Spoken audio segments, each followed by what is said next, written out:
My name is Song Shang, and this story takes place in the 25th year of the reign of Emperor Jing, in Huayangdao, Izhou Fengping County, in a village called Songjia. Early this morning, my grandmother, Zhang Xinghua, left to go to the nearby village of Shangxi. It's the biggest village around, and they have a market. She needed to pick up some red satin for my wedding ceremony, which we forgot to buy, and also more salt for the house. She was in a rush, so she left before the sun was even up, catching a ride on an ox cart. By the time she returned, the sun was already high in the sky, and she hurried back through the village. As she passed by the river, she ran into Lu Tsuechin, a well-known gossip. Lu asked why my grandmother wasn't busy with wedding preparations at home. My grandmother shot back with a sharp reply, hinting at some personal issues Lu had, and they exchanged barbs. The other women washing clothes at the river listened in, but my grandmother didn't stick around long. By the time she got home, the wedding preparations were well underway. My two aunts were busy with cooking, and people from the village were starting to arrive with their gifts, simple things like grain and eggs. I, Song Shang, am the groom. I'm 18, and I'm marrying a man named Lu Qing from Shangxi village.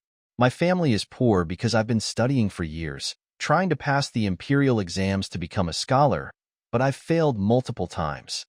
My grandmother arranged this marriage to Lu Qing, a fellow villager, so he could help take care of me. The ceremony was simple but lively. After the ritual, Lu Qing was sent to our room, but I couldn't lift his veil yet, as there were still toasts to make. I was already feeling down and overwhelmed, so I drank a lot, too much. Eventually, I got so drunk that I passed out after bumping my head on a table. I remember hearing congratulations and encouragement from the guests about my future success in the exams. They talked about how I should focus on my studies now that I'm married, but I was too tired to make sense of it all. I felt like I was being lifted and taken to bed. When I woke up, everything felt different. I opened my eyes, and I wasn't in my room anymore. Instead, I found myself in a small, shabby room, with old furniture and a bride sitting by the bed, dressed in red, with a veil covering her face. As I looked around, confused, memories flooded my mind. I realized I wasn't in my world anymore. I was in a story I had been reading before I fell asleep last night. As I looked out the window, I noticed it was already evening. Sitting by the bed was my new bride, still wearing the red veil. I needed to confirm if things were as I suspected, so I leaned forward and lifted the veil. Lu Qing, my bride, had been sitting there for hours without moving. When I revealed his face, I saw that he was shy, and quietly he called me husband. He was blushing, and I could see he was nervous. He even offered me a cup of tea to help with the effects of my earlier drinking. I was confused and unsure if this was a dream, but as he introduced himself, I knew I wasn't dreaming. I had somehow ended up inside a story I had once read. This world, the people, and even my name matched a book I never finished because I disliked the character I had become. In the story, the original me was a selfish man who mistreated Lu Qing, eventually leading to tragedy. I couldn't let that happen again. Lu Qing looked at me with his innocent eyes, and though I wasn't sure how to handle this situation, I knew one thing for certain. I wouldn't follow the original story's path. I took the tea he offered, thanked him, and we began to talk. He was small, pale, and so delicate, with large dark eyes and a kind expression, but I could see the uncertainty in him. He likely thought I didn't like him, and he offered to help me undress, thinking it was his duty. I refused at first, but he persisted, and eventually, he helped me out of the complicated wedding robes. As we lay in bed, he moved closer, clearly thinking he had to fulfill his role as a spouse. But I stopped him. I couldn't take advantage of him like this. He was only 16. He misunderstood my hesitation and thought I disliked him, and that made him cry. I gently reassured him, telling him that I wasn't rejecting him. I just wanted us to take things slowly, to build a connection first. I wanted him to know that he didn't need to fear me. When I told him this, he cried even more, thinking I was upset because he was a brother, a term used for men like him who could marry but weren't seen as valuable as women. I tried my best to explain that it wasn't about that, and after some time, he calmed down. I told him we could take our time, get to know each other, and that I would take care of him. He still seemed unsure, but I think he started to trust me.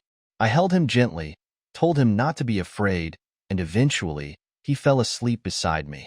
Watching him sleep, I vowed to protect him and give him a better life than what the original story had planned for him.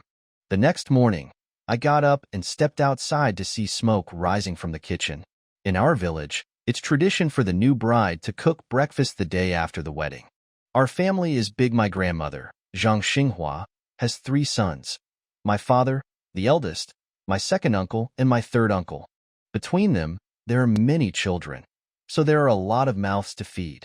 Lu Qing, my new spouse, had woken up early to prepare breakfast. He's never cooked for such a large group before, so he asked my cousin's wife, Sun, for advice. Sun is kind and helped him figure out how much food to make. They heated up leftovers from the wedding feast and cooked more grains to feed everyone. By the time breakfast was ready, the smell of meat filled the courtyard, and my cousin's kids, Demao and Denyo, couldn't resist coming to the kitchen, complimenting Lu Qing on how good the food smelled. He blushed and gave them some crispy fried dough from the day before, which they happily ate. Soon, everyone gathered in the courtyard to eat. We ate from a huge bowl of food, sitting together at makeshift tables and chairs. Grandma was in good spirits, talking about how now that Lu Qing is part of the family, everything will only get better. She made sure to give the kids plenty of meat and even handed me a boiled egg, showing her usual favoritism towards me. I felt a bit uncomfortable with all the attention. While my cousins and uncles said nothing, I knew it wasn't fair for me to be treated so differently. I suggested that everyone should have a boiled egg, not just me, and Grandma laughed, agreeing to share. After breakfast, it was time to clean up. Lu Qing worked quickly, washing the dishes using the leftover water from washing vegetables, and soon the kitchen was spotless. My uncles and cousins went to the fields to plant beans and other crops, while the women stayed home to sew and tend to chores. I was about to join the men in the fields, but they stopped me, reminding me that I should focus on studying, not farm work. They still believed I would pass the imperial exams, even though I'd failed multiple times. With nothing else to do, I tried to help Lu Qing with some tasks. When I saw him struggling with heavy buckets of water, I rushed to help. However, to my embarrassment, I couldn't even lift the bucket. Lu Qing, despite being smaller than me, effortlessly carried it into the kitchen. He didn't tease me, but told me not to worry about the heavy work. He said my hands were meant for holding books, not lifting water. I couldn't help but feel touched by his thoughtfulness. As my second aunt teased us from the sidelines, I promised that one day I'd get strong enough to help them with the heavy lifting. It was clear to me now how hardworking Lu Qing was, and I felt determined to do better, both for him and for the family. When I left the house that day, I had my paper and ink with me, both of which I had to buy. Even though I got the cheapest ones, they still cost quite a bit. My sisters-in-law, Sun and Li, were concerned since most of the family's savings had been spent on me, especially for my studies. Later, when they saw Lu Qing returning with a basket of eggs, they were overjoyed. Just a few sheets of paper and some ink had earned us a dozen eggs, which would last us several days. By the evening, the men in the family returned from working the fields. Because we had more eggs than usual, my sister-in-law boiled one for each of them as a reward for their hard work. There's not much to do in the evenings on the farm, so after dinner, everyone went to bed early. I wanted to study, but it was too dark, and candles or oil lamps were expensive. The red candles from the wedding were borrowed, and normally, we only used wax oil for light, but even that was something to be saved. I thought it was better to wake up early to study by daylight rather than waste precious wax. Lying in bed, I tucked the blanket tightly around myself to keep out the cold. It was already chilly in October, and it would only get colder as winter approached. I realized today that there's no cotton here for making warm blankets, and my sister-in-law told me cotton is expensive and rare in this area. Most people can't afford it. As I lay there, I started thinking. Not only did I need to study hard for the imperial exams, but I also needed to find a way to make money to support the family. They've sacrificed so much for me, and I can't let them down. But for now, I needed to take things one step at a time. I turned to Lu Qing, who seemed quiet, and reassured him about what some people said earlier. Don't mind what those people said today. Whatever reputation you had before, it doesn't matter to me. He seemed surprised and grateful for my words, thanking me softly. Before long, I felt exhausted from the day and started drifting off to sleep. At some point, I felt Lu Qing snuggling closer to me. I was half asleep and pulled him in tighter, telling him to stop moving and go to sleep. He must have been embarrassed, as his face was warm against me, but soon, I fell asleep. The next day would be Lu Qing's return visit to his family, which was a tradition after the wedding. In the original story, I remembered the previous Song Sheng hadn't even bothered to go with him, making up an excuse to visit a friend instead.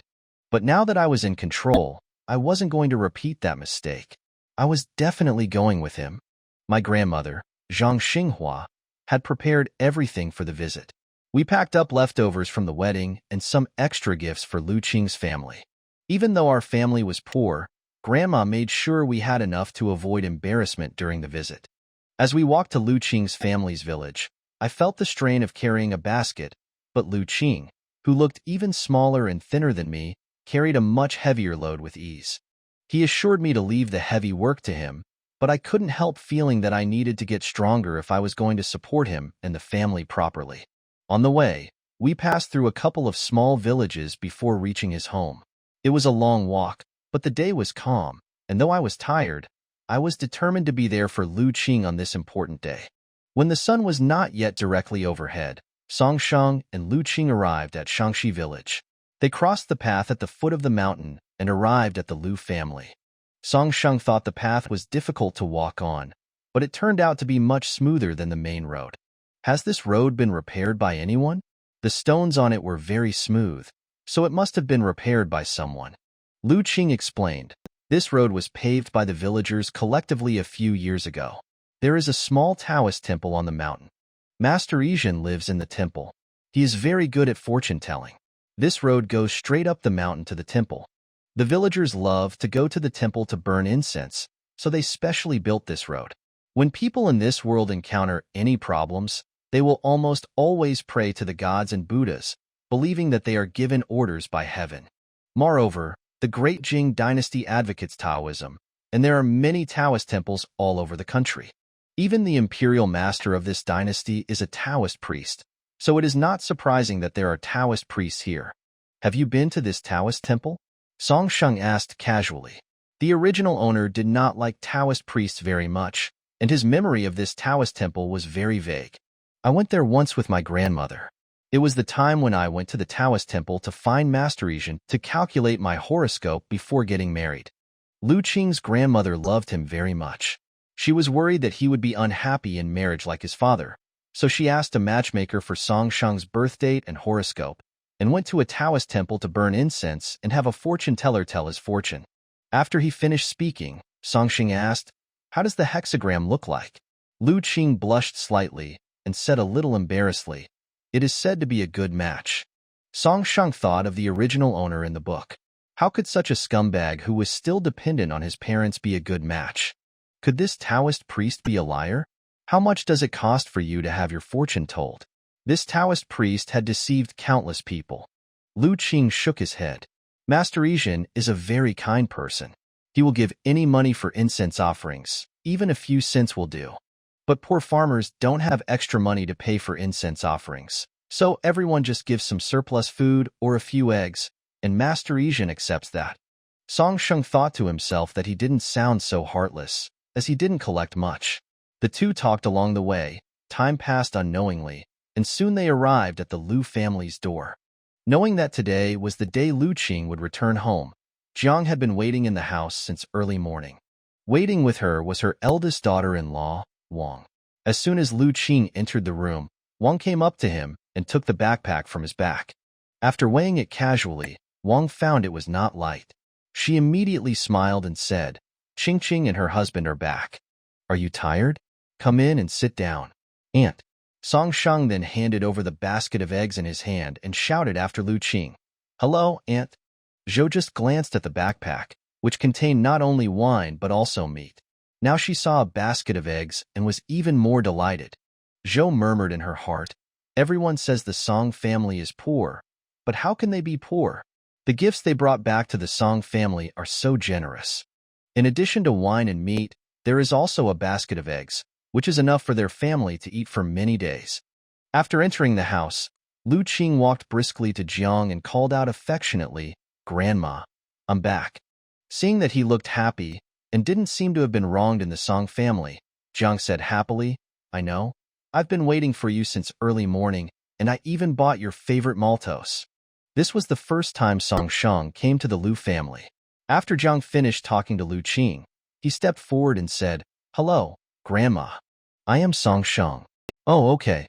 Okay." Jiang said okay 3 times in a row. She is already over 50 years old, but still looks energetic. Because her legs and feet are not very good, she rarely works in the fields. She is usually busy feeding pigs and chickens at home.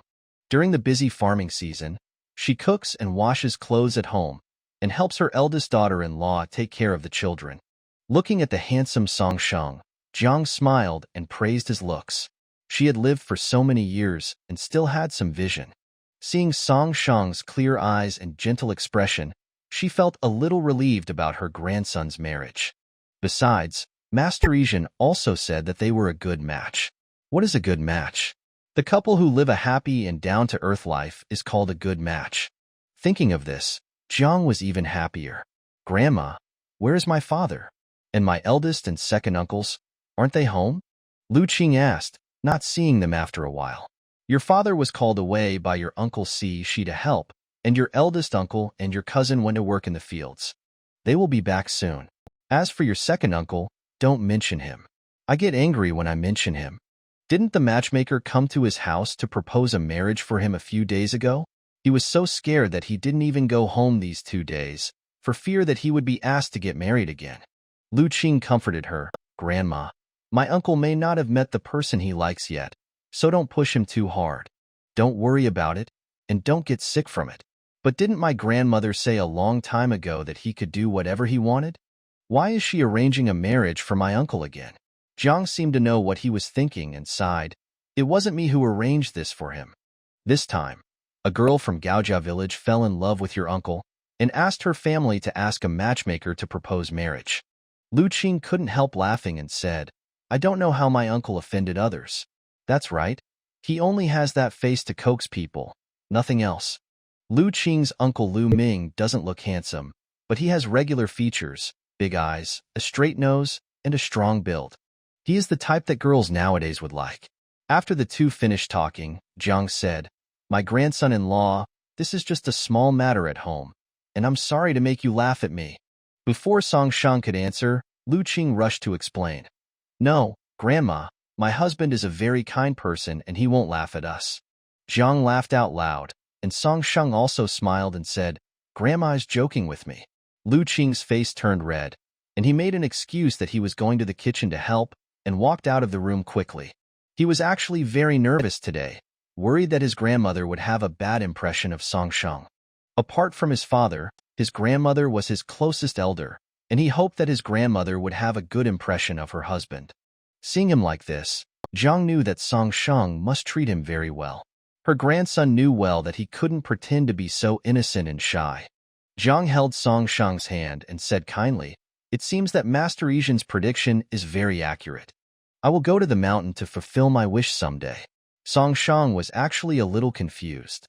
The book did not mention that Jiang had gone to the mountain to pray before the original owner and Lu Qing got married, and even asked an old Taoist priest to tell her fortune. Could it be that the world was automatically completed after he traveled here? Jiang took Song Shang to chat about family matters, while Lu Qing went to the kitchen to help. My Aunt Wang and her wife, Xiao Zhao, were cooking in the kitchen. They knew early in the morning that they would be returning home today, so the dishes had already been washed. Wang had many complaints after Lu Sun was driven out by her husband's family and took Lu Qing back to the Lu family. There were already many mouths to feed at home, and now 2 more people came who only ate and did not work. She was very angry. Because of this, she often quarreled with Lu Da in private. Lu Da was older than her, and she had given birth to 3 sons after she married him, so she was very confident. Therefore, Lu Da usually gave in to her in matters at home. Being caught between his wife and his mother, Lu Da was in a difficult position. He would not benefit from supporting either side, so he simply closed his eyes, pretended to be blind, and kept silent. Jiang had no choice. Her youngest son had an unhappy marriage. If she didn't care, how would the father and son live? Even if Wang had some objections in her heart, Jiang would turn a blind eye and pretend not to see them. Lu Qing knew that his aunt was unhappy that his father took him back to live with his grandmother, so he took on all the chores of feeding the pigs and chickens, washing clothes, and cooking at home. Lu Qing's father was very skillful, and later he learned a craft from others, carving patterns on wooden products. Whenever someone made new furniture, they would ask him to carve patterns on the wardrobes, tables, and chairs to make them look good. Lu Sun saved some money from this and often gave it to his family, and Wang's attitude towards them gradually improved. While Lu Qing was lighting a fire, he was thinking about this visit to his aunt's parents' home. He always felt that his aunt was much more enthusiastic towards him. In the kitchen, Wang was chatting with Lu Qing. "Qinger, your family's Songshang studies must be very expensive, right? Does he have any leftover waste paper or pens and ink? Please help your aunt collect some. Sanhua is 6 years old this year, so it's time for him to learn to write." Sanhua is Wang's youngest son and Lu Qing's nephew. Lu Qing was not very happy when he heard this. Her husband didn't even have enough paper to read and write on weekdays, so how could he have extra waste paper for others? Seeing that he remained silent, Wang said, "Song Shang has been taking the exam for the title of scholar for 7 or 8 years, right? He has taken the exam so many times, but still hasn't passed. I don't think it will be easy for him to pass in the future. If you don't need the books at home, you can give them to our third child." A few days ago, I took our third child to the temple to ask a master to tell our fortune. The master said that our third child is very smart. Maybe he can become a scholar in the future. When you have time, talk to your son-in-law and ask him to teach our third child a few words when he is free. We will be relatives in the future, and it won't hurt to visit each other more often. Lu Qingrong pulled his head with an unhappy look on his face. His husband was very smart, and it was only a matter of time before he passed the imperial examination and became a scholar. He said in a cold voice, "Aunt, the water is boiling." When Wang saw that the water was really boiling, she quickly put the noodles into the pot. As soon as the lid was put on, Wang started chatting again. None of her words showed concern for Lu Qing, not even a single question about whether he had adapted to the Song family or was living well. Lu Qing didn't want to talk to her. He just hummed absent-mindedly here and there, waiting for his father and uncles to come back. His uncle has loved him since he was a child. When he and his father were kicked out by his stepfather's family, his uncle even went to their house to fight. Today is the day he returns home after 3 visits, and his uncle will definitely come back. But before Lu Qing could wait for his uncle and uncle to come back, Uncle Sishi from the village came over. Chun Sishi ran over in a hurry, out of breath, and said anxiously, "No, it's not good. Brother Qing's father was visited by Lu Da's wife, and he is blocking the door of my house right now. If she doesn't let him go, it's because Brother Lu Sun is seducing her man." "What?" Zhang's heart trembled when she heard this, and Song Shang quickly helped her sit down. "What happened?" Chun Sishi took a breath and saw that the Lu family's son-in-law was also here. She realized that today was the day when Lu Qing returned home from the 3rd time. She didn't know if she should continue talking in front of others. While he was hesitating, Ms. Jiang said, "It's okay. My grandson-in-law is not an outsider. If you have anything to say, just tell me." Chun Sishi responded, "Hey, good." It turned out that Chun Sishi's family happened to have a new wardrobe made by a carpenter today. They planned to give their son a wife, so they came to Lu Sun to help carve a few patterns on it. Seeing that it was almost noon, Lu Sun estimated that it was almost time for Lu Qing to return home, so he packed up his carving knife and prepared to go home. Unexpectedly, the Lu family's daughter-in-law, Lu Hohot, suddenly rushed out, blocked the door of Chun Sishi's house, and started scolding Lu Sun. "I don't know what happened to her. I just scolded Lu Sun when I caught her. She is rolling around in front of my house, blocking people and ruining her reputation. We couldn't stop her, so we stepped forward and grabbed her. She yelled that she was molesting her, and my wife and the others came to pull her away, and she even scolded my wife." Chun Sishi said. At this time, the men of the Lu family were not at home. When Lu Qing heard about this, he was very anxious and wanted to go over and take a look. Grandmother Jiang said, "Son So, please go and take a look with your Uncle Sishi first.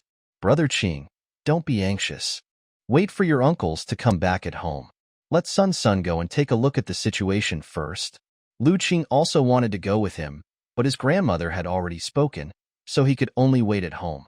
Mrs. Jiang would rather let Song Shang, her grandson-in-law who had just returned home, go over to check on the situation than let Lu Qing go there now.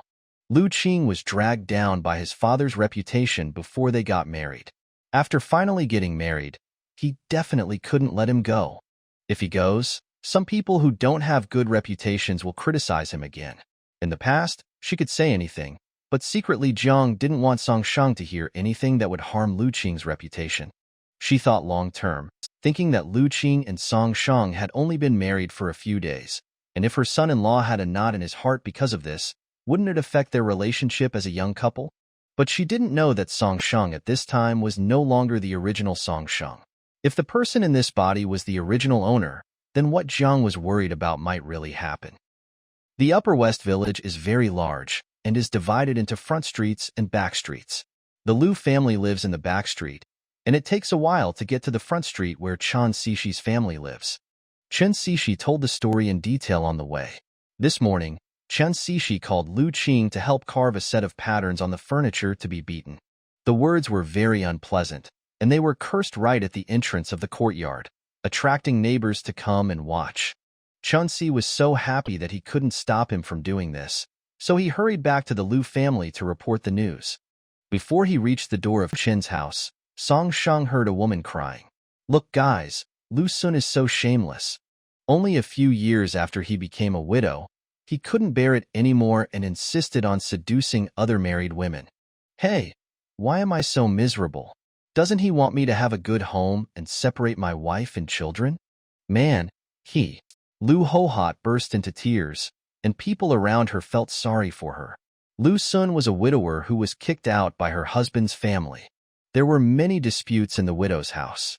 Lu Hohot's crying made people feel that it was all Lu Sun's fault. Lu Sun was not as sharp-tongued as Lu Hohot, but Lu Qing's stupid mouth probably followed him. He was clumsily explaining to others on the sidelines, but no one listened to him at all.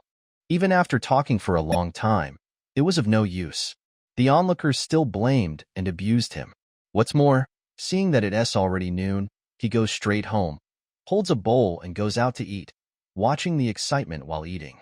Chen Xixi helped to speak up, but because he had a good relationship with the Lu family, no one else would believe him no matter how much he said.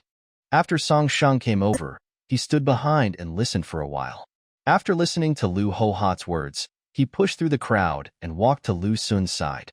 He said, "Aunt Lu, I seem to see you flirting with Wang Matzi from Gaojia village a few days ago.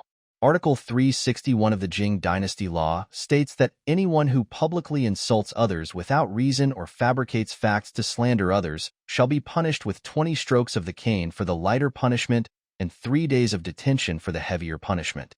Of course, there is no such article in the dying laws, but the people in the village are all farmers who can barely read and write, so how could they know anything about laws? Song Shang made this up to deliberately scare her. Song Shang is a scholar, and today he is dressed like a scholar, so everyone believes what he says about the laws. Lu Hohot also believed it. She was shocked. How could he be sentenced to 20 strokes of the cane and 3 days of detention? "I have evidence. Of course I have evidence. I am not slandering you," she said anxiously, fearing that she would be thrown into jail. After he finished speaking, it was unknown what he was thinking about, and a very smug expression appeared on his face, as if he had caught some big handle on Lu Sun. The people around were watching the fun and asked, "What evidence?" "Show it to everyone." "Yes, so that everyone can help you judge and see if you have wronged someone." Seeing that Lu Hohot was hesitant and not happy at all, someone next to her said, "Sister Hohot, if you don't take it out, I'm almost done with my meal. Don't say that the villagers didn't help you when the time comes." "That's right." Lu Sun was not afraid. He said with a serious face, "I am innocent and have nothing to fear. If you have any evidence, just bring it out. I believe I am innocent and will not tolerate slander from others." Seeing that he had a clear conscience, Lu Hohot became even angrier. But when she thought about the evidence she had, she suddenly felt more confident. She glared at him and said, "Humph, take it if you want. When the evidence is solid, let's see what you can say. Lu Hohat seemed to have been prepared. She turned out a corner of the undershirt and found a pattern on it. When Lu Sun saw this trick, his heart skipped a beat. He usually makes a living by carving patterns on wardrobes for others. This pattern is a small sample he draws next to the wardrobe after he finishes drawing for others, which is similar to the logo of a work. He often makes patterns for people in the village, and many people know this pattern. He was in the habit of embroidering this pattern on the corners of his clothes, not only on his inner garments but also on the clothes he wore on a daily basis. The inner garment is something that is worn next to the skin. When Lu Hohat took it out, most of the onlookers believed it. Lu Sun was also surprised. He usually liked to embroider small patterns on his clothes. It had become a habit over the years. This pattern did look like his, but he didn't know why it appeared here. An old piece of clothing was washed away when I was washing clothes in the river. Could it be that Lu Hohat picked it up? But he always felt that something was not right with the clothes, but he couldn't tell what was wrong. Lu Sun was panicking. Looking at the situation, he was afraid that he wouldn't be able to explain himself even if he had 10 mouths. Especially since his son-in-law, who had just returned home, was standing next to him. If he couldn't explain clearly and his son-in-law misunderstood him, he, as a father, would have brought shame to Qinger. Now he could only deny it. Song Sheng naturally believed his father-in-law. He took the undershirt, looked at it carefully, and found a very small problem. Because it is an inner garment, worn next to the skin, even if the coarse linen used in the countryside is mostly made from a whole piece of cloth. If it is mended, the stitches will always be uncomfortable. So only the front will be mended with needle and thread, like the one he was wearing. However, the one in his hand is slightly different. There are obvious traces of needlework on the patterned piece. Although the stitches are fine and the thread used is the same color, it can still be seen if you look closely, and there is also a slight difference in the whiteness of the fabric. Song Sheng knew that the woman in front of him must be slandering him deliberately. But what good would it be to suddenly slander my father-in-law, just to make him lose face? Could it be that he had some grudge against his father-in-law and wanted to take revenge? Just as Lu Sun was about to deny it, he heard Song Sheng say, "Aunt Lu, you took a piece of patchwork underwear and said it was my father-in-law's clothing. Do you know what the crime of framing someone is?" According to Article 384 of the Great Jing Dynasty Law, framing someone and causing damage to their reputation or more serious circumstances will result in a light fine of 1 year in prison or a serious 1-year imprisonment. You should think it over carefully before you speak. When Lu Hohat was asked this question, she looked a little guilty, but then she became confident and said, "How did I slander him? This is his." Lu Sun was furious. He usually had a good temper and seldom argued with others. He hadn't quarreled with anyone for many years. Today, he couldn't help himself. The wrinkles between his eyebrows were slightly visible, and his face was angry. "Don't talk nonsense. I admit that the pattern on it is mine, but my husband also said that this dress is spliced together, and it is not mine at all. But you, Lu Hohat, used the spliced clothes as evidence, just to deliberately throw mud at me." When Lu Hohat heard that he didn't admit it, she jumped up and down in anxiety and started to throw a tantrum again. "Oh my God, please open your eyes and look, the evidence is irrefutable, and this shameless witch still refuses to admit it. Look, folks, the Lu family is bullying people. I don't want to live any longer." Song Sheng was sure that she would not commit suicide, as such people always cherish their lives the most. "Oh, really? If you want to die so much, then go ahead. No one can stop you." Seeing that no one was trying to stop her, Lu Hohat glared at Song Sheng fiercely, sobbing and no longer mentioned wanting to live. Song Sheng continued, "The patchwork fabric is different from the embroidery fabric. They are not from the same family. The patchwork fabric is from Wang's fabric shop in Shangxi village, while the embroidery fabric is whiter in color and comes from the colorful fabric shop in the city. Lu Hohat, do you dare to take out your fabric for comparison?" Lu Hohat's heart trembled at these words, and she felt even more guilty. She said sternly, "Don't talk nonsense to me. The fabrics are different? If you say they are different, then they are different. The fabrics used in my father-in-law's family are all bought from the colorful fabric shop, but yours are not, right?" Song Sheng had just asked Lu Sun. He had some grudges with the people in Wang's fabric shop, so he never went to buy fabrics from Wang's fabric shop. This was something that almost everyone in the village knew. In fact, the Wang family store was opened by Lu Sun's ex-husband's family, who had driven him out.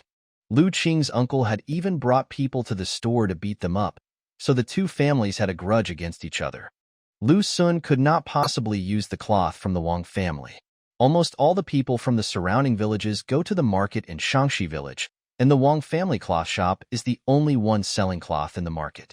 At this time, the onlookers looked at Lu Hohot with different eyes. This was obviously a slander. At this time, the people from the Lu family also arrived, including Lu Qing's two uncles. Especially the uncle Lu Ming. He was furious when he saw Lu Hohot.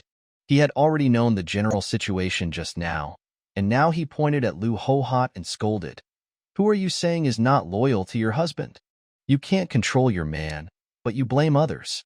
Others don't know, but I know it very well. Last time, old man Lu lay outside our courtyard wall to peek at us looking for our brother, and he thought that I didn't beat him up enough? You can't control your man, but you slander us. Who gave you the courage to think that our family is easy to bully?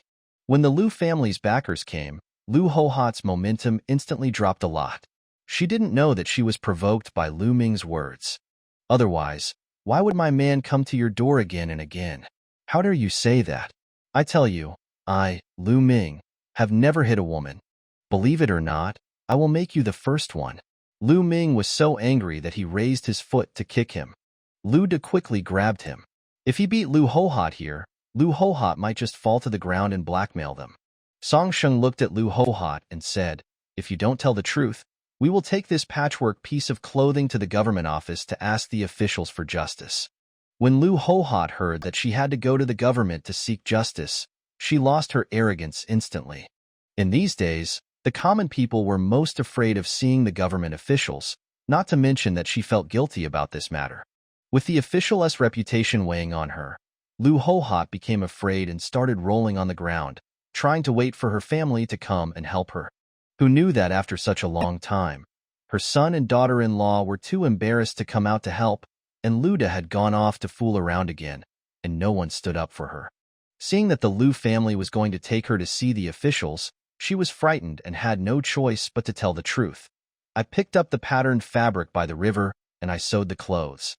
As soon as these words came out, everyone watching knew what was going on. It was obvious that old man Lu had taken a fancy to the girl, and his wife couldn't control him and insisted on taking the blame on him. Jealousy blinds people. Lu Hohot accidentally picked up Lu Sun's clothes by the river, but the clothes were already torn beyond recognition. So she came up with this method of patching and mending them to take revenge on Lu Sun. Originally, the clothes had gotten away with it, but unexpectedly, they were exposed by Song Sheng. When the truth came out, the target of condemnation from the onlookers instantly became Lu Hohot. Lu Hohot did not get anything good, but also got herself into trouble. From then on, her reputation in the village became even worse. It was Song Sheng, on the other hand, who was praised by everyone in Shangxi village for having found a good son-in-law because he had exposed Lu Hohot's trick. It was almost time for lunch, and the matter had been clarified. There was nothing more exciting to watch, and the villagers who had been watching dispersed. Seeing that many people had left, Lu Hohot quietly stood up and tried to sneak back when no one was paying attention, but was stopped by Song Sheng. I'm already like this. What else do you want to do? Lu Hohot looked at Song Sheng viciously. If I hadn't seen through your trick today, my father-in-law would be the one with a ruined reputation. You can't blame us for all this just because you failed to frame me. Although you did not cause any substantial harm to my father-in-law's body today, you have caused great harm to his spirit. If my father-in-law is too sad to remember what happened today and falls ill, it will be your fault. He paused for a moment, brushed off the dust on his robe, and said nonchalantly, forget it, there is no point in talking more. Let's go see the official. The county magistrate is wise and selfless, and will definitely handle it impartially.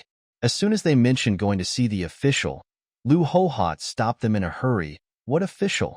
There is no need to trouble the county magistrate for such a small matter. Song Sheng didn't respond. Lu De and Lu Ming blocked her, and she couldn't leave. Lu Hohat closed her eyes and said resignedly, "What do you want?" Song Sheng said, "First, apologize to my father-in-law." "Okay." Lu Hohat responded straightforwardly. "It's just an apology. It's not painful. It's just a matter of talking. Second, in the future in the village, you and your husband must take a detour when you see my father-in-law." Lu Hohat suppressed her anger and said in a muffled voice, "I promise you, I will avoid him next time I see him, but I can only guarantee myself I can't control my man." Hearing this, Lu Ming's ferocity came back. "Go back and tell old man Lu that if he comes near our house again, I'll beat him up every time I see him until his legs are broken." "You." Lu Hohat had no choice but to swallow her anger. "I know. I'll tell him. Third, compensate my father-in-law for his mental damages." Lu Hohat looked up at Song Sheng after hearing this. "What do you mean by mental damages? What are you talking about?" "What I mean is that your behavior today has caused mental and psychological damage to my father-in-law. You have to pay compensation." When Lu Hohat heard that he had to pay compensation, she refused to do it. In this day and age, the money they saved was their lifeblood. If anyone tried to take it from her, she would fight him to the death. "I can agree to the first 2 points you mentioned, but as for the third point, I tell you, no way. Why should I pay him compensation? I'm putting it this way today. I don't have any money, but I have my life." Lu Hohat was so tough, but Song Sheng was not scared by her ruthlessness. Instead, he said calmly, "Okay, you can choose not to pay the money. In that case, the first 2 points don't count. Let's go directly to the government office to see the official." "You don't have to scare me with the official. I'm not afraid." "Really?" Song Sheng squatted down and looked at Lu Hohat and said slowly, "I studied in the school. I can still write a complaint, and I know a little bit of the work of a lawyer. If we go to court, Annie has to find a lawyer first to have a chance to win, right? Or find someone to go through the back door and let the county magistrate suppress this matter. But no matter which way, you have to spend the money, right?" Lu Hohat immediately became dispirited when she heard this. Yes, as long as she went to see the official. If she didn't want to be beaten, she would have to spend money whether she hired a lawyer or used connections. When had ordinary people like them ever seen an official? If the head of the village was considered an official, then the highest official she had ever seen in her life was the head of the village. Lu Hohat felt distressed at the thought of having to pay compensation, but in order to avoid the other party asking for too much, she simply said, "I only have 30 cents on me, no more." After saying that, he reluctantly took out a small purse from his waist and threw it out. Song Sheng picked up the purse and handed it to his father-in-law Lu Sun. He had never intended to ask Lu Hohat to pay too much money. The 30 cents was just a small lesson for her. Uncle Sishi said that Lu Hohat was a shameless person who didn't care about her reputation and valued money the most. If she didn't do that, it would be hard for her to remember this lesson. After the matter was resolved, Song Sheng returned to the Lu family with his 2 uncles and his father-in-law Lu Sun. On the way back, Lu Ming approached Song Sheng, put his hand on his shoulder, and asked him like a brother, "Boy, according to the laws of our country, will you be beaten or detained for slandering or defaming others?" Song Sheng said calmly, "No." "Then why did you say that just now?" "I was trying to scare her. And at the end you said you were going to see the official to seek justice. That was also trying to scare her." Lu Ming laughed a few times. "You know what? This trick of yours really works. Scholars are smarter than us." Lu Ming was even happier when he thought that such a smart son-in-law was from their Lu family. Today's incident was all thanks to Song Sheng. Otherwise, his brother's reputation would have been ruined, and he didn't know how it would end. Lu Sun also breathed a sigh of relief. Today's events were all thanks to his son-in-law Song Sheng. But Lu Sun felt somewhat embarrassed when facing his son-in-law. It was his first time to visit his parents-in-law, and he encountered such a thing as his father-in-law being tarnished by others. And his son-in-law was a scholar. Would he look down on them? But judging from the way he stood up for himself just now, he doesn't seem like the kind of person who looks down on others. "Son-in-law, I'm sorry. I didn't expect something like this to happen today. Fortunately, you are here, otherwise your father-in-law wouldn't know what to do." Lu Sun said, "You're too polite, father-in-law. This is what I should do." Song Sheng said, Thinking of Lu Qing, who was still waiting for news at home, he said, "Let's go back quickly." Lu Qing is still waiting for news at home. I'm afraid he must be worried. Lu Sun replied, "Well, hurry back. Qingguer must be so anxious that he can't sit still." When Lu Qing returned to the Lu family, he was extremely anxious. Seeing his father coming back, he trotted over and looked at Lu Sun with tears in his eyes, asking with concern, "Dad, are you okay?" "Dad is fine, don't worry." Dad always said this, and Lu Qing was worried. So he asked his two uncles what had happened. Luda was a man of few words and didn't like to say anything. He told the story of what had just happened with some exaggeration, especially what Song Shang said, which he heard when he just passed by. He also told the story of asking Lu Hohot to pay the money, which Song Shang felt a little embarrassed to hear. After he finished describing it vividly, he concluded, "You don't know, but the son-in-law could actually make Lu Hohot, who is as stingy as a miser, take out 30 cents from her pocket to compensate us. It's incredible." You didn't see her face. She was so heartbroken that she almost turned into a bitter gourd. Ha ha ha. Just thinking about it makes me feel better. Jiang felt sorry for her youngest son while scolding Lu Hohot. This shrew deserves it. Who made her have such evil intentions to hurt others? From now on, everyone in our family should stay away from her, so that she won't go crazy and bite people one day. Lu Qing felt very distressed when he heard this. His father had suffered a lot of grievances over the years. However, when he heard that his husband supported his father, he couldn't help but feel a little happy. He boldly hooked Song Shang's little finger, whispered in his ear, "My husband is so awesome." Not only did he help his father clear his grievances, but he also taught Lu Hohot a lesson. It was really gratifying. Song Shang only felt his ears were numb. His auricles were wrapped in heat, and he felt numb and itchy in his heart. Fortunately, Lu Qing's father was fine this time, and Song Shang had made the greatest contribution.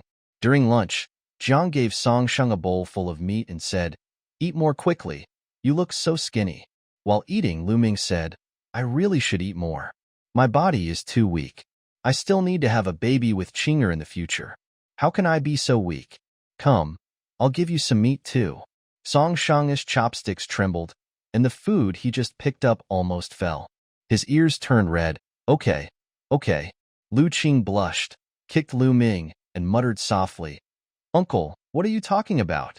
Of course, Lu Qing also wanted to have a baby as soon as possible, but he and his husband haven't consummated their marriage yet, so naturally there's no chance of having a baby. Jiang knew that the two children were shy, so she quickly changed the subject, and the meal was quite pleasant. After dinner, Song Shang wanted to help clean up the dishes, but was persuaded to leave by Lu Qing. With Wang and Xiao Zhao at home, he is really of no use. After dinner, Lu Ming suggested that they have a drink together.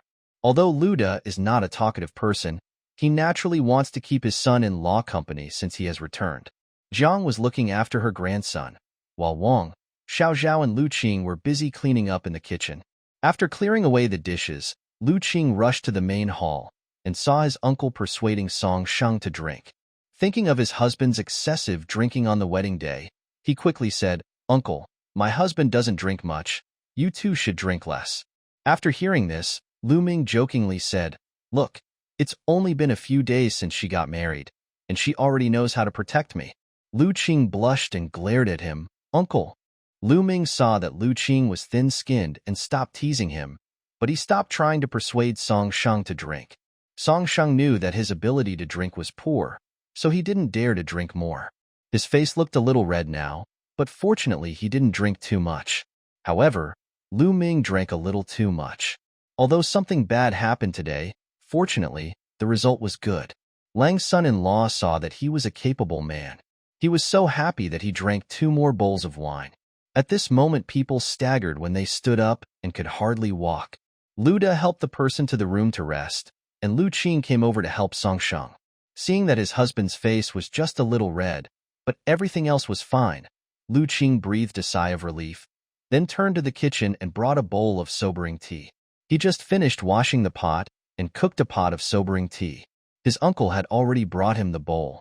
This bowl was for Song Shang. Song Shang actually didn't drink too much, but he still drank the sobering tea brought by Lu Qing. Countryside people don't grow tea, so the sobering tea they make is bitter and astringent, but after drinking it, you really feel sober. As soon as Song Shang put down the bowl, he saw an extra plate of preserved fruits on the table. Sugar is not cheap, and the caramel at home has to be taken care of by the little nephew. So Lu Qing brought some preserved fruit. These preserved fruits are made from fruits picked from the mountains and dried in the sun. There is a layer of white frosting on top, which is sweeter than eating fruit. Is this for me? Lu Qing nodded and looked at him with bright eyes. The tea leaves at home are not very good, and the sobering tea brewed is not delicious. My husband ate some preserved fruit to offset the bitter taste. If Lu Ming is here to say that Lu Qing is partial, why doesn't he have this sweet preserved fruit? Song Shang said nothing, but felt hot in her heart. The no thanks on the tip of my tongue turned into okay. The two of them sat at Lu's house for a while, and were ready to go back when the sun went down. Before leaving, Lu Sun called Lu Qing over to talk for a while. Song Shang helped his father-in-law with today's matter, and he was grateful from the bottom of his heart. But one code comes after another, and gratitude is gratitude. But when it comes to his brother Qinger, he is a little worried. With Song Shang's appearance and intelligence, I'm afraid he will be able to achieve a great career in the future. Even if you really fail to pass the examination as a scholar, your future life will definitely not be bad. And his brother Qing was dragged down by him, and his reputation in the village was not very good. His mole was shallow. If he disliked brother Qing, how would he live in the future? Lu Sun was just such a child. Even though he was married, he still couldn't help but worry about him. He called Lu Qing to him and asked, "You and Song Shang have been married for 3 days. Tell me honestly, how does he treat you?" "Dad, don't worry about me. My husband is very good to me. I said the day before yesterday I met a few guys in the village who said bad things about me, and he stood up for me. When I got back, he didn't treat me coldly. Instead, he comforted me. He is a scholar, so he really doesn't dislike you as a guy?" Lu Qing shook his head. Although they had only been together for 3 days, Song Shang gave him a very solid feeling. Lu Sun felt a little relieved, and turned around and warned again. "You must study diligently and quickly in the Song family, and don't let others find fault. Song Shang is a scholar. I heard that he will take the exam again next year, so you can just wait for him to study peacefully and don't let him worry about anything else."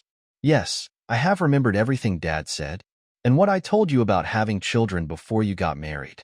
You need to be careful. Your mole is already shallow. It's not easy to get a child.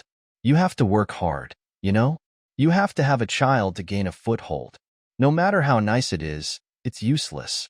After listening to Lu Sun's words, Lu Qing blushed a little and felt embarrassed. He and his husband have not yet consummated their marriage. How could he work so hard for such a thing alone? But he didn't dare to tell his father that he and his husband had not yet consummated their marriage. If his father knew about it, he would worry again. Lu Qing could only nod obediently and said he understood. It was much easier when I returned from Upper West Village. The bamboo basket on my back was finally not so heavy.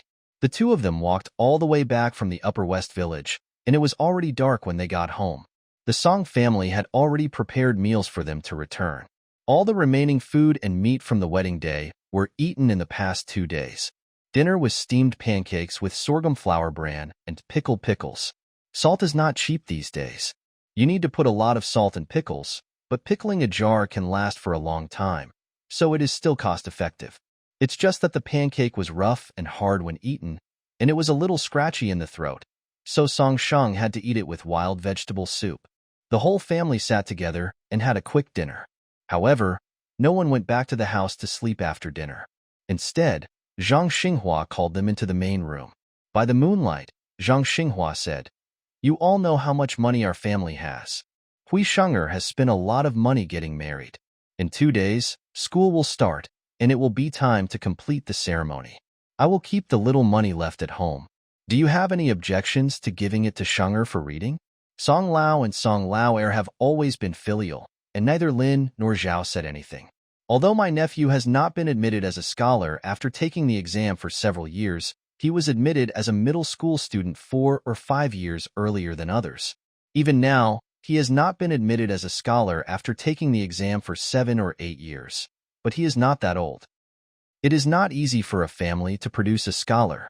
Moreover, they also know that the imperial examination is not that easy. If they pass the exam, they will be the relatives of the scholar. Then all the fields at home can be in the name of the nephew, and there will be no need to pay the capitation tax. Therefore, even though the whole family has devoted their efforts to provide for Song Sheng's education in recent years, Song Lao'er and Song Lao'er's family have no complaints. As for Song Laosan, he had no objection. Originally, Song Sheng's own son had some talent in reading, and the family was willing to coax him to study. He had nothing to dislike. He also wanted to be the father of a scholar. Since his wife's death, he has not renewed his relationship. Over the years, he has been working hard to make money to support his son's education. During the off-season, I would go to the dock to move goods and earn some change to support my family. If you work hard, work harder. The most important thing is for your son to study. The two grandchildren, Song Ping and Song Feng, had nothing to say. The father didn't say anything, so naturally they had nothing to say. Song Chung and Song Xia were also listening silently. However, my sister-in-law, Mrs. Sun, hesitated to speak. Her son had just turned 5 this year and could already begin to read and learn. She also wanted her son to learn how to read and take the imperial examination in the future.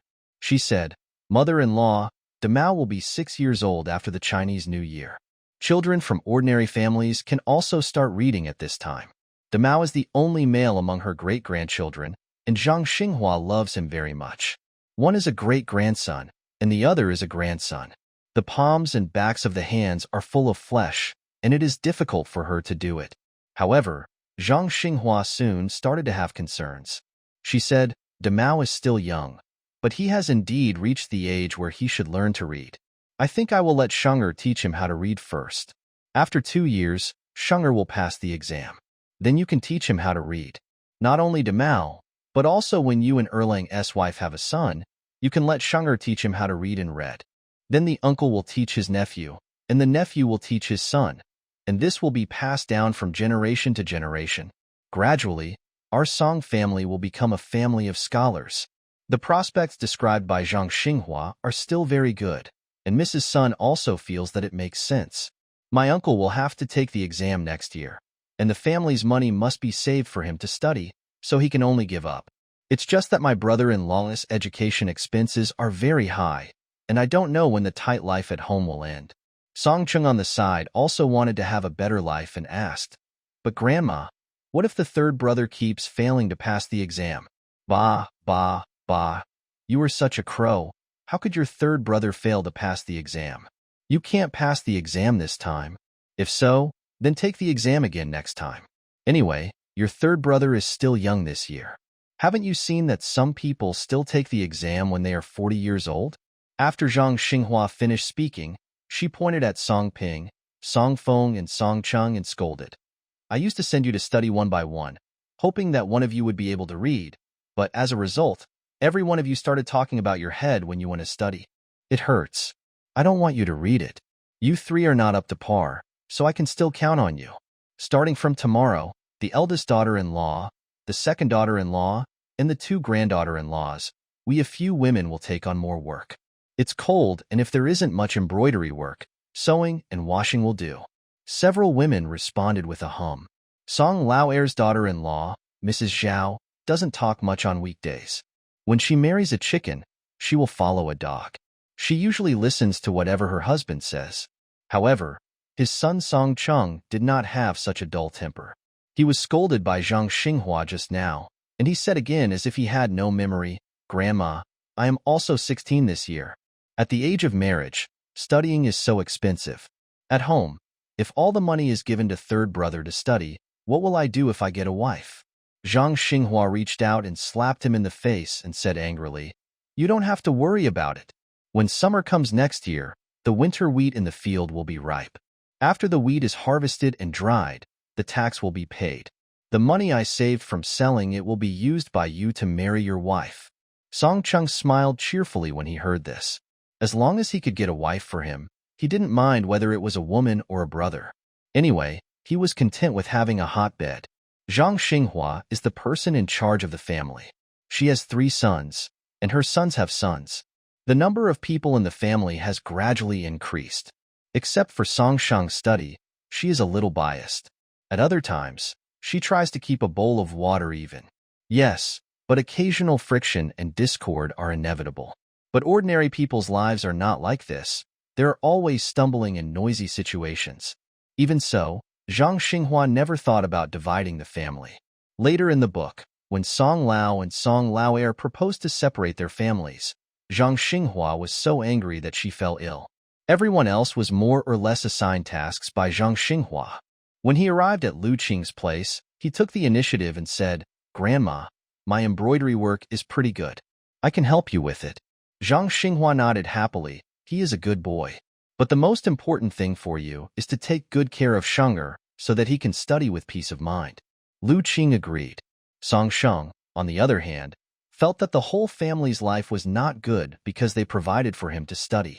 Seeing that the whole family cared about him, he felt indescribably moved and guilty. He had thought about how he could make some money before. What he knew about soap making, glass making, etc., he only knew what materials to use, but did not know the formulas and techniques at all. These were not important to him at all. Doesn't work. Song Shang remembered that there seemed to be a few old books in a box under the bed in the original owner's room. It has been stored in the memory for a long time, and the original owner has never taken it out. After coming out of the main room, everyone went back to their respective rooms, and Song Shang and Lu Qing also went back to their rooms. As soon as he got back, Song Shang went to look for the box of books under the bed. After he found it, he opened it and saw that there were more than a dozen books in it. However, these are not serious study books, but some storybooks and miscellaneous travel notes similar to Ying's biography. Song Shang never knew that the original owner still liked to watch these things. Paper is expensive, and ink is expensive these days, so notebooks are not cheap to buy. Except for him, no one else in the family could read very well.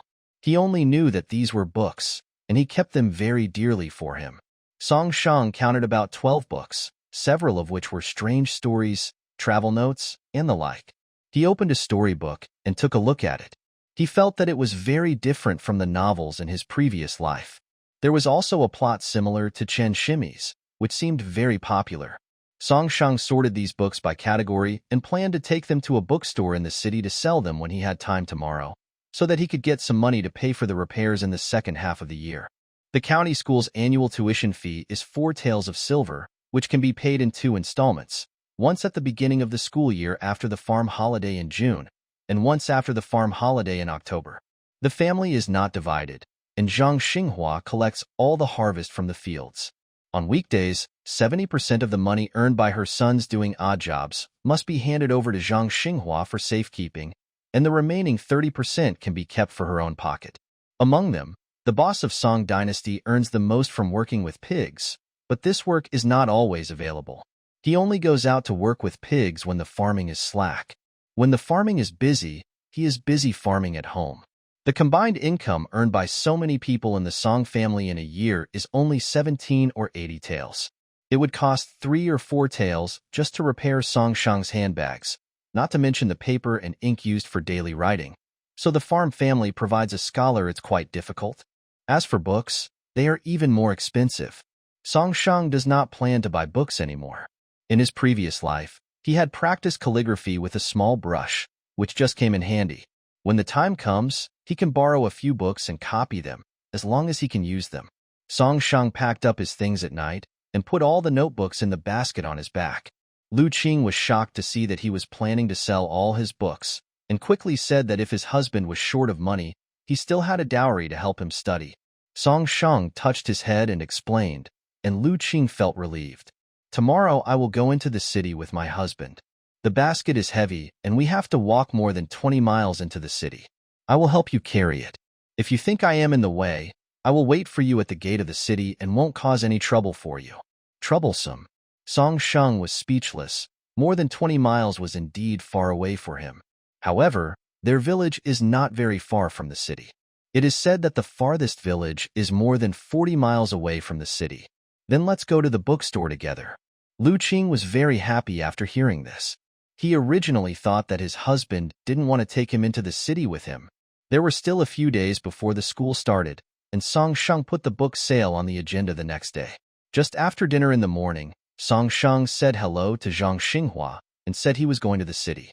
He didn't say he was going to sell the books because he was afraid that Zhang Xinghua would find out and call him a prodigal and prevent him from selling them, but he couldn't explain to her that all he wanted to sell were storybooks, which would chill the hearts of his family. His family worked hard to earn money for him to study, but he turned around and bought storybooks for entertainment. What kind of talk is this?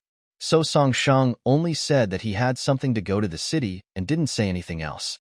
She would explain to Zhang Xinghua when she came back with the money after selling the book. Even if she scolded him, the book had been sold and the deal was done, so there was nothing she could do. Zhang Xinghua at the other end heard that Song Sheng said she was going to the city, so she quickly went into the house to get money for Song Sheng. Look at her memory. The school is about to start, and all pens, ink, and paper for reading must be prepared in advance. How could she forget this? Song Sheng watched Zhang Xinghua take out a lot of money for him from the house and quickly refused. He was really just saying hello, and he really wasn't here to ask for money. But how could Zhang Xinghua listen? If you don't bring money with you into the city, how can you buy anything?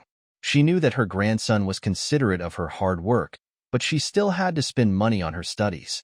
Song Sheng had no choice but to refuse, so he had to keep the money first.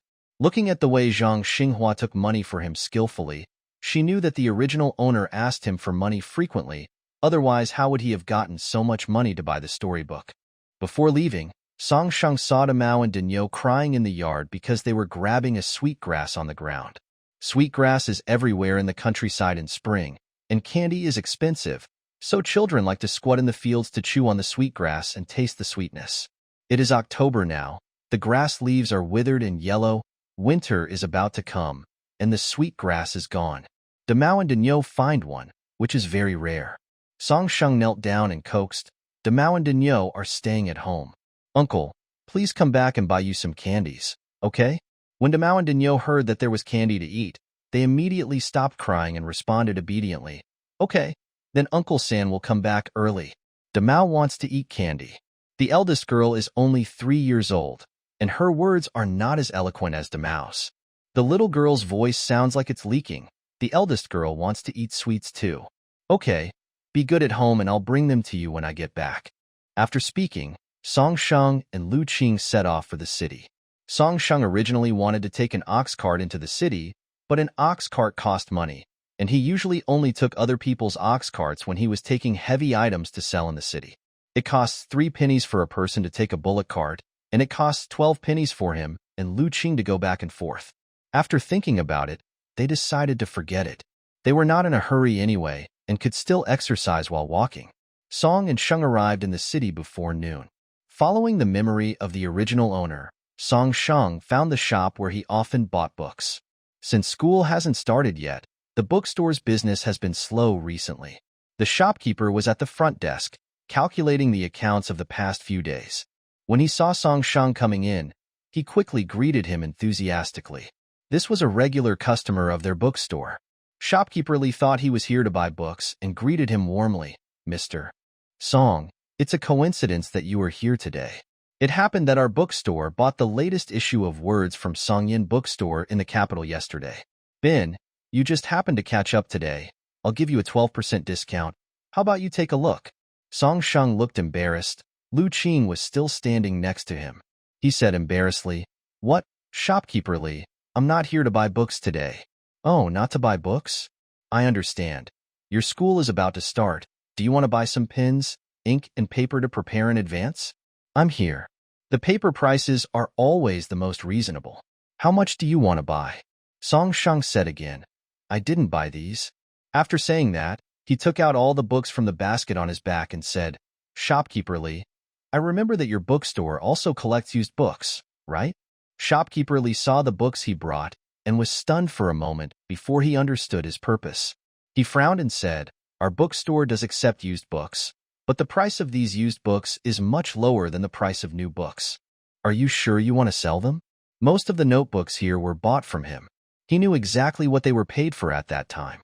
I'm afraid he wouldn't be able to sell them for even half of the money now. Song Sheng hummed, "I'm sure, shopkeeper, please estimate the price."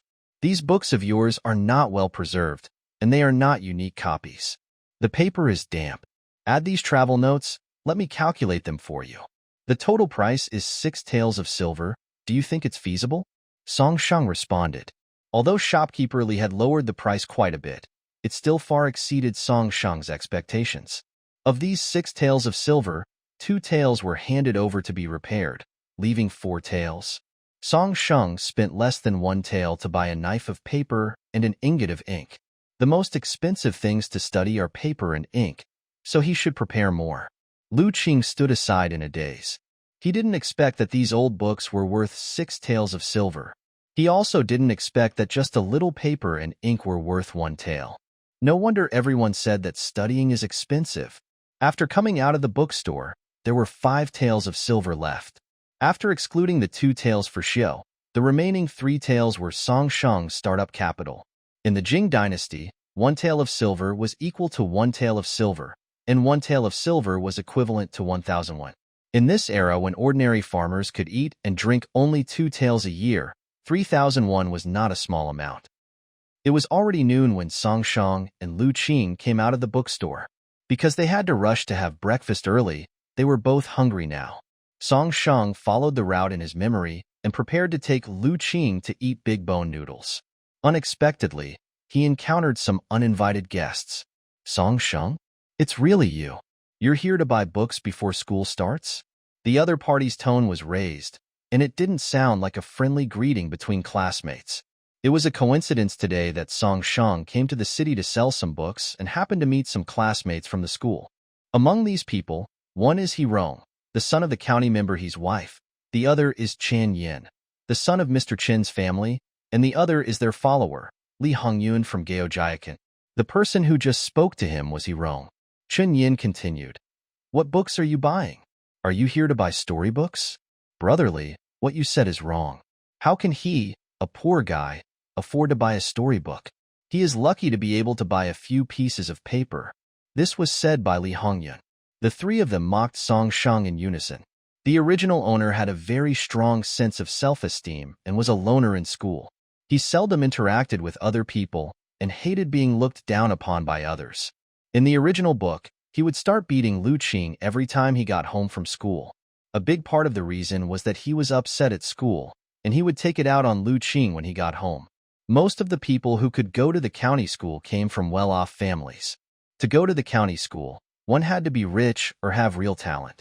The county town is far from the village, and it is not convenient to travel back and forth every day, so most of the scholars in the village choose to rent a house in the city to study. However, Song Shang did not have this problem because his family was poor and it was already difficult for his family to support his studies, and they had no spare money to rent a house for him in the county. Generally, those who could afford to study could afford to rent a house in the county. Therefore, students in the same class either rented houses in the county or lived in the county. There were very few people like Song Shang who traveled back and forth between school and home every day. Song Shang could only get up before dawn every day and travel 20 miles to school every day. Because of this, some of his classmates who had rich families often laughed at him in front of him. As time went by, the original owner's personality became more withdrawn and eccentric. He would start throwing things and beating people at home whenever things didn't go his way. At some point, he also developed a drinking problem. Song Shang could sense from his memory that the original owner hated the people in front of him. It was just a coincidence today that he ran into them the first time he entered the city after traveling here. Song Shang didn't want to pay attention to them. He pulled Lu Qing to take a detour, but they deliberately blocked the road. "Where are you going? It's noon now. Why don't we go have a meal together?" Hirong said. When Hirong said dinner, he didn't mean to treat him out of kindness, but to ask him to treat him to dinner. Song Shang ignored him and said coldly, "Get out of the way." Lu Qing stood beside him, holding onto his collar tightly, hiding his little head behind Song Shang. The people opposite him were so fierce that he was a little scared. Hirong was a little surprised. Song Shang was usually a taciturn person. No matter how he was bullied, he would not dare to talk back. He was very timid. Why did he show some courage today? Oh, why? We brothers don't have enough face. Brother Song won't even give us a favor. No, I'm afraid that my clothes will stain your seats today. I have something else to do, so I'm sorry I can't accompany you." Unexpectedly, after a farm holiday, Song Shang became much more eloquent and could even talk back, which surprised He-rong and the other two. He-rong stared at Lu Qing next to him, then said, "Song Shang, didn't you hate Guer the most before? Whose young man is this? Why are you so close to him?" He-rong and Chen Yin lived in the county town, and they had no idea that Song Shang had gotten married just after a farming holiday and had married a young man. Li Hongyun knew something about it. He was from Gaojia village, not far from Lijia village, and heard about Song Shang's marriage. Although Li Hongyun's family was not well off, he lived a much better life by hanging out with He-rong and Chen Yin every day. He saw that He-rong and Chen Yin wanted to ridicule Song Shang, so he simply said, "Song Shang, so this is your newly married young husband? He looks pretty good and is more than suitable for a poor guy like you." Aha! Lu Qing was very angry. These people were scholars. How could they say such things about her husband? He didn't know where he got the courage from, but he stepped forward, frowned, and said fiercely, "Don't you dare talk about my husband like that." Lu Qing looked cute and said harsh words, which made people feel intimidated. He-rong laughed as if he was watching a joke. "TSK, TSK, TSK. Look, they're already protecting us before we even said anything." "My dear, you probably don't know, do you? Our Mr. Song usually looks down on me the most. If you don't believe me, ask him." Song Shang's heart trembled. The original owner really looked down on brothers in the past. He never spoke to those brothers in the village when he met them face to face. He is different from the original owner. He will be treated well in the future, and the bad things in the book will never happen. But he was afraid that Lu Qing would feel upset after hearing these contemptuous words from others. Song Shang quietly held Lu Qing's hand tightly, fearing that he would feel uncomfortable.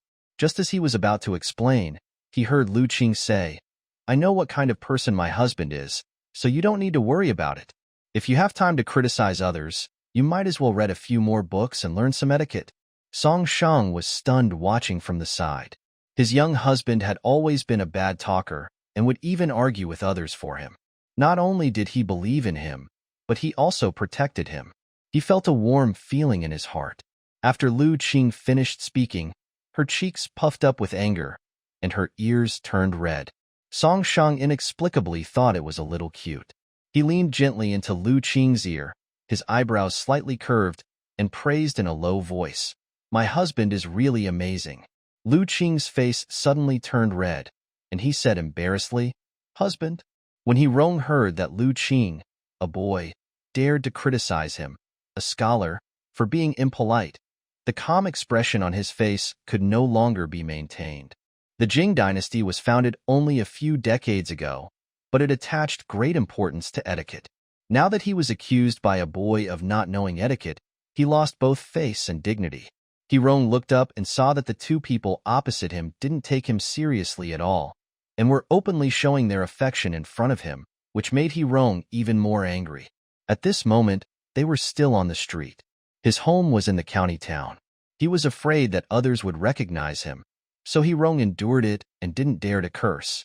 Otherwise, if his father heard about it, he would lose his pocket money for this month. He-rong had a bad temper, and Li Hongyun, as his follower, had suffered a lot. He was afraid that He-rong would be unhappy and take it out on him when he got back. So he quickly said, "Lu Qing, what are you talking about? Don't think I don't know who you are.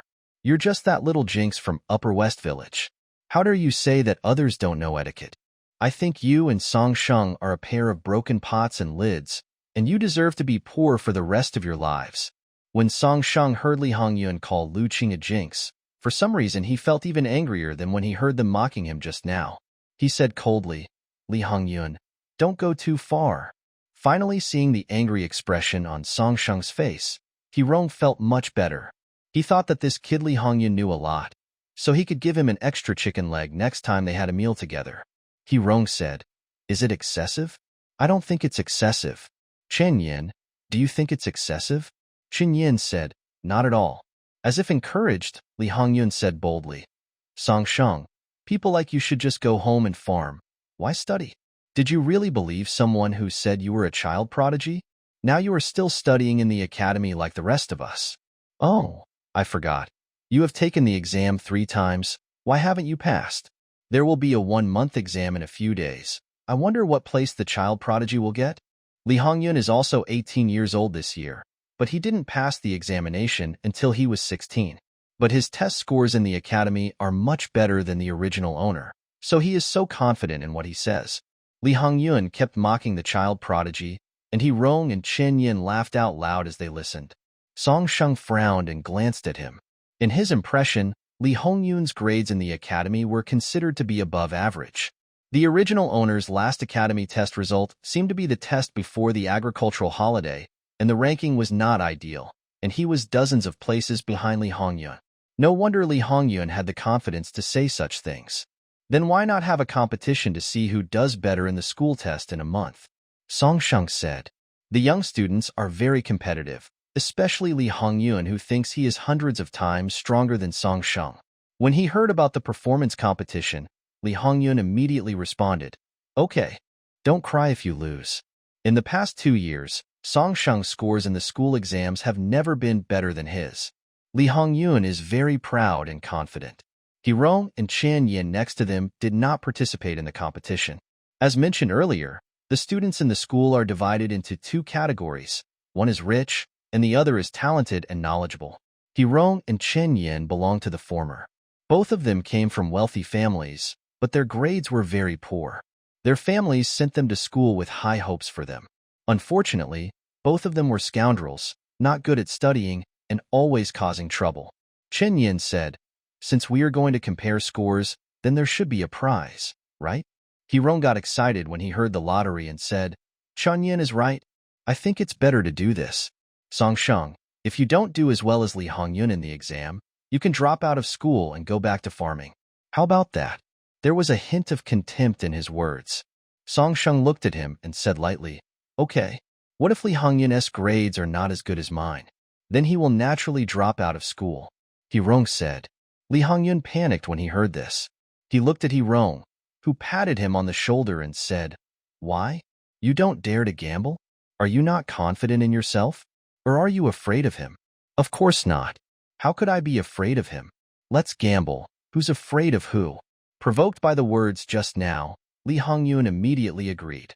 Anyway, there was no way he would lose. Song Sheng was really overestimating himself by asking to compete with him in grades. Did he still think he was 10 years old and had a photographic memory? This time, he was sure to win. Song Sheng would just have to wait to be expelled from the school. Now that the bet had been made, there was no point in talking about anything else. He Rong and the other 2 turned around and left, running towards a restaurant in the city. Song Sheng and Lu Qing were also preparing to go eat. If He Rong hadn't interrupted them, they would have almost finished their meal. Let's go eat," Song Sheng said. After saying that, he naturally took Lu Qing's hand and headed towards the Big Bone Noodle restaurant. The shopkeeper of the bookstore was still calculating on the counter at the door. He had heard what had just happened. He shook his head helplessly and sighed. "You are still full of youth." In Song Sheng's memory, the original owner would go to a Big Bone soup noodle restaurant in the west of the city every time he came to the city. The noodles in this restaurant are cooked with Big Bone soup. The price is cheap, and the taste is also very good. Although they had some money from selling books today, they couldn't spend it carelessly. For them, a bowl of Big Bone soup noodles was already a good meal. On the way to the west of the city, Lu Qing frowned and looked worried. He said, "Husband, let's go back after dinner. After we go back, you should go read a book. I will do everything at home from now on. You just concentrate on studying and don't worry about anything else." Song Sheng knew that Lu Qing was worried about him. After all, he had just agreed to compete with Lee Hongyun in the exam. If he didn't perform well, he would be expelled from the county school. The county school only accepts students who have passed the examination. Otherwise, you have to spend a lot of money to go to the school. A poor student like Song Sheng can only be qualified to go to the county school if he passes the examination. If he drops out of the county school, he can only go to the private school opened by the scholar. Not only will the learning resources be poor in the future, but more importantly, it will bring shame to their old Song family. Because of their poverty, the Song family has always been looked down upon by others. If he drops out of the county school again, Zhang Xinghua's spine will be broken. However, Song Shang actually agreed to the bet, and he still had some confidence in his heart. Since he came here, he systematically looked through the subjects and books that the original owner studied, and he found that he had an advantage, that is, he had a photographic memory. When the original owner was 10 years old, he had a photographic memory, but later on, somehow, this talent disappeared. Now that he has come here, he finds that the articles he has read once are as clear as if they were reproduced in his mind. The subjects of the school examination are based on the subjects of the college examination. Not only Confucian classics, but also law and mathematics are tested, but the score of law and mathematics is less. Song Shang felt that this was a bit like the liberal arts and science subjects he learned in his previous life, such as history and chemistry, each with 50 points, while Chinese, mathematics, and English were each worth 150 points. There were 4 classes in the county school, each with about 40 to 50 students, totaling about 200 people. Li Hongyun ranked about 70 to 80, while the original owner ranked about 120. There was a difference of 30 to 40 places. Song Shang recalled the original owner's usual answers and found that the subjects where he lost the most points were mathematics and law. The math in Jing Dynasty was all based on abacus, but Song Shang, who traveled from his previous life, could directly calculate the answer without an abacus. He had also learned mental abacus when he was a child, which made him calculate even faster. In addition, he was good at math, so he had no pressure in math. Among the Confucian classics, the Analects and the Tao Te Ching are basic skills, and they need to be memorized in full. For Song Shang, memorizing all the books is not a difficult task. The 4 books and the 5 classics are required for examinations, and although they are called the 5 classics, in fact, only one of them is the most widely tested. The main subjects of law are the Kaihuang Code and the Jingda Code. If one passes the imperial examination, he will be qualified to be an 8th-rank county magistrate or county lieutenant. If he needs to adjudicate a case, he must be familiar with the laws. These 2 books of laws have many rules and regulations, and they mainly rely on memorization, which is what Song Shang is good at. Song Shang's current difficulty lies mainly in the punctuation and interpretation of the article. The original owner's memory is a little slow in understanding knowledge, but Song Shang is different. He can understand the meaning, but this book has no punctuation marks, so he can't punctuate correctly, so it is difficult to understand the meaning. In addition, scriptures, policy essays, and the like are also key points, accounting for a large proportion of the marks, and are also the focus of his recent review. If you want to study well, you must not only be flexible in your mind, but also be able to learn. Only by consolidating your strengths and remedying your weaknesses in time can you be successful. There is still a month left, and after he goes to school, he can ask the teacher for detailed advice. Taking all conditions into consideration, as long as Song Shang does not do too badly in the 4 books and 5 classics and brings out the original owner's level, it is possible for him to improve by 30 or 40 places. He never fights a battle without confidence. Since he has accepted it, he has made plans. It's not like he has to surpass the first place. The original owner has too much room for improvement. As long as he performs normally in other subjects and does well in mathematics and law, there is no reason why he will lose to Li Hongyun. Lu Qing had simple ideas and didn't understand anything about studying, so he could only worry. Don't worry, I'll go study as soon as I get home, okay? You have to believe me, I won't lose.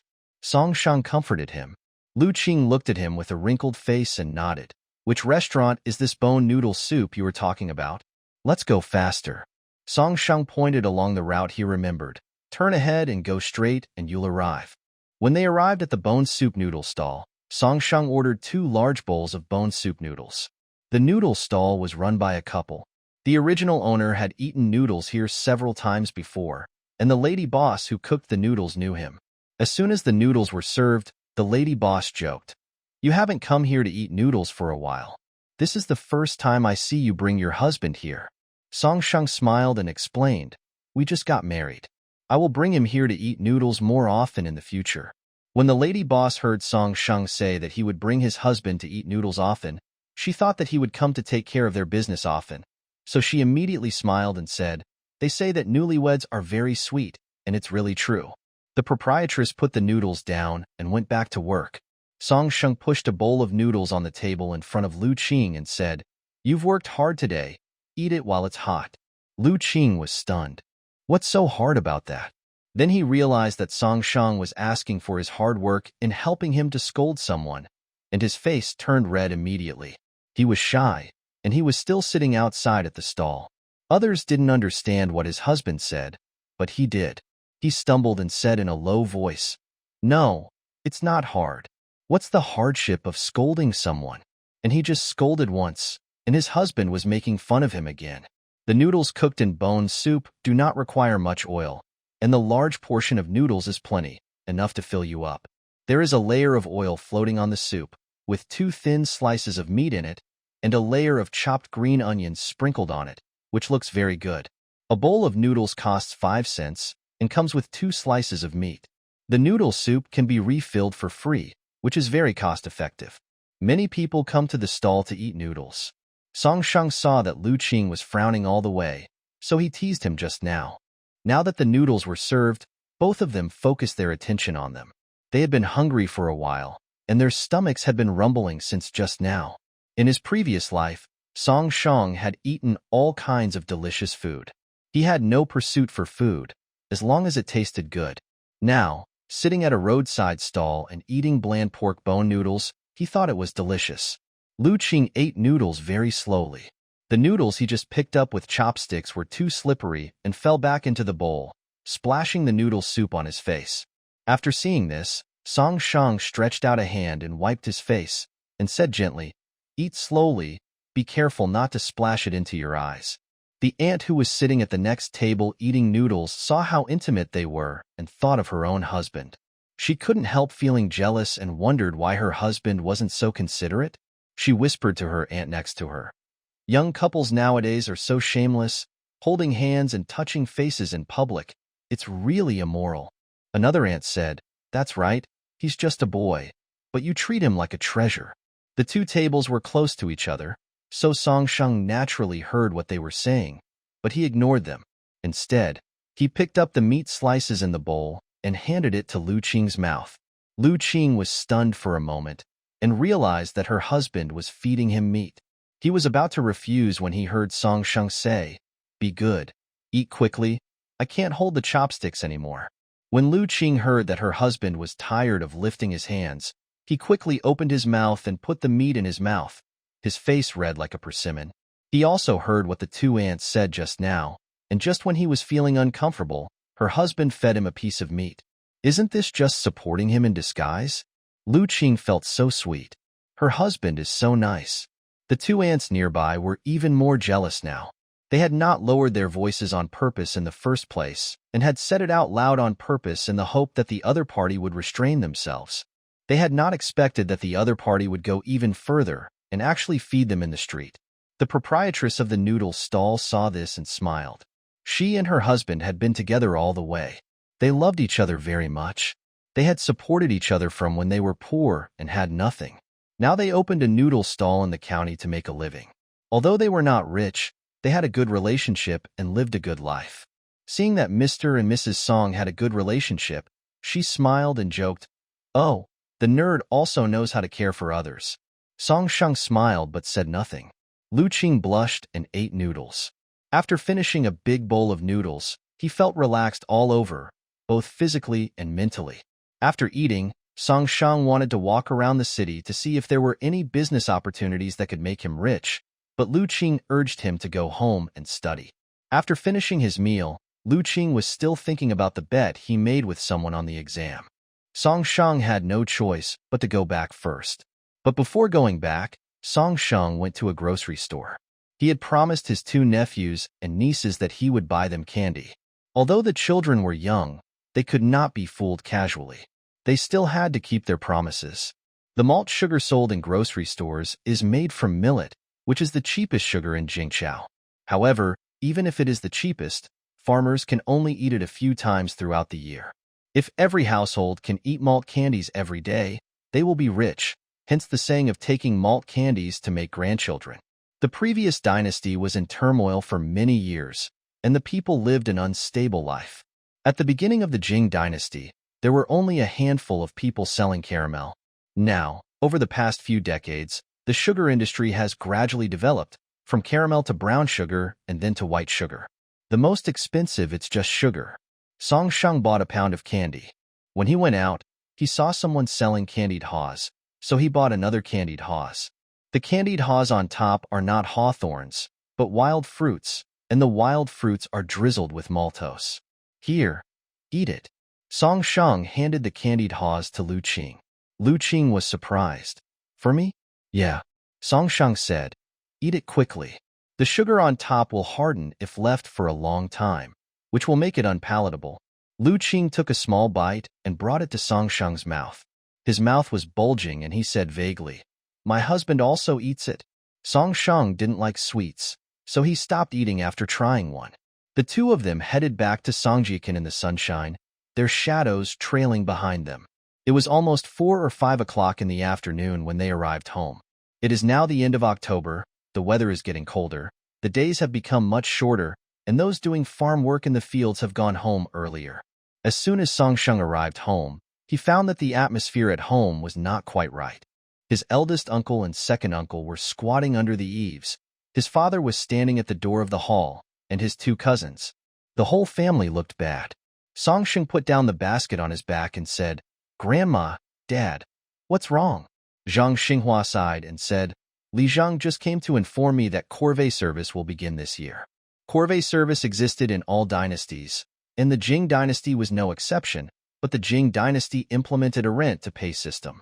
Not only did the people have to pay taxes, but they also had to serve about 20 days of Corvée every year.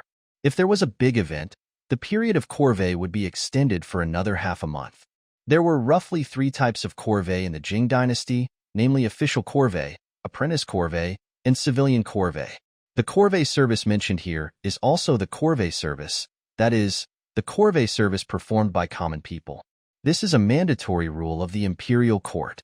Each household is selected according to the number of men, and they can do whatever work is assigned by the government.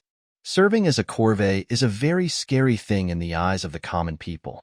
When ordinary people see the Corvée officials, they want to hide away, just like seeing the seductive bull-headed horse face in the underworld. If you work a little slowly, you will be whipped by the supervisor with a whip, and you don't eat well or sleep well. You have to get up before dawn to work. 3 meals a day are watery and waterless. After losing more than 10 kilograms, it felt as if a layer of skin had been peeled off, and even many people with weak bodies could not survive it and died. Zhang Xinghua sighed. If only Shenger had been admitted as a scholar last year, our family wouldn't have to have a male servant. There are 7 adults in the family. Song Laoda, Song Laoer, Song Lao San, Song Ping, Song Feng, Song Cheng, and Song Sheng. If you choose 5, you will draw 1, and if you choose 7, you will draw 2. There are exactly 7 people in the Song family, which means that the family 2 men are required to serve as Corvées. It was Song Ping and Song Cheng's turn to serve in the Corvée last time. In the end, Song Lao and Song Laoer felt sorry for their sons, so they went on their behalf. Because Song Sheng wanted to study, Zhang Xinghua was naturally reluctant to let him serve as a Corvée. However, it was not easy to decide who would serve as a Corvée in the family this year. Zhang Xinghua opened her mouth, but she didn't say anything. The family has a lot of people and a lot of land. Farming the land every year is hard enough for the 3 sons, and Zhang Xinghua also feels distressed. Song Sheng said, "Can it be redeemed? How about we use money to redeem it? He has a few taels of silver left from selling books today, which can be used by Grandma to redeem her Corvée." There were provisions for Corvée service in all dynasties, and it was also stipulated that money could be redeemed. Some wealthy families could not bear the suffering of their children, so they would use money to redeem them so that they would no longer have to endure the hardships of Corvée service. Zhang Xinghua said with a sad expression, "Our family has to produce 2 adults. According to the regulations, we can only redeem 1. And redeeming the Corvée is too expensive. 1 male is 10 taels of silver. Shenger, our family doesn't have that much. The remaining money will be used for your studies." Song Sheng touched the remaining 5 taels of silver in his pocket and felt extremely uncomfortable. For the first time, he felt that it was such an important and urgent matter to be admitted as a scholar. Lu Qing watched everyone feel uncomfortable and said, "Grandma, I still have 8 taels of silver in my dowry. Why don't you put it together and redeem a corvée? He knew that the husband still had 5 taels of silver from selling books. In addition to the 2 taels of shio, there were still 3 taels. This added up to a total of 11 taels, which was enough to redeem a male from his labor service. Zhang Xinghua knew that Lu Qing brought a large dowry when she married in. At that time, the Song family did not give much as a gift to the Lu family, so it took a lot of advantage out of the Lu family. This caused people to take out the dowry again, and Zhang Xinghua felt very sorry. But compared with her son and grandson, this little money is nothing. At worst, she will make up for her son and husband more in the future. Thinking of the appearance of the eldest brother and the second child when they came back from the last corvée, Zhang Xinghua couldn't help but want to cry. She just served a corvée, and her 2 sons were almost shabby when they came back. Song Sheng said, I also have 5 taels here, Grandma. We still have enough money to redeem the corvée. When Zhang Xinghua saw him taking out 5 taels of silver, she asked in a trembling voice, Shenger, where did you get so much money? You can't do anything bad, right? I heard that there were some in the past when I was taking the Tongxing examination. People will look for pin substitutes. My grandson, you won't take the risk and become pin substitutes for others, right? You will be jailed. Song Sheng quickly explained, No, Grandma. Where did you think you were? I went to the city today to sell a few miscellaneous books that I didn't need. These are the remaining 5 taels. When Zhang Xinghua heard that Song Sheng had sold the book, she cursed, You prodigal son, what are you doing selling books? Our family has not yet reached the point where we need you to sell books for money. Where did you sell them? Return the books quickly. Song Sheng knew that Grandma would be angry when she found out about this, so she quickly explained, Grandma, those are really unnecessary idle books. They are all about geography of mountains and rivers and stories about monsters. They are not used in the scientific examination. Leave them alone. It's almost moldy, so it's better to change some money first to deal with the emergency. Besides, the bookstore won't return it after it's taken away, and it will cost more to buy it back. Zhang Xinghua said, Shenger, don't lie to Grandma. Grandma heard that books are the most important thing for a scholar. Our family is poor, but no matter how poor we are, we can still afford your education. If we can't afford it, we can let you sell it. The level of books, you know? Song Sheng said obediently, My grandson knows.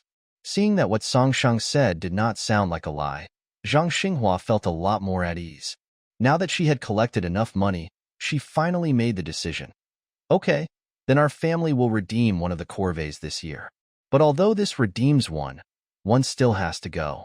The court decree stipulated that a family could only redeem 1 corvée at most, and the Song family had to pay 2, so 1 person had to serve as a corvée.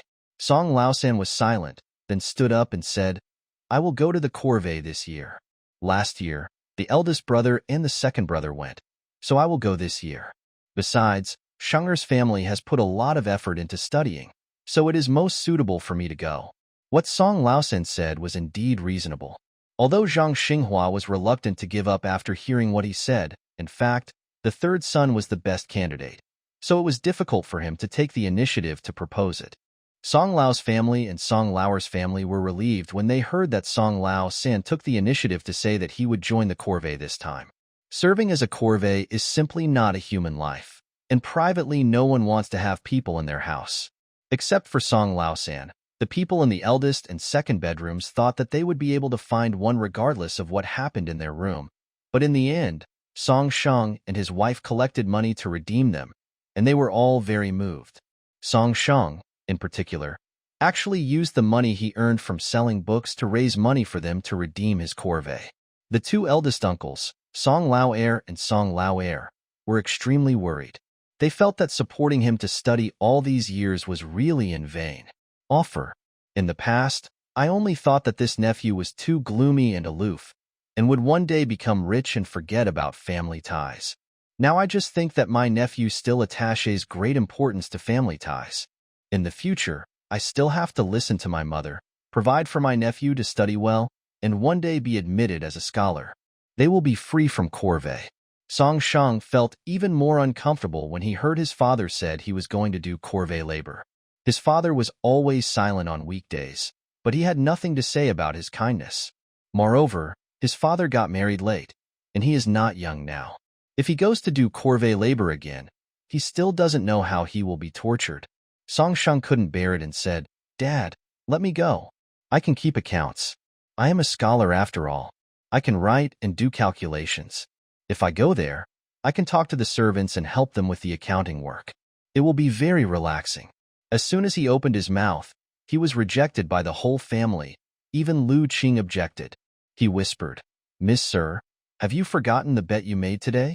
If you go to do corvée work, what will happen to the school exam?" Song Sheng smiled bitterly. He knew he shouldn't have dared to propose a contest at that time. He could have thought of other ways to teach Li Hongyun a lesson, but he shouldn't have been so impulsive. But even if Song Sheng and Li Hongyun had not agreed on the exam bet, Zhang Xinghua and the rest of the Song family would not agree to let him go. Song Sheng is a scholar. He has not been asked to do any work at home since he started studying. He has a thin body and is not even a little bit weaker than several cousins. Even though he said he was doing leisure work like accounting, the food he ate while working as a corvée was the same. No matter what kind of work he did, everyone ate the same, and the food was limited. If you grab it late when the meal starts, it will be gone. You have to work hungry. The food was not good to begin with. How could Song Sheng steal it over others? If he had lost his body and bones, he would probably be even thinner. If he got sick again, he might not be able to come back alive. It is absolutely impossible for his family to let him go. The Song family still expects him to study hard and take the exam to become a scholar. At this time, Song Sheng finally realized clearly and deeply how important it was to become a scholar in this era. Exemption from taxes was secondary. The most important thing was to be able to exempt the family from corvée. Grandma, uncle, second uncle, dad, don't worry, I will study hard. Song Sheng said he would have to work harder on studying in the future. Seeing the resolute expression on her grandson's face, Zhang Xinghua was very pleased. Great. There are no cowards in our Song family. Just focus on studying and don't worry about anything else. Song Sheng asked again, when will the corvée begin? The head of the village said it will be in 10 days. Zhang Xinghua said, I don't know what I will be assigned to do this time. Alas, I can only leave it to fate. Because of the corvée, the family was distracted during dinner. Today, it was the second sister-in-law Li's turn to wash the dishes, and Lu Qing only helped to clean up the dishes. After dinner, Song Sheng and Lu Qing returned to their room. There was no light at night, so they washed up and went to bed. During the meal, Lu Qing's face was not very good. Song Sheng thought that he was unhappy because of the 8 taels of dowry, so he took his hand and said, Lu Qing, thank you for the few taels of silver today. When I make money in the future, I will give it to you to manage. I will study hard and let you be my scholar husband. Not every newly married man is willing to spend all his dowry for his family. Only the little fool Lu Qing is so sincere to him. Lu Qing heard this and said, Husband, don't say thank you to me. We are a family. In fact, I am not unhappy about the dowry of a few taels of silver. I am worried about my uncle. Songjia village has begun to collect corvée labor, so Shangxi village must be no exception. Can't we buy it with money? Only one adult of the Lu family needs to serve in the corvée labor, and we can collect some money to buy it. The Lu family is better off than the Song family. Just look at the 8 taels of silver that Lu Qing gave as a dowry. It is clear that redeeming a corvée is not a particularly difficult thing. If you want to redeem it, you can always get the money together. Lu Qing understood Song Sheng's thoughts, but their family situation was a little special.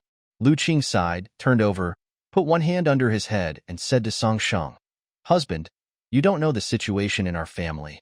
My aunt will never agree to the family paying 10 taels of silver to redeem corvée labor. So this time, the corvée labor must be done by my uncle. My uncle has been reluctant to get married, and my aunt thinks that my uncle will have to rely on them for his old age sooner or later, so she usually treats my uncle badly at home. My uncle is afraid of his wife and dare not say a word. Alas, it's okay.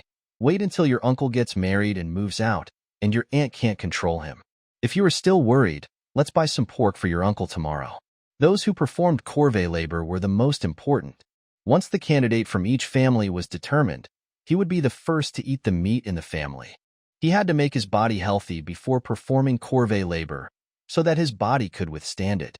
Lu Qing shook his head. Forget it. Even if we buy meat, my uncle probably still won't be able to eat it. My aunt won't give all the meat we buy to my uncle.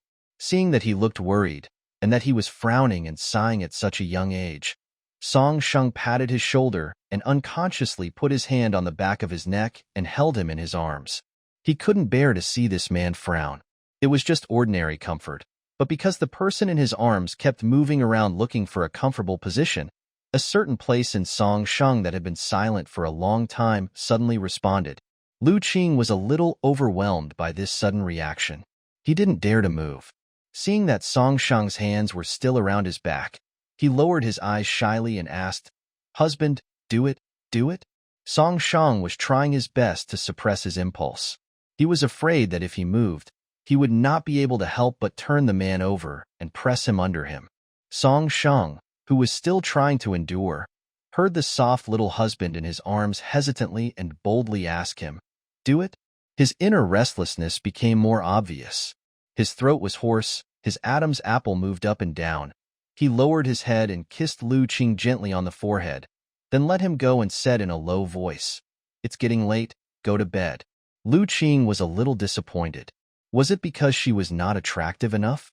Her husband had always refused to sleep with her, but her father said that she was not bad-looking. "But my husband kissed his forehead today. Is that also considered progress?" Thinking of this, Lu Qing felt happy again. His husband must still like him. Maybe he didn't touch him for so long just because he was shy? Lu Qing fell asleep while thinking. It was November, and the nights were beginning to get cold. He curled up into a ball and pressed himself against the source of heat next to him. Song Sheng hadn't fallen asleep yet. It took him a long time to suppress the reaction in his body. Just as he was about to sleep, he saw the little person beside him rolling over. Lu Qing was soft and delicate in her sleep, with her mouth slightly open. Song Sheng pursed his lips, pulled her into his arms again, lowered his head and placed a gentle kiss on her slightly open lips, then closed his eyes and fell asleep. The next morning when Song Sheng got up, his arms were empty. He tilted his head to look at the other side of the bed. No one was there. Lu Qing had already gotten up. The Song family takes turns cooking, and today it was Lu Qing's turn. He got up early in the morning to prepare the meal, and then went to collect the eggs from the chicken coop in the backyard. There were 2 piglets in the backyard. They didn't eat much yet, so he went to cut some grass early in the morning, chopped it up, mixed it with wheat bran and boiled it, then poured the grass into the trough in the pig pen. The piglets, who had been hungry all night, came out in a hurry and ate all the grass. When he finished all this, Song Sheng had just gotten up. Farmers get up early, which would be around 5 in the morning when it was still dark. Song Sheng couldn't adapt to this time, but now he has developed the habit of getting up at 6, which is considered early for him. When I walked into the yard, I saw Lu Qing feeding the chicks. These chicks were just brought home not long ago. There were about a dozen of them. The Song family was large, and if they raised too few chickens, the eggs they laid would not be enough to eat. Moreover, not all of the dozen chicks could be raised, so they had to be carefully cared for. Seeing Song Sheng, Lu Qing said, "Husband, get up. There's water in the basin. Wash up first. We can have dinner when Dad and Uncle come back from the fields." Farmers are busy all year round. They are busy harvesting crops and farming during the busy farming season. If they are not cleared in time, they will compete with the crops for nutrients. The wheat seedlings will not grow well, and the wheat ears produced next year will not be full, which will greatly affect the harvest. The water in November was a little cold. Song Sheng brushed his teeth with willow branches soaked in the water and washed his face with the water in the basin. There was no toothpaste in the Jing dynasty, not even toothbrushes made of pig hair. Rich families would use a paste made from medicinal herbs such as poria cocos as toothpaste to rinse their mouths, while ordinary people could only use willow branches. Soak the willow branches in water in advance. When you are ready to use them in the morning, take out one and put it in your mouth. Use your teeth to bite the willow branch open. The willow fibers inside will be exposed, like tiny wooden comb teeth. This is the simplest toothbrush, and the term morning chewing tooth wood comes from this. The willow branch was not very convenient to use. Song Sheng would always scrape his gums with it, making it difficult for him to eat. He thought that when he had some free time, he would study how to make a good toothbrush. Song Shang had just finished washing up when his uncle, second uncle, and his father came back from the fields. His two cousins also came back from washing clothes in wooden basins at the river. Now that everyone was together, it was time to have dinner. During the slack season, the meals at home are bland and not oily. They are usually steamed sweet potatoes, pickles, sorghum flour, and some porridge. The taste is average, but it's enough to fill the stomach. But in 10 days, it would be the day for Corvée labor. Before the labor service, every household would let the adults who were to perform labor service eat better at home and gain weight. Otherwise, they would be tortured when they arrived at the place of labor service. The same goes for the Song family. Even if the family is poor, they still have to eat. Lu Qing specially fried a meat dish and an egg for breakfast, and also made white flour pancakes with wild vegetables in them and a layer of butter on the outside, which smelled delicious. He also mixed flour with a basin of water dumplings and cooked dumpling soup, which looked very good. Almost all the meat on the table was given to Song Lao San. He was about to go to perform Corvée labor, and he was not modest about the meat given to him by his family. He ate it all. There was no other way. He had to take good care of his body to perform Corvée labor, and then he had to come back to earn money for his son's education. After dinner, Lu Qing went to wash the dishes. Song Shang reminded him, "The weather is cold. Remember to add some hot water when washing the dishes. If your hands get frostbite, they will itch unbearably at night, and it will be very uncomfortable." Facing her husband's worry, Lu Qing felt warm in his heart. He nodded and said, "I understand, husband. It's cold outside. You should go inside." Song Shang went back to his room to read, and Lu Qing washed the pots and bowls and went into the inner room. The day when Shanggong's school starts is coming soon, and he has to help Shanggong pack all his things in advance. Song Shang could just put the books in the box back after he finished reading them. Lu Qing also put the paper and ink he bought at the bookstore and the pen that Song Shang often used into the box. Lu Qing found the school uniform that Song Shang was going to wear when school started. It was washed a few days ago and placed in the closet. The county school stipulated that all students must wear uniform school uniforms. If they did not wear them, they would be punished by the school's discipline teacher. After cleaning up, Lu Qing took out the sewing basket and sat beside to do needlework, while Song Shang was reviewing his lessons under the window. In his previous life, he was very talented and did not study hard, but he had to work harder in this life. Soon, as the list of people to serve Corvée came out, the villagers began to talk about it. After the Song family had eaten their fill, they all went back to work and didn't pay attention to the gossip in the village. The Song family has many adults. Shouldn't they have two? Why did they only have one this year? Don't you know? The Song family paid money to redeem one. What? Pay money to redeem? When did the Song family become so rich? That's 10 taels of silver. It's not that easy to get together, and Song Sanlang just got married not long ago. So it must have cost a lot just to hold the banquet. That's right. I'm wondering too. Isn't the Song family famous for being poor in our village? How come they took out 10 taels of silver all of a sudden? The Lu family in Shangxi village, who married into their family, is not bad. Maybe they help them. Can they help with 10 taels of silver? I don't believe it. Besides, the Lu family doesn't need to spend money to redeem Corvée, right? The women and boys who were washing clothes by the river were talking about it. At this time, Wang Xiaozi, who lived next door to the Song family, came over with a wooden basin. When they saw her coming, they all spoke to her. "Wang Xiaozi, you live so close to the Song family. Do you know what's going on with the Song family? Where did you get 10 taels of silver to redeem the Corvée?" Mrs. Wang arrived late and looked around with the wooden basin in her hand, but couldn't find a good spot. At this time, the aunt who was considerate moved a place for her. Mrs. Wang was very pleased. She put the wooden basin by the river, wet the clothes in the basin and beat them on the stones. As if to whet everyone's appetite, she pounded it a few times before saying, "Of course I know." When they heard that Wang knew the reason, everyone put down the clothes they were twisting and gathered around her, asking, "What's going on? Please tell us. We are so worried." It was a rare occasion for Wang's wife to be the focus of everyone's attention. She enjoyed this feeling very much. She moved her lips and said, "Song Shang raised the money by selling his books. Oh my God. I heard that scholars value those books the most. Those books are so precious. How could he bear to sell them? He is such a spendthrift. Maybe he doesn't plan to study anymore. He's married now. Maybe after experiencing the good life of having a husband and a warm bed, he has lost the heart to study. I heard that the county school is about to start. Song Shang is most likely not going to study anymore. What's the point of studying after selling his books? Maybe he has lost heart after taking exams for so many years and decided to give up. Anyway, it's a waste to keep these books. It's better to sell them for some money. Everyone was chattering and returning to their places to wash clothes with sticks. At this time, an aunt next to Wang Xiaozi asked curiously, "Wang Xiaozi, how do you know he sold the books?" "He went to the city to sell books yesterday, and my son Xuanzi also went to the city and happened to see him. And this morning I vaguely heard Zhang Xinghua scold him, saying that he was a prodigal son." Think about it. Zhang Xinghua usually loves this grandson the most. If she scolded him, then he must have sold books. Farmers believe that what scholars value most is books. You can be without money, but you cannot be without books. Song Shang sold his books. Doesn't that mean he doesn't want to read anymore?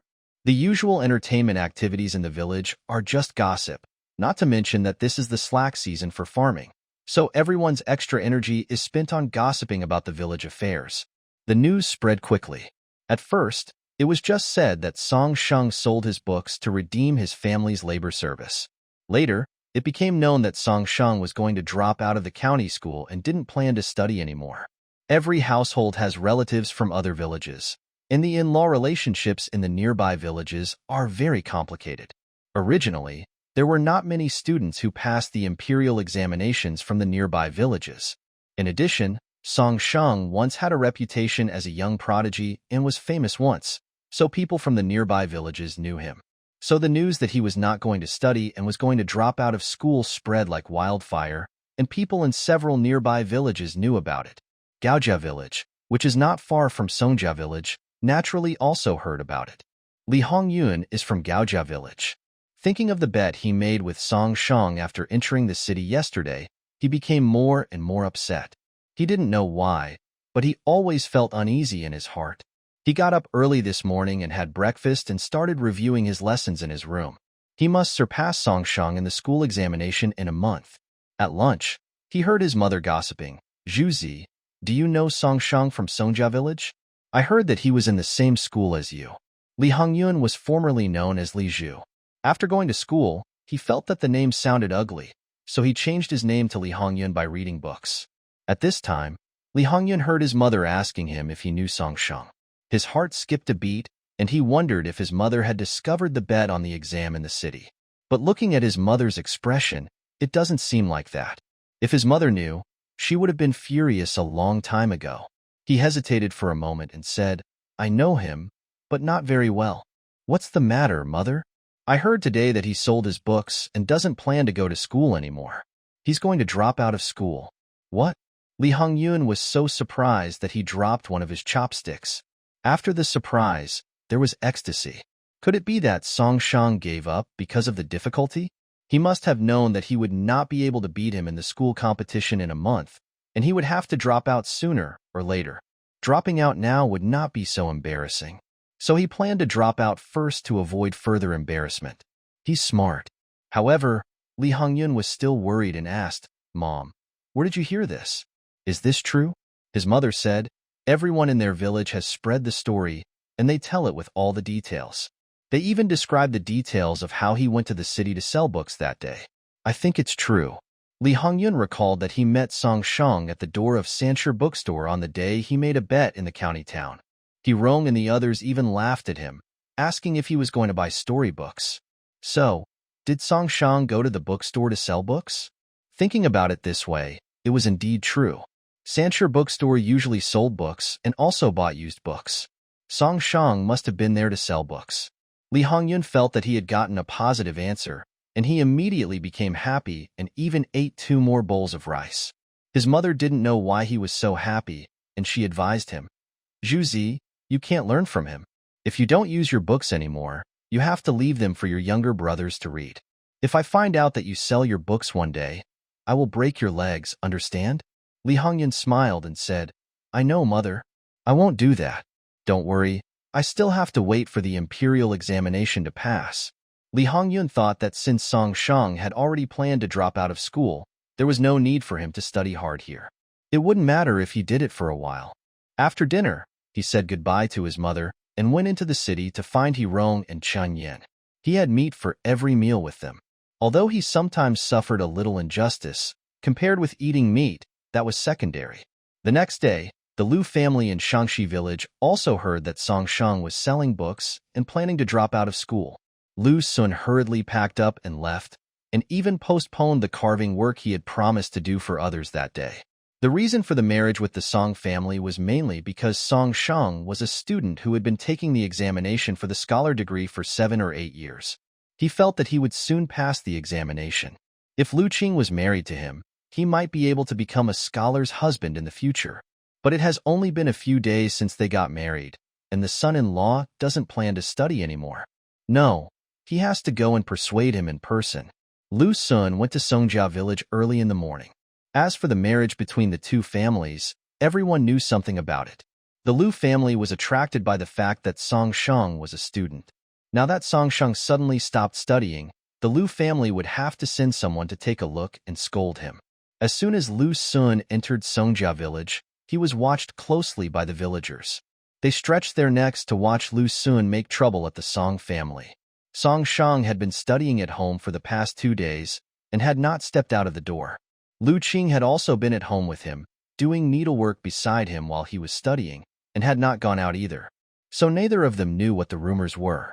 The eldest sister-in-law, Ms. Sun, and the second sister-in-law, Ms. Li, went to the river to wash clothes with wooden basins early in the morning. The weather was getting colder, and there were not many people washing clothes by the river. The water was cold, and it was easy to get your hands frozen if you washed for a long time. The two of them prepared to finish washing quickly and go back. A nosy lady named Niu by the river said, "I heard that your son Song Shang is not going to study anymore. Is he going to work as an accountant in the city?" Sun and Li were very surprised and asked at the same time, "Who told you that our Song Shang is not going to study anymore?" Aunt Niu was also surprised. "It has spread? Now the whole village knows that your Song Shang sold his books. He said he doesn't plan to study anymore and will drop out of school soon." "What?" Sun and Li looked at each other, very puzzled. "My brother-in-law did sell books, but according to him, they were all miscellaneous books that were not needed for the imperial examination. How did people spread the rumor that he was not going to study and was preparing to drop out of school? Where did this rumor come from? You can't stand the fact that their family is doing well, right? You have to make up such a rumor."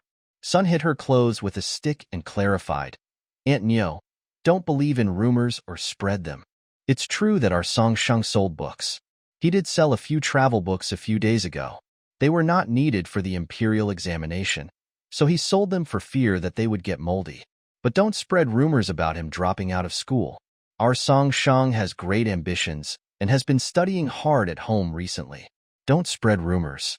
Sun usually has a gentle personality, but she was a little angry when she heard such rumors today. "What nonsense is this? My brother-in-law has been studying harder than ever recently. He gets up at dawn to memorize his lessons, and even at night when it's dark, he still studies by the light of an oil lamp. It's ridiculous that someone has spread rumors that he is going to drop out of school." Mrs. Li asked Aunt Niu, "Who said that our Song Shang is going to drop out of school?"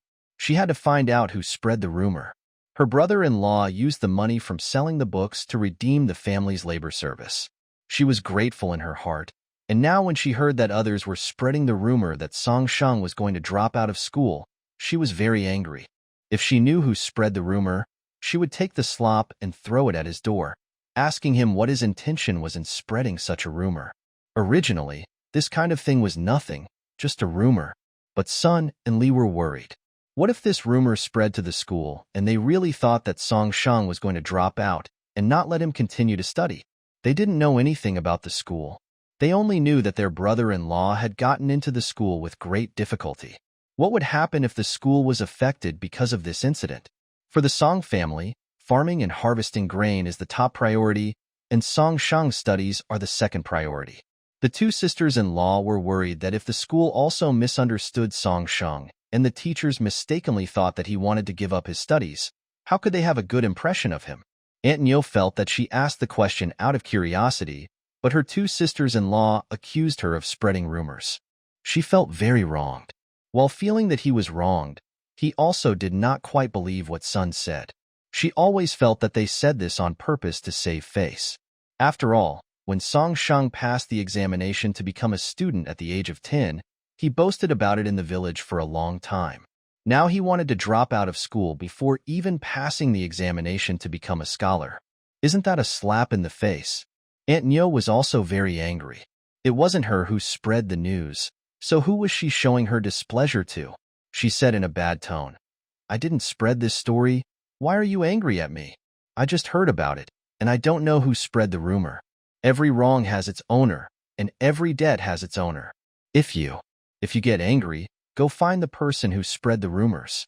Here, Boss Song and others go to work in the fields.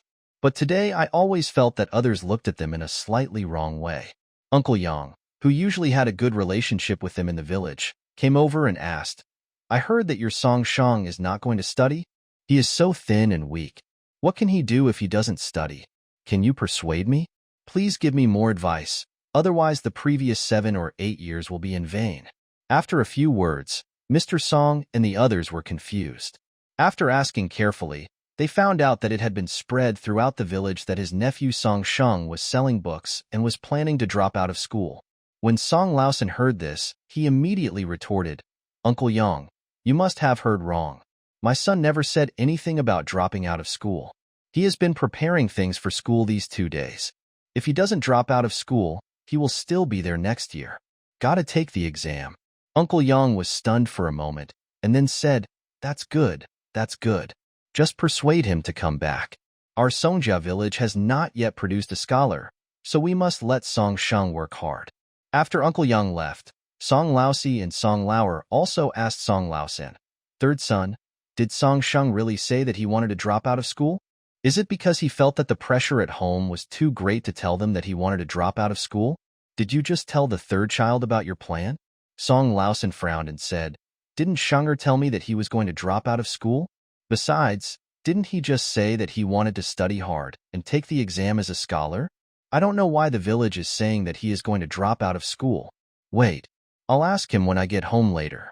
Several people were no longer in the mood to work in the fields. The Song family is very lively right now. Not only Lu Sun came, but Song Ying, the second cousin who was already married, and Song Dong, Song Shang's sister of the third cousin, also came. However, the 3 waves of people did not come at the same time. Song Ying wanted to get closer and be the first to arrive. She is 19 years old this year.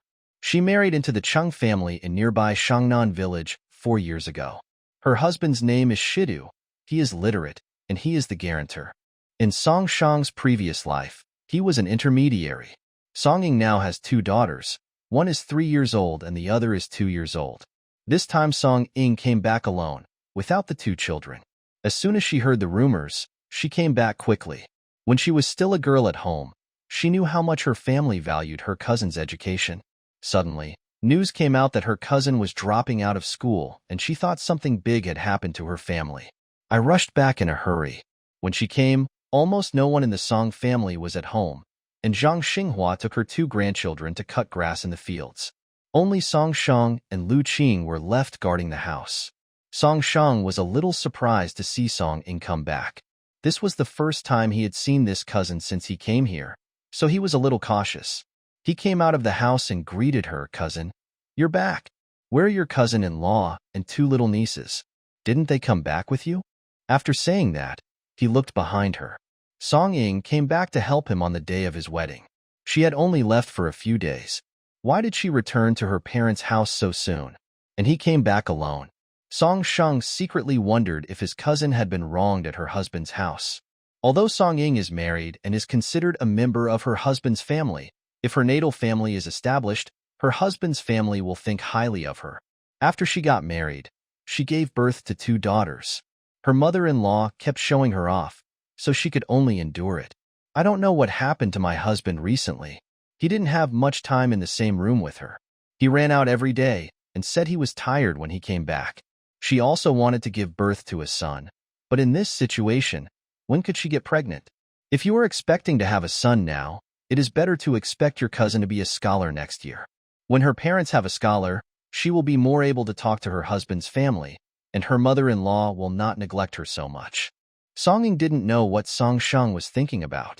Thinking of the purpose of coming here, she said, "Your brother-in-law is busy and we don't have time to come together. Cousin, I heard that you are not going to study anymore and will drop out of school. This matter, is it true?"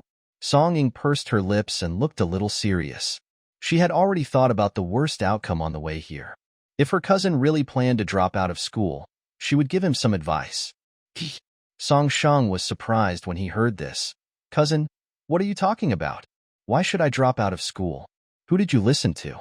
After receiving Song Sheng's affirmative answer, Songying breathed a sigh of relief. "You really scared me to death. I thought you were really going to drop out of school. I heard about you in Shangnan village. I'm planning to drop out of school after selling my books." Song Sheng was also confused. He didn't know anything? He hasn't gone out for 2 days. He has been studying hard at home and reviewing his homework. He doesn't know as much as his cousin.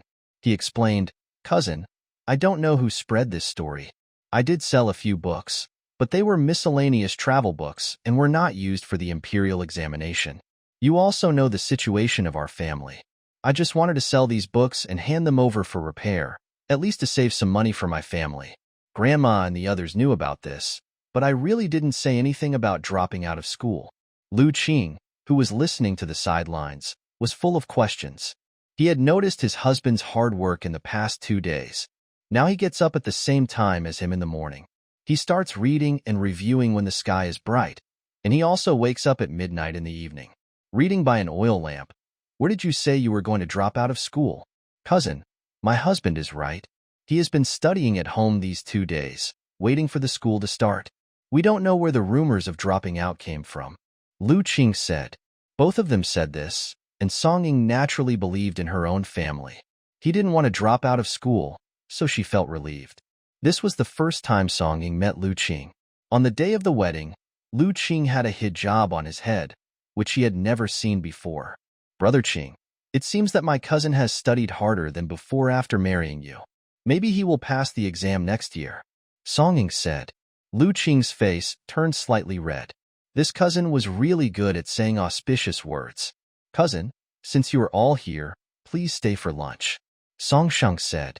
The misunderstanding has been explained clearly, and Songying has nothing to worry about.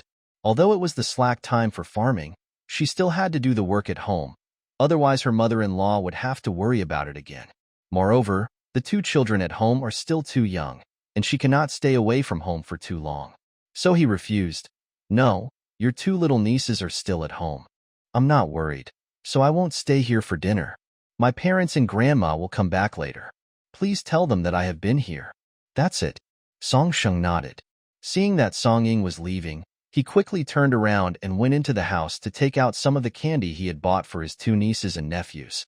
"Cousin, I bought this for the big-haired girl when I went to the city to sell books. There is still a lot left. You can take some back and give it to my 2 little nieces to taste."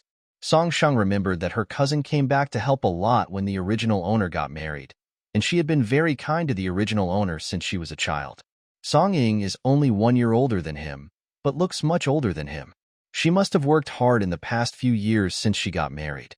This was the first time that Songying received something that her cousin asked her to take back when she was returning to her parents' home. After getting married, Songying was indeed different and much more sensible. There are 2 brothers in the Cheng family, but they are not separated because Songying gave birth to 2 daughters in succession after her marriage. Her mother-in-law had a problem with her and favored her uncle's family. Every time the 2 girls from her family went to her grandma's place, she never having eaten caramel, she knew that every delicious thing her mother-in-law put out was given to her brother-in-law's 2 children. But she couldn't help it. In the final analysis, she still blamed her stomach for not living up to expectations. Songying packed the small bag of malt candies handed over by Song Sheng. Her 2 girls had followed him back to her parents' house to eat some malt candies when her brother-in-law got married a few days ago. They had been quarreling non-stop and clamoring for candies when they returned home, just in time. "I took this little caramel back and gave it to the 2 of them as snacks." Songying went back with a smile on her face, and then Lu Sun came. Shangnan village is to the south and Shangxi village is to the west. Not long after Song Ying left, Lu Sun arrived. Song Shang and Lu Qing did not return to the house after Song Ying left just now. Both of them were confused about what Song Ying said today and were ready to go out to inquire about the situation. As a result, as soon as Lu Qing opened the courtyard door, he saw his father coming. Lu Qing saw that his father didn't have anything in his hands, so he knew he wasn't visiting relatives. He opened the door and stepped aside. "Dad, why are you here? Come in quickly." Lu Sun's tone was not good. "Why? I can't come and see you?" Lu Qing could clearly tell that his father was unhappy. He glanced at Song Shang in confusion. The message in his eyes seemed to be asking, "What's wrong with my father?" Song Shang shook his head slightly, indicating that he didn't know either. Just as he was about to say hello to his father-in-law, he suddenly remembered his cousin's question just now. At this time, he had a bad feeling. Could his father-in-law have come to see him because of this matter? Sure enough, as soon as Lu Sun entered the main room and sat down, he said, "Sister-in-law, are you not planning to study and are you ready to drop out?" When Song Shang heard it, it was indeed the case. "So, what is the rumor outside that he does not plan to study and is about to drop out?" People from several nearby villages knew about it. Although this rumor did not have much impact on him, there were always concerned relatives who came to ask questions, which made it difficult for him to concentrate on his studies and was very annoying. Song Shang had no choice but to repeat to Lu Sun what he had just said to Song Ying. Lu Qing was also trying hard to explain the situation to his father and clear up the misunderstanding.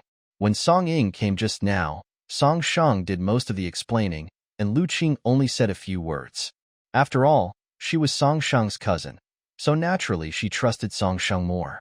Lu Sun came at this moment. Although Song Shang repeated what he had just said exactly, Lu Sun didn't seem to believe it. After all, the rumors outside were very detailed.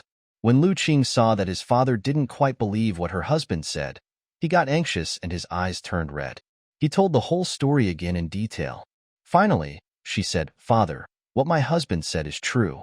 My cousin came over just now to ask about this matter. If you don't believe me, go ask her. Father, my husband really is not going to drop out of school. He has been studying hard recently." Lu Sun's unhappy expression finally eased a lot. It was good that this matter was not true. When Song Shang invited him to dinner, Lu Sun also refused. He came here today to ask about this matter, and now that he found out that it was a misunderstanding, he felt relieved.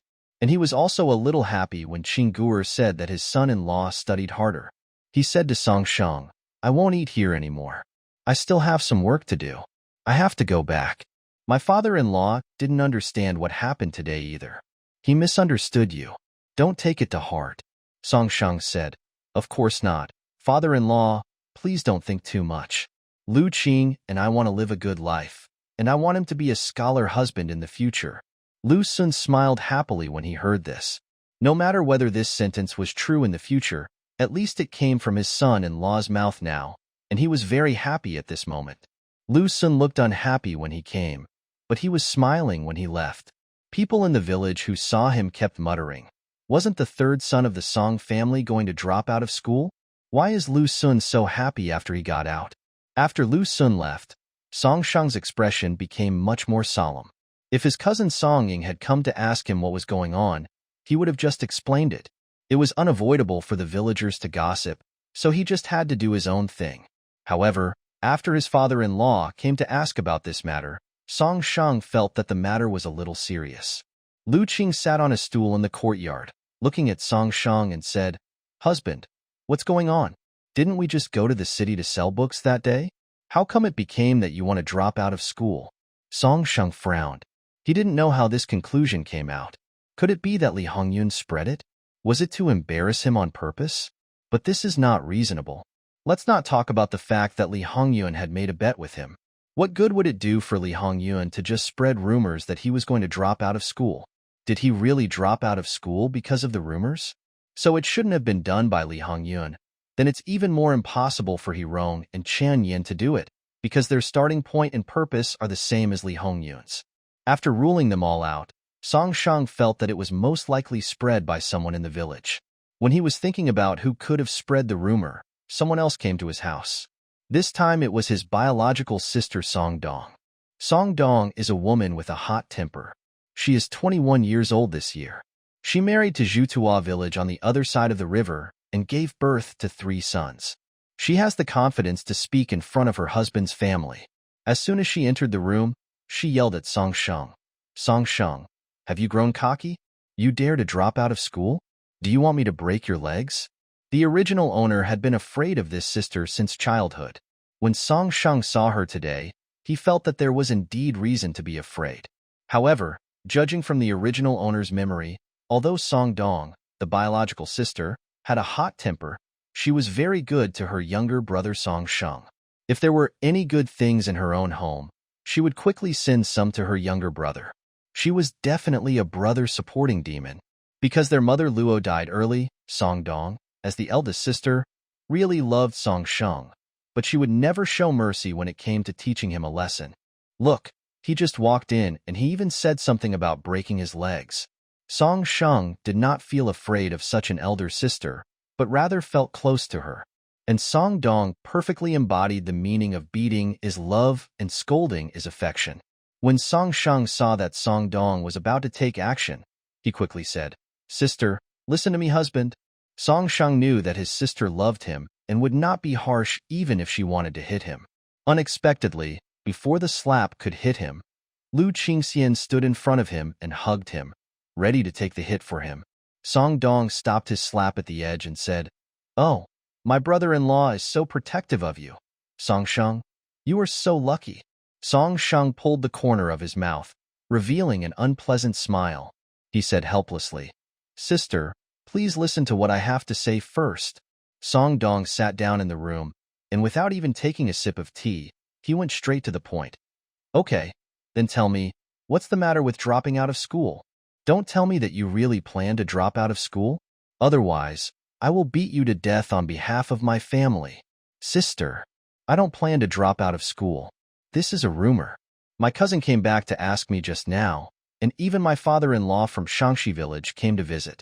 Now including you, you are the 3rd one in less than half a day." After hearing this, Song Dong realized that this rumor was indeed disgusting. Although it didn't affect his brother's continued study, people who cared about him would always come to ask about his situation. For example, 3 people came at once this morning, making it impossible for his brother to study peacefully. "Do you know who spread the rumor?" Song Dong asked. Song Sheng and Lu Qing both shook their heads. Song Sheng said, "Let's go to the village and ask around. I guess Grandma and Uncle will hear the rumor soon and come back soon. Sister, you wait for them at home and remember to explain it to me." Song Dong agreed, and Song Sheng and Lu Qing got up and went out. The two agreed to split up and go find out the situation. Song Sheng planned to go to Uncle Zhou's house first to ask if they knew where the rumor came from. When we arrived at Uncle Zhou's house, unfortunately, Uncle Zhou had gone to work in the fields. When Song Sheng was about to go to Uncle Yotian's house to inquire about the situation, he met Aunt Zhou who was coming back from washing clothes at the river. Seeing Song Sheng, Aunt Zhou came up to him with a smile and said, "I thought I saw someone standing at my door from a distance. It turned out to be Sanlang. Is he here to talk to your Uncle Zhou?" Song Sheng saw that it was Aunt Zhou, and Uncle Zhou was not there, so he asked Aunt Zhou the same question. He said, "Aunt, I heard a rumor in the village these days that I am not going to study anymore and will drop out of school. I want to ask who spread this rumor." The news was spreading all over the village, and Aunt Zhou naturally knew about it as well, but she never quite believed it. Song Sheng had been taking the exam for the title of scholar for several years. How could Zhang Xinghua agree to let him give up at this time? Seeing Song Sheng asking about this, she said, "I don't know exactly who spread it. I heard it from the eldest sister-in-law of the Zhang family next door. You can go ask her." Song Sheng thanked him and prepared to go to Zhang's house to ask. Just as I was about to leave, Aunt Zhou said, "Sanlang, you're not planning on dropping out of school, are you?" Song Sheng shook his head. "No, Auntie. I've been studying hard recently and plan to take the exam next year. How could I have the intention of dropping out?" When Aunt Zhou heard this, she knew that Songjia Sanlang would not give up the imperial examination so easily. She said cheerfully, "That's right. Maybe one day our Songjia village will also have a scholar." After Song Sheng left Zhou's house, he went to Zhang's house. Zhang's wife was cleaning the yard at home. She was a little surprised to see Song Shang coming. Song Shang rarely interacted with the villagers. He only got along with the Zhou family next door. He had almost no contact with their family. Why did he come to visit at this time? Is it Song Sanling? What's the matter with you? Zhang asked. Song Shang stated his purpose. Zhang felt a little embarrassed. She had told this rumor to all her aunts and uncles. Could it be that the other party came to her house to accuse her? Song Shang said, Mrs. Zhang, I want to know who in the village started saying that I was not going to study and was going to drop out of school. Although Mrs. Zhang was in the wrong, she really didn't know who started it in the first place. She said, I heard it from Wang Dahua, who came back from washing clothes by the river. She described it in great detail and even said that you were selling books. Anyway, I wasn't the one who spread the word in the first place. This has nothing to do with me. If you want to find someone, go find her. Song Shang didn't expect to get the answer by asking just 2 people, so he went to each of them one by one, and finally found out who was the one who started the rumor. Not long after Lu Qing went out, he met Long Guer from the village. It was true that enemies often meet on a narrow road. He remembered that he met this person on the second day after his marriage, and the other party even belittled him.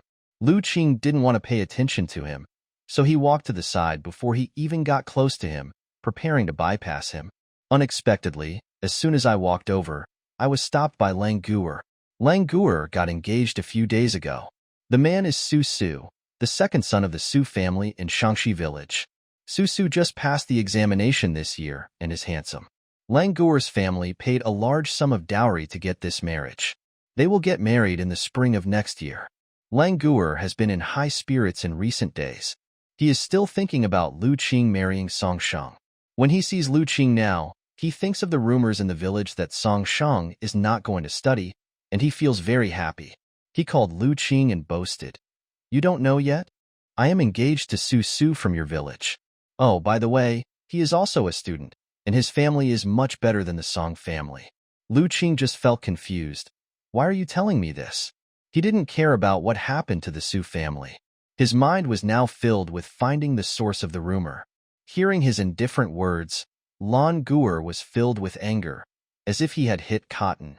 He showed off the things he cared about the most in front of others, but they had no feelings at all. It was really frustrating. Song Shang was ready to drop out of school. So what? Are you going to divorce him? I told him that you were a jinx, but he didn't believe it. You've only been married for a short time, and you've already forced Song Shang to drop out of school. Lu Qing didn't want to pay attention to him, but he actually said that her husband and she wanted to divorce. Lu Qing was very angry. His husband was very good, but he just felt sour because he couldn't get his hands on it. It was pure jealousy. We are not getting divorced. I don't care who you are getting engaged to. I just want to know where you heard that my husband is going to drop out of school. Langer clicked his tongue twice and said, You're really being stubborn. The one who said he dropped out of school was Aunt Wang from next door. Your 2 families live so close, and she said she heard it with her own ears. How could it be false? Don't quibble. You're pretending to be happy when you're clearly not having a good life. Aren't you tired? Lu Qing didn't care about his sarcasm. What he cared about was that the rumor that Lang Gu had just said about her husband dropping out of school was spread by Aunt Wang next door.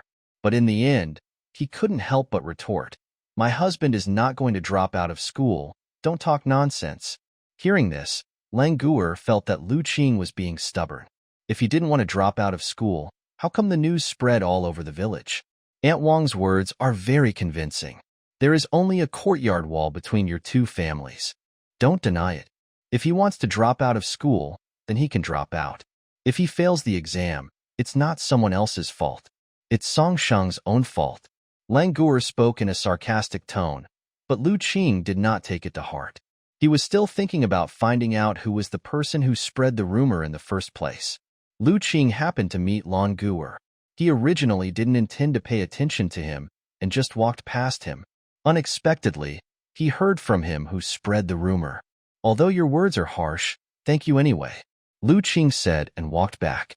He had to tell his husband the news quickly. Lang Guer was puzzled.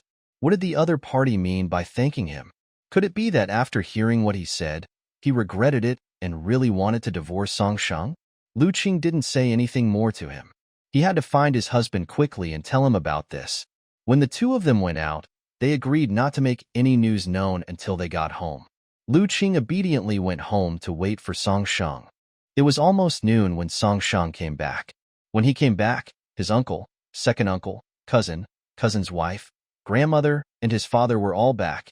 Even Song Yu and Song Xia, who were feeding pigs in the fields, were there. When the family heard the rumors outside, they hurried back. When they came back, it happened that Song Sheng and Lu Qing had just gone out to inquire about the news, and Song Dong was the only one at home. After listening to Song Dong's explanation, the family finally felt relieved.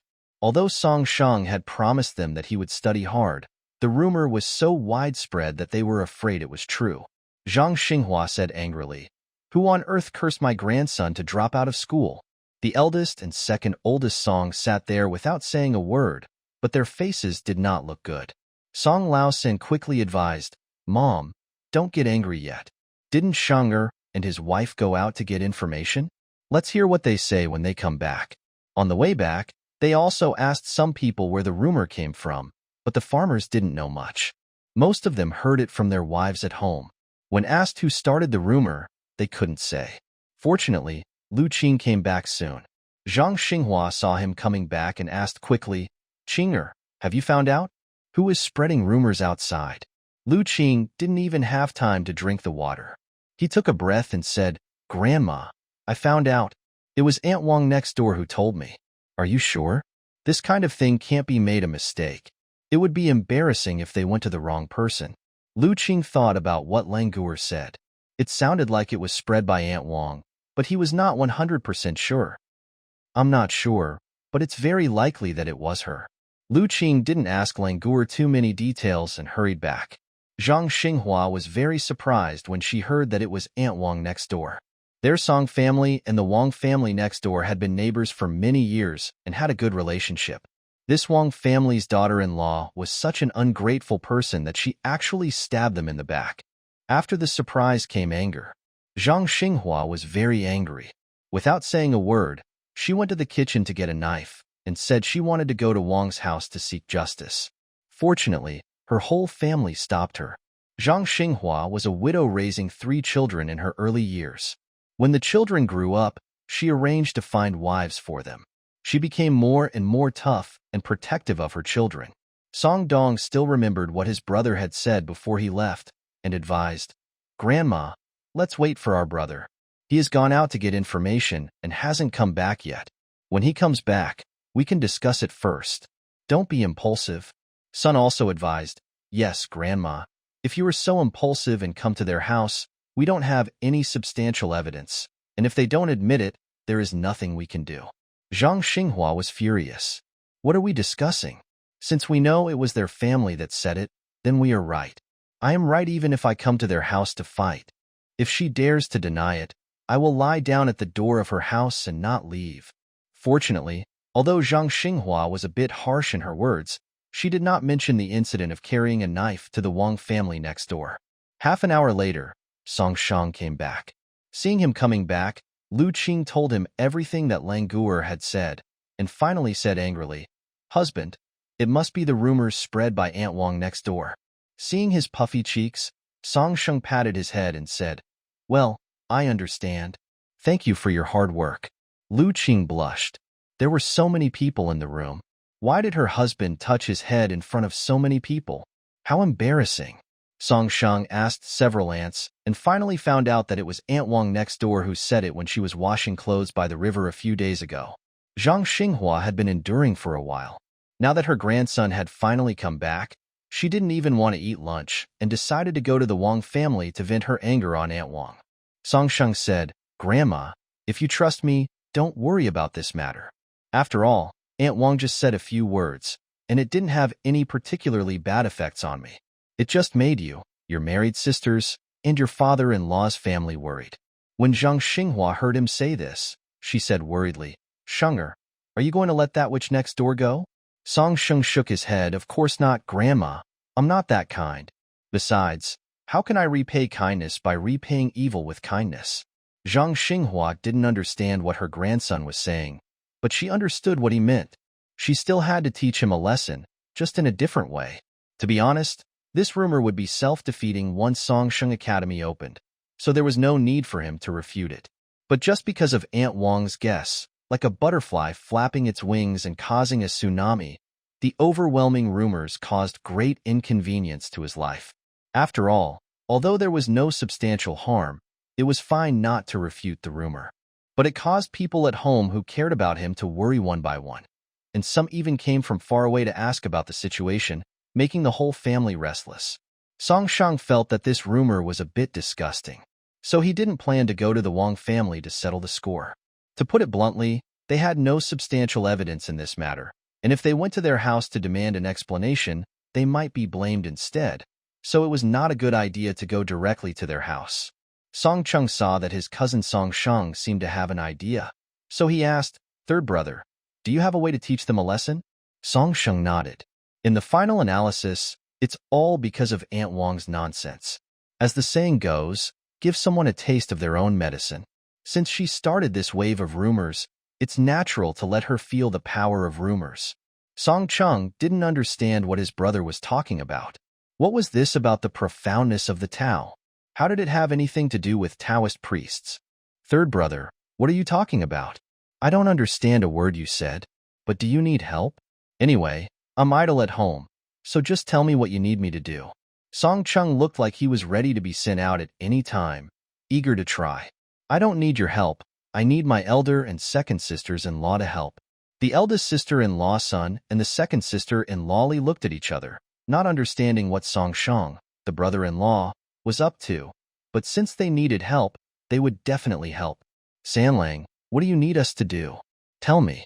The two of them were very angry when they heard the rumors by the river. They originally wanted to throw slops at the door of Wang's house, but their brother-in-law seemed to disagree with this. Now he said he needed their help. Isn't this a good opportunity to vent their anger?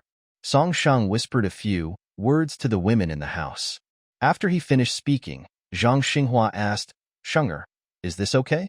You just said a few words, which are not harmful at all. You might as well let me knock on your door with a stick. Grandma, if you believe me, just let the elder sister-in-law and the second sister-in-law do as I told them. You don't have to worry about anything else. We can just wait and watch the show at home."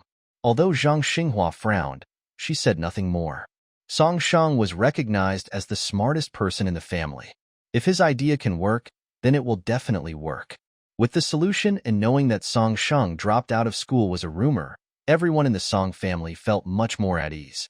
Because Song Dong came and made a little extra lunch, Zhang Xinghua rarely let her family cook an extra basin of eggs. Although Song Dong came here because he was worried that Song Sheng would really drop out of school, he still took a lot of things when he came. There are 2 kilograms of pork and a bag of caramel, which are both good things. Song Dong had lunch at Song's house before returning. When they left, Song Sheng went out to see her off, and Song Dong warned, "Song Sheng, you are married now. Don't be like before, always hiding your thoughts and looking gloomy. If you don't like it, your husband won't like it. You know?" "Yes, I know. Also, that girl Xia doesn't like to talk much. You can teach her how to read when you have time. I used to see that she seemed to like learning to write, but she never had the opportunity, and you didn't like to teach her. Even though she doesn't seem to be close to you, in fact, she has always been towards you in her heart." Song Sheng nodded and responded, "Okay, I remember. It is said that an eldest sister is like a mother, and Song Dong's nagging along the way was somewhat like a mother's kind instructions." When Song Dong had finished what he said, Song Sheng said, "Sister, don't bring so many things to the house when you come back next time. Be careful of your brother-in-law being angry and affecting your relationship." Song Dong didn't take it seriously. Your brother-in-law is stingy, so just ignore him. Song Sheng couldn't help but worry about her. Although Song Dong had given birth to 3 sons and was relatively confident in her husband's family, he often used things to supplement his parents' family, which would inevitably cause dissatisfaction with her husband's family. As time went by, he was afraid that there would be conflicts in life. "Sister, my wife is very nice, don't say that." Just seeing how Song Dong came home to pick up so many things every time. The brother-in-law never mentioned it in front of them once, which shows that he still has great affection for his sister. But no matter how good the relationship is, it can't withstand such wear and tear. Although the brother-in-law doesn't say it with his mouth, he will have some opinions in his heart after many times. Plus, with the mother-in-law making irresponsible remarks next to him, life can never go on smoothly. Song Dong smiled, knowing that his brother cared about him and was very pleased with his change. His brother had never said such caring words to her before. Unconsciously, they arrived at the east entrance of the village. She raised her hand and brushed the strands of hair behind her ears and said, "Just send it here. You can go back quickly." After saying that, he turned around and headed towards Jutua village, facing the sunset. She had just taken a few steps when Song Shang couldn't help shouting, "Sister!" Song Dong turned around, smiled at him, and waved him back. For some reason, memories of the past appeared in Song Shang's mind. In the impression, his sister Song Dong was in a hurry when she got married, and there was nothing valuable in the dowry. That year, Song Shang was studying and had no money to pay for the wedding ceremony, so her elder sister offered to move the wedding date forward so that her family could get the dowry gift from her husband's family after they got married, so that they could pay for the wedding ceremony for her younger brother. This incident was obviously not experienced by Song Shang, but when the memory emerged, Song Shang was very sad, and a sad feeling came to his heart, as if he was the person who had experienced these things before. Later, he failed to pass the examination several times as a scholar, but his sister often took things from her husband's family to supplement her parents' family, and was said badly by her husband's family. This time I came here and brought pork and caramel. I was not sure what my husband's family would say when I returned, but Song Dong never said this in front of him. "Sister, when I pass the examination as a scholar, I will come and see you," he said softly, "give you a long face and make you happy." Early the next morning, Sun and Lee went to the river with basins to wash clothes. Everyone knew that if you wanted news to spread fastest, you had to go to the river in the village. Every day there were people washing clothes there with basins. If nothing else, they would just gossip. Sun usually doesn't talk much, so this time she just spoke according to what Song Shang taught her. Among those washing clothes by the river, the most talkative one would have to be Mrs. Chun, the mother of Li Xuanzi in the village. Sun picked a seat not far from her and pretended to chat with Li. "I heard that Aunt Wang's eldest son worked as a temporary worker in the carriage business, and it seems that he was cheated out of money." "What? Was he cheated out of money?" "Yes, it seems so. I heard it from a temporary worker in the city from my mother's village." They deliberately told Mrs. Chun, who was washing clothes nearby. Being cheated of money is a big deal in the village. Whoever knows about it will tell others about it, and then Aunt Wang can also have a taste of the consequences of rumors. Mrs. Chun was listening at the side and was indeed very interested. She was about to come closer to inquire more carefully, but was stopped by an aunt who had just come over from the right. This aunt is He Lanxiang from the village, and she lives not far from Song Shang's home. She squatted down beside Mrs. Chun with the wooden basin in her hand and said, "Guess what I saw last night?" "What did you see?" "I went out to get up last night, and when I came back I seemed to see a figure. I was so scared that I thought it was someone's ghost." "Figure? Who was it?" From the back, it looked like Aunt Wang next door. Isn't it strange that the figure actually went towards the home of Li Dazhuang, a widower in the village? What? Why did the figure go to Li Dazhuang's house? Then who knows? Granny Chin's eyes sparkled with gossip, and she said, "Come on, tell me in detail." He Lanxiang was very good at keeping people in suspense.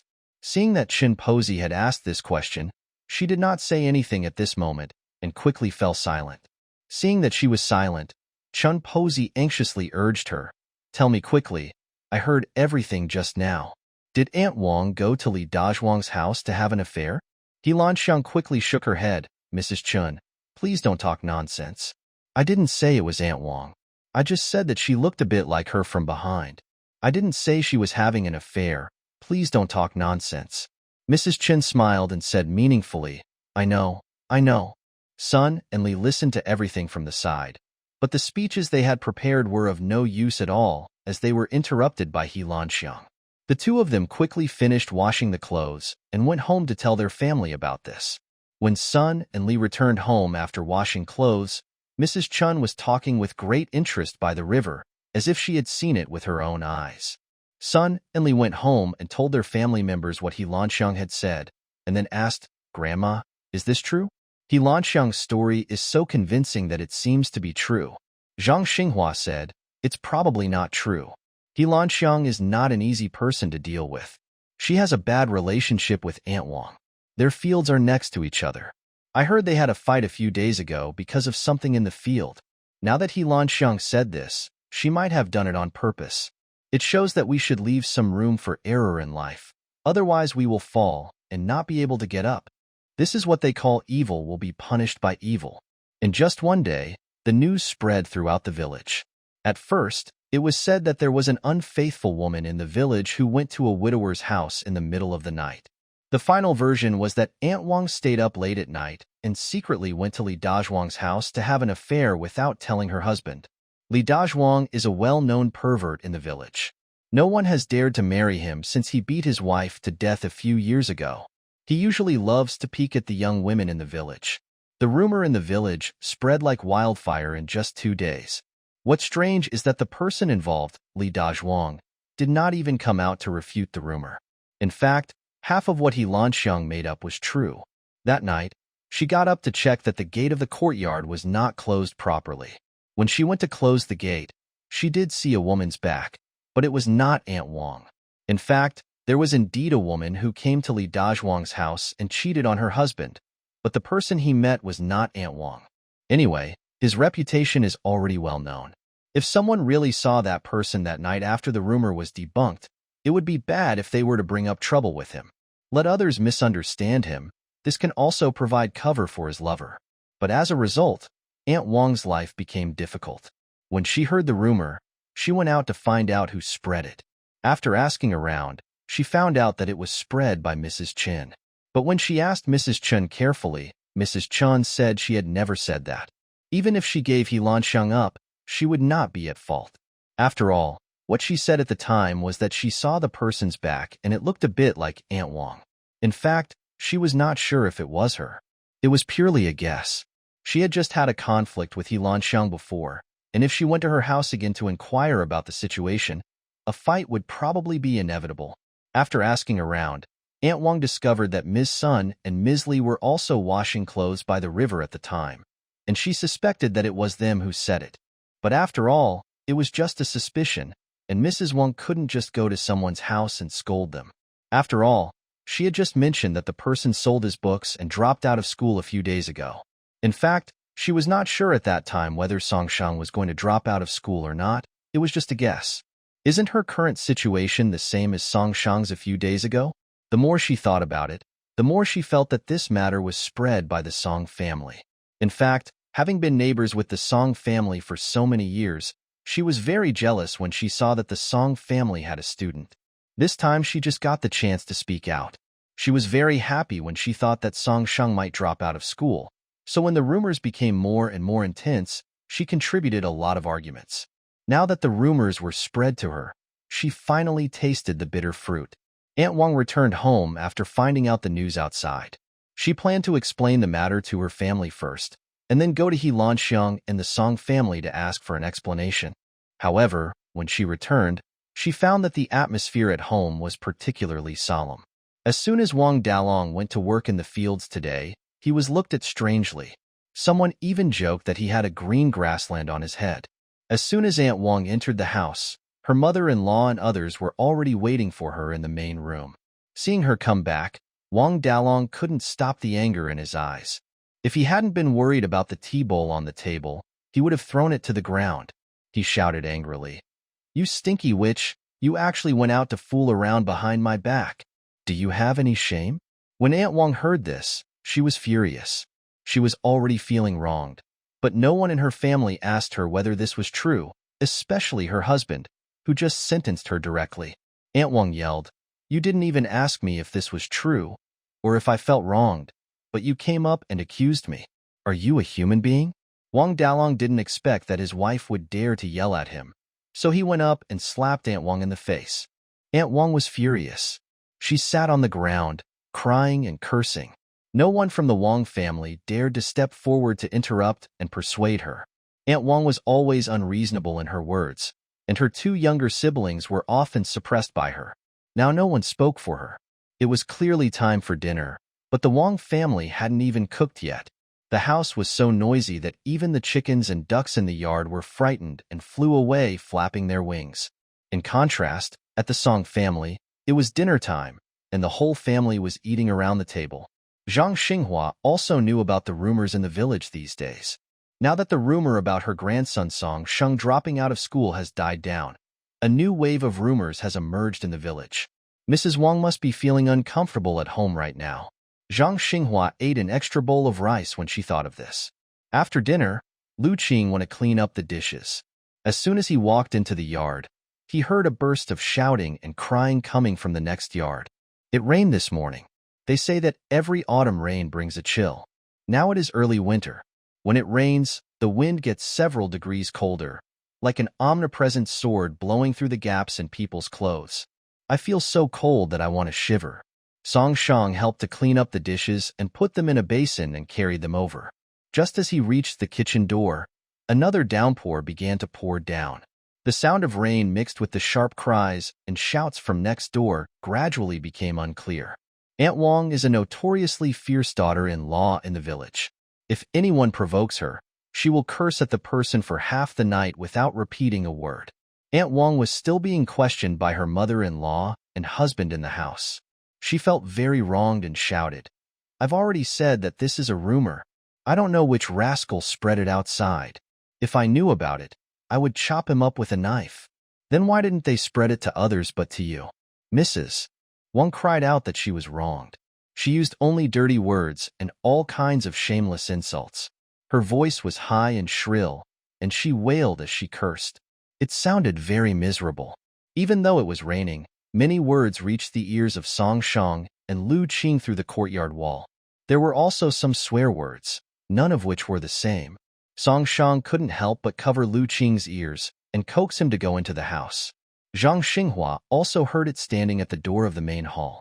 She couldn't help but raised her voice and said, "Who is crying like a ghost on a rainy day? It sounds like a widow visiting a grave. It's so ugly. Be careful not to attract some unclean things." Of course, she was talking to the other side of the courtyard wall. As for whether the other side heard it, she didn't know.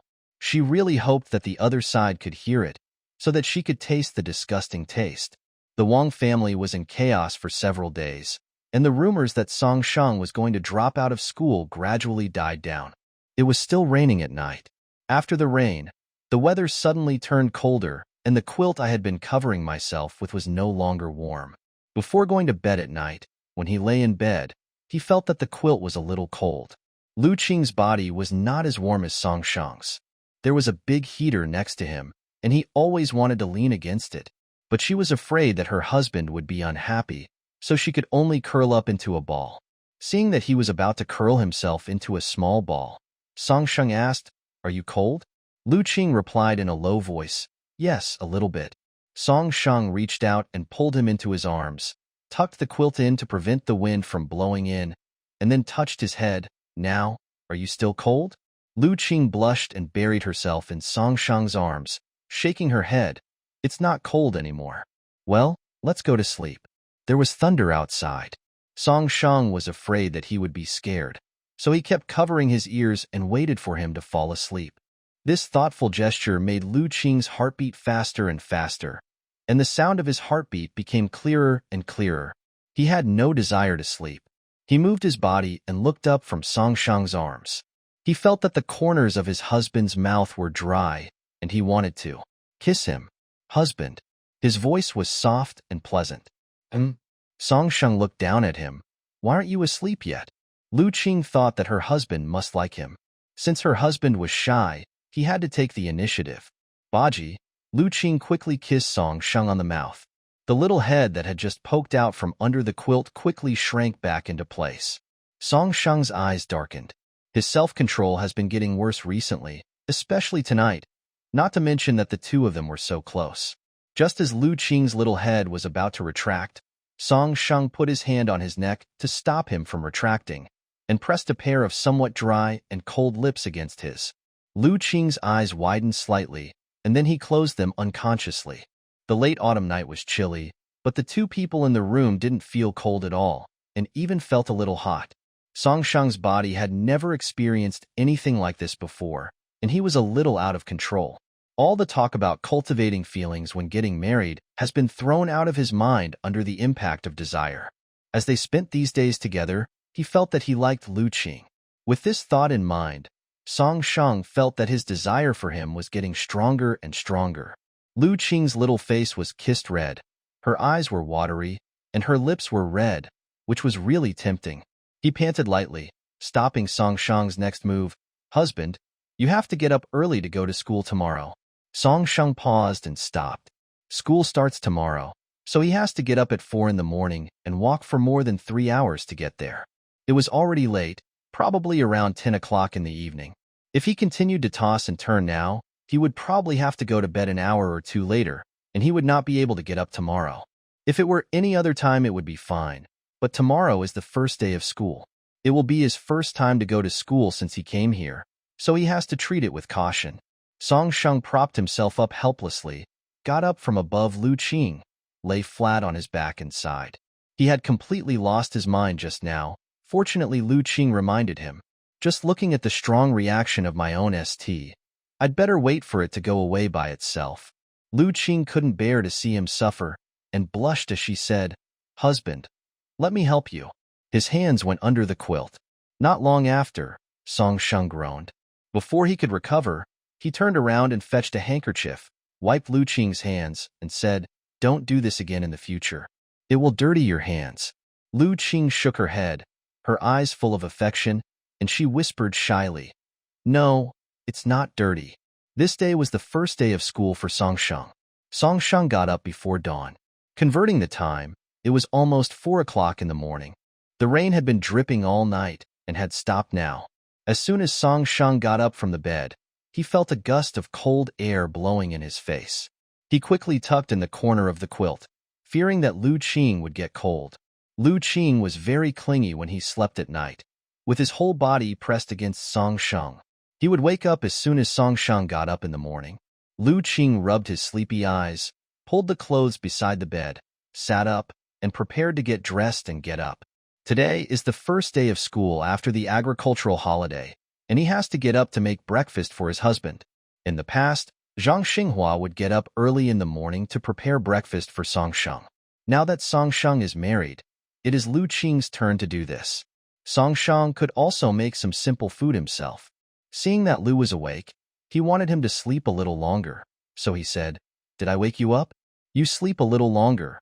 I can make breakfast myself." Lu Qing shook her head. The main reason was that once her husband got up, there was no heater in the bed, and the warm air was gone. "It's okay. I'm awake now and can't fall asleep. And since my husband is not here, the bed won't be warm enough. I'd better get up and make breakfast for him. It's around 4 o'clock now, and it's still dark, but a rooster from somewhere is already crowing." Lu Qing got up quickly, dressed, and went to the kitchen. Lu Qing took out a few dough cakes made from unshelled coarse flour from a bamboo basket. The dough cakes were dry and hard. He was afraid that his husband would get sore in the throat while eating them. His husband needed to use his throat to read, so he couldn't let it get hurt. He scooped a spoonful of boiled lard from the bowl, melted the lard in the pan, and fried the pancake in the boiling lard. The surface of the pancake was golden brown and crispy and delicious. After the pancakes were fried, the water in the pot behind the stove just boiled. He scooped out some white flour with a spoon, added a little water, and stirred it into a batter. After the lumps were stirred out, he poured it into the boiling water and stirred 2 bowls of porridge. Drinking something hot in the morning was just right to warm the body. He originally wanted to stir-fry another dish, but time was running out, so he mixed the shredded radish that he had pickled the day before. Although it was a little cold, it tasted crisp and refreshing. The meal was prepared very quickly. Song Shang had just finished washing up and it was still dark, so he couldn't use the light to read. He had to review what he had read yesterday in his mind. When he was reviewing for the second time, Lu Qing came over and called him to eat. Song Shang ate a pancake and drank a bowl of porridge. When he left, Lu Qing took another pancake and cut a hole with a knife, put the pickled radish in it, wrapped it with oil paper, and asked him to keep it close to his body. This was Song Shang's lunch. When it was time for lunch, he could take it to the cafeteria and ask the cook to heat it up for him. Although the meals in the school are not expensive, given the current situation at home, He can save as much as he can. The box had been packed in advance, and there wasn't much stuff in it, so it wasn't heavy to carry. After packing, Song Sheng put on his suitcase and prepared to leave. Lu Qing walked him to the door, looking at him reluctantly, as if he was going to be away for a month. Be good. I'll be back in the evening. Wait for me at home. Song Sheng touched his head, kissed him gently on the forehead, and turned away. Lu Qing stood at the door, watching his back gradually recede. The large figure gradually turned into a small black dot, and then he closed the gate. My husband just left. Why am I missing him already? Lu Qing rubbed his face and cursed inwardly. What a loser! But after scolding myself, I felt that I still missed my husband very much. He is really hopeless. November is already early winter in the north, with heavy dew in the morning and extremely low temperatures. Song Sheng put his hands in his sleeves and hurried towards the county town with quick steps. He had a hot egg in his sleeve, which Lu Qing had stuffed into his sleeve when he was leaving, telling him to warm his hands while walking.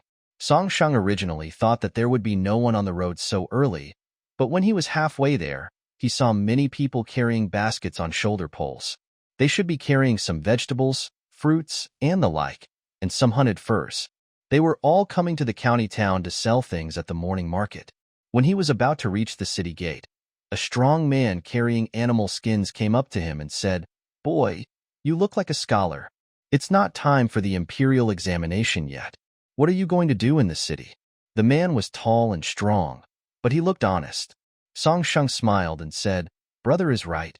Now is not the time for the imperial examination. I am a student in the county school. After the agricultural holiday, school will start. I am going to school to study." When the strong man heard that Song Sheng was a student of the county school, he immediately admired him. "So you are a student of the county school? That's amazing. Unlike me, I have no brains at all and can only go up the mountain to hunt for a living." Upon hearing this, Song Sheng took a look into the basket he was carrying and saw a layer of fine fox skin inside. It was snow white and a rare snow fox fur. "It should be able to sell for a lot of money," he said. "Brother, you are very lucky. You hunted a top-quality snow fox. Its fur is white and clean. If you sell it to a noble, you will definitely make a small fortune." The strong man grinned. He also felt that he was lucky. Yesterday, he went up the mountain in the rain, and he happened to encounter such a rare snow fox, which fell into his trap. "This is what I hunted when I went up the mountain yesterday. I hope I can sell it for a good price today. Didn't it rain heavily yesterday? Isn't it very dangerous to go up the mountain at this time? It has been raining for several days, and it is easy to encounter landslides at this time." The strong man sighed. "You don't know. My mother is sick. It has been raining for several days, and the medicine has run out. The money saved at home is not enough to buy medicine next time. So I went up the mountain in the rain. I didn't expect to come across such a good thing. Maybe God is helping me. Well, I can definitely sell it for a good price." The two men soon arrived at the city gate. Song Sheng was only carrying a box, so he didn't have to pay the city gate fee. The strong man carried 2 baskets on a shoulder pole and had to pay a penny in city gate fee according to the rules. After entering the city, the two went their separate ways. One went to the school on South Street, and the other went to the market on West Street. Song Sheng followed the route he remembered and walked for about half an hour before he arrived at the gate of the county school. The county school is divided into classes, and according to the results of the annual exam, it is divided into 4 classes, A, B, C, and D. Song Sheng did not do well in the last exam, so he was assigned to Class C. Song Sheng found his class and seat according to his memory. Just as he sat down and took out the pen, ink, paper, and book bag from the box, he was patted on the shoulder by someone behind him. "Brother Song, Brother Song?" Song Sheng turned around and recognized him as his classmate Liang Yuming. He asked, "What's up?" Liang Yuming was one of the few students in the class who came from a good family but was not in Class A. The reason was that his test scores were too poor. If he had moved up a few places, the teacher in the school would have arranged him to Class A. At this moment, he was hesitantly saying to Song Sheng, "Brother Song, have you finished your homework during the agricultural holiday? Can you lend it to me to copy?" Song Sheng frowned and asked, "We still have homework? Brother Song, please stop mocking me. Tell me what you want. How about I pay for your meals for the next month? Take out your homework quickly and lend it to me to copy. You won't be able to finish it when the teacher comes later. Song Sheng didn't expect that even after traveling through time, he still couldn't escape the fate of doing summer homework. He answered honestly, I really didn't know there were any homework. He had only been here for a short time and had always had something to do since getting married, except for the last few days when he had a little free time. He had never even thought about the original owner having schoolwork to do. Liang Yuming was shocked that Song Sheng, who always completed his homework on time, actually forgot all his homework. Ha ha ha. Song Sheng, did you hit your head? You didn't even finish your homework? Forget it. I won't ask you. I'll go borrow it from someone else. The seats in the class were all desks, one for each person, with half a desk's length between the left and right. Liang Yuming sat in the last row, and except for the front, there were only people on the left and right sides. Liang Yuming had just stood up from his seat to ask the person next to him when the teacher came in. He stretched out half of his body and then retracted it, muttering quietly, Oh no, why did the teacher come so early today? It's over. Before Song Sheng could ask about the situation, the teacher spoke from the lecture table in front of him. Please hand in the homework assigned during the agricultural holiday. The students in the first row will be responsible for collecting it. As if they had known that the homework would be collected, the other students had already taken out their homework. When the classmate in charge of collecting homework came to Song Sheng shook his head to indicate no. Liang Yuming waved his hand impatiently.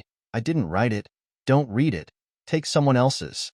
After all this, they were the only two people in the class who had not handed in their homework. The teacher was very angry. Liang Yuming knew that he was always unlearned, but he was surprised that Song Sheng didn't hand in his homework this time. Song Sheng, what are you doing? You didn't hand in your homework. Do you think I assigned too much? Song Sheng had no way to defend himself, so he could only shake his head and sincerely admit his mistake. I'm sorry, master. It's my fault. I promise that I will correct my mistakes and work hard to complete my homework in the future. No matter what, it's always true that teachers like students who can correct their mistakes. Song Sheng admitted his mistake decisively, and the teacher's attitude really softened a lot.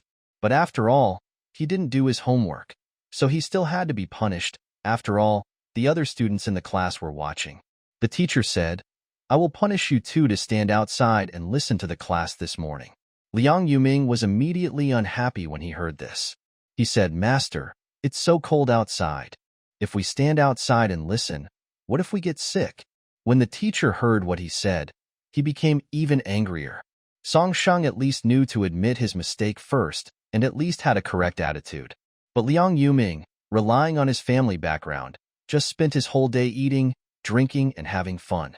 He at least did his homework in the past, although it was written too sloppily, but at least he did it. This time, he didn't write it at all. If it weren't for his family, he would have given up on this student a long time ago. The master said angrily, Isn't it just what you want to be sick? It's a good reason for you to ask for leave and go home. Hurry up and get out of here and stand there. You are not allowed to come in today. Song Sheng and Liang Yuming stood outside obediently. Song Sheng came out with a book in his hand. He didn't expect that he would be punished to stand outside on the first day of school. He really couldn't have expected that there would be such a thing as schoolwork. Although Liang Yuming was standing outside, the clothes he wore were thick and he was much warmer than Song Sheng. He saw Song Sheng holding a book and listening carefully to the teacher's lecture, rubbing his hands from time to time, and felt a little bored. He whispered, Hey, why didn't you do your homework? Song Sheng didn't look up, nor did he answer him, but asked back, Then why did you want to provoke the master? Liang Yuming was speechless. I didn't irritate him at all. It's just that he doesn't like me. Song Sheng ignored him. Liang Yuming added, But speaking of it, you are the first person to be punished with standing together with me. I didn't expect that you were so loyal. We can be considered to be in the same boat. The teacher likes obedient students. If Song Sheng said a few more nice words, he might not have to stand for half a day. Now he stood up with him decisively. In Liang Yuming's eyes, he was still a little loyal. Who is in the same boat with you? We are the same. Look at our class. We are the only two who were kicked out. What's the saying? We are all in the same boat. Why should we know each other when we meet? TSK, it's about us. Song Shang tilted his head to glance at him and felt that this Liang Yuming was somewhat inconsistent with the original owner's memory of him being stupid and unlearned. At least in his opinion, Liang Yuming is not stupid at all, and he can even recite that poem just now, which at least shows that he is not illiterate. But since you have to stand with me for a day today, I will accept you as my brother. If you have any problems in the future, just tell me your name. I will support you. Song Shang said calmly. There's no need for support. You should just take care of yourself first. Besides, I didn't say I would stand with you for a day. It's you who wants to stand for a day. Are you so cruel? I won't even have anyone to talk to when you go back. Won't I be even more bored? You might as well honestly admit your mistake to the teacher and avoid the punishment in the afternoon. Song Shang advised. Unexpectedly, Liang Yuming didn't respond to his words at all. He changed the subject very quickly and said, Why are you different from before the holiday? Song Shang said calmly. What's the difference? Didn't you ignore me before? Why are you talking to me so much today? There's something wrong with you. Song Shang felt a little uneasy. After all, he was not the original owner. A man who does not talk about strange things. His expression remained unchanged. What's wrong with me? The past is the past. Just treat me as a person who has changed his ways and become a new person. Is that not okay? Okay, of course. To be honest, I think you are much more interesting now than before. Interesting? Song Shang didn't know how he came to this conclusion. Fortunately, the weather was good today. After the morning mist dissipated, the fiery red sun rose from the east. The place where Song Shang and his companions were standing was just illuminated by the sun, which made them feel much warmer. There are two major classes in the morning, one on the theory of scriptures and the other on the 4 books and policy essays. During the break, Song Shang and Liang Yuming were still standing outside, and the students in the room couldn't help but come out to watch the fun.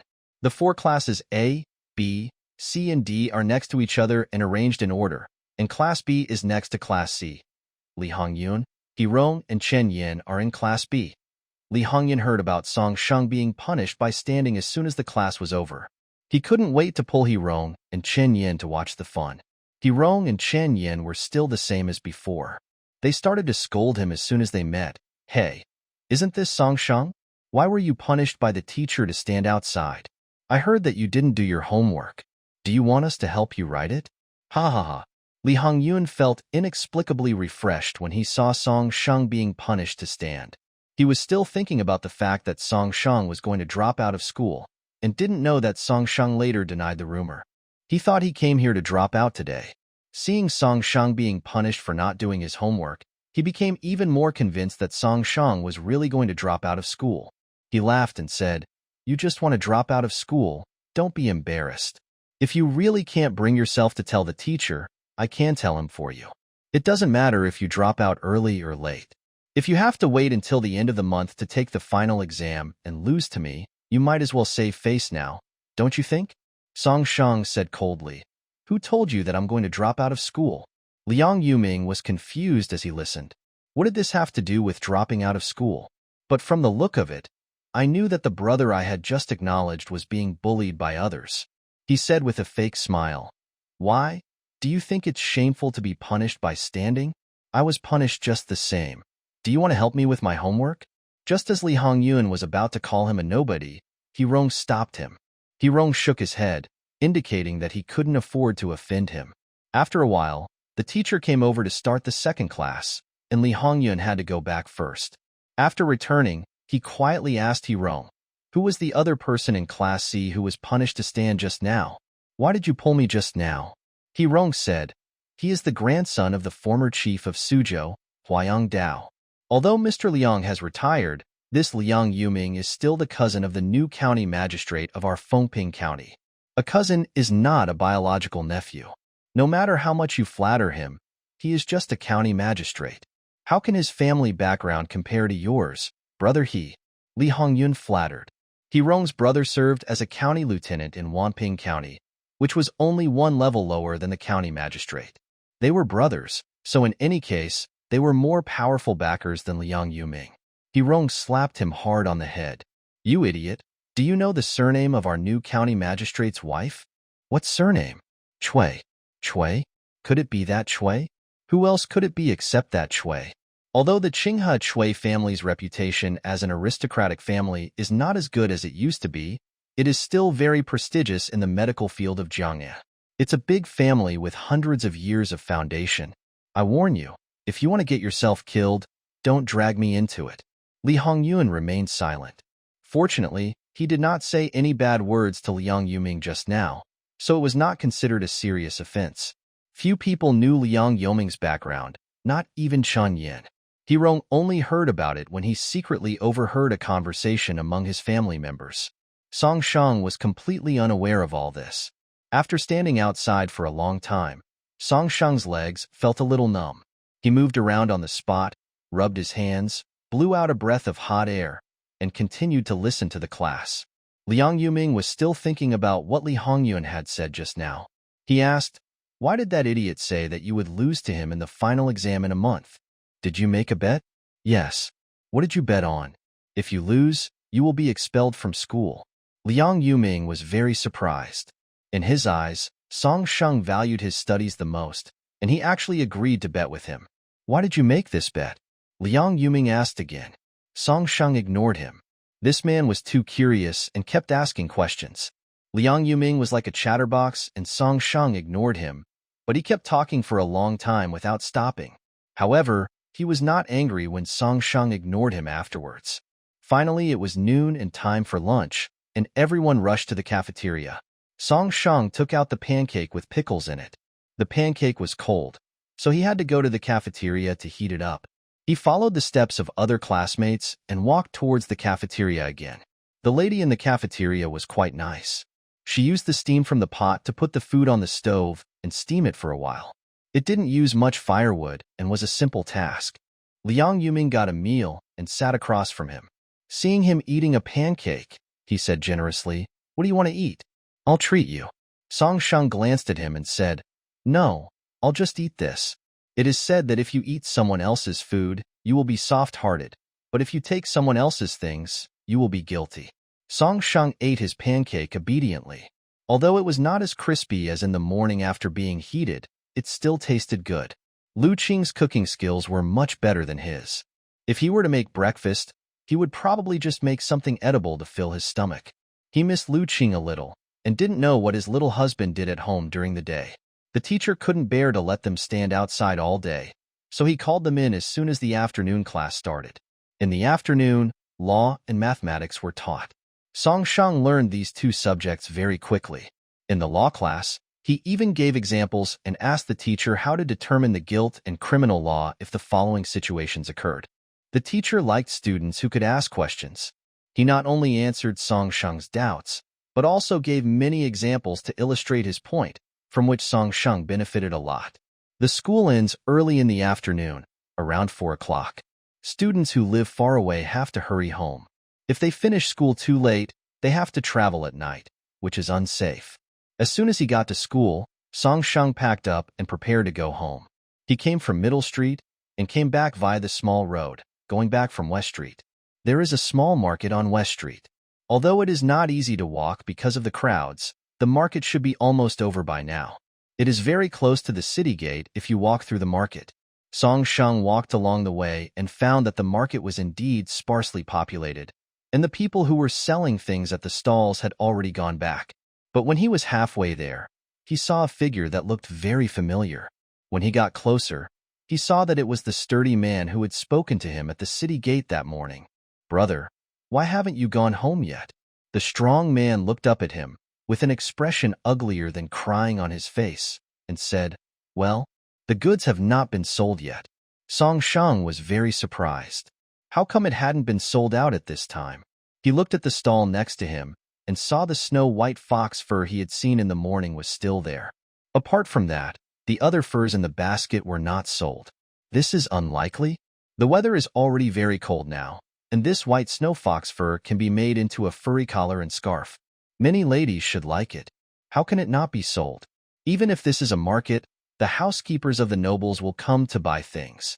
Seeing such good things, they should be eager to buy them back and present them to their masters for a reward. How could they not sell them? It's already this time. I guess no one will come. Why don't you go back first and come back tomorrow? Song Sheng advised. The strong man looked very depressed. He was still thinking about buying medicine for his mother and didn't want to leave. But if we don't leave now, it will be dark soon and we will have to walk a long way home. It's not safe to walk at night. Tell me about the situation on the way back. I'll see if I can help you with some advice. The sturdy man looked at the sky and finally closed his stall reluctantly. The two men went out of the city together, and after chatting for a few sentences, Song Sheng learned that the strong man was called Lu Tai, and his home was in Chimin village, which was farther away from Songjia village. After Lu Tai entered the city today, he went to the market. The snow fox fur he brought was clean and white, and it soon attracted the attention of many people. Among them was a maid from a wealthy family who wanted to buy it back as a gift to her aunt, but she had bought too many things that day and did not have enough money left. They started to lower the price. Although Lu Tai's snow fox fur was not cheap, it was not high compared to the market price. The maid wanted to buy it at a low price, but Lu Tai disagreed. The little girl was very aggressive. When she shouted like that, everyone was afraid of the county magistrate and no one dared to buy. Lu Tai didn't want to sell it to her at a low price. If he did, there wouldn't be enough money to pay for Nyang's medicine. He kept waiting, hoping that after the maid left, someone would come to buy the fur. However, he waited until the afternoon, and no buyer came. Brother Lu, why don't you go to the door of a wealthy family and ask quietly? What if someone is interested in it? Lu Tai said frustratedly, I'm not good at talking. Actually, I've been there before, but they thought I was ugly and just chased me away. Lu Tai slipped down a hillside while hunting, leaving a scar on his face that stretched from his forehead to the corner of his eye. Because of this, he is not married yet even though he is over 24 years old. Why is everyone afraid of the county magistrate when he is mentioned? Shouldn't the highest official in our city be the county magistrate? Lu Tai said, we just got a new county magistrate.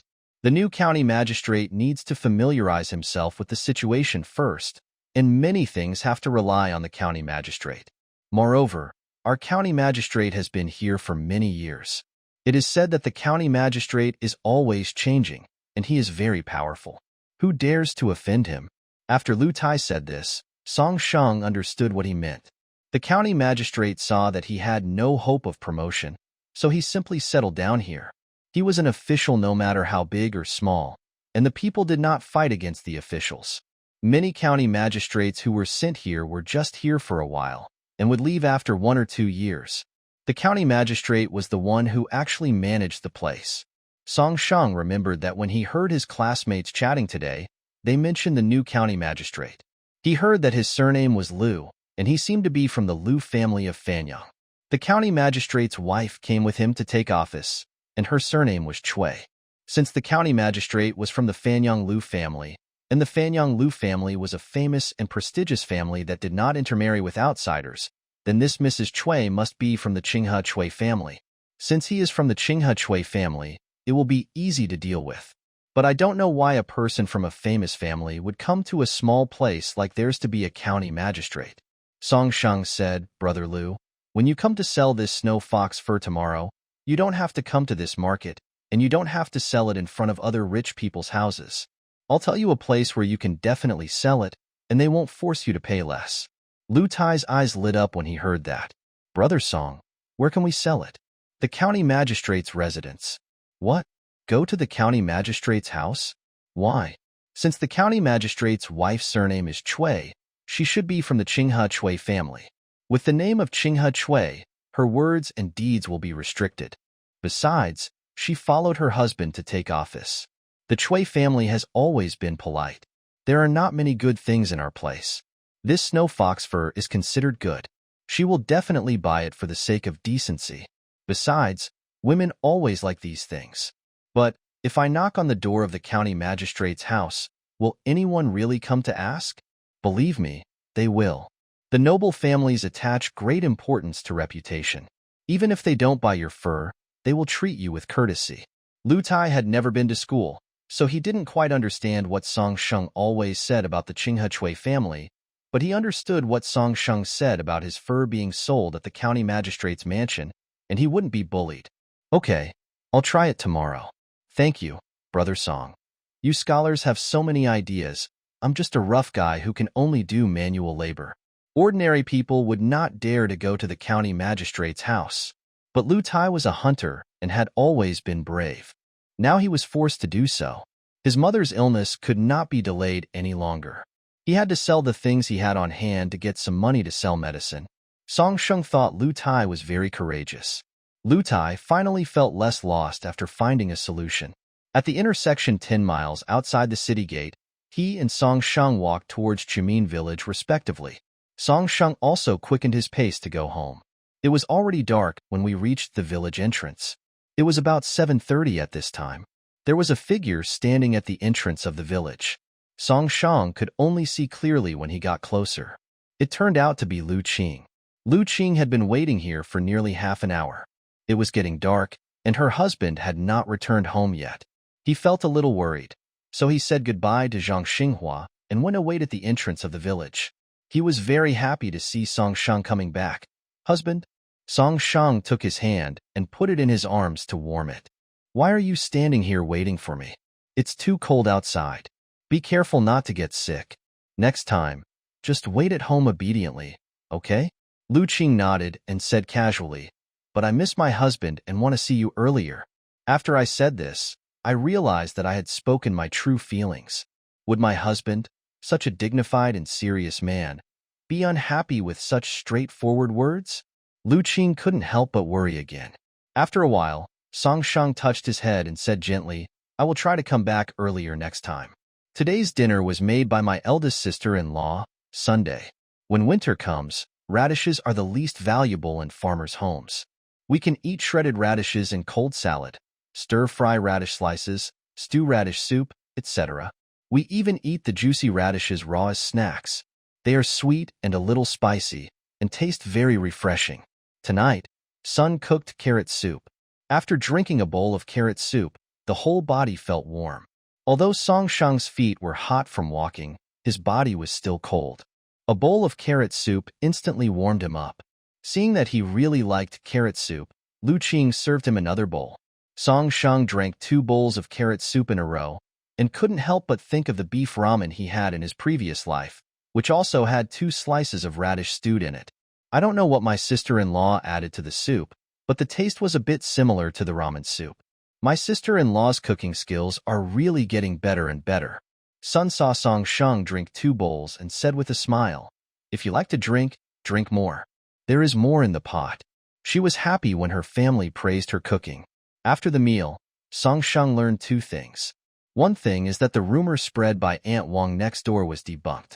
The person who had an improper relationship with Li Dazhuang in the village was someone else, and he had been found out.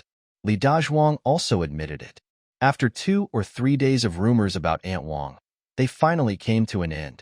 Evildoers will be punished by their own evildoers. It was said that she had another fight with He Lanxiang. No one knew how it ended, but the noise finally died down. After this incident, Aunt Wang no longer dared to speak nonsense outside. Another thing is the matter of Song Laosan performing Corvée labor. Today is the first day of Song Laosan's labor service, and Song Sheng has always been concerned about what kind of work he will be assigned to do. Zhang Xinghua said, today I asked the village head and found out that your father and your uncle Zhou's son Zhou Debao were assigned to build the palace. They said they were building a palace, but in fact, they were just doing hard labor. They were not craftsmen. They could build a house in the village, but they could not build a palace. They usually did hard labor such as moving stones and wood. Building a palace? No river embankment? Song Sheng was a little confused. As far as he knew, the work of Corvée labor was usually building river embankments. The most feared thing these days was the river embankment bursting. Why were they still building a palace this year? Zhang Xinghua said, yes, there is work to repair the river embankment, and some people in the village were assigned to do it. Another part of the people went to build the palace. Does anyone build a palace in a small place like ours? Well, I asked the head of the village today, and he said he didn't know the details, but I heard that this palace seemed to be built for some prince, and our area was listed as a fiefdom and was given out. Fiefdom? Doesn't it mean that when the palace is built, the prince who was given the fiefdom will come? I don't know about that. It's not our concern. You just study hard. Zhang Xinghua reminded. Confronting County belongs to Izhou, which is located in the north of the entire Jing dynasty. It is not rich in resources and is far from the capital. Which unlucky prince was in theft here? But it doesn't necessarily mean bad luck. It is said that the emperor is far away from the mountains. If you don't have any ambitions, it's not bad to be a local emperor. I just don't know what kind of character this prince has. If he is not good, then the people under his rule will suffer. Grandma, do you know where the palace is being built? I want to go see Dad when I have a vacation. The county school has 1 day off after 10 days of classes and 2 days off at the end of the month. Songshang has a few days off every month. Those who performed Corvée labor every year were allowed to have their families visit them, but when they were working on weekdays, their family members could only watch from afar and could only come over to say a few words at mealtimes. This rule did not exist in previous dynasties. After the Jing dynasty revised the law, it became more sensible. I know this. The head of the village said today that it is in Shaoyan Pavilion, 10 miles south of the city. Yaoi is not a pavilion, but the name of a village. The palace was built here, an hour away from Izhou City. Songshang didn't quite understand why the palace was built here. Shouldn't it be closer to the city? Where did the villagers of Yaoi go? They moved away. Those who had relatives went to live with them, and some rented a small house in the city and started a business. The rest may have moved to other villages. Zhang Xinghua was not very clear about these things and spoke vaguely. After dinner, it was already late, and the farmers cleaned up the dishes and basically went to bed to rest. Songshang lit the oil lamp and read. The lamp was dim and the light was not very good, but it was already winter and the sky darkened too quickly, so there was not enough time during the day for him to study. During the day, I mainly listened to the teacher's lectures at the county school, and at night, I had to understand and consolidate what I learned on my own. But I couldn't stay up too late, otherwise it would affect my early rise the next day. The next day, Songshang got up early and went to school as usual. After having breakfast, he left. After he left, Lu Qing did embroidery at home. The family has taken on several jobs these days, and he has also been assigned several patterns to embroider. Lu Qing was embroidering patterns under the window in the room when Songyu came over. Songyu is a boy, about the same age as Lu Qing, a few months younger.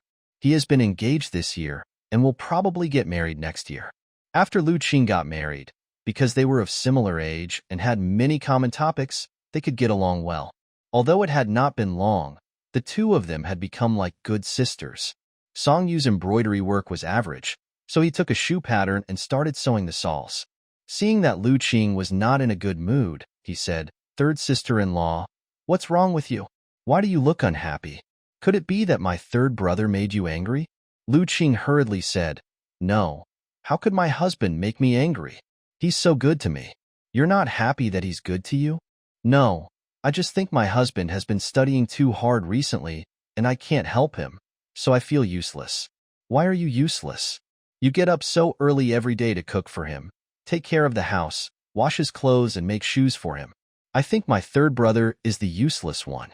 Lu Qing was not happy that Songyu said that her husband was not good. "Brother, you don't say that. My husband is really good." Yugur always heard him say that Songshang was good and couldn't help but joked. "What's so good about third brother? Is that also good at night?" Lu Qing couldn't resist the teasing. Although he and his husband had not yet consummated their marriage, his husband clearly responded to him last time. Thinking of the last intimate scene, he blushed deeply and pretended to hit him. "Don't talk nonsense. You haven't got married yet. Where did you learn such nonsense?" Seeing that he was no longer as depressed as before, Yugur honestly admitted his mistake. "I was wrong. I was wrong, dear sister-in-law. Please don't hit me." Lu Qing knew that Yugur was good to him, so he spoke out his worries. "Yugur, please accompany me to the city tomorrow. I want to sell these embroidery patterns I have." In addition to the embroidery works assigned by Zhang Xinghua, Lu Qing also embroidered some other things himself. He had saved up a lot of them these days and was planning to sell them all. Because Songyu was already engaged, she usually just helped to feed the chickens and ducks and did some sewing and laundry at home. She didn't have to work in the fields, so she had a lot of free time. "Okay, I'll go with you. It just so happens that I also need to buy some colored thread tomorrow. There's still a veil on the wedding dress that hasn't been embroidered yet, so I'll fix it." The two went to the city after breakfast the next morning. They did not go with Song Shang because Song Shang left too early in the morning and Song Yu could not get up. Song Yu and Lu Qing got up at around 5 in the morning. They had a simple meal and left, each carrying a bamboo basket. The winter wind was getting stronger and stronger, and it hurt people's faces. Song Yu and Lu Qing wrapped the cloth around their necks and half of their faces, but the wind was still blowing in, and they were still shivering from the cold. Song Yu admired his third brother a little. He got up earlier than him every day and went to school in such cold weather, but he never complained about the cold. Ugur said, "Why does it feel much colder today than usual? The wind is blowing like a knife. Look at the weather, it will probably snow in a few days." Lu Qing looked up at the sky, which was foggy and a little gray. "Sister-in-law, I can now understand my third brother's difficulties. I never travel far in winter. Who would have thought that the wind is so cold? I have to go drink some hot water to warm myself up when we get into the city. Well, I'll treat you to some soup when we get into the city. Don't talk yet. The cold air will make your mouth even colder." As the two talked, their mouths were filled with hot air. Lu Qing also felt sorry for her husband. He planned to use the money he earned from the embroidery pattern to buy 2 pieces of thicker cloth to make a set of winter clothes for her husband. The two men walked much faster than Song Shang, and they arrived in just over an hour. After entering the city, Song Yu originally wanted to drink some hot soup, but when he thought about the little money in his pocket, he decided not to drink it. Lu Qing refused, as he had agreed to treat him to soup. The wonton shop in the west of the city was still open, selling wontons for 2 cents a bowl. 2 people ordered 2 bowls of wontons. Because it was cheap, there were not many wontons in it, but there was a layer of oil floating on the soup. After 1 bowl, I felt warm all over. After they finished eating, they ran to the cloth shop in the west of the city. This cloth shop is called Chitsai Cloth Shop. Lu Qing's father is used to buying cloth here, but Lu Qing seldom comes here. The name is 7 Color Cloth Shop, but the cloths they sell are actually very dark in color, with very few bright colors. Due to the limitations of dyeing techniques, brightly colored cloth was very expensive throughout the dyeing dynasty, not to mention cloth with other mixed colors and patterns. Lu Qing looked around the store and found that the finer the fabric, the better the windproofness, the warmer it is, and the more expensive it is. He looked around and chose a piece of dark blue cloth, but it was a bit expensive. But the more he looked at it, the more he liked it, and thought that this color suited his husband very well. Song Yu tugged at the corner of his clothes and whispered, "Don't look at it yet. Take out your embroidery sample and show it to the shopkeeper to see how much it can be sold for." Upon hearing this, Lu Qing quickly took out the handkerchiefs and embroidery patterns that he had prepared long ago. Chitsai Cloth Shop always bought these things. For example, if there were good-looking handkerchiefs, they would buy them at a low price, and then sell them when they sold the cloth to make a profit from the difference. Lu Qing's embroidery was so good that the shopkeeper liked it at first sight. But even so, he couldn't offer a high price. Fortunately, there was a red veil with a very beautiful pattern embroidered on it. Their store also sells ready-made clothes, and they happened to have a wedding dress that was missing a veil, so this one was a perfect match. The shopkeeper was very friendly, and was even happier when he learned that Lu Qing and his friends were going to buy cloth here. Wouldn't the money he spent eventually return to him? In the end, Lu Qing sold these embroidery patterns for about 300 coins. The shopkeeper saw Lu Qing standing in front of the dark blue cloth for a long time and knew that he liked it, so he said enthusiastically, "This brother really has a good eye. This is a very high-quality cloth here. It can be used to make warm winter clothes." Lu Qing touched it and found that the fabric was indeed very good. He asked Boss, "How much is this cloth?" "The cloth you like is 9-grain cloth, and 1 piece costs 340 coins. Lu Qing was holding the 300 coins he had just earned from selling embroidery patterns. When he went out today, he took a total of 10 coins with him in case of emergency. "After eating 2 bowls of wontons, I had 6 cents left out of the 10 cents. He felt the only 6 coins left in his pocket, which totaled 306 coins, but was not enough. Song Yu knew that he had taken a fancy to the cloth and wanted to help, but he only took 20 coins with him when he went out. Today, he mainly came to accompany Lu Qing to sell embroidery patterns and buy fabrics, and he only needed to buy some colored threads. I had already spent 15 cents on buying colored thread. so there was no way I could get 340 cents. Lu Qing asked, "Boss, can you give me a discount? I'll bring all my embroidery patterns to you to sell. Is that okay with you?" The shopkeeper saw that Lu Qing and his partner were not very old and looked like newlyweds, so he said, "Well, I can give you a discount of 10 cents. Take 330 cents. This is the lowest price. I won't make much money if you offer me this price." However, even if it was 10 cents cheaper, Lu Qing still didn't have enough money in his pocket. He shook his head and said, "Forget it, boss. I'll look at some other fabrics." The shopkeeper is very kind and open to do business. Only in this way can the business last long. Seeing that Lu Qing couldn't afford the expensive cloth, he didn't look down on him. He enthusiastically introduced other cloths. "This is balyang cloth, 231 per piece. Would you like to take a look? If you still think it's a bit expensive, you can choose coarse linen. Our coarse linen is 125 won per piece, which is very cheap. 80 strands of cloth make up one wheeled. Naturally, 8-wheeled cloth is not as fine as 9-wheeled cloth, and its warmth retention is naturally not as good as 9-wheeled cloth. Needless to say, ordinary people wear coarse linen all year round because they have to work in the fields. Coarse linen is resistant to dirt and wear. It is not worth much money if it is worn out, so there is no need to feel bad about it." Lu Qing hesitated for a moment and finally decided to buy a piece of sky blue 8-grain cloth.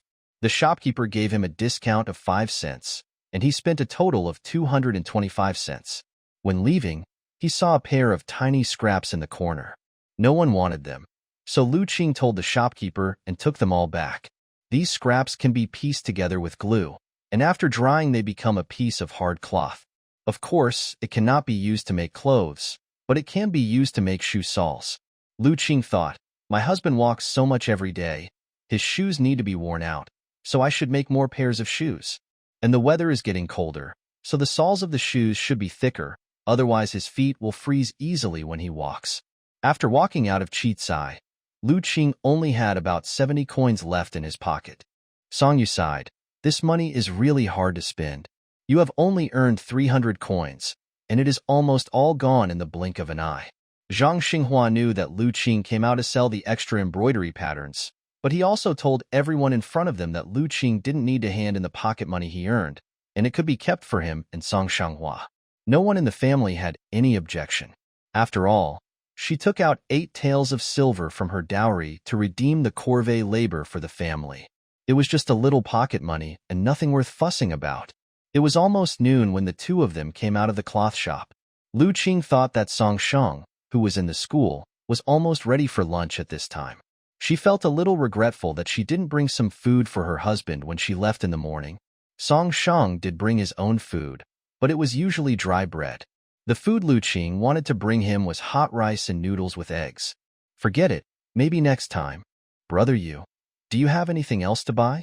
Yu Guer shook his head. "No more? Then let's not have lunch in the city, let's go back directly." When they first arrived in the morning, they ate a small bowl of wontons and spent 4 cents. They were not hungry at this time. While the sun was high in the sky and the wind had died down a lot, the weather was much warmer, so they should hurry back. "Yeah, let's hurry back. Grandma and the others will be worried if we stay out for too long." Lu Qing stayed in the house all afternoon and did not go out. He had to use the cloth he bought today to make a set of clothes for his husband. Judging from the weather, it would snow in a few days. His husband didn't have any thick clothes, and he had to rush to the county school. What would happen if he got frozen? The weather was getting colder day by day, and Song Shang had to run and walk for a while to keep his body warm.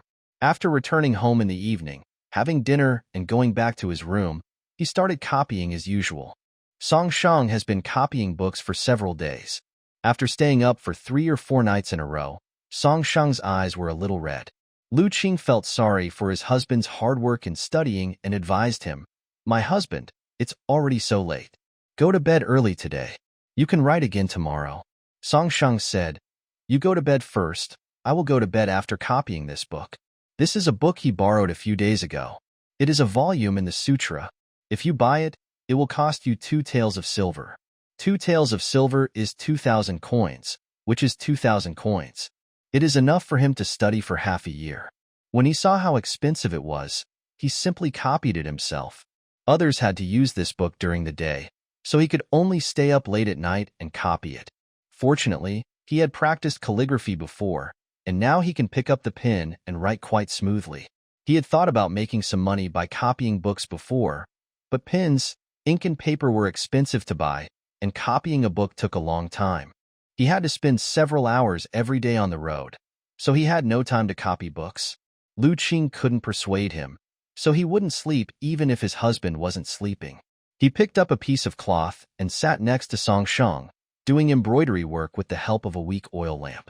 Lu Qing's embroidery work is very good, the stitches are fine, and the patterns he shows are lifelike, and they sell well in colorful cloth shops. Song Shang watched him doing embroidery work under the lamp, sighed slightly, then put down the pen in his hand, pulled him to sit on his lap. The light is not good at night. Don't embroider this, it will hurt your eyes. Be good, go to bed, okay? I'll finish copying today, and I won't copy tomorrow. Be obedient. Lu Qing was suddenly pulled onto his husband's lap, and he was still sitting facing each other with his legs apart. He was so embarrassed that his face turned red to the roots of his ears. Not daring to look at Song Shang, he buried his head in Song Shang's shoulder, stumbling and saying, okay. Lu Qing felt a little embarrassed sitting like this, but his husband didn't move, so he didn't move either. It's just that the two of them just kept sitting like this. After a while, the husband didn't say anything about letting him down. Did he fall asleep because of sleepiness? He had no choice but to lift his buried head up and struggled for a while to get down, but Song Shang's palm held his waist. Although winter clothes were thick, people like Song Shang could only wear multiple sets at most. A few thin coats. The clothes made of cotton and linen had large pores and were breathable. Song Shang's palms were so hot that Lu Qing felt like there was a fire burning. Miss Sir? Lu Qing shouted softly. What's wrong with you? Are you feeling uncomfortable somewhere? Lu Qing moved and used a little more force, wanting to come down and see what happened to Song Shang. As a result, as soon as he moved, Song Shang's hand was holding him down, and the hold was tighter, bringing his whole body closer. Lu Qing clearly felt that something strange was changing this time. Because of Lu Qing's actions, the paper Song Shang copied half a page just now was stained with ink spots. This page can only be copied again. However, Song Shang's thoughts were not on this page at all. He was nervous and hot, and an uncontrollable heat rose up, making his whole body feel hot. Don't move, let me hug you. Lu Qing stopped moving and sat in Song Shang's arms. He sat like this, his eyes just reaching Song Shang's chin. He raised his head and glanced at Song Shang. Song Shang's eyes were dark, and his eyes seemed to be filled with turbulent waves, and he was about to fall in. Lu Qing always felt that his husband was going to lean over and kiss him the next second. He lowered his head in embarrassment and stopped staring at Song Shang. But if you don't look up into his eyes, what you will see when you look down is his Adam's apple. Lu Qing's thoughts were confused and his brain could no longer move. He couldn't help but think that his husband's Adam's apple seemed bigger than his own, and even the little stubble that had just grown on his chin looked better than other people's. The two of them were so close, Lu Qing could clearly feel Song Shang's heartbeat. Lu Qing couldn't help but think his husband's heartbeat was too fast. Was he too heavy? Will it make his heart beat faster and make him out of breath? Miss Sir, Lu Qing was blocked by Song Shang's lips as soon as he opened his mouth. God knows how long he endured it. The person in his arms kept staring at him, watching the fire on his body burning more and more intensely, as if there was a tongue of fire beside him. He kept licking the eruption, making every hair on his body scream to rush up and swim into the water. Lu Qing felt that he was almost out of breath. He pushed back with both hands, feeling that he was going to suffocate in the thick smoke of the sea of fire. Breathe. At some point, Song Shang let go of him. His young husband is so cute that he can't even breathe after a kiss. Song Shang picked him up and carried him to the bedside to put him on him. Lu Qing, no matter how stupid he was, understood what he wanted to do. He naturally stretched out his arms and hugged Song Shang. It rained at night, and the strong wind howled like a demon. The patter of rain covered up the squeaking sound of the not-so-sturdy wooden bed in the house. Although the windows were closed tightly, there was still ventilation. The piece of paper that Song Shang had not finished writing was pressed under the paperweight and whistled with the wind. The sound of wind and rain are intertwined and mixed together, forming a violent storm like me and you. When Lu Qing was halfway through the process, he remembered that his husband would have to get up early to go to school tomorrow, and his broken voice was still reminding him to get up early, but he was speechless due to the education. After a while, Song Shang whispered in his ear, "The school is on vacation tomorrow, so there is no need to get up so early." In the end, Lu Qing was too tired to speak and fell asleep when the wind and rain outside were the fiercest. Because it rained all night, the temperature in the house was obviously several degrees lower when I woke up the next morning. Lu Qing vaguely remembered that it was time to get up and make breakfast for his husband. Feeling chilly, he reached out his hand from under the quilt. It was so cold. He retracted his hand and turned over. He felt as if his body was falling apart. He was so tired. Only when he met the person lying next to him did his brain remember everything that happened last night. He and his husband consummated their marriage last night.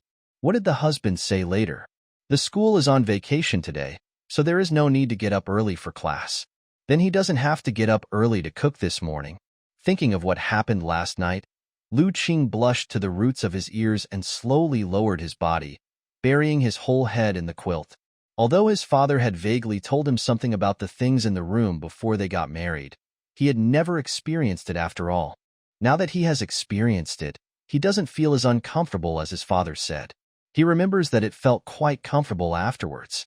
And later, he seemed to take the initiative to wrap his legs up. So shameful. Song Shang woke up when Lu Qing just woke up. He felt shallow and woke up when Lu Qing moved a little. Seeing Lu Qing's little moves, he just thought it was so cute. Song Shang stretched out a hand to pull down the quilt from Lu Qing's head, kissed him on the forehead, and said, "How are you? Are you feeling unwell?" Lu Qing shook his head, blushing shamelessly. "It's okay." Although it hurt a little at first, it got better soon. As soon as he said this, Song Shang remembered his initial performance last night. He was a man who had never eaten meat in this life or in his previous life. It was inevitable that he would have some shortcomings the first time. This was a common phenomenon among men, and it was not something to be ashamed of. It's just that from his young husband's mouth, it sounds like he is a little useless. He nodded and said with certainty, "I think you're right, it's a bit fast. But it doesn't matter, just practice more and you'll be fine." Lu Qing was stunned. Practice more. What does that mean? Is that what he meant? "I won't tease you anymore. Get up and eat quickly. My second sister-in-law should have already prepared the meal. Mr. Li is cooking today. The weather is extremely cold, and because it rained all night, the men in the family did not go out to work in the fields in the morning. This caused everyone in the family to sit down at the table and start eating. But Song Shang and Lu Qing hadn't gotten up yet. Li didn't feel angry and said half-jokingly, "It seems like these two have just gotten married, and they don't know how to exercise moderation in anything they do." Zhang Xinghua also said after hearing this, "No, it was almost the same time when you and Erling first got married." Mrs. Li, who had been married for several years, blushed when she heard this. She quickly brought the meal over and said, "Grandma, what are you talking about?" Zhang Xinghua was not ashamed. She said, "The eldest girl is also 3 years old. You and Erlang will work hard to have another baby and add another incense to our old Song family. There is also Dalong's daughter-in-law. You are the same. Hurry up and have another baby with Dalong. Having more children means more blessings. Our old Song family is blessed to have a prosperous family." Mr. Li smiled and said he understood. She doesn't want to have another son, but she doesn't know what's going on with her belly. It hasn't moved since she gave birth to a big girl. However, her grandmother and her parents-in-law didn't urge her and treated her the same as before, which made her feel a lot more at ease. Sun on the side also responded and said she understood. Although she gave birth to a son in her first pregnancy, it was still a bit too few to have only one. Moreover, the time between her pregnancy and that of her second brother's wife was even longer than that of her second brother's wife. She had not been pregnant for 4 or 5 years. Fortunately, Song Ping didn't have any requirements for her in this regard and didn't say anything to her in the past few years. But she knew that although her husband didn't say it, he still wanted to have more sons. There is not much to do at night in a farmer's house, so the couple goes to have a baby as soon as night falls. As a result, there has been no movement in the past few years.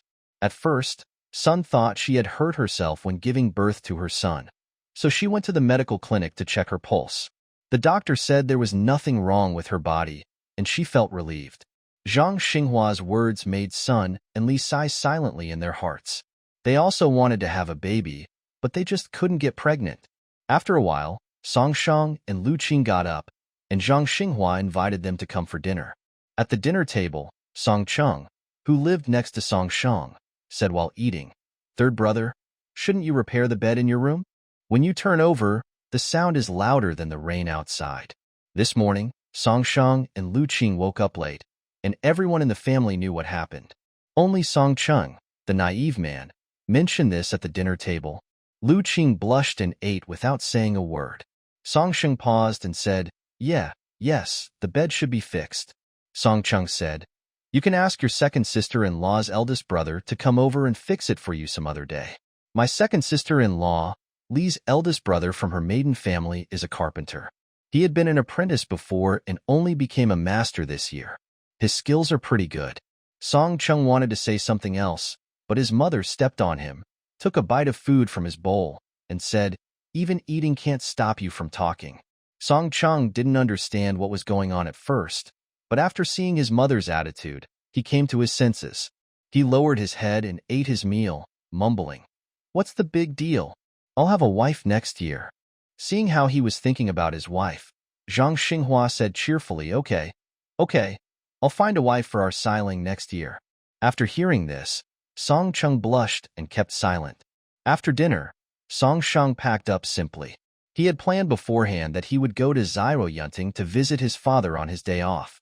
Zhang Xinghua was worried that her third son would have a hard time doing corvée labor in the winter, so she asked Song Shang to bring a portion of batter and butter-fried pancakes, a can of hot and sour radish, and 2 boiled eggs.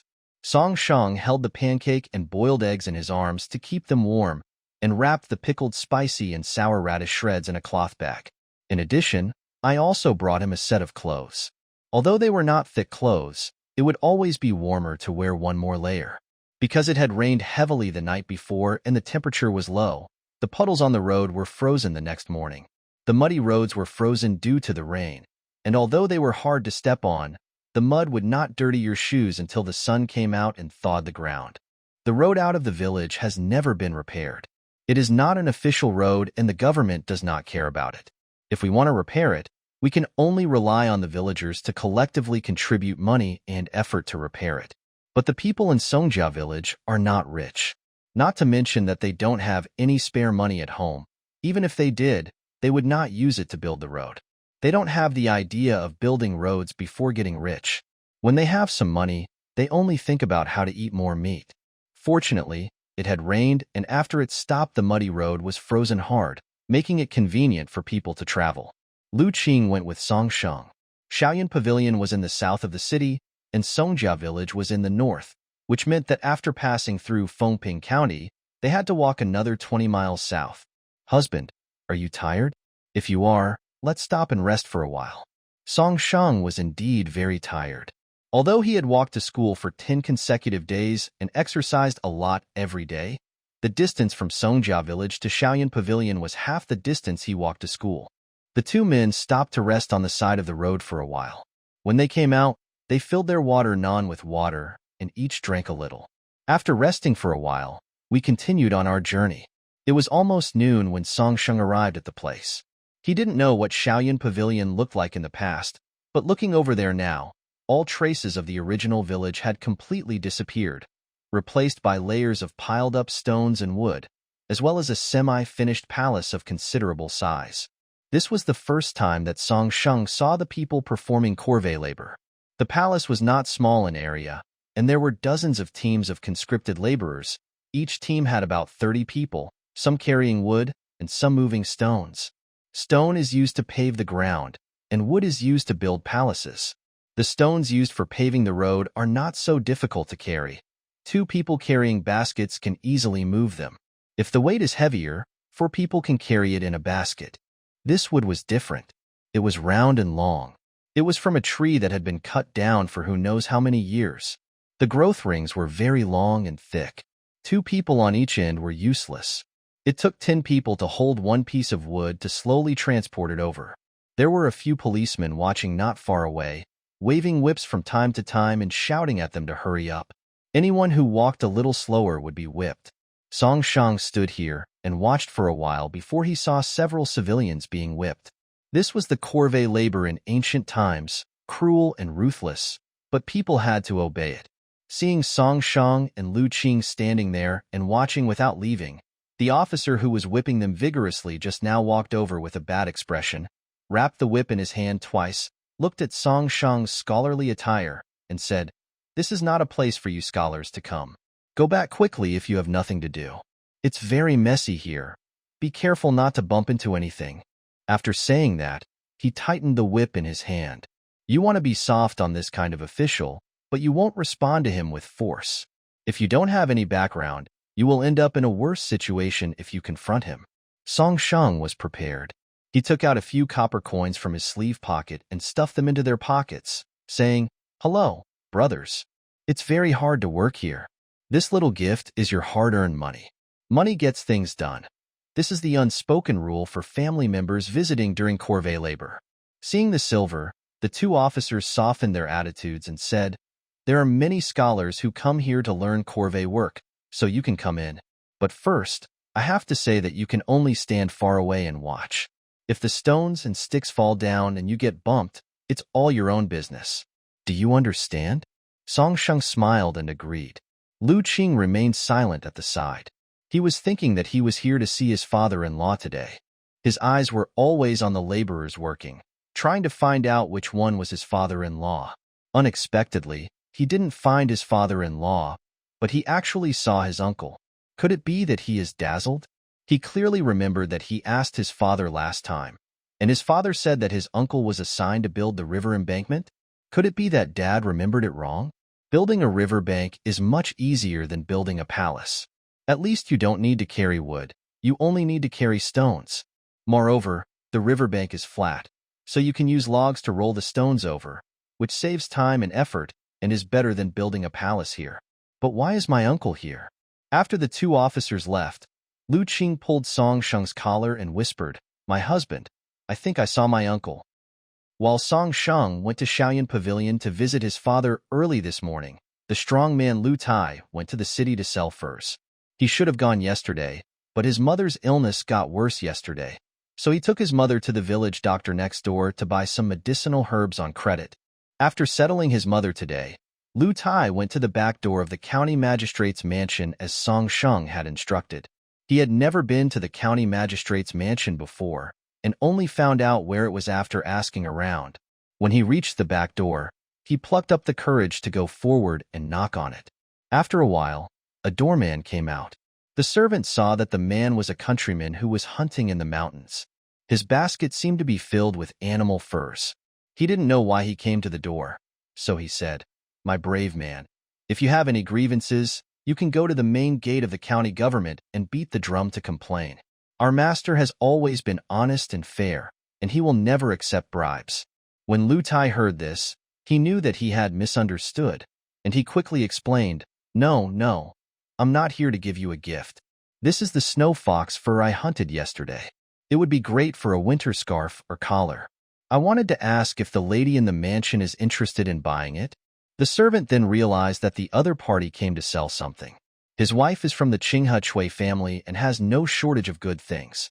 However, they had never encountered such cold weather before, so the winter clothes they brought were a bit thin. The servant looked at the furs in Lu Tai's basket and thought of the lady's preference, so he said, "Please wait a moment. I'll go in and report." Okay. Lu Tai rubbed his hands to keep warm. It was too cold that day. It turned out that what Brother Song said was right. The servant in the county magistrate's mansion was not afraid of the scar on his face at all, nor did he show any arrogance or domineering attitude to bully others. After a while, a young and beautiful woman came out accompanied by a maid. Mrs. Chui was just feeling uncomfortable sitting at home and wanted to go out for a walk. Then she ran into the servant who said that there was a fox fur seller at the door. Since she had nothing to do, she decided to go out for a walk. "Let me see what kind of snow fox fur it is. It's so beautiful that you praised it for being so beautiful."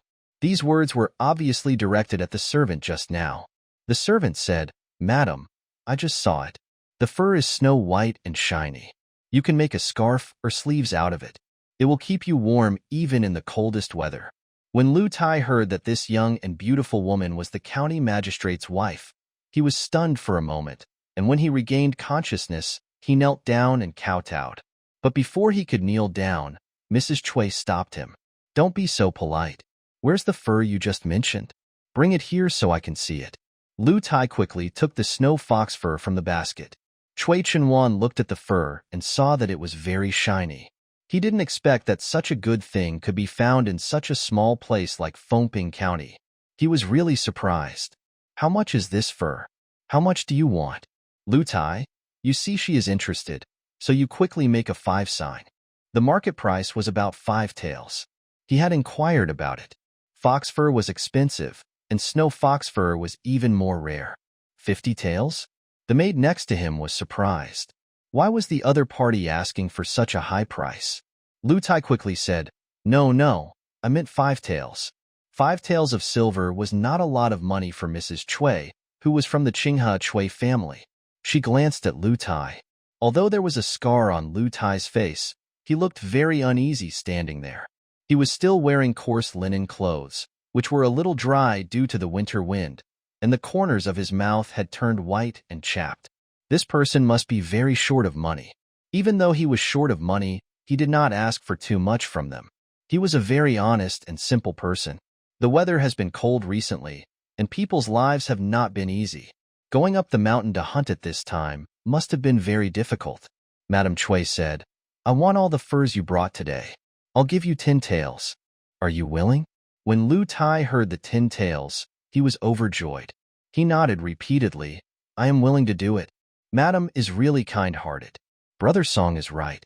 I really came to the right place." Mrs. Chui was a little surprised. She had just noticed that the strong man in front of her looked honest and simple, not smart at all. How did he know to come to her house to sell furs? It turned out that someone was behind the scenes. "May I ask who this Brother Song you were talking about? What did he tell you?" Lu Tai was a simple-minded man. Seeing that the lady was kind-hearted, he roughly told her what Song Shang had said to him. As for who Song Shang was, he only knew that he was studying in the county school. Mrs. Chui was surprised when she heard this.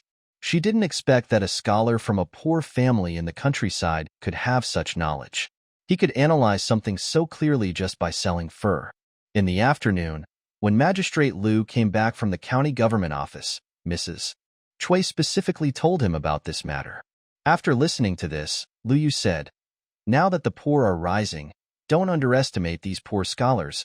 They are very talented." "Yes, I know. My husband, don't frown. I'm telling you a strange thing, but it's not to make you worry." Lu Yu sighed, "Madam, I'm not worried after hearing what you said. I'm worried about the Corvée." "Corvée? Did something happen?" Song Shang heard Lu Qing say that he saw his uncle. He looked in the direction Lu Qing said and saw Lu Ming among a group of laborers. "I heard from Lu Qing that my uncle Lu Ming should have gone to Mo, 40 miles away, to build a river embankment. The Mo embankment is far away from Songjia village and not close to Shaoyan Pavilion. Could it be that the news was wrong?" Lu Qing said, "Am I dazzled?" "No, that's my uncle." Song Shang said, "Generally speaking, the place where Corvée laborers were to serve and the work they were assigned to were basically fixed, and the information given by the village head could not be wrong. If the information was wrong, if the family members went to visit but could not find the person, they would not be able to help but wonder if the person had been tortured to death by the Corvée or what. Not only is it worrying, the government is also afraid of people coming to the house to cause trouble. The officers did not allow them to talk while the laborers were working. They could only stand by and watch, and only call them over to talk during lunchtime." Lu Qing touched the 2 eggs in his pocket. Fortunately, he brought 2, one for his father-in-law and one for his uncle. The laborers carrying the wood walked past 3 or 4 teams, and Song Shang finally found his father among the 5th team. "My uncle is young and strong and seems to be in good condition, but Song Shang's father is in much worse condition. They couldn't go up to him and talk to him at the moment, as others would think he was slacking off." Song Shang and Lu Qing had no choice but to wait until lunchtime to call him. The two stood there for a while, and saw two people coming from not far away. One of them looked like a steward and was scolding people. "Didn't I tell you to be careful? The river is very turbulent, and it rained last night. What did I say when I started working this morning? Now 2 more people are dead. How do you want me to explain to the prince?" Yes, it's all my fault. I have to ask the steward Wang to say a few good words for me in front of the prince. I will pay attention to this matter in the future.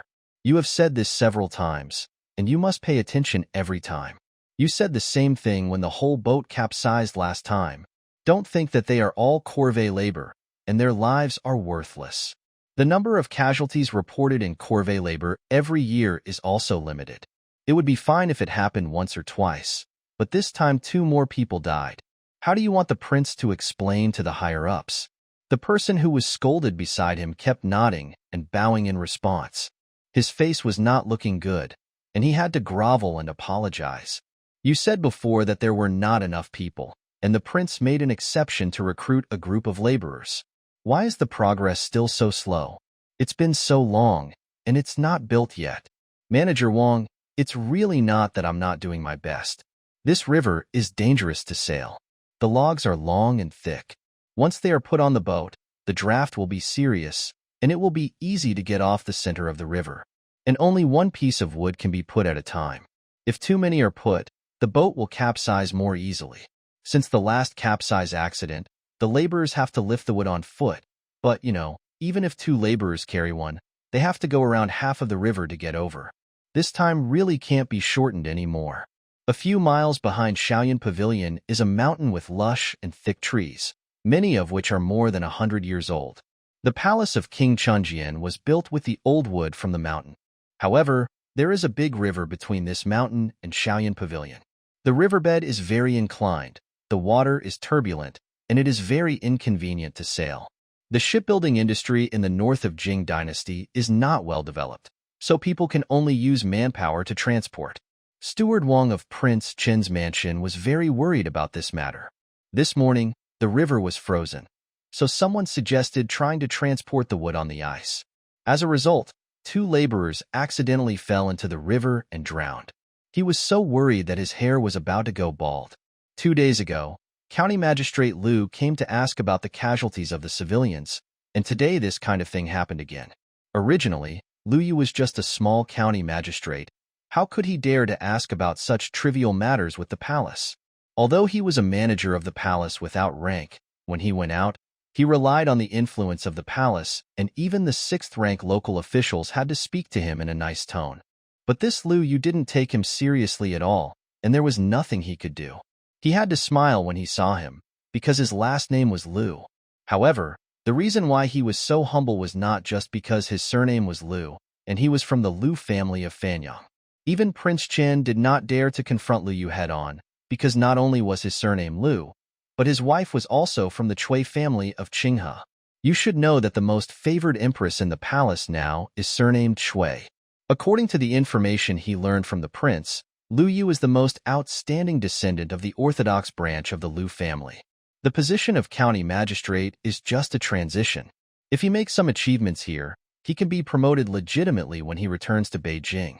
I don't know whether the current emperor did it on purpose, giving Prince Chen a fief here and arranging Liu here to be a small county magistrate.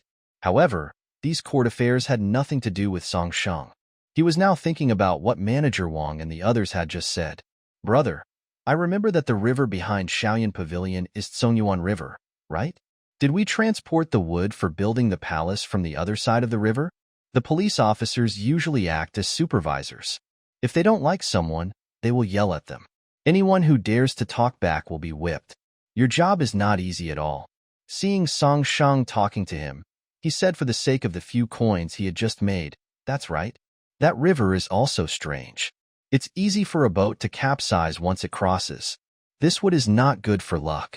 In just a short while, Song Sheng saw someone carrying a few buckets over from a distance. They were filled with rice mixed with bran and a bucket of carrot soup. However, there were only a few slices of radish in the radish soup, and not a single drop of oil. It was just for drinking to fill your stomach and keep you warm. The rice cooked with bran was also watery and would probably have been pig food in Song Sheng's time. But there is no other way. If you really can't eat, you will have to starve. The winter wind was so cold that most people's hands were chapped.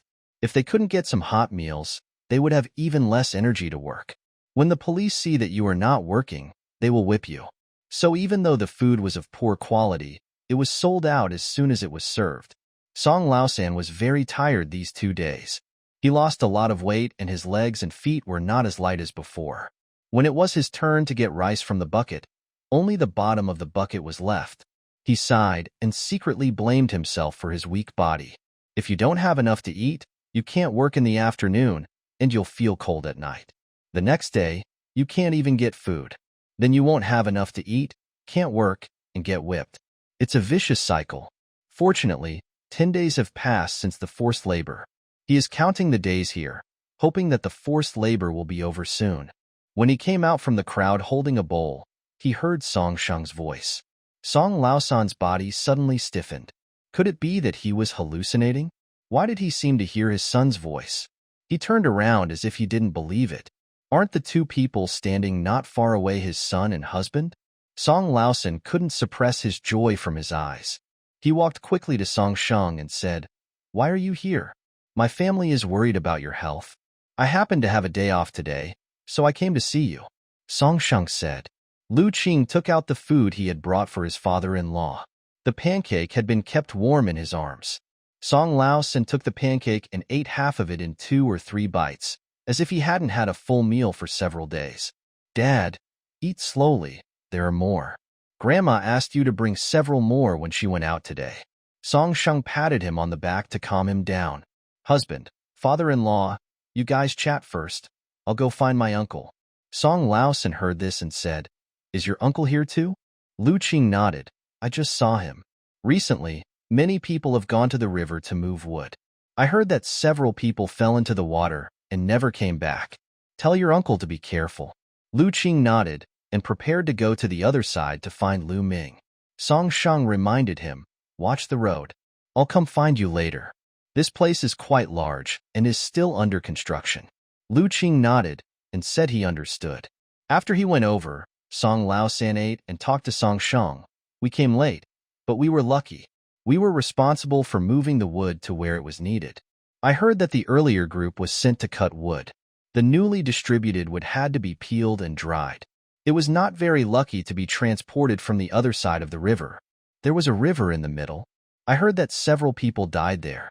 After listening to his father, Song Sheng frowned and asked, "Is there no good way to solve this problem? Using manpower to move the wood across half the river. At this rate, it will take another half-month to finish the work." Who says it's not true? But even if it can't be finished, this corvée will only take 20 days at most. I've already finished half of it. I can just grit my teeth and persevere to finish the rest, and then I'll be free. Song Sheng looked at his father in front of him. He was thin and haggard. His mouth was dry and chapped. His face was a little red from the winter north wind, and his back was more hunched. "Dad, I will take the exam next year. Once I pass the exam and become a scholar, we won't have to suffer so much." "Hey, my son, it's enough for you to have this confidence." When Song Laosan heard Song Sheng say this, his sunken eye sockets suddenly brightened up a bit. He loved to hear his son say this kind of words. It seemed that as soon as Song Sheng said this, he felt as if his son had passed the examination and became a scholar, and he was happy from the bottom of his heart to his eyes. As they were talking, Lu Ming followed Lu Qing over. Lu Qing called out to his uncle several times among the people squatting to eat, but no one responded. After turning a corner, he saw several people fighting. He walked over and saw that one of the protagonists in the fight was actually his uncle Lu Ming. Lu Ming is physically strong, and others may not necessarily gain the upper hand in a fight with him. Seeing Lu Qing coming, Lu Ming subconsciously retracted his outstretched fist. Seeing that he had retracted his hand, the other party took the opportunity to punch him, and Lu Ming was hit hard in the face. Although he didn't know why his nephew appeared here, he couldn't continue to fight. Lu Ming glared at him fiercely. His eyes seemed to say, "Wait for me," and then he pulled Lu Qing away. The reason why Lu Ming started the fight was very simple. It was because the man lost the fight against him during the lunch break, and there was not enough food left, so he started fighting with him. Fighting because of insufficient food was a very common occurrence during labor service. As long as the Corvées did not find out, everyone would basically resolve the matter privately. Lu Ming gets angry easily when fighting, which looks a bit scary, but he always plays the role of an honest and hard-working person in front of Lu Qing. This time, it was an accident that he was seen to have an angry side. Fortunately, Lu Qing did not ask too many questions, but just worried about him. "Qinger, why are you here?" Lu Ming asked. "Uncle, I came here with my husband to see my father-in-law today, and I didn't expect to see you. Fortunately, I brought enough cakes today. Let's go over there and find my husband. You can eat some later." "You brought cakes?" Lu Ming had a big appetite to begin with, and he couldn't be full even if he could grab some food here. Now when he heard that there were cakes to eat, his eyes lit up. "Well, Grandma packed several for us this morning, and they are warm in my arms. Let's go over there where there is no one to eat. Don't let anyone see it." Although most of those doing labor service were good citizens, they all ate the same food. However, Lu Ming and Song Laosan could eat cakes sent by their families, so it was inevitable that some people would be jealous. So it's better to stay away from it, so as not to be targeted by some people and cause trouble for them. Lu Ming and Song Laosan each ate 3 pancakes and an egg before they were barely full. Zhang Xinghua originally prepared so many pancakes to save for her son to eat slowly, but she didn't expect Lu Ming to be here too, so the two of them finished them in one meal. But seeing that everyone was fine, especially his father, Song Laosan, who was a little thinner but still had energy and spirit, Song Sheng felt a little relieved. Lu Ming was fine, but due to the fatigue from the past few days and the lack of rest due to the cold weather, the circles under his eyes were dark and he looked a lot thinner. When the two of them left, Lu Ming told Lu Qing, "Go back and tell your grandmother and your father that I'm in Shaoyan Pavilion now. Nothing serious has happened. I'm fine. Tell them not to worry, and I'll be back in a few days after the corvée is over." Lu Qing nodded. As for Song Sheng, he knew what to say when he got home. Coming out of Shaoyan Pavilion, Song Sheng said, "It's still early. I want to go to the river behind to have a look." "Go to the river? What's so good about the river? Didn't they say 2 people just fell into it?" "Husband, are there any water ghosts in the river?" "Yes. If the water ghost sees that you are pretty, he will take you away as his husband." Lu Qing opened his eyes wide and looked at Song Sheng. He realized that his husband was joking with him. He turned around and said angrily, "My husband is just talking nonsense. There is no water ghost at all. Even if there is, I will not be his husband. I will only be my husband to my husband." Song Sheng was touched by the sweetness. "Well, you are right. You are my little husband. So, my little husband, what do you say? Will you accompany me to the river?" Lu Qing smiled and said, "Go, go, go. I'll go with you wherever you go, sir." The two walked all the way towards the Tsongyuan River. After less than half an hour, they saw laborers moving wood on the other side of the river. Song Sheng roughly estimated the width of the river, and a method of transporting wood from the other side of the river gradually took shape in his mind, but he still had to go home and draw it out to think carefully about whether it was feasible. If it is feasible, more than half of the laborers who transport wood from the river can be saved and put into other work. In this way, the construction speed of the palace will be greatly accelerated, and perhaps the corvée labor can be ended early. At this time, Lu Yu was also troubled by this matter. He had just learned that 2 more laborers were lost while transporting wood from the other side of the river. He had already visited the palace because of the previous boat capsize and told King Chan about it. But unexpectedly, 2 more civilians died in just a few days. Lu Yu was very angry. Although he had not been in the position of county magistrate for long, he had to do his job. Since this line was now under his jurisdiction, he had to solve the problems for the people and seek welfare for everyone. Firstly, it was for the benefit of the people and the country. Secondly, after making some achievements here, it would not be in vain that his grandfather had arranged him here.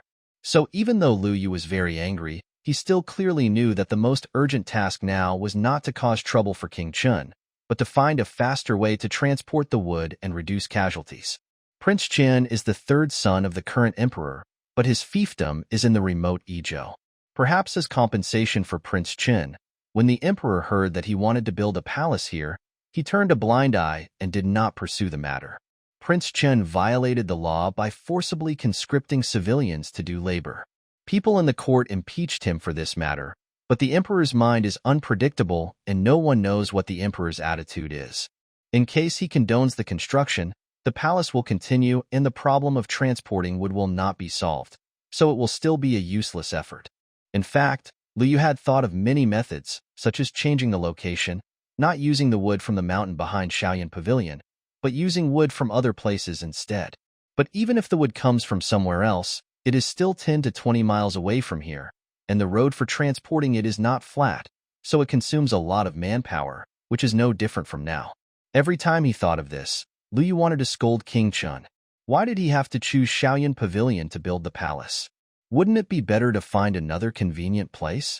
Now, the Corvée labor will be completed in 20 days at most, and the entire palace can be completed within 20 days.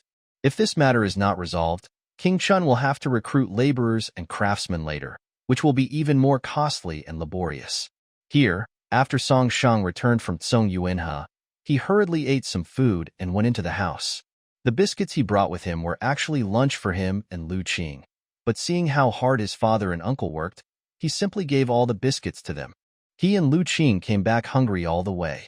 After dinner, he went into the house and started writing and drawing on paper. Soon, a long and thin picture with mechanisms at both ends appeared on the paper. He did not study painting, so his drawings were not very detailed, but he was very clear about the principles, and the physics he learned in his previous life came in handy. He roughly calculated that if this device was well made, it should not be a problem to transport the wood from the other side of the river. However, he didn't know whether the craftsman could make this thing. After all, there were too many restrictions in this world. He still had to find a craftsman to ask if it was feasible. Lu Qing didn't know that he was writing and drawing on the paper. He was illiterate and couldn't understand his husband's books. Now he thought his husband was reviewing his lessons. He sat quietly sewing clothes. The cloth he had bought earlier had already been cut. He sewed a little whenever he had free time in the past few days. Now all that was left was the cuff. After Song Shang finished drawing the picture, he wrote down in small words the issues that needed attention on the side and planned to ask the craftsman to take a look at it when he was free tomorrow. It was still early and the sky had not yet completely darkened. Song Shang took out the book that he had not finished copying yesterday and planned to finish copying the remaining part so that he could return the book when he went to school tomorrow. It was not until dark in the evening that I finished copying the book. He moved his wrist and saw that under the oil lamp opposite, Lu Qing had just bitten off the thread end. Lu Qing stood up and shook his clothes. He decided to finish making the clothes tonight so that he could wear them tomorrow afternoon. This way he would at least be warmer when walking. Seeing that Song Shang had finished copying, he said, "Sir, please stand up and let me compare." Song Shang looked at the clothes in his arms and asked in surprise, "Is this made for me?" After Lu Qing bought the cloth, he never let him see it. Usually when he went to school, Lu Qing would sew clothes at home. When he came back, the clothes were put away. Occasionally, he thought Lu Qing was mending some old clothes. "Of course it's for you. This is the new cloth I bought. It's warmer to wear. My husband, you got up early in the morning to travel. It's too cold. Be careful not to get sick if you freeze for too long." Song Shang stood up. Lu Qing pinched the shoulders of the clothes and compared them to him, and said, "The shoulders seem a little wide." "It's okay, it's wide. You can still wear a few more clothes inside." "Well, then I won't change it. You try it on and let me see." "Okay," Song Shang replied. The sky blue color suits Song Shang very well. He doesn't look bloated at all when he wears it. Instead, he looks tall and slender, which is particularly good looking. As Lu Qing looked at it, he couldn't help but think of the 9-grain cloth. Wearing that cloth would definitely be warmer than the current one, but unfortunately he didn't have enough money. Song Shang noticed that Lu Qing was in a low mood, so he leaned over and asked, "What's wrong? Why are you unhappy?" Lu Qing raised her head, her eyes watery, and looked at Song Shang with a guilty look on her face. "Husband, I originally wanted to buy you that piece of 9-grain cloth, which is warmer than the cloth you have now. But I made too few embroidery patterns, and I only sold them for 300 coins, which is not enough. Will you dislike this cloth?" Song Shang didn't expect that he was upset because of this. He bent down and held him in his arms from behind, put his head on his shoulder, and said softly, "It's okay. I can wear anything." Besides, this was bought for me by Qingguer. I cherish it so much. How can I despise it? Your husband has never earned a penny for the family. I either rely on the family or eat you. Have you ever despised me? Lu Qing quickly shook his head. How could that be? My husband is very capable and can also read. I like him the most. Yeah, me too. I like Qing the most. Hearing this, Lu Qing raised his head and looked at Song Sheng. This was the first time that his husband had spoken so directly to him, and it was also the first time that he had called him Qinger, which caught him off guard and made him blush. Husband. Song Sheng loved his gentle and lovely character so much, and he was the only one who foolishly gave him his true heart and devoted himself to him without considering the consequences. Song Sheng couldn't help but think of the original owner in the original book who either beat or scolded Lu Qing. How desperate Lu Qing must have felt at that time when his sincere heart was trampled upon. When he thought of this, Song Sheng felt a pain in his heart. He couldn't help but feel lucky that he had traveled through time and space. He would treat him very well and would not let him suffer all the pain in the book. Song Sheng held Lu Qing's hand tighter, as if he wanted to embed him into his body. Husband. It's getting late. You have to go to school tomorrow. Let's go to bed. Song Sheng didn't move, still holding him like that. Husband? Lu Qing struggled hard in Song Sheng's arms and turned around, looking up at him. He didn't know what Song Sheng was thinking. His dark eyes were bottomless. Lu Qing whispered, Husband, we should go to bed. Song Sheng's thoughts came back to him. The memories in the book just now kept rolling in his mind. Now he saw Lu Qing looking at him with a pair of wet eyes. He felt a warm sensation in his heart. Well, let's go to bed. After the two men took off their outer clothes, Lu Qing pinched the wick of the oil lamp, and the two men walked to the bed in the dark.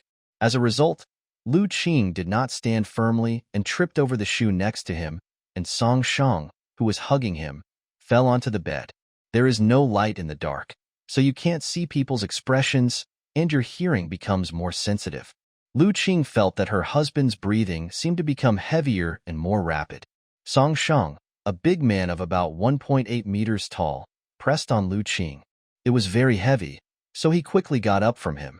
Compared to the first time, he was much bolder and hooked Song Sheng, who had just stood up, back with his legs. Song Sheng's two arms were on either side of him, and the two of them were breathing very close to each other. His voice was unsteady. Do you want it? Lu Qing nodded shyly. Yeah, but you just suffered it yesterday. Will you feel uncomfortable today? Lu Qing shook his head. He did feel a little uncomfortable when he got up in the morning, but only a little. He is much better now. Compared to this, he still remembers the pleasure of last night. He feels that doing this is quite comfortable. It is okay. My husband is very fast. It won't delay you from getting up early to go to school tomorrow. Song Sheng couldn't help but twitch the corners of his mouth. Why did he remember the time of the first time? Seeing that Song Sheng didn't move, Lu Qing asked again. What's wrong? Husband, don't you want it?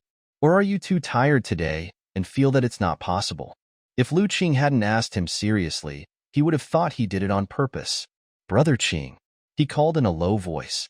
Lu Qing responded, his tone rising, not knowing what his husband wanted to say. Men can't say no, remember? Before Lu Qing could answer, Song Sheng blocked his mouth. Then the bed began to shake violently again.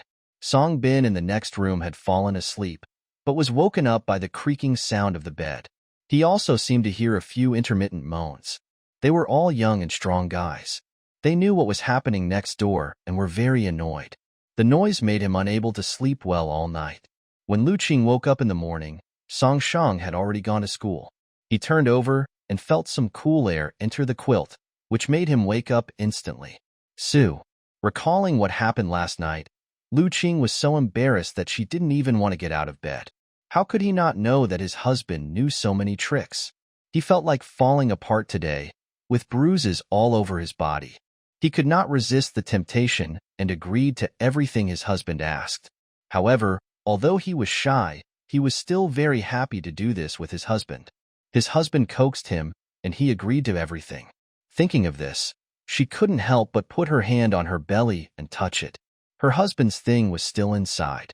It had only been 2 nights, and she didn't know when she would be able to have a baby here. His brother has a shallow mole, so it's difficult for him to conceive. It seems he needs to try harder next time he does this. Song Shang got up early today and went to school, wearing the new clothes Lu Qing made for him, which were indeed much warmer than the coarse linen clothes. In the morning, the teacher tested the students' homework. When he asked Song Shang questions, he found that he had made a lot of progress compared to before, and seemed to have finally come to his senses. He could even apply what he had learned to other situations. The teacher was very surprised, for he knew that this student was a young prodigy, but later on he had become much duller for some reason. But now he seemed to be slowly gaining consciousness again. He was asked many questions about passages from the 4 books and 5 classics, and he was able to answer them fluently. But when it came to some sentences with allusions, he didn't quite understand. However, Song Shang was very humble and eager to learn, and said in a serious manner, "Please enlighten me, master." The teacher liked his respectful attitude and unconsciously changed his impression of him. "Come to see me after school." It sounded like he was going to give him some special treatment. The teacher was afraid that some people in the class would be dissatisfied, so he said, "If anyone feels that they can finish the homework I assign, they can come to me after school." After saying this, the students who felt that the teacher was biased suddenly kept silent. They can also go to the teacher for private lessons after school, but they will definitely have more homework to do. They already have more homework to do every day, so who would be willing to do more for no reason? Seeing that they were all silent, the teacher began the rest of the lesson with satisfaction. Song Shang knew that the teacher wanted to focus on training him. That means that every day he not only has to do the homework assigned by the teacher, but also has to complete another task given by the teacher separately, which is bound to make his study a lot more difficult. But at the same time, this is a good opportunity to surpass others. He must seize it. It's just one more course, and he doesn't think it's a problem except that he has to spend more time every night. After the morning classes, it was time for lunch. Song Shang hurried to the cafeteria to heat up the food he brought with him. After eating quickly, he found an excuse to leave the county school. He came today with the blueprint he drew yesterday. He had classes in the morning and afternoon, so he could only come out at noon to ask the craftsman if the blueprint was feasible. After graduating from Chengnan County School, he asked around and found out that the nearest craftsman shop was in Huichun Lane, which took about quarter of an hour to walk there. Song Shang followed the people and asked, and when he arrived he found that it was a large craftsman shop with carpenters and blacksmiths. It was lunchtime, and the blacksmith and carpenter had stopped their work and were eating. Although Song Shang felt embarrassed to disturb others during mealtime, this was the only time he was free. He was in front of the shop and asked, "Uncle, I have a blueprint here. Can you take a look at it and see if it can be made?" Carpenter Uncle Lee put down the bowl in his hand and took the drawing from Song Shang. The lines on Song Shang's drawings were not straight, and many places were not clear, so he could only note them in small letters on the side. However, he was worried that the old man would not understand, so he stood by and explained. "You can make a hollow ring out of the 2 sides with iron and use a strong rope to fix it to the frame. The frame below is made into a quadrilateral, narrow at the top and wide at the bottom, and the 4 sides are fixed with short wooden sticks and mortise and tenon joints, and the protruding part at the bottom is buried in the soil to fix it. Do you think it can be done?" Uncle Lee pursed his lips and said nothing. This was the first time he had seen such a strange drawing. There were several details in the middle that he had to think carefully about. It might not be possible to do it according to the requirements Song Shang had just mentioned, but there were other alternatives. He needs to think about it carefully. Uncle Lee's family has been craftsmen for generations, and there are very few things he can't make. This is a challenge for him. "Boy, I have to try this thing first. After all, you didn't write the specific size. I'll make a few more sizes and see if I can assemble it into the one you said." When Song Shang heard that there was a chance for this to succeed, he quickly said, "No problem. I'll come over in 2 days to inquire about the situation." I wonder how much is the deposit?" Song Shang asked embarrassedly. He didn't have much money in his pocket. It was Lu Qing who put it in his pocket when he went out. He was afraid that he would not have enough to eat, so he asked him to keep it for eating in the cafeteria. Unexpectedly, Uncle Lee was very generous and said, "This thing may not be made, so I won't take the deposit for now. If it is made, we'll talk about the price then." "Okay, thank you for your hard work." Song Shang looked like a scholar, and bowed solemnly to express his gratitude. Uncle Lee was very fond of this polite scholar and said, "You look like a student from the county school. You came out at this time, so go back quickly or you will miss the afternoon class." Song Shang responded with the okay, then took the drawings and returned to the county school. During the break after the first class in the afternoon, he took out the drawing and looked at it. Thinking of the two problems pointed out by Uncle Lee at noon, he also wondered how to solve them. Liang Yuming, who was sitting in the back row, saw him staring at a messy drawing in deep thought. So he leaned over and asked, "What are you drawing? What are you thinking about?" Song Shang's thoughts were interrupted, and he frowned and said, "It's a small mechanism I thought of. If it's done well, it might be able to help the laborers who are transporting wood to build the palace in Shaoyan Pavilion in the south of the city." When Liang Yuming heard about Zhao Yunting in the south of the city, he immediately thought of the Corvée labor that his old father had always been talking about. He also knew about this. King Qian had recruited many civilians to build the palace, and the wood was transported from the mountains behind the Tsongyuan River, which took a lot of effort. I heard that several civilians had died. His cousin, the county magistrate, has been worrying about this for a long time. Can this ugly thing you drew really help transport wood from the other side of the river? Well, it should be able to, but it still needs to be improved. I want to find a craftsman at noon today, and I still need to think carefully about these two places. Liang Yuming thought this was a good idea. I'll take you to see my cousin's husband tomorrow at noon. He's the county magistrate and has been worried about this for a long time. Tell him about your idea. Maybe he can help you. Song Shang was not sure whether this method would work, and said, "I am not sure whether this device can be made. If it cannot be made, wouldn't it mean that the county magistrate has waited in vain? But there is no loss. Even if it fails, it will be the same as before. But if it succeeds, it will be a great thing." Liang Yuming persuaded Song Shang to agree to go with him to see the county magistrate the next day. The second big class in the afternoon was law, which was what Song Shang was most interested in.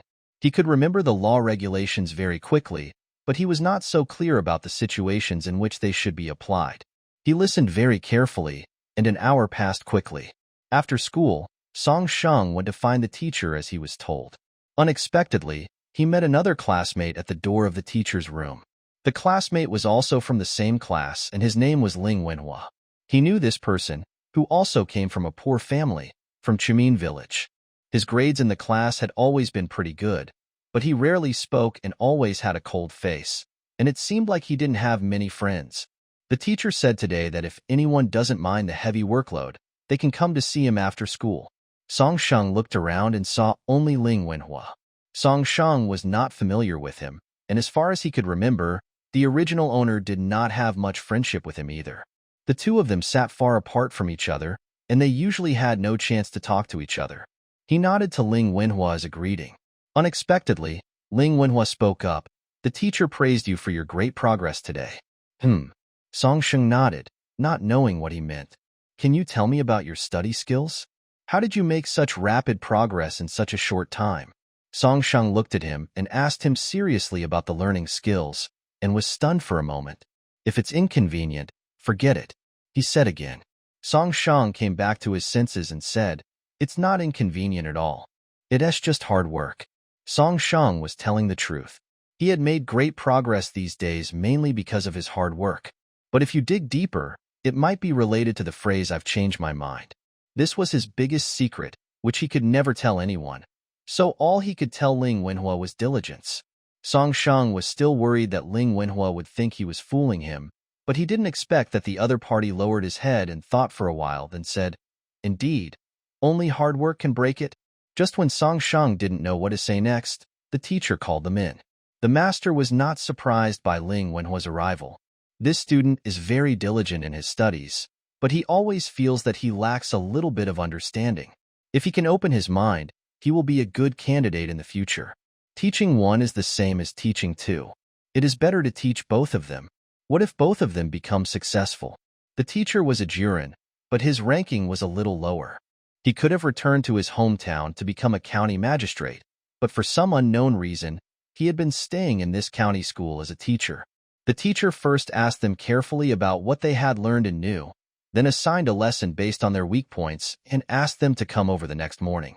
As he left, He took out 2 books from his bookshelf and said, "You two have mastered the knowledge faster than the other students, so your progress can also move forward. You can take a look at this book in advance, one for each of you, and then exchange them after you finish reading. From now on, come to my place after school every day and study for an extra half hour." The teacher gave them a few more instructions before letting them go back. After leaving the teacher's room, almost half an hour had passed. Although Ling Wenhua lived in Xiaoming village, which was even further away, he rented a house in the county, so he didn't have to travel and had more time to study. Song Shang still had to walk all the way home from the school, so he would be half an hour late in the future.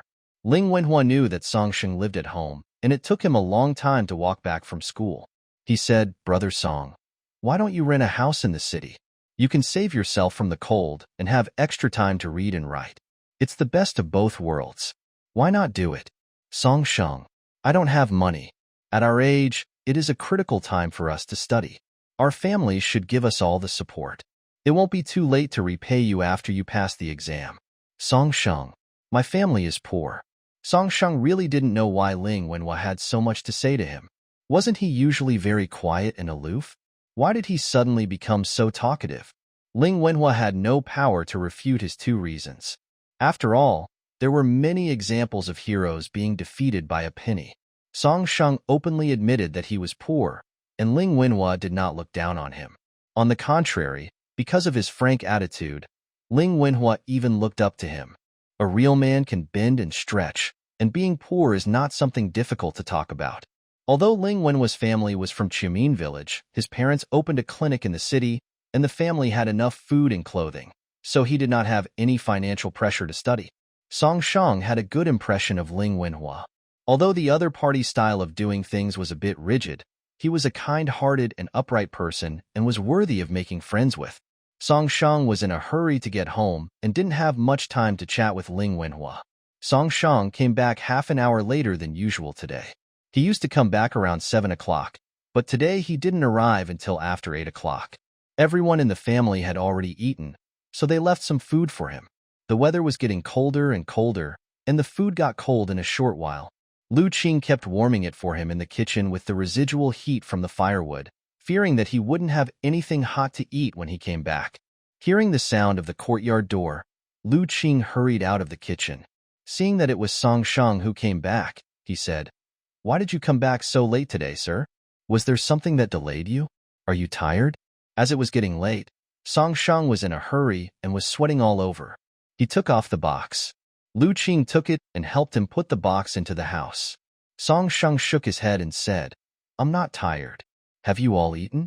After Lu Qing put away the boxes and baskets, he walked towards the kitchen, saying as he walked, "We waited for you for a while before dinner, but the food was almost cold and you didn't come back, so we ate first." Song Shang followed Lu Qing into the kitchen and said, "Well, it's good to eat. The teacher called me over after school today to test my homework, so I came back late. Don't wait for me to eat in the future. I may have to go to the teacher to review in the future." "Okay, then I will save food for my husband in the future. By the way, is there anything to eat at home?" "Of course there is. I have kept the food warm in the pot. Please wait a moment, my husband. I will serve it to you right away." Today, Lu Qing specially left him a bowl of steamed egg, a piece of steamed sweet potato, some cold and spicy shredded radish, and a bowl of fish soup. Song Shang was surprised to see the fish soup and asked, "Why is there fish soup today? Did we buy fish?" He knew Grandma Zhang Xinghua. She had always lived a tight life. It wasn't a new year or a festival, so why would she suddenly buy fish? As Lu Qing served him the soup, he said, "I didn't buy it. My sister-in-law's brother came and caught a few fish in the river. He knew that his sister loved to eat fish, so he sent one over. Although the fish wasn't big, it was meat after all, and there wasn't enough for the whole family, so they just made fish soup. Although there were not many pieces of fish meat, it was nice to have a hot soup." When Song Shang came back, he was chilled. Lu Qing said, "Husband, there's hot water in the basin. Wash your hands first and warm them up. The food is hot. I'll serve it to you first. You can eat more later." Lu Qing was busy serving rice and handing chopsticks to Song Shang. After serving the rice, he saw that Song Shang had just washed his hands. Song Shang's hands were a little stiff from the cold, so he soaked them in hot water to warm them up. Now they feel much better. Lu Qing handed him a cloth to wipe his hands. Husband, wipe your hands quickly and eat. Seeing him busy taking care of himself, Song Shang held his hand and said, Have you had enough for dinner? Do you want to eat some more with me? Lu Qing nodded. I'm full. Husband, eat quickly, or it will get cold. Song Shang had no choice but to sit down and eat first, while Lu Qing started to wash the pots and clean the stove. Seeing that he was busy, Song Shang couldn't help but pull him to sit next to him. Stop working for now. Sit down and take a rest. Lu Qing was forced to put down the rag in his hand and sit next to the stove. The firewood in the stove has not yet completely gone out, and the hot, scarlet firewood is still emitting heat. Song Shang sat next to him and ate. After a bowl of fish soup, all the coldness in his body was dispelled.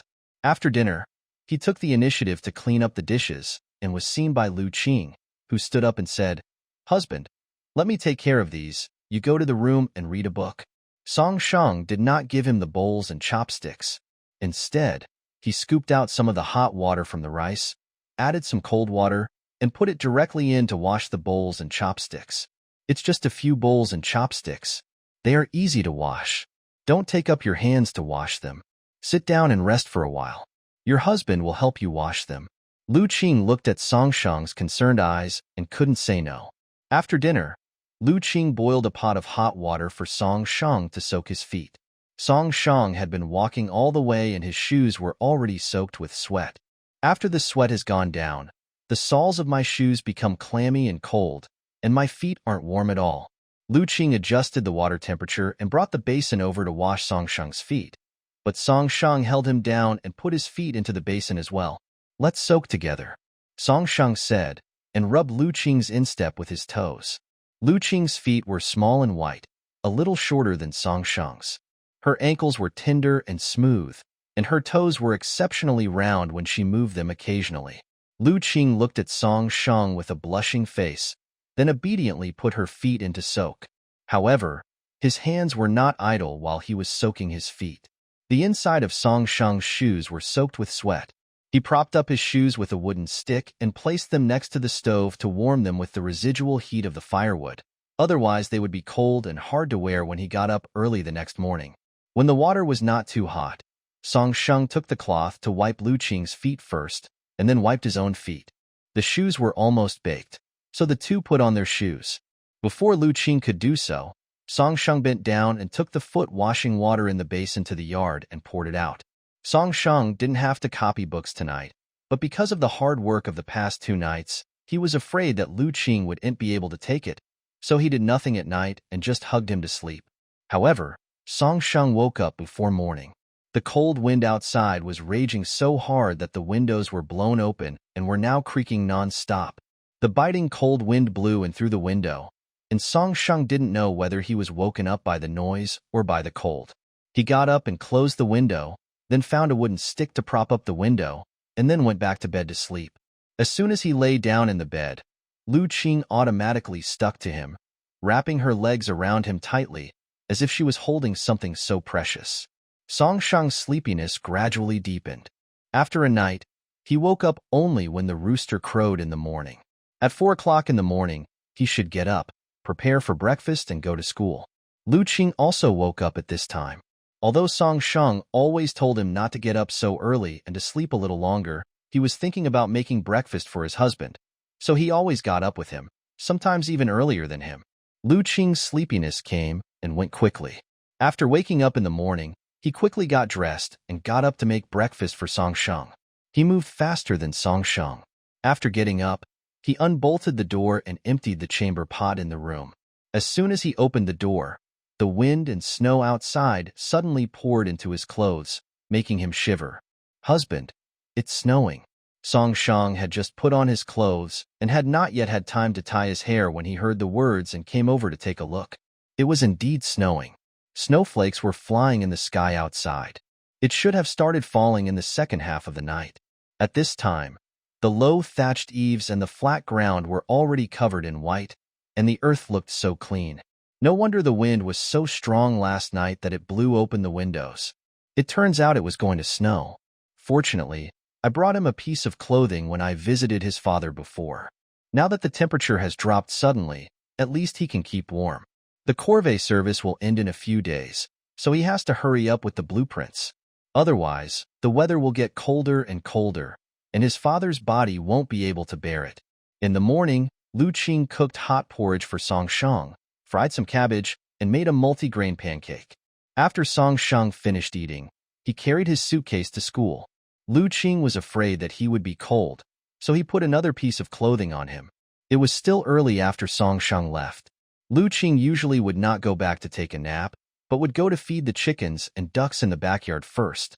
The temperature dropped suddenly last night, and it started snowing. I don't know if the chicks I brought back earlier can withstand the cold. Lu Qing went over to take a look, and luckily, the chicks were still alive. Fortunately, he had brought some hay over when the weather was cold a few days ago and covered the chicken coop with a layer of hay. Otherwise, the chicks might not have survived the snow. Although the chicks were fine, the piglets that we bought earlier were severely frozen. Now they were all huddled together and huddled up, not daring to come out. The piglets have grown a lot. I estimate that we can kill one for meat during the Chinese New Year in 2 months. We have to take good care of them now and make sure they don't get frozen. At that time, you can keep one as a breeding pig, and then it will give birth to a litter of piglets. When the piglets grow up, you can sell them and make a lot of money. However, the money he earned did not belong to him, because the piglets belonged to the whole family, so the money had to be given to Zhang Xinghua in the future. But those chicks were his. There were chickens in the backyard at home, and these belonged to the whole family. He was responsible for raising the chicks he brought back later, and when they grew up, he could sell them for some money. He also does embroidery work and sells it for money. As long as he is not lazy, he will be able to save money slowly. He had already made up his mind that once he had saved enough money, he would rent a house in the city for his husband to study. It was really hard for my husband to run back and forth to the school every day, especially in winter, when it was freezing cold. When he washed my husband's feet yesterday, he saw that his feet were frozen, red and swollen. Thinking of this, he became more motivated. After feeding the chickens and ducks, he took some hay and firewood from the kitchen and planned to reinforce the pigsty. The pigsty in the backyard was built temporarily. A lot of the thatch on it had been blown away by the strong wind, and now it is windy on all sides. After finishing these tasks, it is time for those who do farm work at home to get up. Lu Qing was about to go to the kitchen with the chopped firewood when he saw Song Xia head on. He called her and said, "Xia Xia, why did you get up so early today? It's still early now. Go back to sleep a little longer. I'll call you when dinner is ready." Song Xia shook her head. "No need, sister-in-law. I've had a good sleep. I'll go cut some grass for the pigs before the snow gets too heavy. If it snows too heavy, it will be hard to go out." Although she was a little girl, she was very sensible and never slacked off at work. "It's okay. I'll go cut grass for the pigs later. You can practice calligraphy first. Have you learned all the characters that your husband taught you last time?" Ever since Song Dong mentioned it last time, Song Shang started teaching his younger sister to write. Song Xia is very diligent and studious.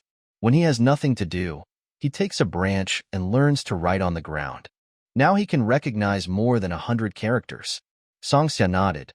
"I know all the characters my brother taught me now." When Song Shang had time, he not only taught her to read, but also taught her addition and subtraction in mathematics. Although Song Xia is a girl, she has a talent for learning and learns very quickly what Song Shang teaches her. Song Shang also taught Lu Qing a few words, and he can now understand some simple names of people and places. When Lu Qing thought of Song Shang, his heart was filled with sweetness. At this time, Song Shang had not finished his morning class yet when he was pulled away by Liang Yuming. After Liang Yuming returned home the night before, he asked his servant to tell his cousin Lu Yu about the blueprint drawn by Song Shang. Lu Yu was originally very worried about this matter, and when he heard that it might be possible to design a clever solution to the problem at hand, he wanted to meet Song Shang immediately.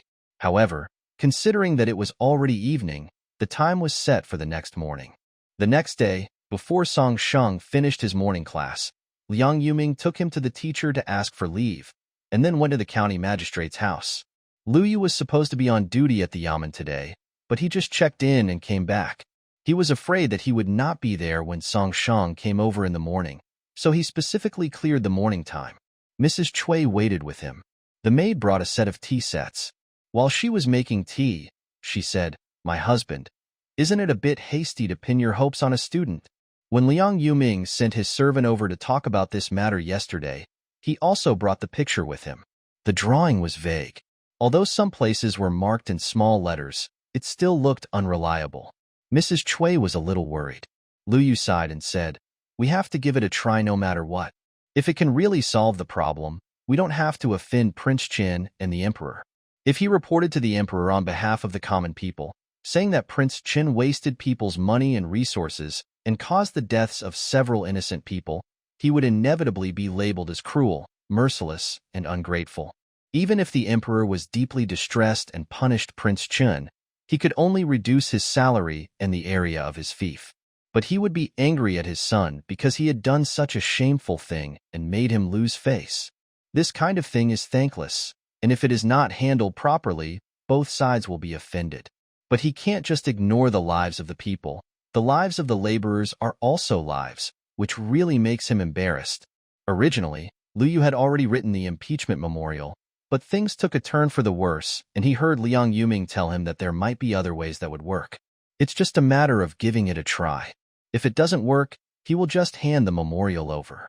If it works, that would be even better. When Song Sheng and Liang Yuming arrived, Lu Yu had just finished a pot of tea.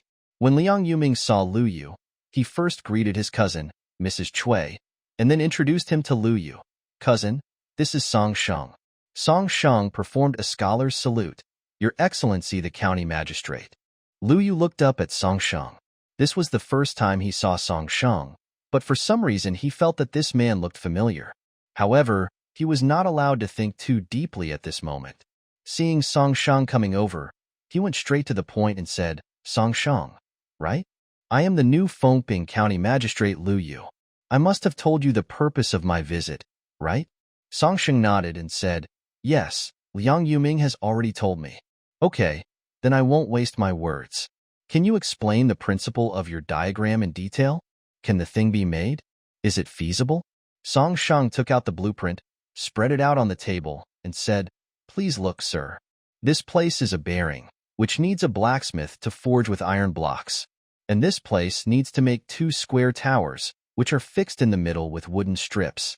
After the 2 towers are made, they will be placed on both sides of the river, and their bottoms will be buried in the ground and fixed.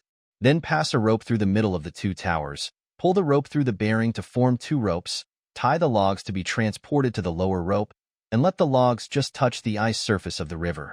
Using the smoothness of the ice surface, pull the other rope on the other side of the river, so that the logs can be slowly moved over."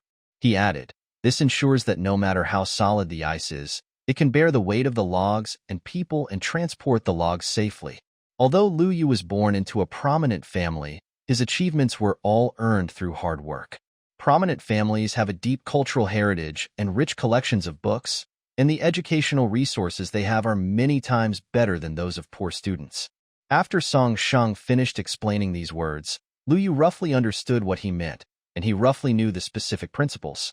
According to this idea, if this device could be made, perhaps the current problem could be solved. But he didn't quite understand what this tower and bearing meant.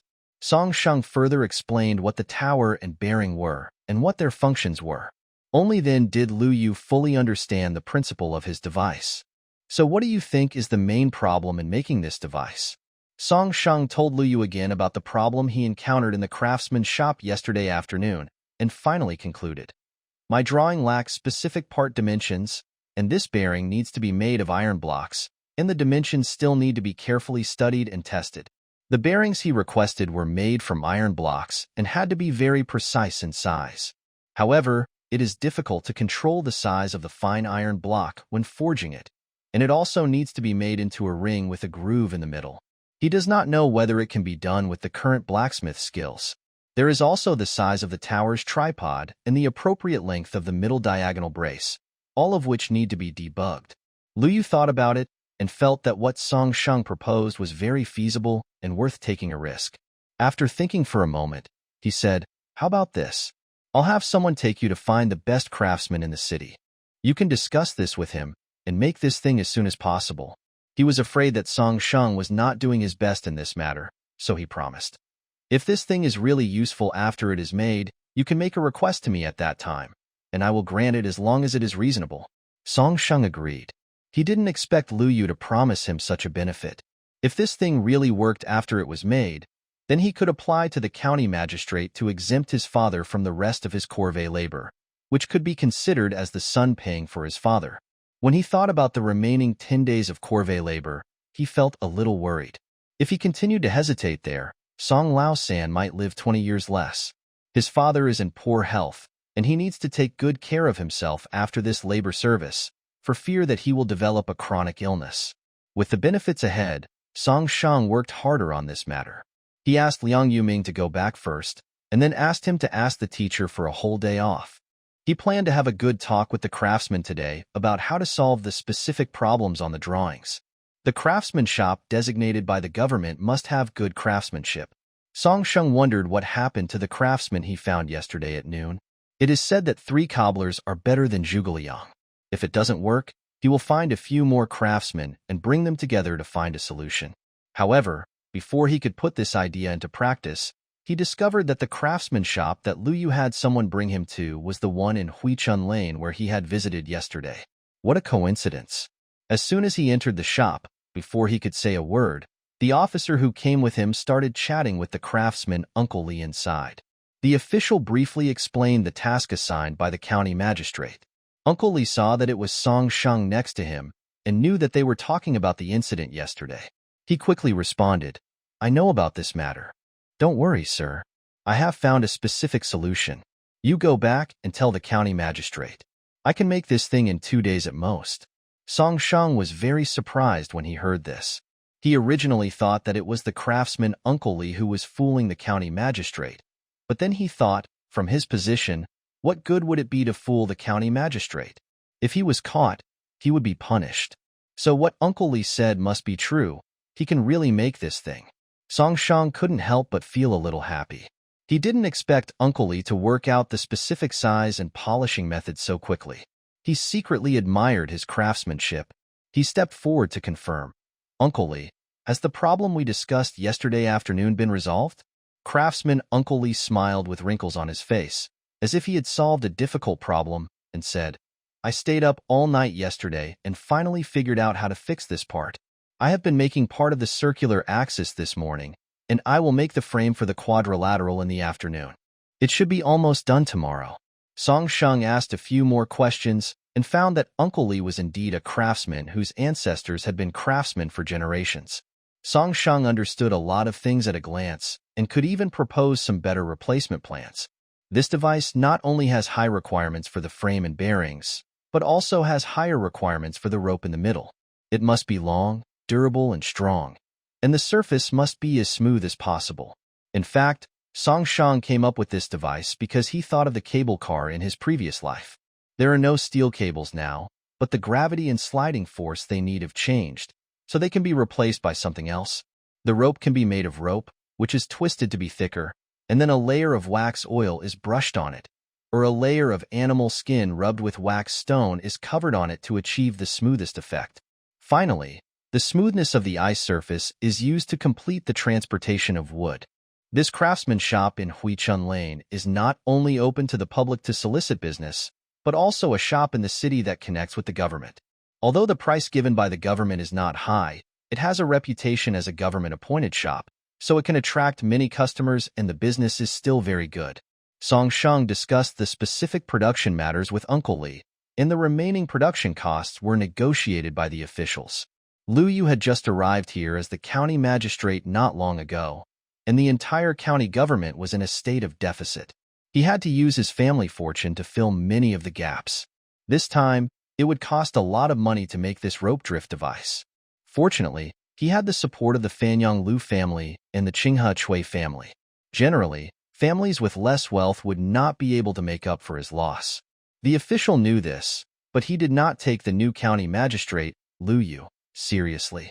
In his mind, Lu Yu would definitely leave soon, and by then the county magistrate would still be the one in charge of the county government.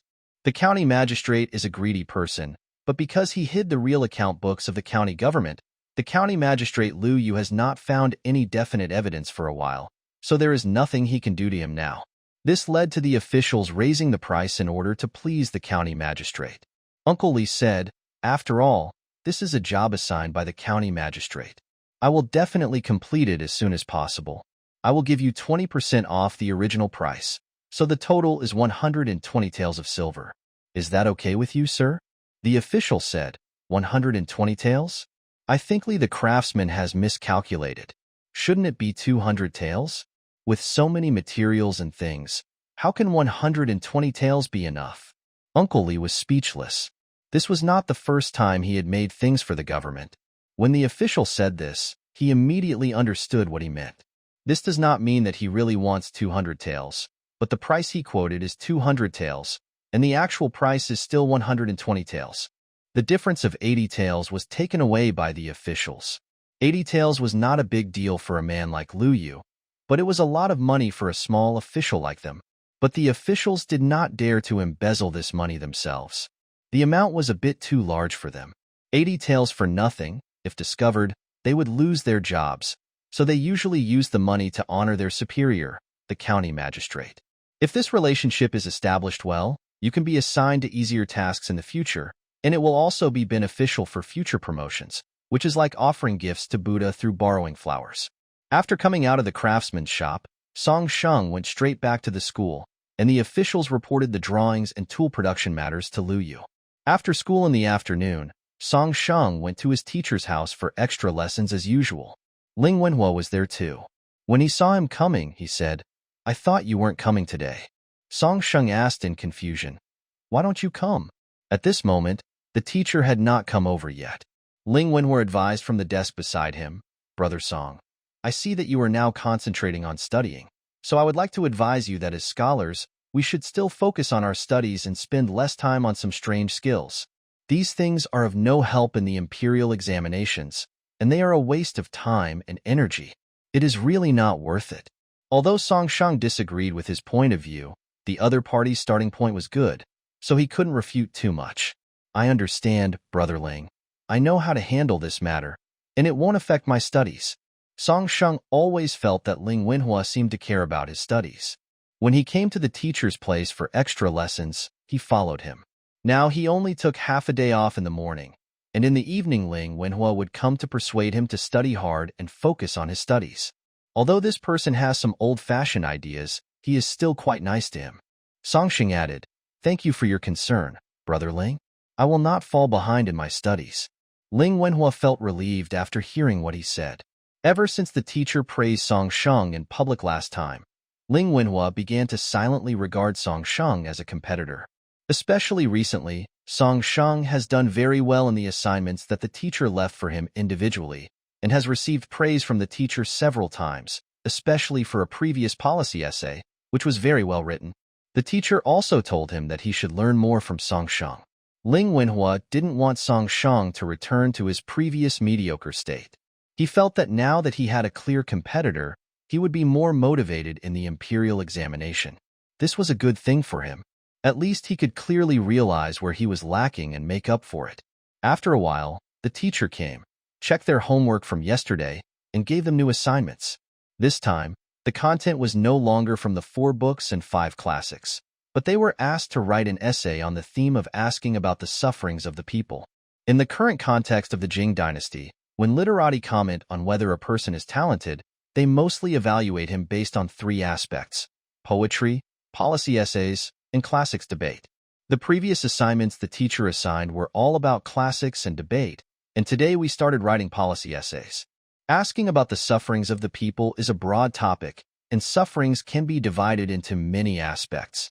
Some people suffer because their crops are bad and they cannot afford to eat. Some suffer because they are displaced and have no place to live and can only wander around. And some suffer because they are homeless and can only beg along the way. But no matter what kind of suffering it is, it actually involves the word people's livelihood. What the people were most concerned about was not who was in power, nor what new system the court had promulgated, but whether their crops could grow well, how much they could harvest in a year, and whether they could have enough food to eat after paying taxes. On the way back from the teacher in the evening, Song Sheng had been thinking about where to start writing the policy paper, and before he knew it, he had arrived home. The snow today is not thick. It is the first snow of this year, and the air suddenly became much colder. When Lu Qing got home, he had already prepared dinner. He estimated the time in advance and lit the fire in the stove when Song Shang was about to arrive home. As soon as Song Shang came back, he pushed him to the side of the stove and brought him a pair of new shoes. "My husband, it's very cold today. Did your shoes get soaked by the snow on the road when you came back? You should change your shoes quickly and sit here to warm up. I'll go get you some food." Song Shang nodded and said yes. Then he stretched his hands slightly into the stove, rubbed them and sighed. "The weather is really getting colder and colder." Then she said with concern, "Qing'er, don't do needlework during the day. The weather is getting colder and colder. Your hands will get frozen easily. I will feel bad." Lu Qing's hands became stiff after she had just picked up the needle for a while these past 2 days, and her embroidery work became much slower. She originally wanted to save more money, but she felt that she couldn't embroider too much in winter. He wanted to say it was okay, but when Song Shang said that he would feel bad, Lu Qing couldn't say it. He could only nod shyly and said, "I know, husband, I'll listen to you." Lu Qing served the rice to Song Shang. Today, he made pie with pickled vegetable porridge. The salt in the pie was pickled plums. Because of the salt, it tasted very good with rice. The porridge was made from various grains with pickled vegetables in it. Although it was a little watery, it was thick because it was cooked for a long time. Song Shang has become accustomed to the simple food of the farmers and is not picky, as long as he can eat enough. After Lu Qing washed the pot in advance, he left some hot water for Song Shang to wash his feet. Now that the stove in the kitchen had been cleaned, it was all right. Song Shang asked him to take a small stool and sit next to him, saying, "It's warm here. Come and warm up." Lu washed the pot with hot water, so his hands were not cold at the moment, but they would become cold after drying them. "I haven't seen my husband for the whole day." He took a small stool and sat next to Song Shang as he was told. Looking at the warm steam next to the stove, he sighed. It would be great if the stove was lit every day. This way, the stove mouth would be warm, and I could sit here and do embroidery without worrying about my hands getting frozen. Song Shang thought of what Lu Qing said when he heard it, and he asked, "Are you talking about the stove?" "Stove? What stove? Is it a stove for burning fire?" Song Shang nodded. "Yes, it's a cylindrical or square one, with firewood burned inside. When placed in the room, the whole room is warm. By the way, do we have one here?" Song Shang didn't know whether it was just their family that didn't have one, or whether there was no such thing as a stove here at all. After all, the Song family is poor, so it is possible that they cannot afford something like a stove. Lu Qing said, "Husband, we have the stove you mentioned at home, but it produces a lot of smoke, so we can only put it at the door or open the window. It also consumes too much firewood, so few people use it here. Usually, we only use it when we make soup or boil medicine at home. Does anyone here burn charcoal?"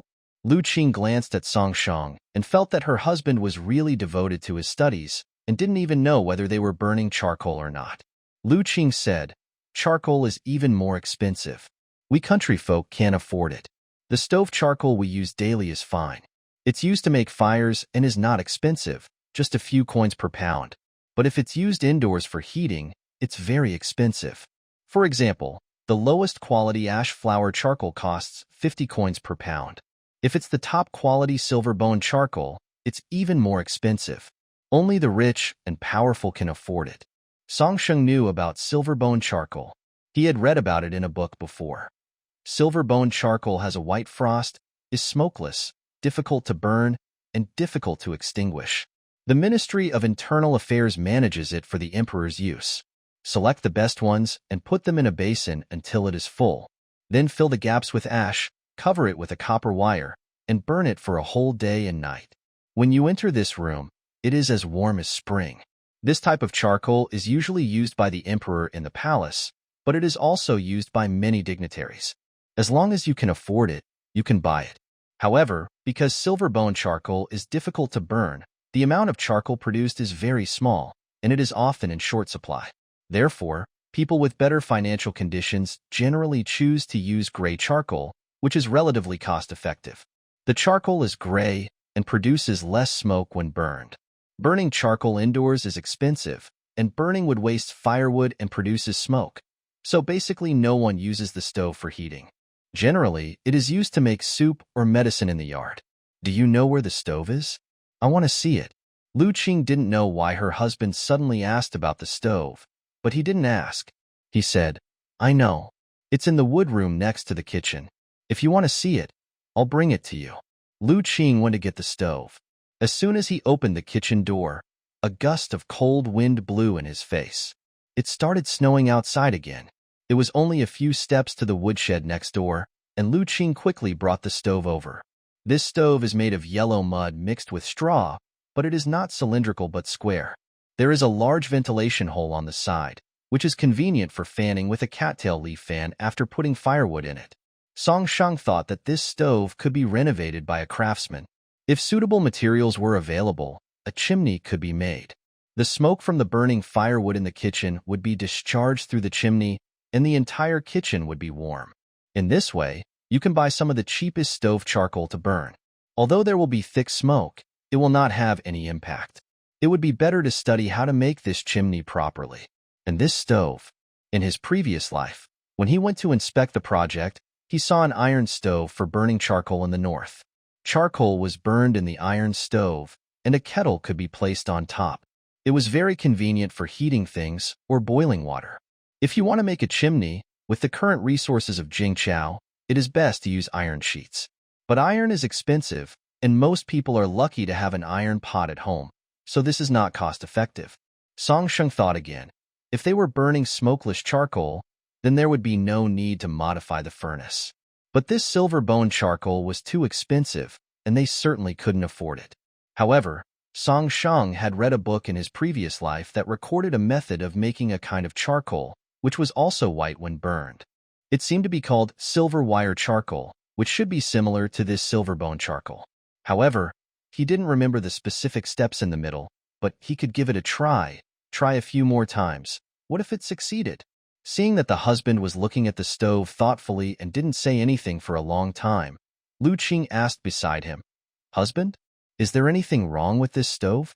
Song Shang came back to his senses and said, No, I just thought of a method of burning charcoal. I saw it in a book before, but my memory is a little vague. I will recall it carefully when I return to the house later. When I heard my husband say that he knew how to make charcoal from a book, I felt that it was good to read more. Are you still going to read? If not, I'll put the stove back. Well, put it back. The stove was not too heavy for Lu Qing. After he put the stove back in the woodshed, he turned back to the kitchen and found Song Sheng washing dishes in front of the stove. Lu Qing had already washed the pot. These bowls were the ones Song Sheng had just eaten from. Now that he had finished eating, he took the bowls directly to the basin to wash them. Lu Qing saw Song Sheng washing the dishes and hurriedly asked, Husband, why did you wash the dishes? Just leave it alone and let me do it. Song Sheng didn't give him the bowl, but said, It's okay. It's just 2 bowls. I'll wash them by the way. Don't get your hands dirty. Lu Qing knew that her husband was concerned about him. Although it was just 2 bowls, he was still very touched. As far as he knew, in their village, no husband would take the initiative to wash dishes for his husband. Most men never entered the kitchen at home. They were only responsible for working in the fields and earning money to support the family. Not only did her husband remind him to wash the pots and dishes with hot water, he also took the initiative to help wash the dishes.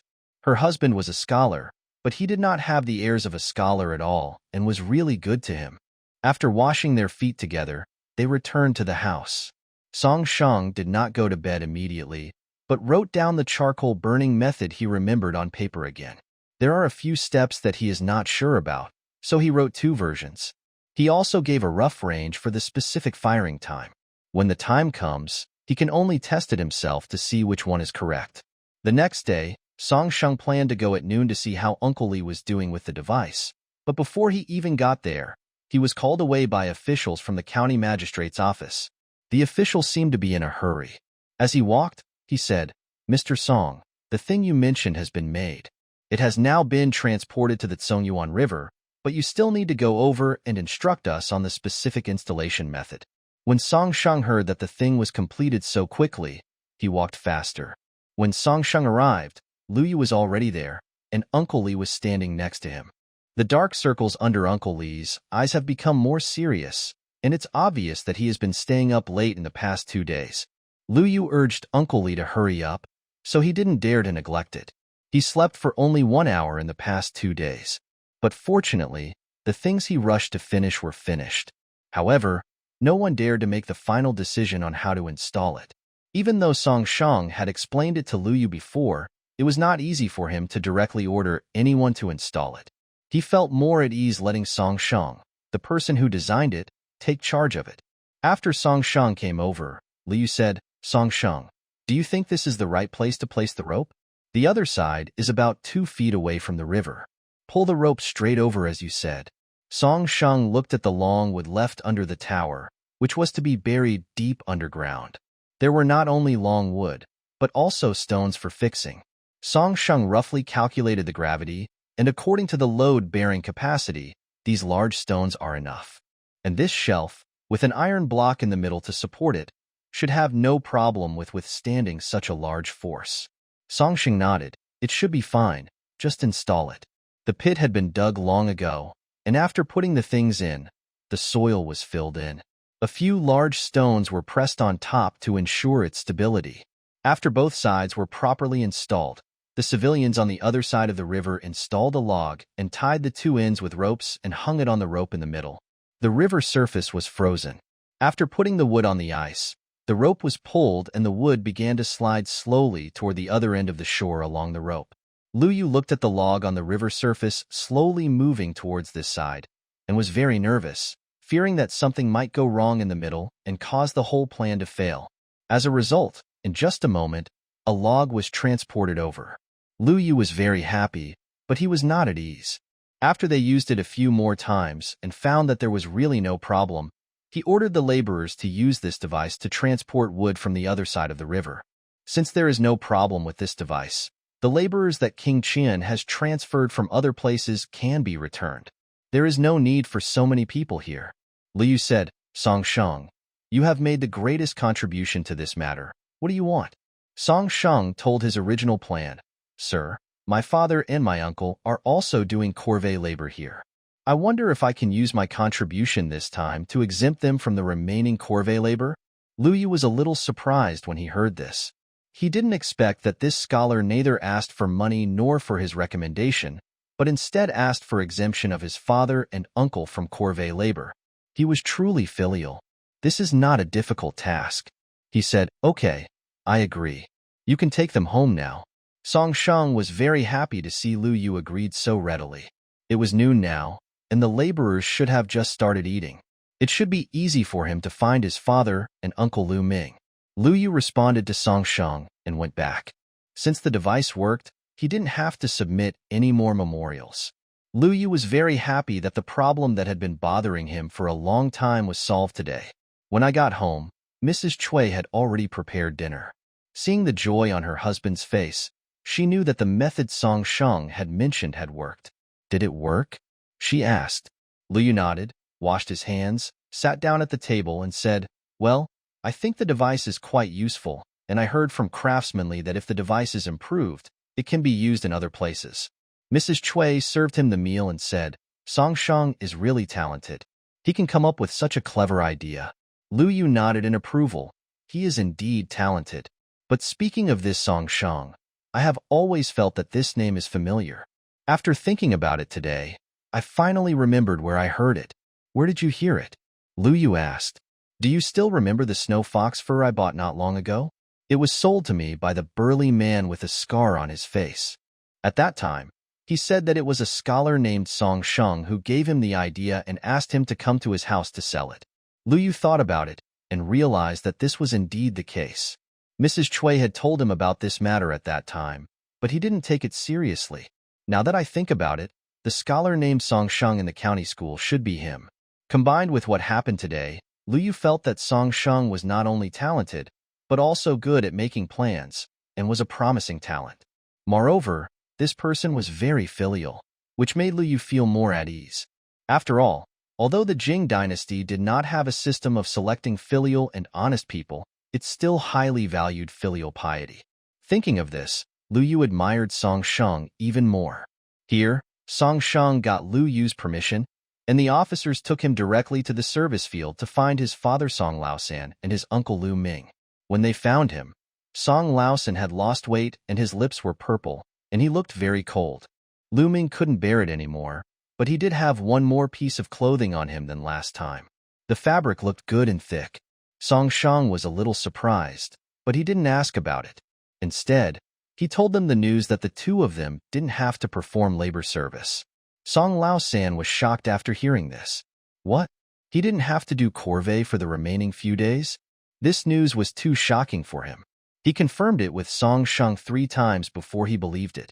Then he began to ask what was going on. Song Shang briefly told him what had happened.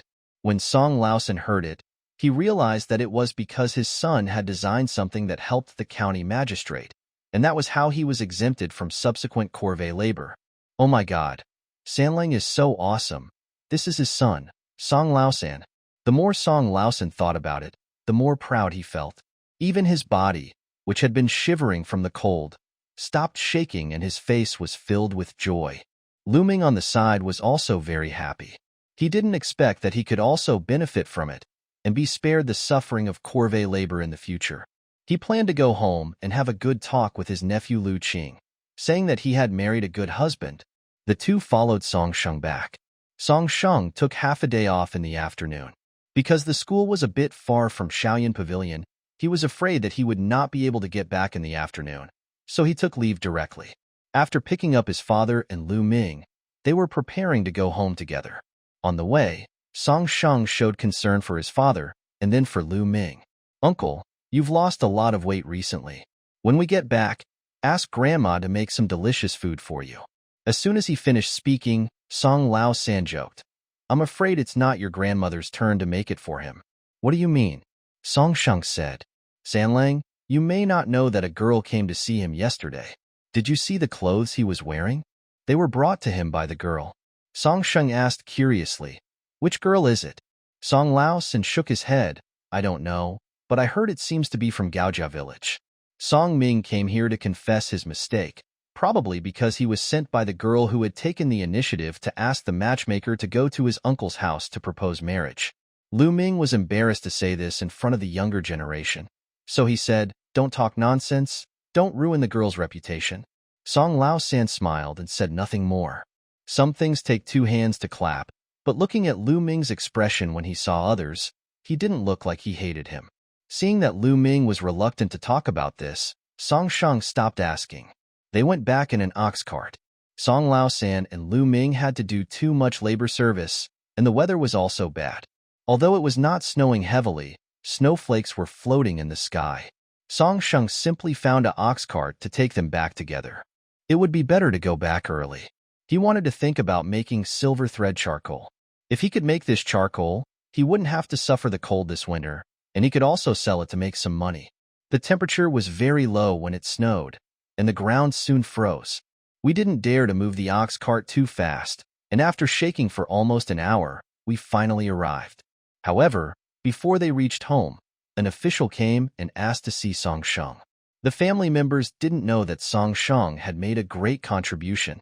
When they saw the police coming, they were so scared that their legs went weak, thinking that Song Shang had gotten into trouble outside. However, the official's attitude was quite acceptable. He told them that it was a good thing and that the county magistrate wanted to give Song Shang a reward. Only then did they feel a little relieved. When the villagers saw the officials going to the Song family, they were very curious and made all kinds of discussions and speculations. When Song Shang got home, he found someone coming to his house, and it was an official. It happened that Song Shang knew this official. He was the one who took him to Tsongyuan River at noon today. His name was Lu Deepening. When he saw Song Shang, Lu Deepening was very polite and treated him much better than he treated his family when he came just now. He said with a smile, Mr. Song, you are back. I have been looking forward to seeing you. Originally, he went to the school to find Song Shang, but the school said that he had asked for leave, so Lu Deepening had to come to his house to wait for him. But because the ox cart they were riding was slow and the road was difficult to travel, they arrived later than the official. Brother Lu, is there something wrong? Or is there something wrong with the device? Song Shang said. He didn't quite understand why the official came to him at this time. After thinking about it, it could only be a problem with the device. Lu Daming said enthusiastically, Mr. Song, you are mistaken. This is not bad news. I am here to bring you good news. Good news? Song Sheng asked puzzledly. Before Lu Daming could explain, the brave Song Chung poked his head out from behind and said quickly, Third brother, he said that the county magistrate is here to give you something. After he finished speaking, he was glared at by his father, Song Lauer, and he quickly retracted his head. Song Sheng said, The county magistrate sent me something? Lu Daming thought about what he would be given later, and he was full of envy. He couldn't help but say sourly, That's right. Mr. Song has made contributions in the Corvée work, and the county magistrate has specially rewarded him. Hasn't he already given it? He had already asked the county magistrate for a reward today. So why is there another one? The county magistrate said that Mr. Song has made contributions today, and he is grateful for his filial piety. So he specially rewarded him with 100 taels of silver and 3 pieces of silk cloth. He took the things out from the carriage at the back and handed them to Song Sheng. Song Sheng was very surprised. He did not expect that the county magistrate was such a generous person. He not only agreed to his request and exempted his father and uncle from Corvée labor, but also rewarded him with silver and cloth. Not only Song Sheng was surprised, but Song Sheng's entire family was also surprised, to the point where their jaws almost dropped to the ground. They were surprised enough when the officials came to their house. Then they were surprised again when they heard that Song Lao San and Lu Ming did not have to do Corvée labor. Now they were surprised to hear that the officials rewarded Song Sheng with 100 taels of silver and 3 pieces of silk cloth. They were so shocked that they could not say a word. Only Song Sheng remained calm. He took the silver and silk cloth, thanked him politely, and said, Thank the county magistrate for me. After Lu Daming left, the Song family was in an uproar. Song Chung was an impatient person. He jumped up excitedly and pulled his father Song Lauer's hand and said excitedly, Dad, am I dreaming? What did the official just say? The county magistrate rewarded my third brother with 100 taels of silver? Is this true, Dad? That's 100 taels. I have never seen so much money in my life. Song Lauer's hands were red from being grabbed by Song Chung, but he didn't seem to feel any pain. He was very excited. He wanted to say, Your father has never seen so much money in his life. In the end, he was so excited that he couldn't speak at all. As for Song Lao San, he was extremely happy. He was San Lang's biological father, so the money was a reward to him after rounding off. That was not just 1 tael, nor 10 taels, but a full 100 taels, a full 100 strings of cash. Their family only spent 2 taels of silver on food and shopping in a year. So this 100 taels of silver was enough for them to spend for half their lives. The entire Song family was in an uproar. It was as if they had been praying in the Taoist temple for so many years, and finally one day the Lord appeared and a pie in the sky fell on their heads. Lu Qing was so happy that he was speechless. He looked at Song Sheng with excitement. This was his husband. Not only could he read, but he also got the praise from the county magistrate. His husband was really amazing. He really found a treasure.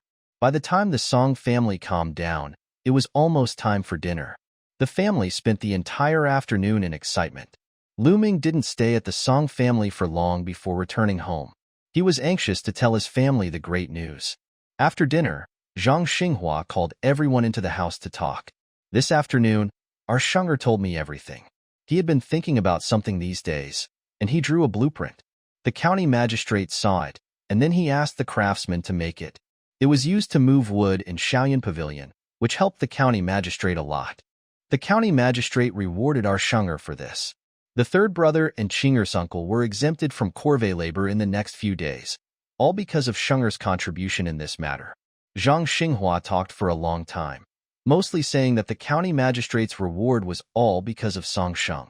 Finally, she praised him. Our son Sheng's reading was not in vain. He has to read more to understand more. At this point, the usually quiet eldest brother Song also said happily, The smartest person in our family is San Lang. The device sounded very troublesome, but it turned out to be our San Lang who came up with the idea.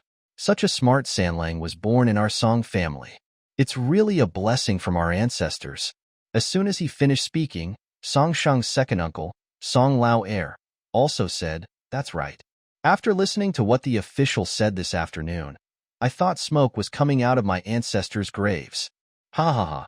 The happiest person was none other than Song Lao San's biological father, who said with a face full of joy, "My son really brings honor to our Song family.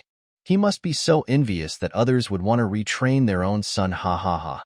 Several aunts and brothers and sisters-in-law were also very happy. After all, this was 100 taels of silver, a huge sum of money for them. With it, their poor days might be over. Lu Qing next to him has had a smile on his face since this afternoon, but he keeps praising his husband for being so great. His husband is so great. His husband is so great. However, 100 taels of silver is not a small amount. Zhang Xinghua called the whole family over not to let them express their joy and show off. Zhang Xinghua said, "Shenger is the smartest person in our family. This afternoon, Shenger discussed with me that he would use 20 taels of the 100 taels of silver to buy winter clothes and quilts for everyone. And with the remaining 80 taels, Shenger said he wanted to try burning charcoal. I think it's right to listen to Shenger. What do you think? Burning charcoal? But charcoal is so expensive.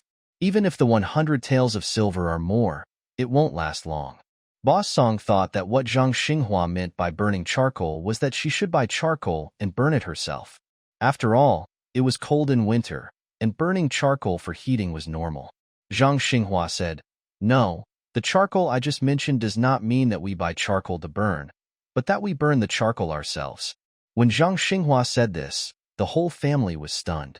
Why does today feel so mysterious? Is my mother confused? Can charcoal be burned just by saying so? If everyone knows how to make charcoal, who would buy it? The price has been so cheap for a long time. Mom, why are you talking in your sleep? You might as well take 80 taels of silver and buy some charcoal to make. Song Lauer said. Zhang Xinghua glared at him. Can't you just listen to what I have to say? This method of burning charcoal was proposed by Shenger. Shenger, you go and tell them your idea. A big part of the reason why Zhang Xinghua agreed to let Song Sheng try the charcoal burning method was because this Corvée made Zhang Xinghua see the ability and brains of her grandson Song Sheng, and she became more confident in him. So she blindly supported all the requests made by Song Sheng. Song Sheng said, "I saw this method of burning charcoal in a book before. Today, I carefully thought about the steps of burning charcoal and the time required to control each process. I want to give it a try. If successful, I should be able to burn some white charcoal." Song Sheng didn't dare to say it was silver charcoal because the name sounded too similar to silver bone charcoal. Not only would people not believe him, but they might even question his decision. So for the time being, he just called the charcoal he was going to burn white charcoal. Silver bone charcoal is white. He calls it white charcoal. At least the family members have the impression that white charcoal is a good kind of charcoal. When everyone heard Song Sheng say that there was a way to burn white charcoal, they were surprised and then delighted. After all, there were too many things that surprised everyone today, and now when he said that he wanted to try to burn white charcoal, everyone was more receptive. The eldest brother Song was the first to speak out. "I will listen to Sanlang. Sanlang is the smartest person in our family. It's right to listen to him. Isn't this 100 taels what he earned? Just think about how many years it would take for an ordinary person to save up 100 taels. Moreover, the county magistrate praised him for his talent and intelligence. So Boss Song blindly believed in his nephew Song Sheng at the beginning. After the eldest brother Song expressed his opinion, the second brother Song also said, "I have no objection either. If Sanlang needs our help in anything, just tell us. The eldest and second uncles support you." As for Song Lao San, it goes without saying that he now gives unconditional support to Song Sheng. Now that the three pillars of the family have expressed their opinions, the others have even less objections. Anyway, Song Sheng's intention was to use 80 taels of the money as startup capital to research charcoal burning, and the remaining 20 taels of silver would be used to buy winter clothes and bedding for the whole family. This alone was enough to make everyone happy. Seeing that the whole family supported him in doing the charcoal burning, it was impossible for Song Sheng not to be moved. He was originally afraid that everyone would have objections, so he first sought the consent of his grandmother Zhang Xinghua. Unexpectedly, apart from his grandmother, other family members also supported him unconditionally. With the support of his family, he became more confident. He had just planned to make white charcoal when the county magistrate rewarded him with 100 taels of silver, which was like a pillow for a sleepy person or a timely rain, giving him just the startup capital. However, this charcoal is not so easy to make. There is a lot of preparation work in the early stage, and he has to rely on his family to help him with many things. The first thing is to get the materials. Charcoal is made by burning wood. Fortunately, there is a mountain not far behind their village. Villagers often collect firewood on the mountain, and trees can be directly taken from the mountain. The wood cut down from the mountain must be split into specified sizes. It will not be accepted if it is too long or too short, too thick or too thin. There are also strict requirements on the specific quantity. It is snowing today, so it is not convenient to go up the mountain to chop firewood. There is not much firewood left at home, so I have to wait until the weather clears up before going up the mountain to chop firewood. This task was handed over to the eldest uncle and the second uncle. They were responsible for chopping wood, about 100 pieces of wood, about 3 feet long. This was just the first step. After the first step was completed, Song Shang was ready to move on to the next step. Grandma, eldest aunt, and second aunt, the matter of buying winter clothes and quilts for the family is now left to you. Song Shang said. Lin and Zhao were very happy. They liked this job. After saying this, Song Shang remembered that the county magistrate had rewarded him with 3 pieces of silk cloth today. As a scholar, it would be more appropriate to reward him with something more elegant, such as a calligraphy or a painting. But Lu Yu gave him silver and silk cloth as a reward, not only because he loved his talent, but also because he saw the clothes and shoes he was wearing, which made him look like he was in dire need of money. So he specially picked these 2 items and sent them to him. I have to say that Lu Yu is very good at understanding people's situations and needs. Of the 2 things he sent, silver was the universal currency and was more useful than anything else. Clothes made of silk cloth were warmer and more comfortable to wear, and the price was more than double that of the 9-grain cloth that Lu Qing had taken a fancy to before. How could farmers like them afford silk cloth? So Lu Yu put some thought into the rewards he gave them. There were 3 pieces of silk cloth in total. Song Shang gave 2 of them to the first and second wives, and took the remaining 1 back to his wife's room and gave it to Lu Qing. The eldest aunt and the second aunt were so happy that they couldn't stop smiling. They really loved this nephew very much. He didn't hide his good things and was willing to give them to them. This made them like Song Shang from the bottom of their hearts. As for Lu Qing, her husband has earned so much face. If nothing else, this news will probably spread tomorrow. By then, he will be proud of himself wherever he goes, and others will only envy him. I will soon have winter clothes to wear and a new quilt. I feel happy just thinking about it, especially since Song Shang had saved him a piece of silk cloth in his favorite color. Lu Qing happily threw himself into Song Shang's arms, calling him husband all the time, just like a kitten throwing itself into someone's arms and acting coquettishly, waiting for someone to stroke its fur. Song Shang felt itchy, so he picked up Lu Qing and put him on the bed. The squeaking sound was heard as usual in the night, and was carried into the wind along with the snowflakes outside. This time it took a bit longer, and Lu Qing's legs were sore and hadn't healed yet, but he was so happy that he agreed to all of his husband's requests. His legs were so weak the next morning that he couldn't even get up to make breakfast. The snow stopped in the second half of the night. When Song Shang got up in the morning, the snow was not thick. This time Lu Qing was not woken up by him because he was too tired. After Song Shang put on his clothes, he kissed him gently on the forehead, then tucked the quilt into him and went straight to the kitchen to cook. He opened the rice jar and saw that the rice inside was almost empty. He took 2 eggs from the chicken coop, washed them, cracked them into a bowl, stirred the egg white and yolk with chopsticks, boiled water and put them in the pot. After the egg soup was cooked, he took out the hot pancakes, ate them quickly with the egg soup, and went to school. Since he didn't make extra food in the morning to take home for lunch, Song Shang had to eat in the cafeteria at noon. Fortunately, he brought money today. Although the food in the cafeteria was not as delicious as the food sold at the stalls outside, it was cheap. Song Shang spent 3 cents on a big bowl of vegetarian noodles, but the noodles were a bit dry. There were only white noodles in it, mixed with a few vegetables that could be counted on 5 fingers. Only a little salt was added, so it was a bit salty and tasted very bland. Fortunately, a bowl of noodle soup was delivered. Song Shang quickly ate a bowl of noodles, and then drank a bowl of noodle soup to suppress his appetite.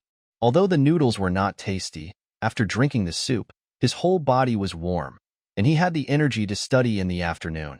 The policy essay was submitted today. The teacher will probably assign other homework in the evening. Song Shang's debate on classics has improved a lot. If his policy essay is also okay, the teacher may assign them poetry writing homework next. However, this time it was not as Song Shang had expected. There were indeed other classes in the evening, but it was still a policy essay, but the theme had changed. It was no longer about people's livelihood, but about the military.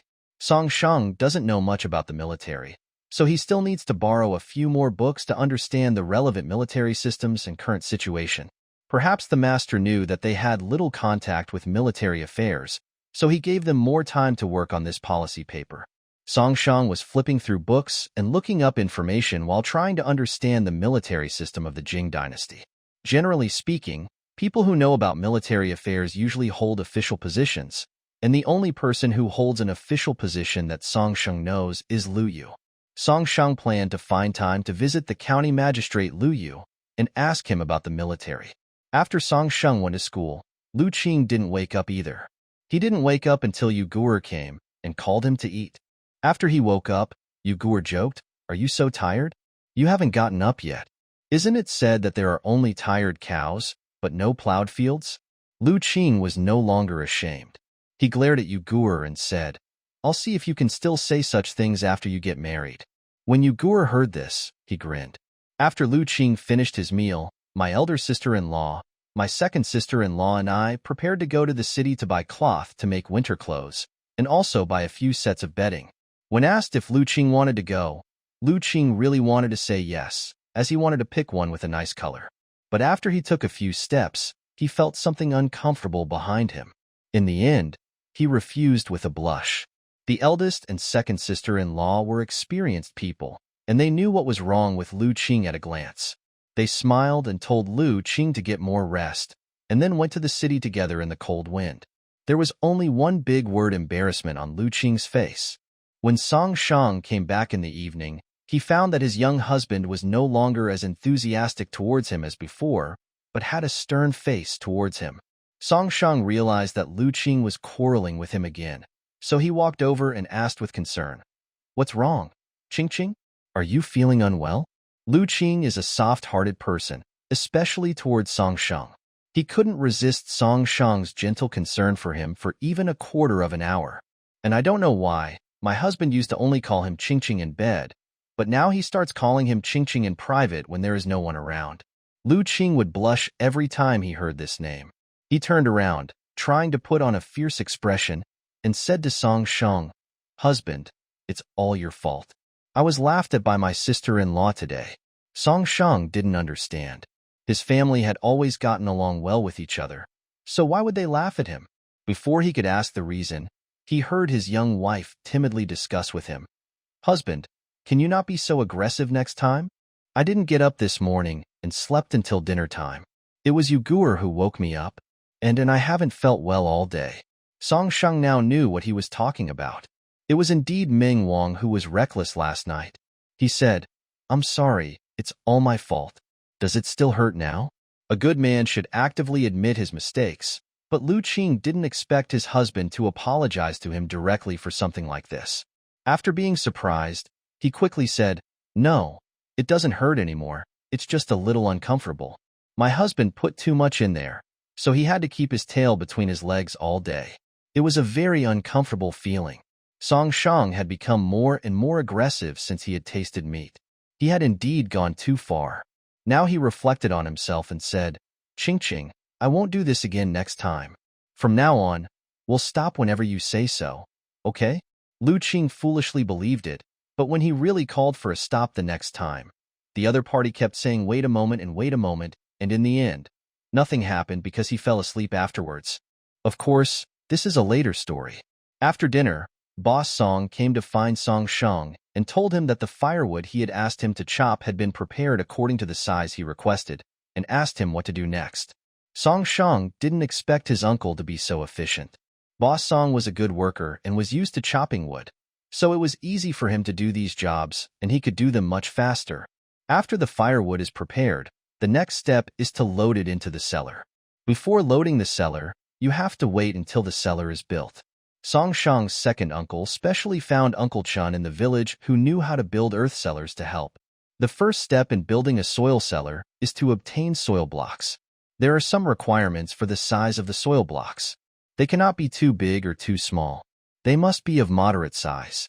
This mainly depends on the experience of the person who builds the soil cellar, and they must be dry soil blocks with moderate hardness.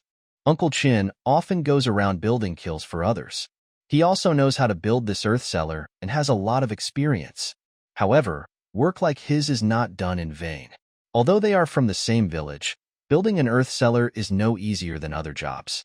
To put it bluntly, he is a skilled worker and should be paid some hard-earned money. Zhang Xinghua reserved 80 taels of silver for Song Shang to support his research on burning charcoal, so there was still some hard-earned money for Uncle Chun. Song Shang directly handed the 80 taels of silver to Lu Qing for safekeeping. When he redeemed the labor service, his family had no money, so Lu Qing also took out 8 taels of his dowry. Zhang Xinghua said at the time that it was just a loan, and she would pay him back when she had money in the future. When Song Shang gave the 80 taels to Lu Qing for safekeeping, he said to him, 8 taels of it are for your dowry. Remember to take it and put it away. Lu Qing said, Husband, we are all family now. Although we have money now, you still need to study in the future, and there are places where you need to spend money. I will not take this 8 taels of silver for now, but give it to you to develop charcoal burning. I don't know how many times this charcoal will have to be burned before it is successful, and the consumption in the process will definitely cost a lot of money. Song Shang put the purse into his hand and said, There are 80 taels in here, all for you to keep. Take out your 8 taels of dowry first, and keep it for yourself. The remaining 72 taels are enough for me to use. This is also what Grandma wanted. Lu Qing didn't expect that Grandma Zhang Xinghua was so open-minded. She didn't have the stinginess and harshness of an old country woman at all. She said that if it was borrowed and it had to be returned. Lu Qing was silent for a moment. Well, he would just keep the 8 taels of silver for himself so that if his husband needed money in the future, he could use it for emergencies. He held the heavy purse in his hand and asked again, Sir, are you really going to let me keep all the remaining silver? Song Shang said, Well, I'll keep it all for you. I've said it before, all the money I earn in the future will be given to you. Qing will be the head of our family in the future. I will earn a lot of money for you to spend. Song Shang's words were straightforward and simple, and Lu Qing felt incredibly warm in his heart, as sweet as if he had eaten honey. In the countryside, which family that marries a man is willing to hand over all the money to his husband for safekeeping? It's good enough if you don't keep your money as carefully as your eyeballs. Moreover, if a husband who has no income wants to spend money, he has to ask his mother-in-law or husband for money. Unlike his husband, who is so good to him, he will give him 70 or 80 taels of silver. Okay, then I will keep this money for you. If you need money, just tell me and I will get it for you. Lu Qing said. Okay, I'll do whatever you say. Lu Qing felt that her husband was really good in every way, except that he was a little too extreme in bed. No, he was the best. Uncle Chun looked at the location and chose a place not too far from the Song family to build the earth cellar, just to the west of the village. Building an earth cellar is a craft. What matters is that it be done in one go, without having to rework in between. Only then can one become a master. Uncle Chin's craftsmanship is pretty good. Although he didn't finish it in one go, he only had to rework it once, so his skills are pretty good. The weather was good these days, with no strong winds, and the snow that had fallen had melted away. It took about 2 or 3 days to build the entire earth cellar. But the earth cellar cannot be put into use immediately after it is built. It must wait for it to completely solidify, especially the bottom part. If it is not stable enough, it is likely to collapse. These days, Song Shang is still busy going to school. At home, Zhang Xinghua, her 2 daughters-in-law, 2 granddaughters-in-law, as well as Lu Qing and Song Yu, are making winter clothes and shoes for the family. With more people, clothes can be made faster. In just 2 or 3 days, the clothes were almost ready, one for each person. When everyone in the family changed into new winter clothes, everyone was delighted. The eldest, second and third songs looked at their new winter clothes and praised Song Sheng again in unison. There are also Song Feng and Song Cheng. They haven't worn new clothes for several years. They usually take turns wearing them. Song Feng wears Song Ping's and Song Cheng wears Song Feng's. The eldest aunt and the second aunt also had smiles on their faces. When they married into the Song family a few years ago, the conditions were even poorer than they are now. They usually wore coarse linen clothes, and even those coarse linen clothes were patched. It had been a long time since they had worn new clothes. Song Sheng was probably the only one in the family who had a few extra pieces of clothes. This was because Song Sheng was a scholar, and he had to go out with his classmates often while studying in school. It would not be good for him to wear other people's old clothes too often. A few days ago, Lu Qing used the money he had saved to make a winter coat for Song Sheng, but he didn't make one for Song Sheng this time. The main reason was that Song Sheng felt that although this kind of winter clothes was called winter clothes, there was actually no cotton in it. However, some fillings such as linen and animal hair were put in it, which also had a warming effect. But it was not as warm as cotton, so it would be a waste to make another one for him. Song Sheng had inquired and found out that cotton had never been planted in Songjia village, and there were not even seeds. He asked several people, and no one knew what cotton was. He planned to go to the provincial school when he had the chance to ask if anyone had seen cotton being grown anywhere, and see if he could get some seeds back. Song Sheng was thinking about cotton, but the Song family had not yet recovered from the reward given to Song Sheng by the county magistrate. When the county officials came that day, most people in the village saw it. At first, everyone was terrified, thinking that the Song family had committed some crime. Later, when they heard the officials say that Song Sheng had made a contribution, the county magistrate awarded him 100 taels of silver and 3 rolls of silk cloth. They were so upset that their teeth almost fell out. Especially Lu Tsuechin. She has always been at odds with Zhang Xinghua. The two of them were married from the same village and have known each other since childhood. She has a strong personality and wants to compete with Zhang Xinghua in everything. She only feels comfortable when she is better than her. Zhang Xinghua became a widow after her husband died. Not only did she not have any sympathy in her heart, she even had some bad thoughts, thinking that she had a happy family with her husband and son, and that they were much better off than her. Now, hearing that Song Sheng had received a commendation from the county magistrate, he felt so jealous that he didn't even eat a few bites of food that night. When her youngest son came over and asked for meat, she scolded him, saying, "Other people's sons can go to school and attend the county school. But why are you so stupid? You can't even read a book. Now he has the favor of the county magistrate, and you look at yourself, doing nothing all day long. What a mess." However, even though the villagers were jealous, they felt proud to tell others that there was someone in their village who was praised by the county magistrate, especially those with the surname Song. Song Sheng also has the surname Song, so they are all one family, and they talk as if Song Sheng is really a member of their family. These days, the people of the Song family have been very respectable when they go out, especially the third brother Song. He stands very straight, as if the suffering he endured in the past few days of forced labor never happened, and he looks very energetic. Others only knew that Song Sheng was commended by the county magistrate, but they didn't know why he was commended. So many people asked Song Lao-san about it. When it was almost time for dinner, Song Lao-san would go out for a walk. At this time, people would always ask about Song Sheng. Song Lao-san would smile until all the wrinkles on his face were squeezed together, revealing 2 rows of yellowed teeth, and said cheerfully, "Our San Lang has a different brain from others. His ideas are beyond the imagination of others, and even the county magistrate came to see what our San Lang made in a hurry." Someone nearby asked, "The county magistrate is going there in person?" Song Lao-san, "Have you seen what the county magistrate looks like?" These ordinary people had never seen what the county magistrate looked like, and they were all very curious. Song Lao-san pretended to be profound and said, "Of course I have seen him, but I was standing far away that day and only saw his back." The county magistrate looked quite young, tall and thin. Our San Lang was standing next to him, and the two of them were standing very close and talking. "Your Song Sheng is really amazing. Now he can talk to the county magistrate." Yes, unlike our bad boy, who only knew how to play in the mud since he was a child. Now he has grown up and can't even read a single word. Everyone started praising Song Sheng again. This was what Song Lao-san loved to hear the most. He loved to hear others praise his son Song Sheng for being so outstanding and for having a good son. After Lu Ming returned home and told his family the news, Jiang was so happy that her face was full of smiles, and she even ate an extra bowl of rice in the evening. She has always felt sorry for her grandson Lu Qing. Now that she sees that the Song family is getting better and better after he got married, she boasts to Lu Sun, who said that our Qing brother is a little jinx. I think he is a lucky star. You see, after he got married, the Song family is living a better and better life, right? After that, she continued, Master Yizhen's predictions are accurate.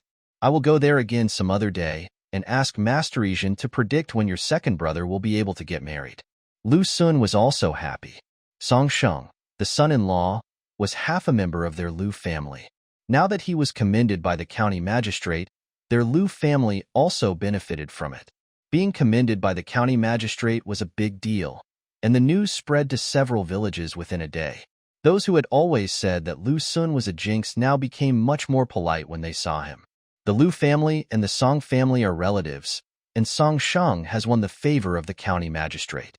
Maybe he can rely on him to help him put in a word for him if he has any problems in the future.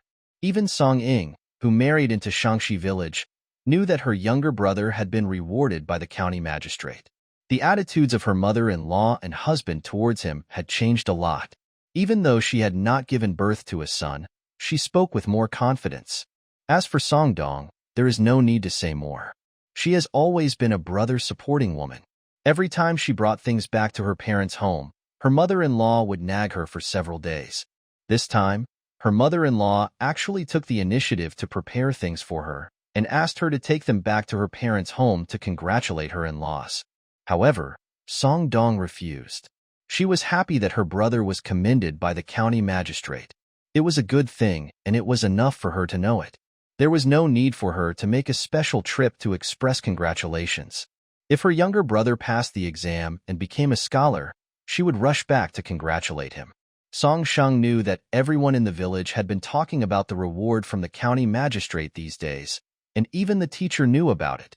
When school was over today, the teacher specifically told him not to be blinded by the small profits in front of him, and must not be proud or conceited. The teacher recalled that when the original owner was 10 years old, he was praised as a child prodigy. This was very similar to his current situation. 8 years ago, the original owner's state of mind changed after he became famous, which led to him becoming a nobody. He was afraid that Song Sheng's academic performance would finally improve, but he would repeat the same mistakes. Song Sheng repeatedly assured that he would never become complacent because of this reward and forget the original purpose of his studies. The master was relieved and finally said earnestly, "The flowers are so numerous that they dazzle your eyes. You must remember that your goal is to study hard, take the imperial examinations, and become a pillar of the country. Don't be dazzled by the flowers on the road to success." Song Sheng bowed solemnly and said, "Student will remember this." After this incident, Song Sheng studied even more attentively. He traveled between the school and home every day. After a few days, he suddenly asked for 2 days off. The earth cellar built previously was ready for use. He was too busy to do any school work during the day, so he had to take 2 days off to study the process of burning charcoal. The second step in burning white charcoal is to load the cellar. Loading the cellar is not just putting the chopped firewood directly into it. There are also some particular ways to do it. First, you need to sort the firewood you have prepared by size. Stand the 6-foot-long firewood upright in the middle of the cellar, and then stand the 4.5-foot-long firewood closely on the cellar wall one by one along the 4 sides of the cellar, making sure they are stood firmly. Finally, use firewood that is about 4 feet and 3.5 feet long to fill the gaps in the earth cellar. All the firewood should be placed with the small end facing down and the big end facing up, making it wide inside and narrow outside. The earth cellar was quite large and required a lot of firewood. Boss Song and his men were afraid that there wouldn't be enough firewood, so they chopped a lot more and stored them in the woodshed. Then they arranged the firewood according to what Song Sheng said, and several people helped together, and it took half a day to finish. The third step is very important, that is, building a cellar. This cellar building is different from Uncle Chin's cellar building. This cellar needs to be covered with wet soil on all sides, and the outside is made into a cellar body shaped like a coffin. The cellar roof is made into the shape of a coffin lid. 2 small doors about 1 foot high are left on the outer part of the front of the cellar body, and a door about 3 feet high is left on the inside of the cellar body. 11 holes are left on both sides of the cellar roof, and 2 chimneys are erected at the end of the cellar. The chimney was built by Uncle Chun when he was building the earth cellar, so it can be used directly now. After these preparations are completed, the most critical and important step is to ignite. This is an important step in burning white charcoal. If the burning process is not well controlled, it may burn into stove charcoal or even no charcoal. Then all the firewood will be burned and everything will have to start all over again. Song Shang asked Song Chung to bring the dry firewood that had been prepared, then put it in the door at the end of the cellar and started to light it with flint. After the fire is lit, it will take 1 to 2 days to burn. The fire cannot be extinguished during this period, and someone has to watch it. Song Sheng asked for 2 days off and didn't have to go to school tomorrow. He said, "I'll watch the fire here tonight. You guys go back first. The sun is shining brightly, and there are no clouds in the sky. Tomorrow should be a good day. Moreover, this place is sheltered from the wind, so as long as we keep adding firewood and watching the fire at night, there should be no problem." As soon as Song Sheng finished speaking, Lu Qing immediately said, "Husband, it's cold at night. I'll accompany you." Boss Song said, "You all go back to sleep tonight. I'll watch the fire. It's cold outside at night, and you two are in such poor health, it would be terrible if you caught a cold." Now in the eyes of the eldest Uncle Song, Song Sheng is very precious. He is the gold nugget of their Song family. How can he do such rough work as making fire? Moreover, it was cold at night, and he had to endure 1 or 2 nights. If he caught a cold, his mother and the other people in the family would probably give him a lesson. Song Shang's second uncle was also there. He said, "Your uncle is right, we are all here. How can we let you light the fire here? We two will take turns here. Your uncle will do it in the first half of the night, and I will do it in the second half of the night. Sanlang, please tell us what to pay attention to when lighting the fire in the middle." Song Shang thought about it and agreed with his uncle's suggestion. However, he couldn't sleep well these 2 nights, so he had to come and see him every 2 hours. He warned, "Uncle, thank you for your hard work. The fire cannot be stopped, and you have to keep an eye on it. When the hole on the cellar roof starts to emit fire, you must immediately seal it with wet soil. Keep doing this until all 11 holes on the cellar roof are sealed. If I'm not here when all the holes are almost sealed, remember to call me in advance." Song Lauda and Song Lao Er did not expect that there were so many things to know about making a fire. Scholars know a lot. If they were asked to make a fire, they would only put firewood in it and would not know anything else. It would take about 1/4 of an hour to get there by going directly from the path on the west side of the village. During the day, several men in the Song family were busy building a simple temporary rest house with thatch and wood next to the earth cellar. Zhang Xinghua prepared 2 quilts for them, fearing that they would catch a cold at night.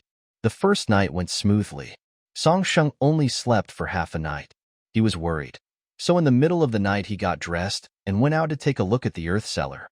In the second half of the night, it was my second uncle, Song Lao Er, who was watching the fire, while Song Lauda had already fallen asleep in the thatched hut next to them. Seeing Song Shang coming over, he whispered, "Sanlang, why are you here? It's so cold. Why are you out here? The fire is fine. I'm watching it." Song Shang said, "I was worried and couldn't sleep, so I just came to take a look." He was very careful when he got up and didn't make much noise, for fear of waking Lu Qing up. He looked at the fire. None of the 11 holes on the cellar roof had fire yet. He would have to wait until daytime or tomorrow night for fire to come out. The Song family's series of actions could not be hidden from others. The villagers were well informed and knew about any movement. While Song Shang and his family were busy making charcoal, the villagers were also asking what the Song family was doing. When the weather was cold, Zhang Xinghua seldom went to the river to wash clothes. She also seldom went out, and others seldom ran into her. That morning, Zhang Xinghua happened to go to Song Sanseo's house in the east of the village to buy tofu. When she came out, she ran into Aunt Zhou from the village. Aunt Zhou stopped her and asked, "Aunt Xinghua, I heard that your son Song Shang has been tinkering with charcoal burning at home recently. Is that true?" The Song family and the Zhou family usually have a good relationship. When Aunt Zhou asked her about it, she couldn't hide it too much, but she couldn't be too specific either. She said, "Mr. Zhou, I won't hide it from you. Sanlang is indeed thinking about making charcoal. You know, our Sanlang is well educated, and his ideas are always different from others. His father and I have advised him not to make charcoal, but he refused to listen. The county magistrate finally rewarded him with 100 taels of silver, but he has almost spent all the money on making charcoal. I am so worried." What Zhang Xinghua said was half true and half false, and she did not reveal anything else, but it confirmed that Song Sheng was indeed thinking about making charcoal. Their house is at the westernmost end of the village, so it stands to reason that the villagers would not know what happened so quickly. But after all, Uncle Chun was invited to come over when the earth cellar was built, and there was no airtight wall in the village. Within one day, the whole village knew that their family was going to burn charcoal. Although Song Sheng was praised by the county magistrate, no one believed that he could make charcoal. If it could be easily made, wouldn't charcoal be readily available? Why is it so expensive? Moreover, those who make charcoal are all big families. This secret recipe is their family's livelihood and is in their own hands. How can they leak it out so easily? Some people who were waiting to see the Song family laugh at them would make sarcastic remarks, especially Aunt Wang. After the last incident, she was completely torn apart. At this moment, she was whispering to others. I stood far away and saw that it was just a small earthen cellar, but it was made like a coffin. What kind of charcoal can it produce? Someone nearby said, that's not necessarily true. The county magistrate praised Song Sheng for his intelligence. Maybe he can really make charcoal? Aunt Wang added, it can only be charcoal, which is only a few cents a pound. Is it worth spending money to build a dirt cellar? I think the county magistrate has chosen the wrong person. I think he has almost spent all the 100 taels of silver he awarded. He is such a spendthrift. Isn't this just saying that the county magistrate has poor eyesight? The people around her noticed that what she said was getting more and more outrageous, and they realized that something was wrong, so they gradually distanced themselves from Aunt Wang. What if Song Sheng really made good charcoal? They are all from the same village, so it must be much cheaper to buy. The county magistrate admitted that Song Sheng was smart, and the county magistrate's words still carried a lot of weight in the hearts of these ordinary people. Song Sheng here didn't care about the rumors in the village at all. He was concentrating on burning charcoal and hadn't slept for a whole day and night. By the next evening, fire finally began to come out of the holes on the cellar roof. Song Lauda and Song Lauer had always remembered Song Sheng's instructions, and the moment they saw the fire, they immediately sealed the holes with wet soil, until all the 11 holes on the cellar roof were sealed. After sealing it, Song Sheng hurriedly said, Uncle, put some wet firewood at the cellar door, and make sure to fill the gap in the middle. After that, quickly seal the big and small cellar doors, and don't make them loose. Tonight is a critical period. Song Ping and Song Feng also came to help. When they heard what Song Sheng said, they hurried to help seal the big and small cellar doors. Now you just need to wait for the firewood to burn out, and then take out the charcoal top. However, there are specific precautions for taking out the charcoal top. Song Ping, who was busy at the side, was so busy that his face was stained with black charcoal ash. Seeing that everyone was waiting to turn off the fire, he couldn't help but ask, Sanlang, can this really burn charcoal? When this question was asked, everyone looked at Song Sheng. Although they supported Song Sheng's idea, they had no idea at all. Now they were waiting for Song Sheng to give a definite answer so that they could have some confidence. In fact, Song Sheng didn't know whether it would succeed or not. This was made according to the method of firing silver charcoal in his memory. There were some details in the middle that needed to be carefully considered. Now the firing method and the timing were determined after careful study. White charcoal is not so easy to burn, and it is not easy to succeed. Song Sheng has already prepared for trial and error, but when everyone looks at him with expectation and trust, he can't say anything to pour cold water on them. After all, the whole family was busy with the charcoal burning this time. They chopped wood in the middle of winter, asked someone to build an earth cellar, and stayed up for 2 consecutive nights to watch the fire burning in the cold. Song Sheng moved his lips and said, I can't say that I will definitely make good charcoal, but there are only a few methods, and I have listed them all. If it doesn't work this time, try another one. There must be one that is right." Although he didn't pour cold water on the situation when he said this, everyone could tell that he was not sure about the charcoal he was burning this time. Elders like Boss Song were fine and quickly accepted the fact. Didn't Sanlang say that there were only a few possibilities, and one of them was the right one? They would definitely be able to find it out by trying a few more times, so they were still full of energy. But the young Song Ping and Song Feng couldn't help feeling a little disappointed when they heard Song Shang's words. If they couldn't burn out charcoal this time, they would have to do it again next time, which would be troublesome and hard, and they didn't know when they would succeed. The most important thing is that the whole village is watching the Song family now, and many people are waiting to see their jokes. Some people even ridiculed their family in front of him. Song Ping has made such harsh remarks, and it will definitely burn charcoal.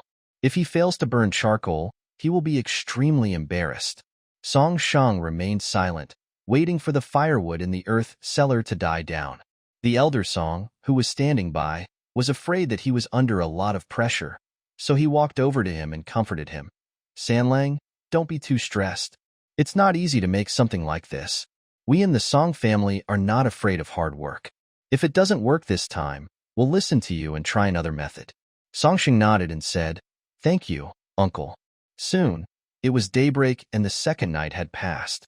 Song Shang had taken 2 days off, and with the third day of the 10-day holiday, there were a total of 3 days, so he still didn't have to go to school today. It was cold in winter, but the temperature in the earth cellar was high, so the cellar door could not be opened. One had to wait for the fire to die out naturally, and this wait lasted until dawn. Zhang Xinghua got up early, and the women in the family had already prepared breakfast and brought it to her. Lu Qing, wearing a newly made winter coat, came with her 2 sisters-in-law to deliver food. Seeing Song Shang standing next to her, she quickly walked over and said, "When did my husband come? You were gone when I woke up this morning." Song Shang didn't want him to worry, so he said, "I came here as soon as I woke up this morning, but I didn't call you because you were still sleeping soundly." Lu Qing placed the meal on a flat rock nearby. The family had been working very hard these past 2 days, and they had made a lot more noodles, including white flour pancakes, eggs, and sticky rice porridge. Eating them gave them strength to work. "Husband, drink some hot porridge to warm yourself up first." Song Shang's mind was not on eating. He had been staring at the situation in the cellar. He had just taken the porridge and ate 2 mouthfuls when he found that the fire in the cellar had gone out. The eldest and second uncles beside him also saw it. They asked Song Shang nervously, "Sanlang, the fire is out. Does this mean it's cooked?" Song Ping next to him also asked, "Sanlang, can you open the cellar door?" Song Shang looked at the chimney and found that although the fire in the cellar was out, the chimney was still smoking. He said, "Don't move yet.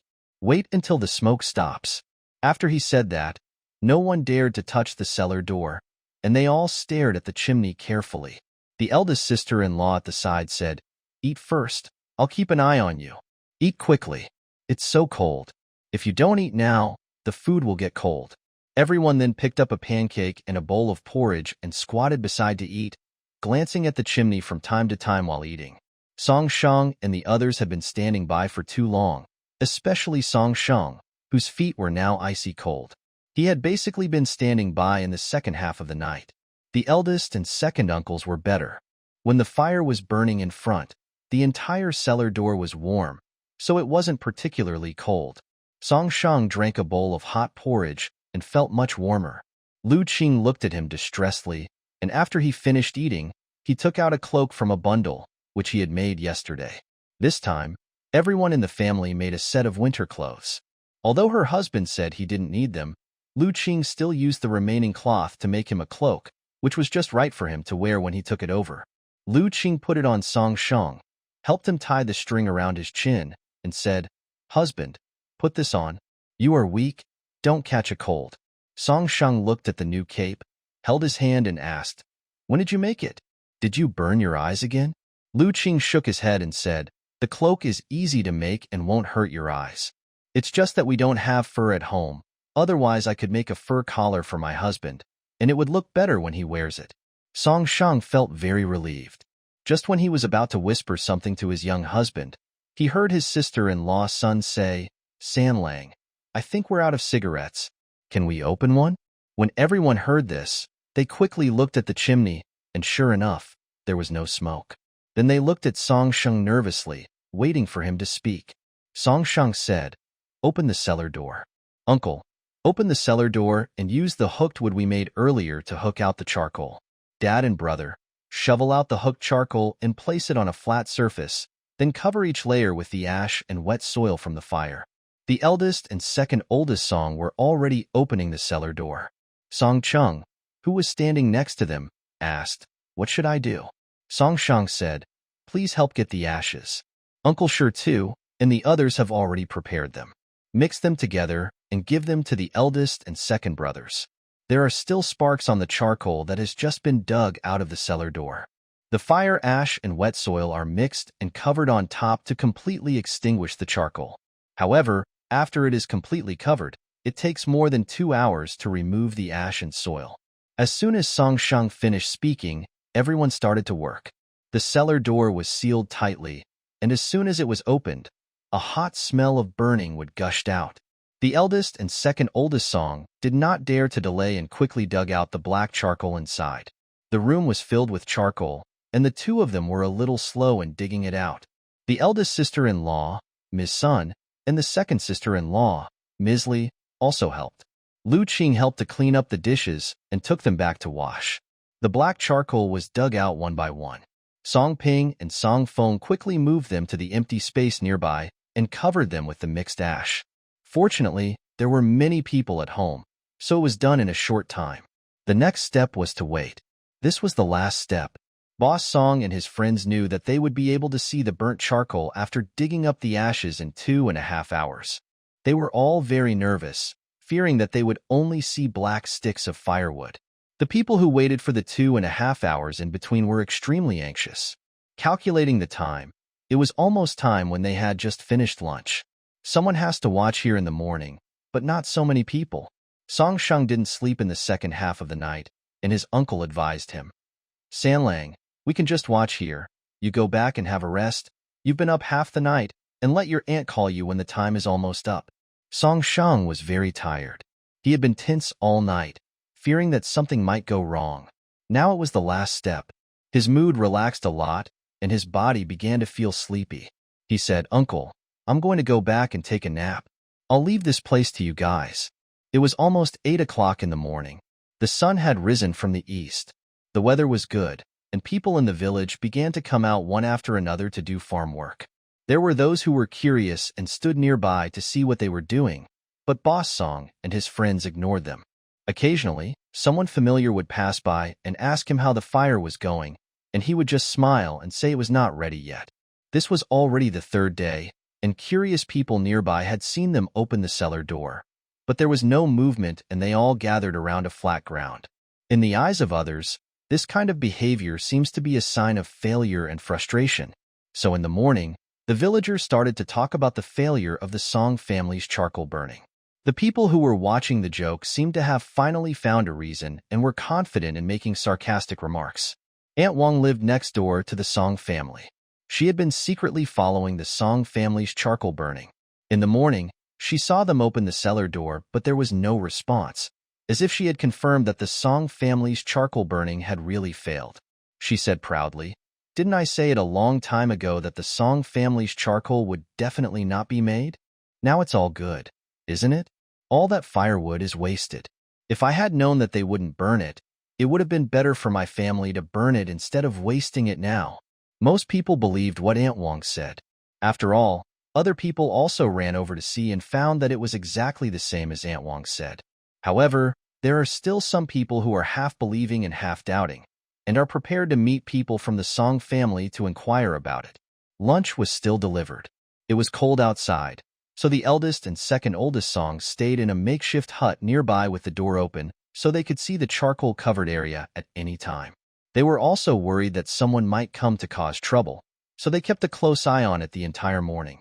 Song Shang slept for a while after returning home in the morning, but he was worried about something and slept very lightly. After Lu Qing washed the pots and bowls, he came out to feed the chickens and ducks, cleaned the pig pen, and fed the piglets. After finishing the work, He went into the room and saw Song Sheng sleeping on the bed. He tucked the quilt for him. Song Sheng moved and woke up. He asked, "Ching Ching, what time is it now?" Lu Qing smoothed the wrinkles between his brows and said gently, "It's still early. You can sleep for a while. I'll call you for lunch later." Song Sheng nodded. Perhaps he was used to sleeping with someone in his arms. Now that his arms were empty, he couldn't sleep well. He saw Lu Qing standing up and preparing to take the sewing basket on the closet next to him to do needlework. So he grabbed his arm and pulled him back hard. Lu Qing was unexpectedly dragged to the bed. His hands fell on both sides of Song Sheng. The two were so close that they could hear each other's breathing. "Husband? What's wrong?"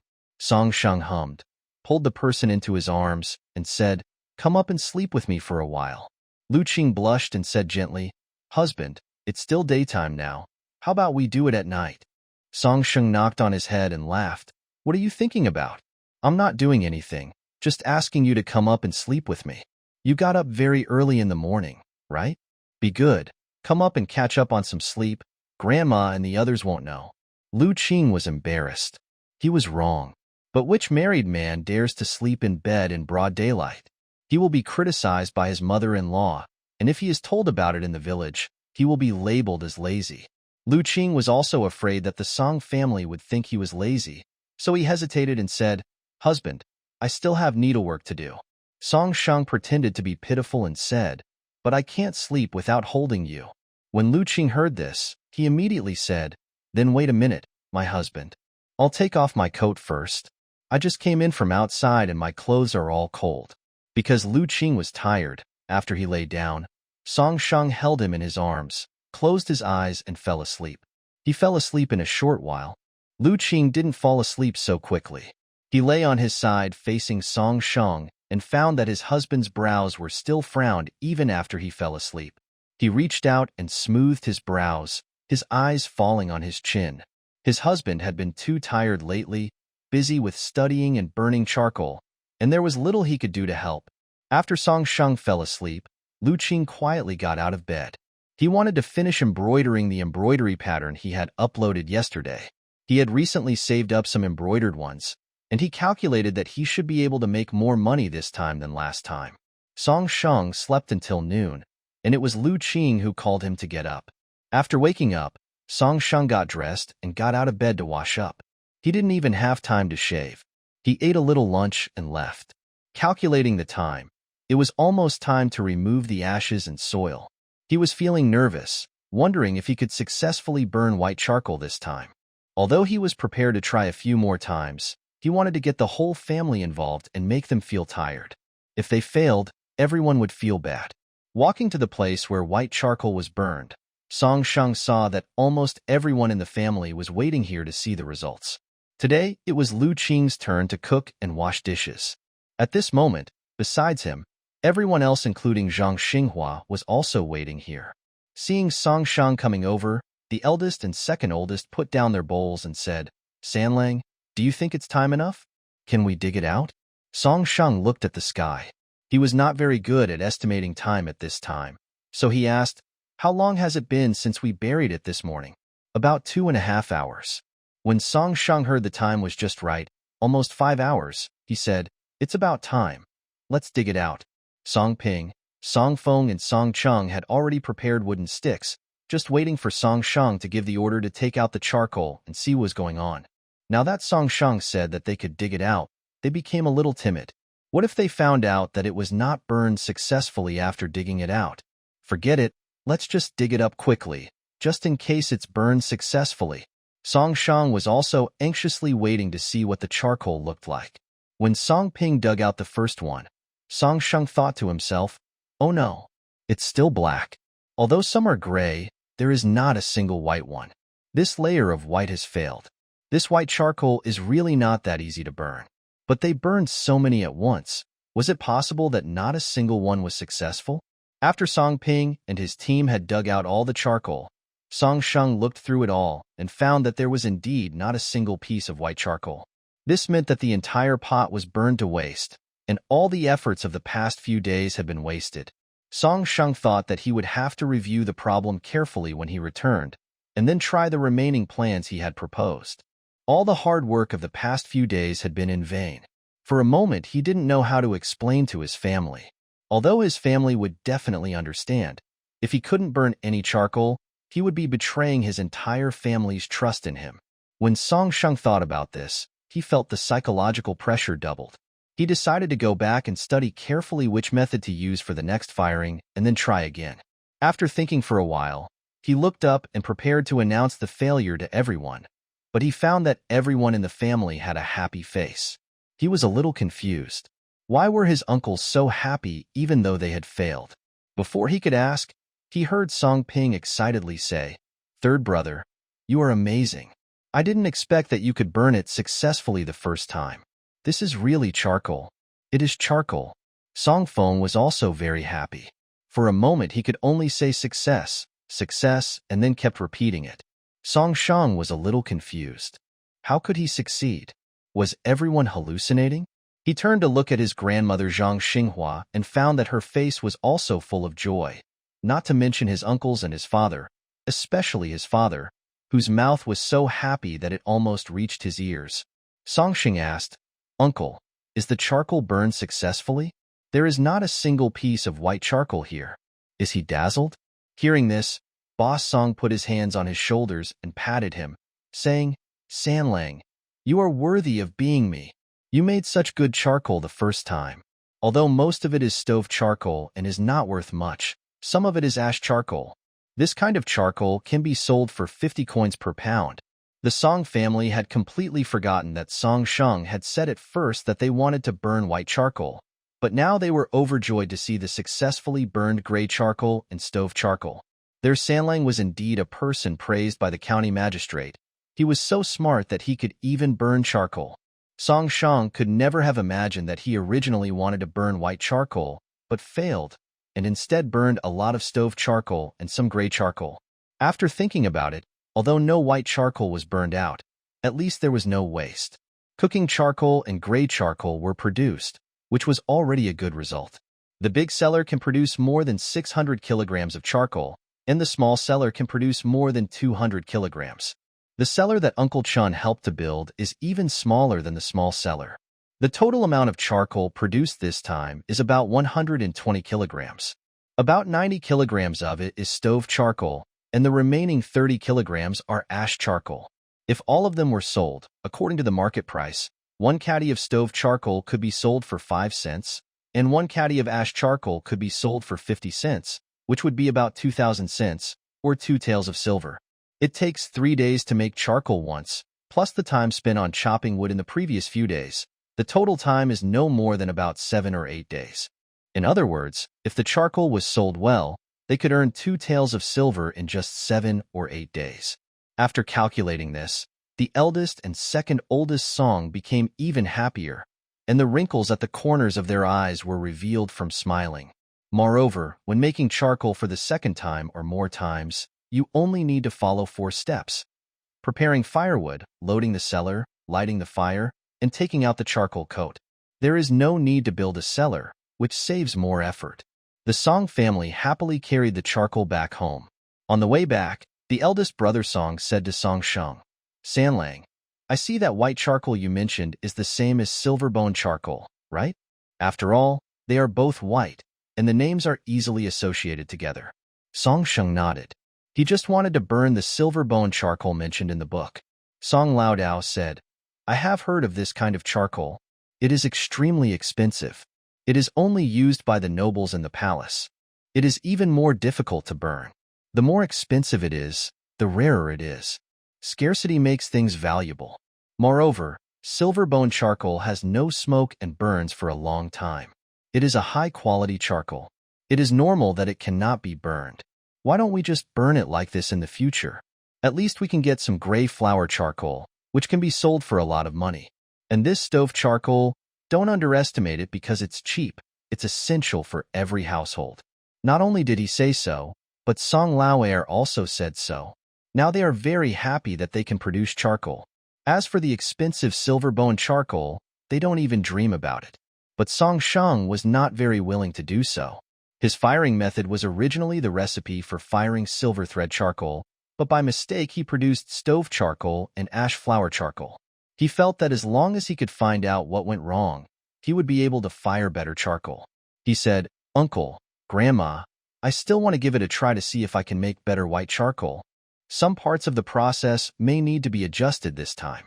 I want to go back and think about it carefully and then try it again when I burn it for the second time. As for the charcoal we made this time, Uncle, you can sell it first. Let me try a few more times. If you still can't make white charcoal, then we can burn this kind of gray charcoal in the future. How about it?" Zhang Xinghua was the first to express her opinion, saying, "Sanlang is right. Grandma supports you. You have burned charcoal for the first time, which shows that your method is good. Since you want to try it, then go ahead and try it. If your uncles don't help, you can come to Grandma and she will ask them to help you." When the eldest and second oldest Song heard this, they became unhappy. Why would they not want to help? The charcoal this time was made by my nephew, Sanlang, which means it was right to listen to him. Since he wants to try, let's keep trying. At the very least, we can make stove charcoal and ash charcoal, which can be sold for a lot of money. Song Sheng was very happy to see that his family supported him to continue making charcoal.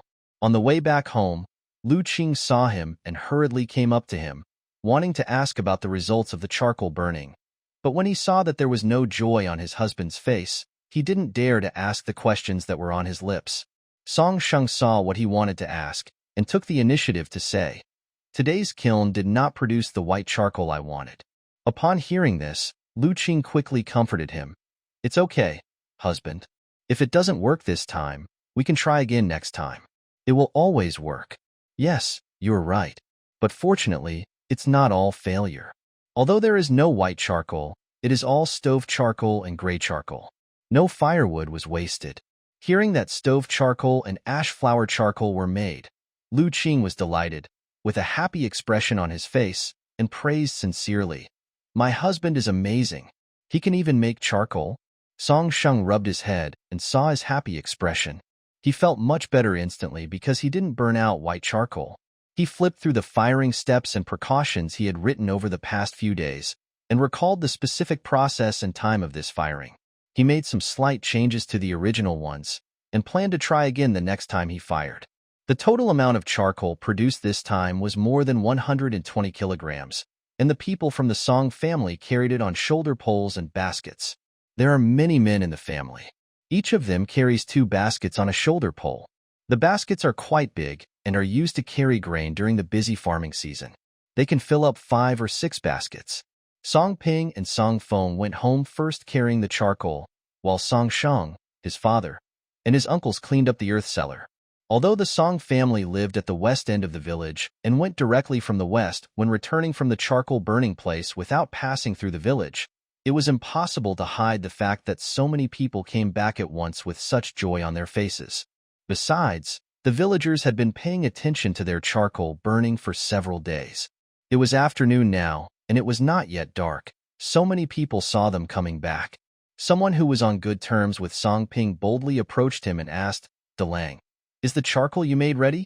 Song Ping's eyebrows were raised to the sky with joy, and he said happily, showing his big white teeth, "Seventh uncle, do you think we are not burned?"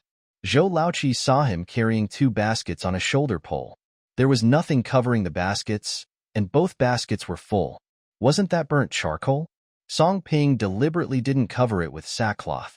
He wanted to let those blind people in the village who were stabbing them in the back see what he had picked up in these 2 baskets. Zhou Laoqi took another closer look and found that it was indeed burnt charcoal. The basket on the left was stove charcoal, while the basket on the right was actually ash charcoal. They actually made charcoal, and it was gray charcoal. That charcoal costs 50 cents per pound. The Song family is going to get rich now. When the other people who were watching the fun saw that the Song family had really burned charcoal, they felt extremely jealous, but they still had to force themselves to smile and congratulate them. Zhang Xinghua was walking behind. Her usually bent waist straightened up a lot, and her tanned face was full of smiles. Someone in the village said, "Aunt Xinghua, your Song family is really lucky. They spent all their money to support Song Sheng's education. Now they finally get the reward. Unlike our family, we are reluctant to spend so much money to support a scholar who can't pass the exam." They just work hard in the fields and don't understand anything else. If you ask me, it's because the head of our family is not bold enough. If we had known earlier, we would have continued to spend money to support Erju's education. Zhang Xinghua could hear the sour taste in her words. Usually, the relationship between the two families was very normal. She said, "Your family is also blessed. Didn't your Dalong's wife give birth to a big fat boy for you this year? Look at our family. We can't count on having a child. We can only make up for it elsewhere. And I think Erju is quite talented in farming. Don't worry about letting him farm your land. He will be blessed in the future." Everyone in the village knew that Chen Erju was an uneducated idiot. He was not good at studying and did not farm well. The seeds he planted on several acres of land last year did not sprout. They were all wasted in the field. How could he be a talented farmer? And although Zhang Xinghua said so, everyone knew that there was no time to add a child, as long as it was a child that could give birth. But burning charcoal was different. It was a great joyous event. Even if you replaced 100 or 80 scholars, they might not be able to burn it. Zhang Xinghua firmly blocked the sour words. It wasn't a long way from the charcoal burning place to the Song family, but along the way, especially at the west entrance of the village, I met most of the people in the village. Now almost every household knows that the Song family succeeded in making charcoal for the first time. They not only had stove charcoal, but also ash charcoal. Some were envious, some were jealous, and some were so jealous that their eyes were bleeding. Zhang Xinghua didn't care about that. After all, her family had worked hard for a long time to burn all this charcoal. If anyone dared to say something mean to her, she would definitely stop them from saying it back. Someone with good sense went up to inquire about the situation. A cousin of the Song family, who was 5 generations younger than Song Ping, smiled and asked Song Ping, "Delang, how much charcoal did your family produce this time?" Song Ping was a simple-minded man, and he wanted to show off a bit. So he said, "Not much, probably only about 100 kilograms. When the uncle heard this, he was surprised. Wow, he was able to produce over 100 kilograms of charcoal on the first try. That was really amazing. He squinted his eyes and smiled and quickly praised, "Our Song family is still a good seedling, really amazing. In the future, relying on this charcoal burning, life will definitely not be too bad." Song Ping liked to hear this. "That's right. We can burn more charcoal in the winter and sell it. Our lives will surely get better. I heard that your Sanlang learned this method of burning charcoal from a book. Which book is it? Let our kid go and have a look later so that he can learn more." Song Ping glanced at him. This man was an uncle of the same clan as their Song family in the village, but they were not close. There was also a child in his family who was studying, but because he started studying late, he is now almost 30 years old and has not yet passed the examination to become a student. Are you planning to let him read books and burn charcoal? Song Ping didn't understand the twists and turns and said directly, "Uncle, this method was figured out by our Sanlang after reading too many books." After all, the county magistrate praised him for his intelligence. If it were someone else, it's not certain whether they could do such a difficult job as burning charcoal. When the cousin heard this, he felt that Song Ping was implying that people should know themselves. Their Sanlang is smart, but his son is not so good. Although he was not very happy in his heart, he did not show it on his face. He just said, "This Sanlang is too capable." Since he got married, he has set up some organization to win the appreciation of the county magistrate. Now he has made the best ash charcoal. He is really capable. Dalong, you must learn from Sanlang in this regard. You are the eldest of your generation. You must not be outdone by him. Song Ping was a simple-minded man, and he didn't realize that his uncle was trying to sow discord. Wasn't this indirectly saying that he was not as good as Sanlang? Although Song Ping couldn't hear it, he always felt that it was not right. Sanlang was recognized as the smartest person in their family. If he was better than Sanlang, wouldn't he be the one going to school? Is this cousin talking nonsense? What's the point of not being able to be surpassed by Sanlang? He has always believed that Sanlang is the best in the family, and no one in their family can compare to Sanlang. Why must he surpass him? He said, "Uncle, although I am the eldest of this generation in our family, everyone in our family listens to Sanlang. What Sanlang says is right. That's what my father said anyway. We burn it the way Sanlang said. Look, it turns out to be charcoal, right? There is no comparison between us. "Uncle, please don't say such things in the future." Although Song Ping is the eldest son in the family, he has no jealousy towards his brother Song Sheng. The whole family is counting on Sanlang to make a name for himself in the future. The people in the Song family have always been united, and there is no such thing as who is better than who. When Sanlang passes the examination to become a scholar, he will be the cousin of the scholar, and he will be proud to tell others about it. Seeing that Song Ping was a simple-minded person, the cousin's smile froze, and he said, "Delang is right. But you have made so much charcoal this time. Are you going to burn it yourself, or sell it all out?" Song Ping was the one who was responsible for doing the physical work. He had to listen to his grandmother and Sanlang and the others about how to burn the charcoal and what to do with it. However, he just heard Sanlang tell his father that these things should be sold, but he didn't know how to sell them or for how much. Song Ping got annoyed when his uncle kept asking him questions. He said casually, "Uncle, I'm just a worker. I don't know anything else. Why don't you ask my grandmother?" As Zhang Xinghua was walking behind, people kept coming up to talk to her. This uncle knew how powerful Zhang Xinghua was. After she lost her husband, her family property would have been divided up by the people in the clan if she had not been so shrewd in what she said and did. Besides, they had some conflicts over the family property issue, and he didn't want to talk to her and cause trouble, so he had to leave in embarrassment. On the way back, many villagers came to ask the Song family whether they wanted to sell the charcoal and what price they planned to sell it for. Zhang Xinghua rejected all of them and just said that they would discuss it when they got home. After returning home, Zhang Xinghua specially cleared out a room to store the burned charcoal. Zhang Xinghua planned to discuss how to distribute the charcoal with her family after dinner. Here, Song Sheng and his friends also returned home after cleaning up the earth cellar. In the eyes of the Song family, he is now almost like the god of literature. Along the way, the smiles on the faces of his uncles, second uncles, and his father never faded. Since they saw the burnt charcoal, they have been praising him in different ways all the way. Song Sheng was embarrassed at first, but now he has become numb to it. The Song family's dinner in the evening was even more sumptuous than the meals during the busy farming season. Zhang Xinghua specially asked her family to slaughter a chicken to celebrate this happy event. The eldest sister-in-law, the second sister-in-law, and Lu Qing were all busy in the kitchen. The second sister-in-law was good at killing chickens. After killing the chicken, she scalded it with hot water to remove the feathers. After removing the feathers, she took out the internal organs and cleaned them. Lu Qing went to the cabbage field in the yard and picked up a few cabbages.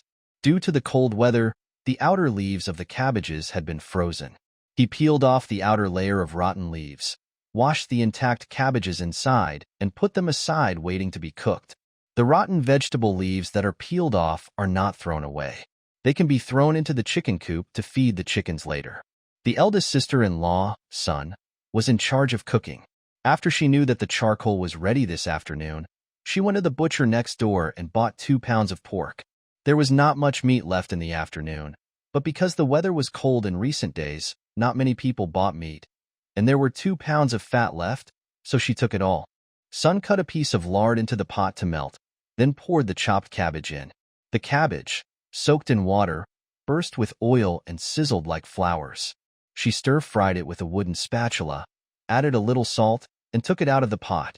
There are relatively few seasonings available at home these days, except for sugar and salt.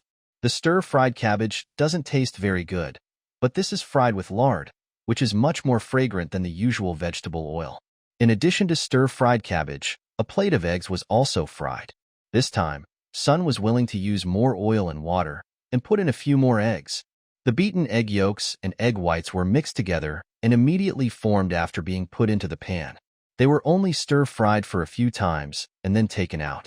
If they were stir-fried any longer, the eggs would not be tender. The tofu that Zhang Xinghua bought was still soaking in water. Sun used a knife to cut it into small square pieces. She took a little lard and put it in the pot to melt it. She put the tofu in and fried it until it turned yellow. Then she took it out and sprinkled it with salt and chopped green onions. It smelled delicious. After buying 2 kilograms of fat and white pork, Sun cut the pork into large slices, added more sugar, and made braised pork. These days, almost every household raises pigs that have been castrated, so there is no fishy smell, so it smells particularly fragrant. The dough pancakes were also freshly made tonight. The white dough pancakes do not contain any grains, and they look appetizing. In addition to these, Sun also cooked a pot of porridge, which was made with radish and cabbage, and a little white flour was added, which looked very thick. After the dishes were cooked, they were served on the table. There were about 5 or 6 fried dishes, a pot of stewed chicken, and a pot of cabbage and radish porridge. This was probably the best meal the Song family had ever had. Even during the Chinese New Year, the oil was not used like this. At the dinner table, everyone praised Song Sheng in different ways. Looking at the smiles on everyone's faces, Song Sheng felt happy. The Song family killed chickens and bought meat, and used a lot of oil when cooking. The aroma of the food drifted across the wall to Aunt Wang's house next door. Aunt Wang was already feeling unhappy. She had just said in the morning that the Song family couldn't produce charcoal, but in the afternoon they came back with baskets of charcoal. Wasn't this a slap in her face? In the afternoon, when the Song family was on their way back from burning charcoal, half of the villagers went to see the charcoal they were burning. She resisted the urge to go, feeling upset. She didn't pay attention when she was cooking in the evening and put sugar in it instead of salt. At this moment, the Song family next door was having a sumptuous dinner. The aroma wafted over from the yard, which made her feel even more uncomfortable. But her tactless little son was still there saying, "Mom, did you put the wrong amount of salt? This dish tastes sweet." The eldest son smelled the delicious food coming from next door and said, "Mom, I want to eat meat too. Look at how good the food next door is. We haven't eaten meat for a long time. We only eat cabbage and radish all day long. There is no meat at all. We don't have the energy to work." Aunt Wang's anger finally exploded and she shouted, "Eat, eat, eat. All you do is eat. Don't you see how our neighbors are doing? They've already made charcoal, but what about you? What else do you know how to do besides eating?" The youngest son of the Wang family had always been upset when he heard his mother say this. This time, he couldn't help but retorted, "Mom, why are you only looking at the Song family next door? Why do we have to compete with them? How many families in the village can compare to Song Sheng? Why don't you just recognize Song Sheng as your son? Anyway, I don't want you to be my mother." When these words were spoken, Aunt Wang was so angry that she covered her chest with her hands. She didn't expect that her own son would say such words to her. She was heartbroken, but she has always been a person who refuses to give in. Her son was so disobedient and contradictory that she spoke even louder. The mother refused to give in, and the son refused to admit defeat, so the quarrel became even more intense. When the people in the Wang family saw that the Song family next door had successfully burned charcoal, they felt jealous, but Aunt Wang's expression was more obvious. Originally, the two families lived next to each other, with similar living standards, and even in the past few years, the Wang family's conditions were better than the Song family's. This made the Wang family feel a little more superior, and on this basis, they were willing to befriend the Song family. But now others have surpassed them by a large margin, which makes them feel unbalanced in an instant. Mother-in-law Wang and Wang Dalong didn't say much during the entire dinner. Even when Aunt Wang was scolding her son, they didn't say a word at first. As they started arguing more and more fiercely, Mrs. Wang slammed her chopsticks on the table and said, "Shut up! Why are you arguing so loudly in the middle of the night? Instead of arguing, why don't you learn from others?" Hearing this, Aunt Wang's eyes lit up. Yes, they live next to the Song family. The two families are so close, and the place where the Song family makes charcoal is not far from their home. Isn't it just making charcoal? Although they don't know how to make charcoal, can't they secretly learn it? Aunt Wang had the idea of pique in her mind. The Song family had a lively dinner, and the whole family was so happy that they couldn't stop smiling. After dinner, Sun and Li washed the dishes, while Lu Qing was responsible for wiping the dining table and sweeping the floor. After everything was cleaned up, Zhang Xinghua called them all to the main room. Generally speaking, Zhang Xinghua, as the head of the family, seldom calls them to the main hall to discuss matters. The last time I called them to talk about something was because of the matter of sending Song Sheng to school. Zhang Xinghua whispered, "Our family succeeded in making charcoal this time, and the credit goes mostly to our Sanlang, but the eldest, second, third, and you guys all contributed. After we came back, I asked Dalong and the others to weigh it. and there were a total of 125 kilograms. 90 kilograms of it was stove charcoal, and 35 kilograms of ash charcoal. But I've discussed with your father that we won't sell all the charcoal this time, as every household needs it. So we'll keep 10 kilograms of stove charcoal for our own use, and a few kilograms of ash charcoal for backup. Then we'll send 5 kilograms of stove charcoal and 1 kilogram of ash charcoal to the homes of the married daughters of our Song family. We'll take the rest and sell it in the city. What do you think? No one else had any objections. In fact, this question was mainly directed at Song Sheng. During the days since Song Sheng came here, his family has gradually regarded him as their backbone and would ask for his opinion on everything. Song Sheng thought for a moment and said, "Grandma, give the charcoal to the 2 sisters who are getting married, and add another pound of ash charcoal. Give 5 pounds of stove charcoal and 2 pounds of ash charcoal. My sisters-in-laws will be happy to see it, and their lives will be better. Also give some to my sisters-in-law and my aunt's family. Anyway, we can still burn this charcoal, so there's no need to rush to sell it." When the Song family's wives heard this, the joy on their faces became even more obvious. They didn't expect Song Sheng to take the initiative to speak for them and let them bring some back to their parents' home to make them look good. For a moment, the 2 aunts and 2 sisters-in-law all looked at Song Sheng with gratitude. Song Sheng added, "Also, if the villagers need to buy charcoal, we can make it cheaper. For stove charcoal, we can charge 4 cents per caddy. As for ash charcoal, few people should buy it, so we can charge 45 cents per caddy. This way, even if our family gradually gets better in the future, we will not attract the jealousy of others. This can be considered as doing a favor for the villagers. At least in the future, others in the village will not say bad things about them in front of them, and they can also earn a good reputation." Zhang Xinghua nodded. "We are still far-sighted, so we will do as you say." After a pause, she continued, "Shenger, should I save some charcoal for you to give to the county magistrate? After all, the county magistrate gave you a reward before.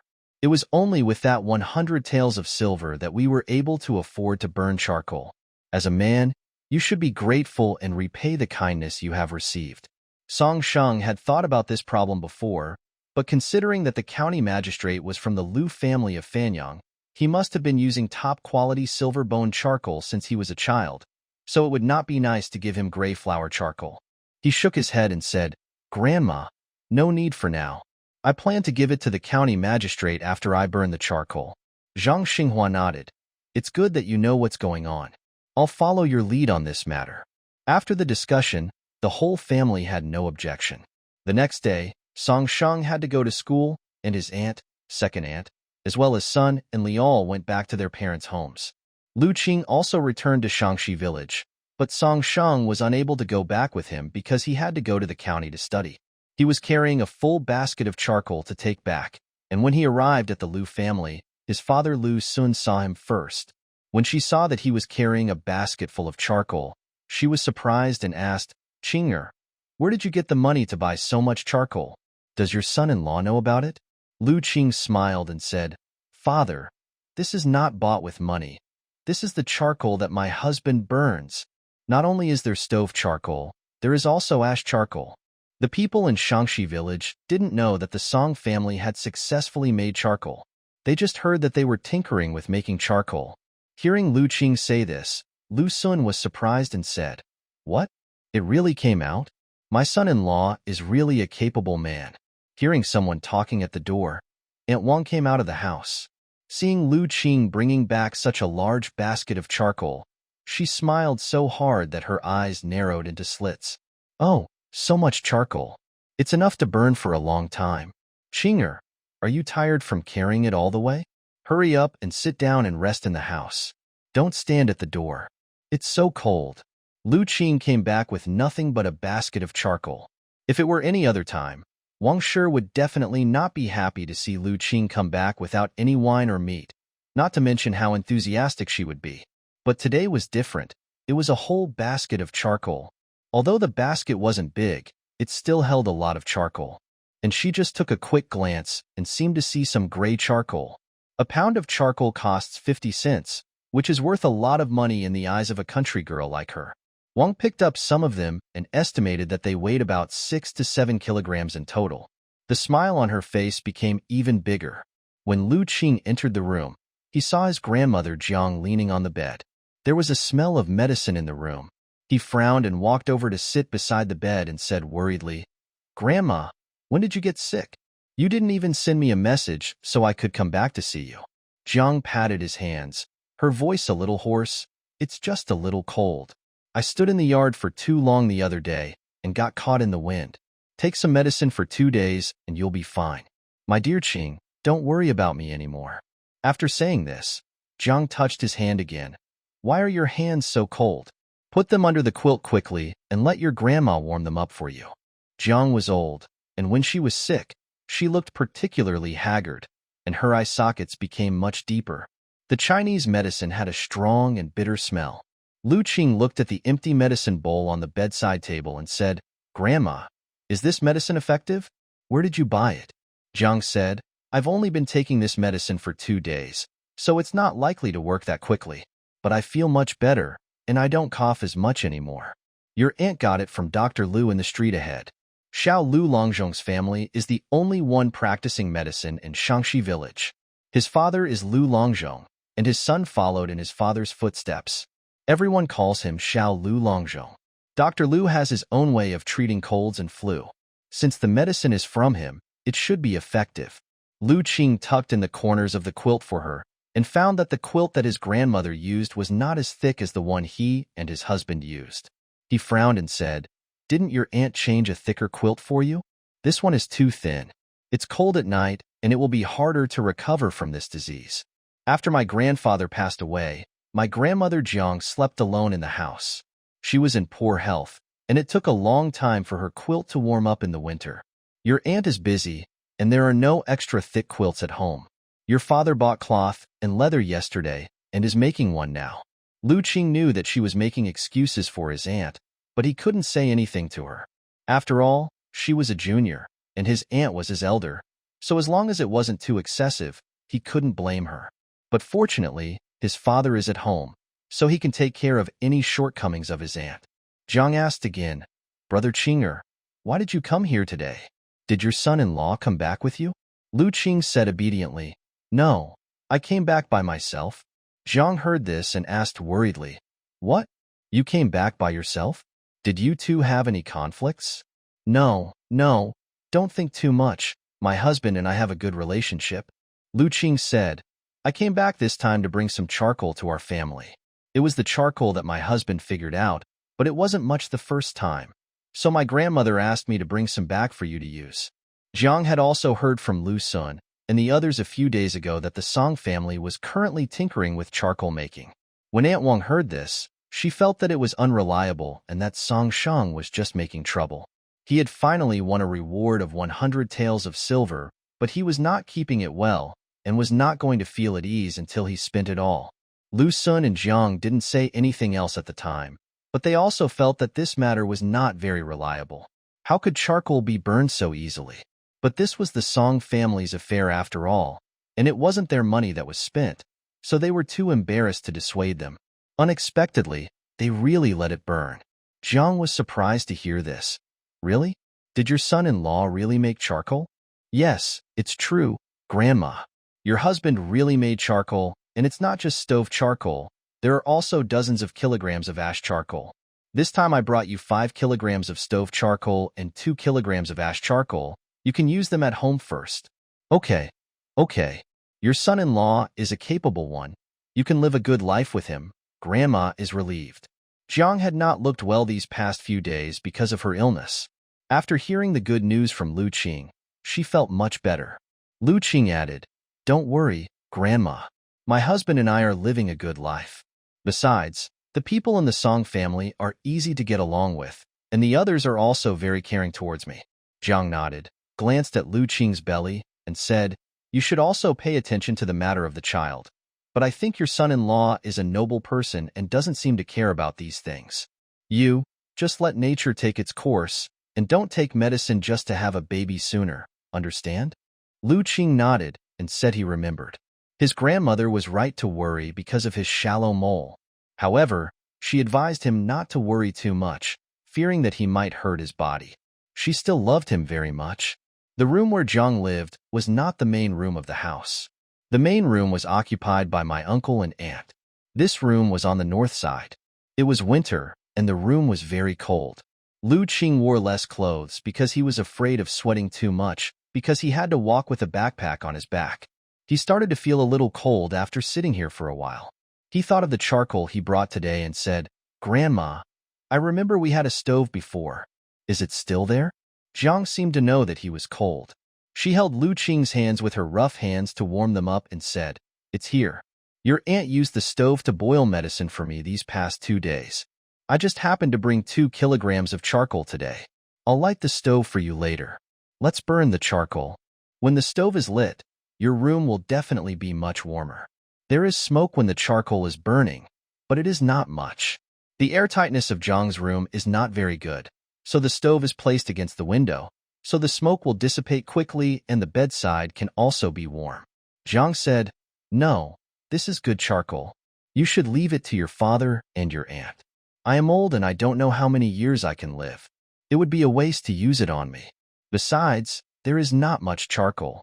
Don't use it on me." Lu Qing lay in Jiang's arms and said, "Grandma, what are you talking about? You don't know how many years you can live. You are still young. Don't say such depressing words. Isn't it just 2 pounds of charcoal? My husband is really good now. I will definitely burn a lot more next time. Then I will bring some back to you. You must take care of yourself, understand?" Jiang knew that this was Qinger's filial piety, so she had no choice but to respond, Okay, Grandma knows." Lunch was prepared by Wang's eldest daughter-in-law. Because Lu Qing brought a few pounds of charcoal today, Wang's family was very happy and cooked 2 meat dishes. The meal was quite sumptuous. Uncle Lu Ming is not at home today. I heard that he went to the city to do odd jobs. Lu Qing originally wanted to ask him about the girl from the Gao family. Last time, he heard his husband mention it, saying that the girl went to bring him clothes when he was doing labor service. As it turned out, he was not at home today, so Lu Qing decided to ask again another day. After lunch, Lu Qing was not in a hurry to go back. He moved the stove that was used by Jiang to make medicine into the house. The stove used to burn firewood and could only be used in the yard. Now that he had brought back some charcoal, Lu Qing thought about moving the stove into the house to burn charcoal so that the house would be warmer. As soon as he moved the stove into the house, his Aunt Wang called him and said, "Qinger, why did you put the stove in the house? The medicine pots here have a strong smell. It's not a good idea to move the stove in, right? Don't fume your grandmother." Lu Qing pursed his lips and said, "Aunt, I brought back 2 pounds of charcoal today.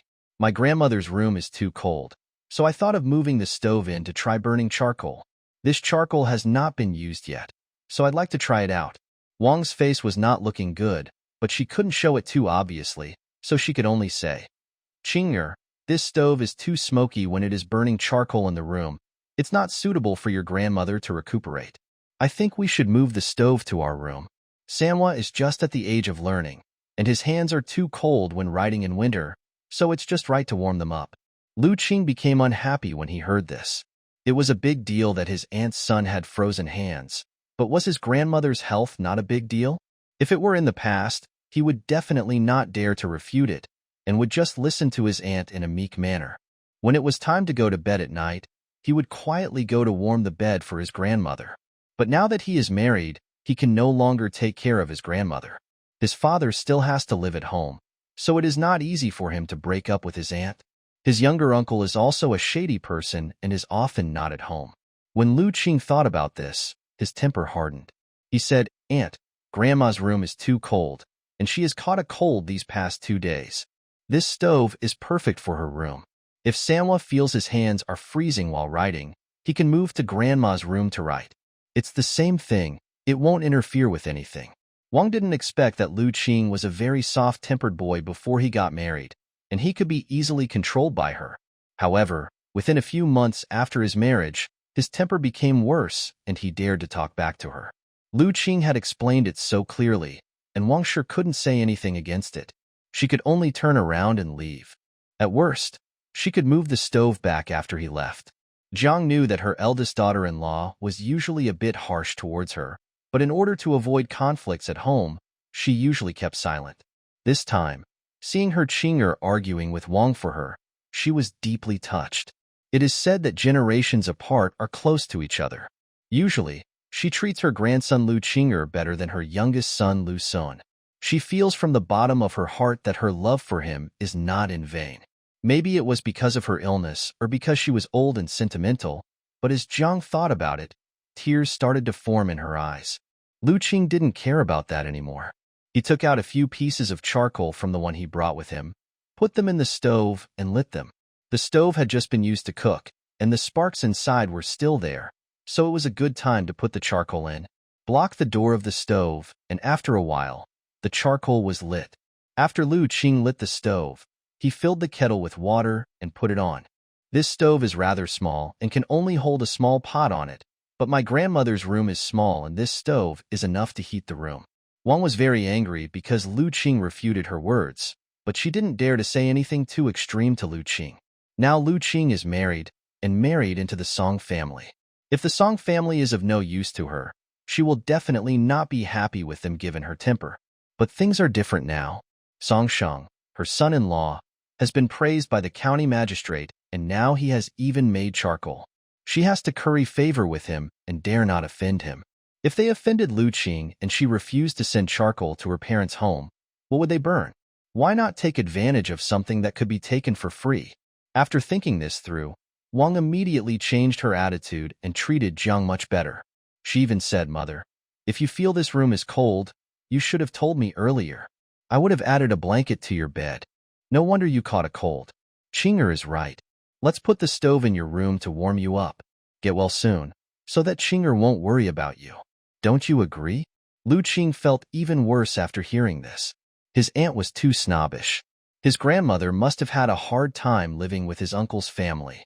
His father also suffered a lot of grievances at home, but he was just a married man, and there were many things he couldn't change. When he left, his father Lu Sun gave him a bag of mushrooms from home and said, "We don't have much good stuff at home. Take this back with you and put some in the soup at home. It tastes quite delicious." Just as Lu Qing was about to refuse, he heard his father say, "You've been giving so much to your parents, and if you've been giving so much, your husband's family will probably be dissatisfied. We have a give and take relationship, and although these mushrooms are not rare, they are at least a token of your love. If you take them back, your mother-in-law and your sisters-in-law will be happy to see them." Lu Qing knew that his father was thinking about him. The whole Song family lived together, so it was normal for his father to have such concerns. "Hurry up and put it in the backpack. Don't let your aunt see it later. My father was a widow whose husband died after she married out. Living in her mother's home didn't have a good reputation, and Wang often complained about it. If she saw Lu Sun packing a bag of mushrooms for Lu Qing, she would probably make a scene again.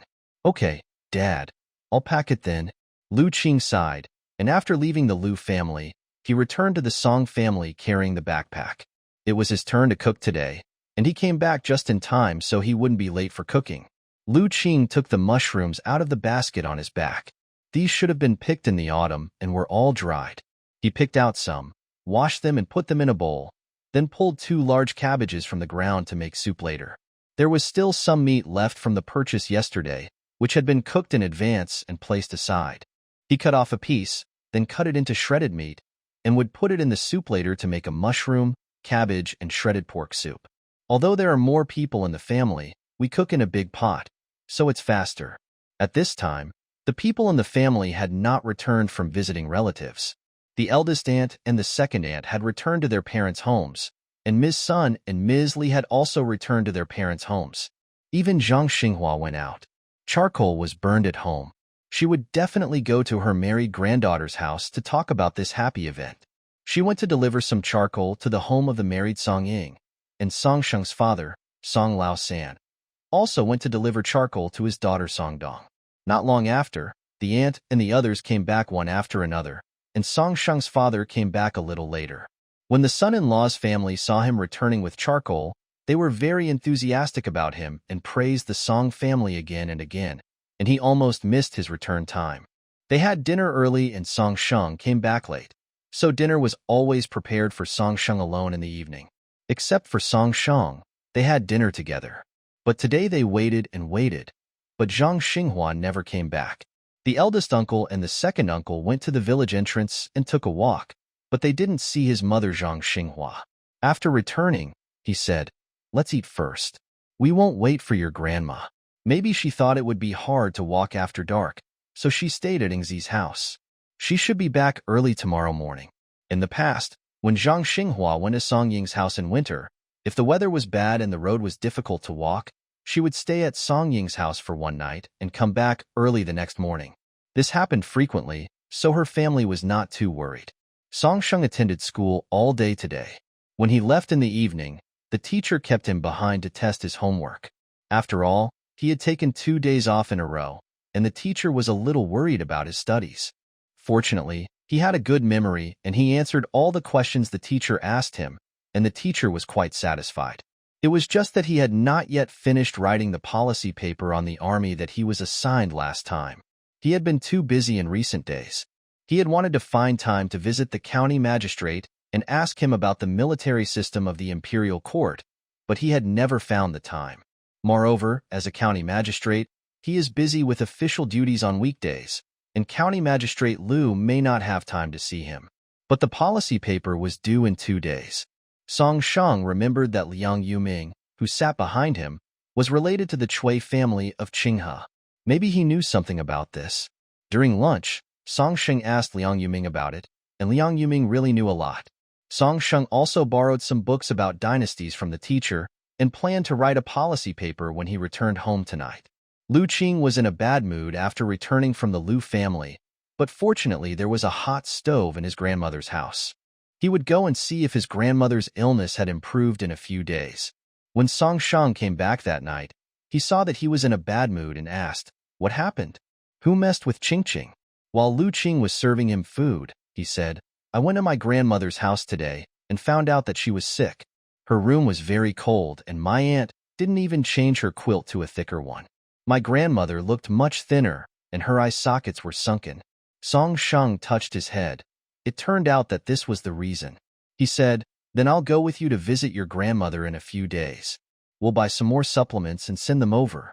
Can you watch your grandmother eat them?" Lu Qing knew that every time he brought something back, it basically never reached his grandmother, and most of it was taken away by his aunt. He nodded, looked up and said, "My husband, you are so kind." After dinner, Song Sheng came out of the kitchen, holding Lu Qingbing's cold hand and walked into the house. Seeing that there was no stove in the house, he asked, "Don't we have charcoal at home now? Why didn't you light the stove?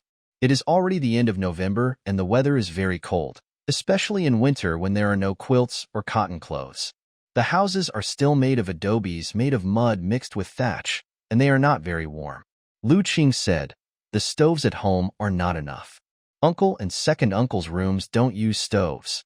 We only have 3 stoves in total. One is placed in grandma's room. There are children in the rooms of eldest sister-in-law and second sister-in-law who can't let them get cold, so they each have one. There are none in other houses." Song Sheng thought for a while and said, "If you don't have enough, go and buy some. I remember that Uncle Wu's family in the village seems to make this. If you have time tomorrow, go check it out. If it's good, buy some more. Today's stoves are all made with yellow mud and are not used much. Some homes even don't have a stove. If they need to boil medicine, they have to borrow it from someone else's house. So if you buy a ready-made stove, you probably won't have it, and you'll have to go to a mason to make it custom-made." Lu Qing responded, "Okay, I'll go take a look after dinner tomorrow. The money to buy the stove does not need to be paid out of the family's public account. There is still a lot of money left from the previous 80 taels. Song Sheng can make the decision on buying the stove for the family. The money is coming from him anyway." Lu Qing added, "Actually, when we were dividing the stoves this morning, Grandma and the others said they would give us a stove to use first, because they were afraid that it would be too cold for my husband to study and write at night. But I refused. I heard the second sister-in-law said that hers it's been 2 months since I've had my menstrual period, so I'm afraid I'm pregnant. But I haven't made any announcement about it since it's not even 3 months old. So I thought I'd give the stove to my second sister-in-law first." The stove was used by the women at home first. Song Sheng had no objection. He didn't expect his second sister-in-law to be pregnant so soon. He was also happy for his second brother and second sister-in-law. Ching did the right thing. The stove must be used by the second sister-in-law and the others first. I heard from Grandma and the others that this winter will be colder than in previous years. The second sister-in-law is pregnant and needs to be taken care of. I don't have to worry about it here. I can still bear it if I just write at night, but I will be wronged and have to suffer the cold with me at night. Lu Qing quickly shook his head. What did my husband say? I don't feel wronged at all. I am lucky to marry my husband. In the evening, Song Shang stayed up late to write the policy article.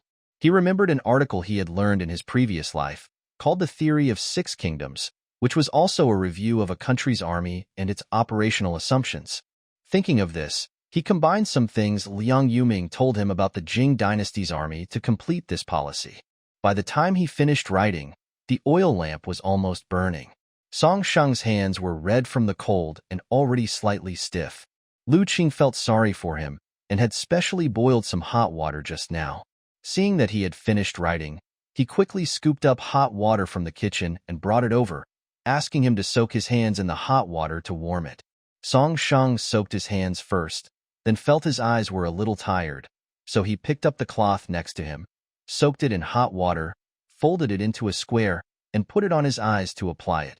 There were no glasses for myopia in this era, so he had to protect his eyes and never become myopic.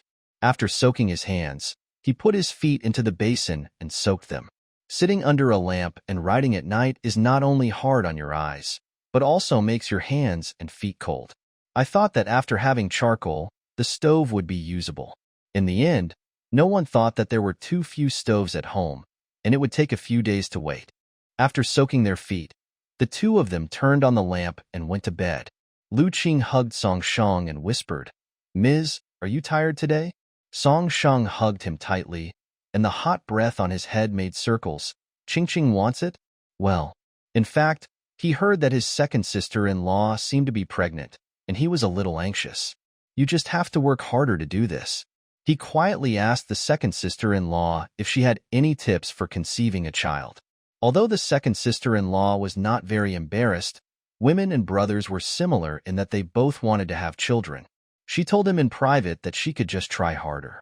She and Song Feng, for example, had nothing else to do after dinner in the evening and were all working hard to create humans. Lu Qing felt a little embarrassed when he heard that. Although his husband made trouble with him frequently and fiercely, because he had to get up early the next day to go to school, they didn't do it frequently. Song Shang looked at the sky and estimated that it was almost 10 o'clock now. If he got up, it would take a while to finish the solution. So he coaxed him and said, "Then my husband will help you do it. Let's go to bed after we finish it." Okay. Thinking that my husband was really tired, Lu Qing shook his head and said with a blush, "Forget it. My husband. Actually, I don't really want it. You have to get up early to go to school tomorrow, so let's go to bed quickly." Song Shang didn't listen to him, and in the blink of an eye his hand had already gone down. "It's okay. It'll be quick." It didn't take long for Lu Qing to hold on no longer. Song Shang took the cloth lying next to him and wiped him, and then the two fell asleep hugging each other. The Song family had a very busy day, but everyone was happy. Although they gave away the charcoal they burned at home, they still had dignity on their faces. Song Dong's family in Jutua village here also had a very happy day. Ever since Song Laosen came, the smile on the face of Song Dong's mother-in-law, Mrs. Shun, has never gone away. In the past, Song Dong's wife, Mrs. Shun, was the most dissatisfied. She had 3 sons and 3 daughters-in-law at home. Song Dong is the youngest daughter-in-law. She usually prefers Yaoi more and is very picky about this younger daughter-in-law.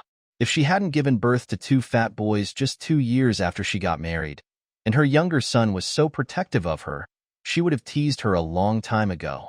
Moreover, this little daughter-in-law would take things from her husband's family to supplement her parents' family from time to time, but she didn't give her a good look every time. But the other party ignored her at all, and still went its own way, taking what should be taken, and not missing out on what should be subsidized. Every time she said that her brother wanted to study, he needed this and that. Because of this, Mrs. Shin often got angry with her. But Song Dong wouldn't listen to him no matter how much he said, and his younger son still protected him. The mother was also afraid that her son would get angry from both sides, so she could only endure it again and again. Unexpectedly, this time the in-laws actually carried several kilograms of high-quality charcoal and sent it to them. In fact, no one valued these stove charcoals. After all, if you spend money, you can buy a kilogram for only a few pennies. It is not a rare thing. But this gray flower charcoal is different, not to mention that it was burned by someone else, which makes it even more rare. Mrs. Shun greeted Song Laosen warmly and said, "Come and sit with me more often when you have time. Our two villages are a bit far apart, and we don't see much each other, so we should go back and forth more often." Seeing that his daughter was living well in the Shin family, Song Laosen also said, "My in-laws are right. She should move around more often." Dong-er is a filial person. Her mother left early, and she was thinking about her younger brother. On weekdays, if there is something wrong, my mother-in-law can just say that she is her own child and should be taught a lesson. Mrs. Shin knew that Boss Song said this on purpose. After all, Song Dong had been looked down upon by her husband's family in the past few years because Song Dong always supplemented things at home. Mrs. Shun said with an apologetic smile, "How can that be? Dong-er is living a good life in our house. There is nothing wrong with her. She is sensible in everything. It's not too late for me to praise her." After she finished speaking, she changed the subject and added, "Speaking of which, I heard that the charcoal this time was made by a method figured out by Brother Dong-er. That's really amazing." When this was mentioned, Song Laosen talked a lot. Now Song Shang is his confidence. Who doesn't envy him for having a good son? Yes, the charcoal this time was made by Dong-er and her brother. However, this is the first time to make charcoal, and only about 100 kilograms of charcoal were burned.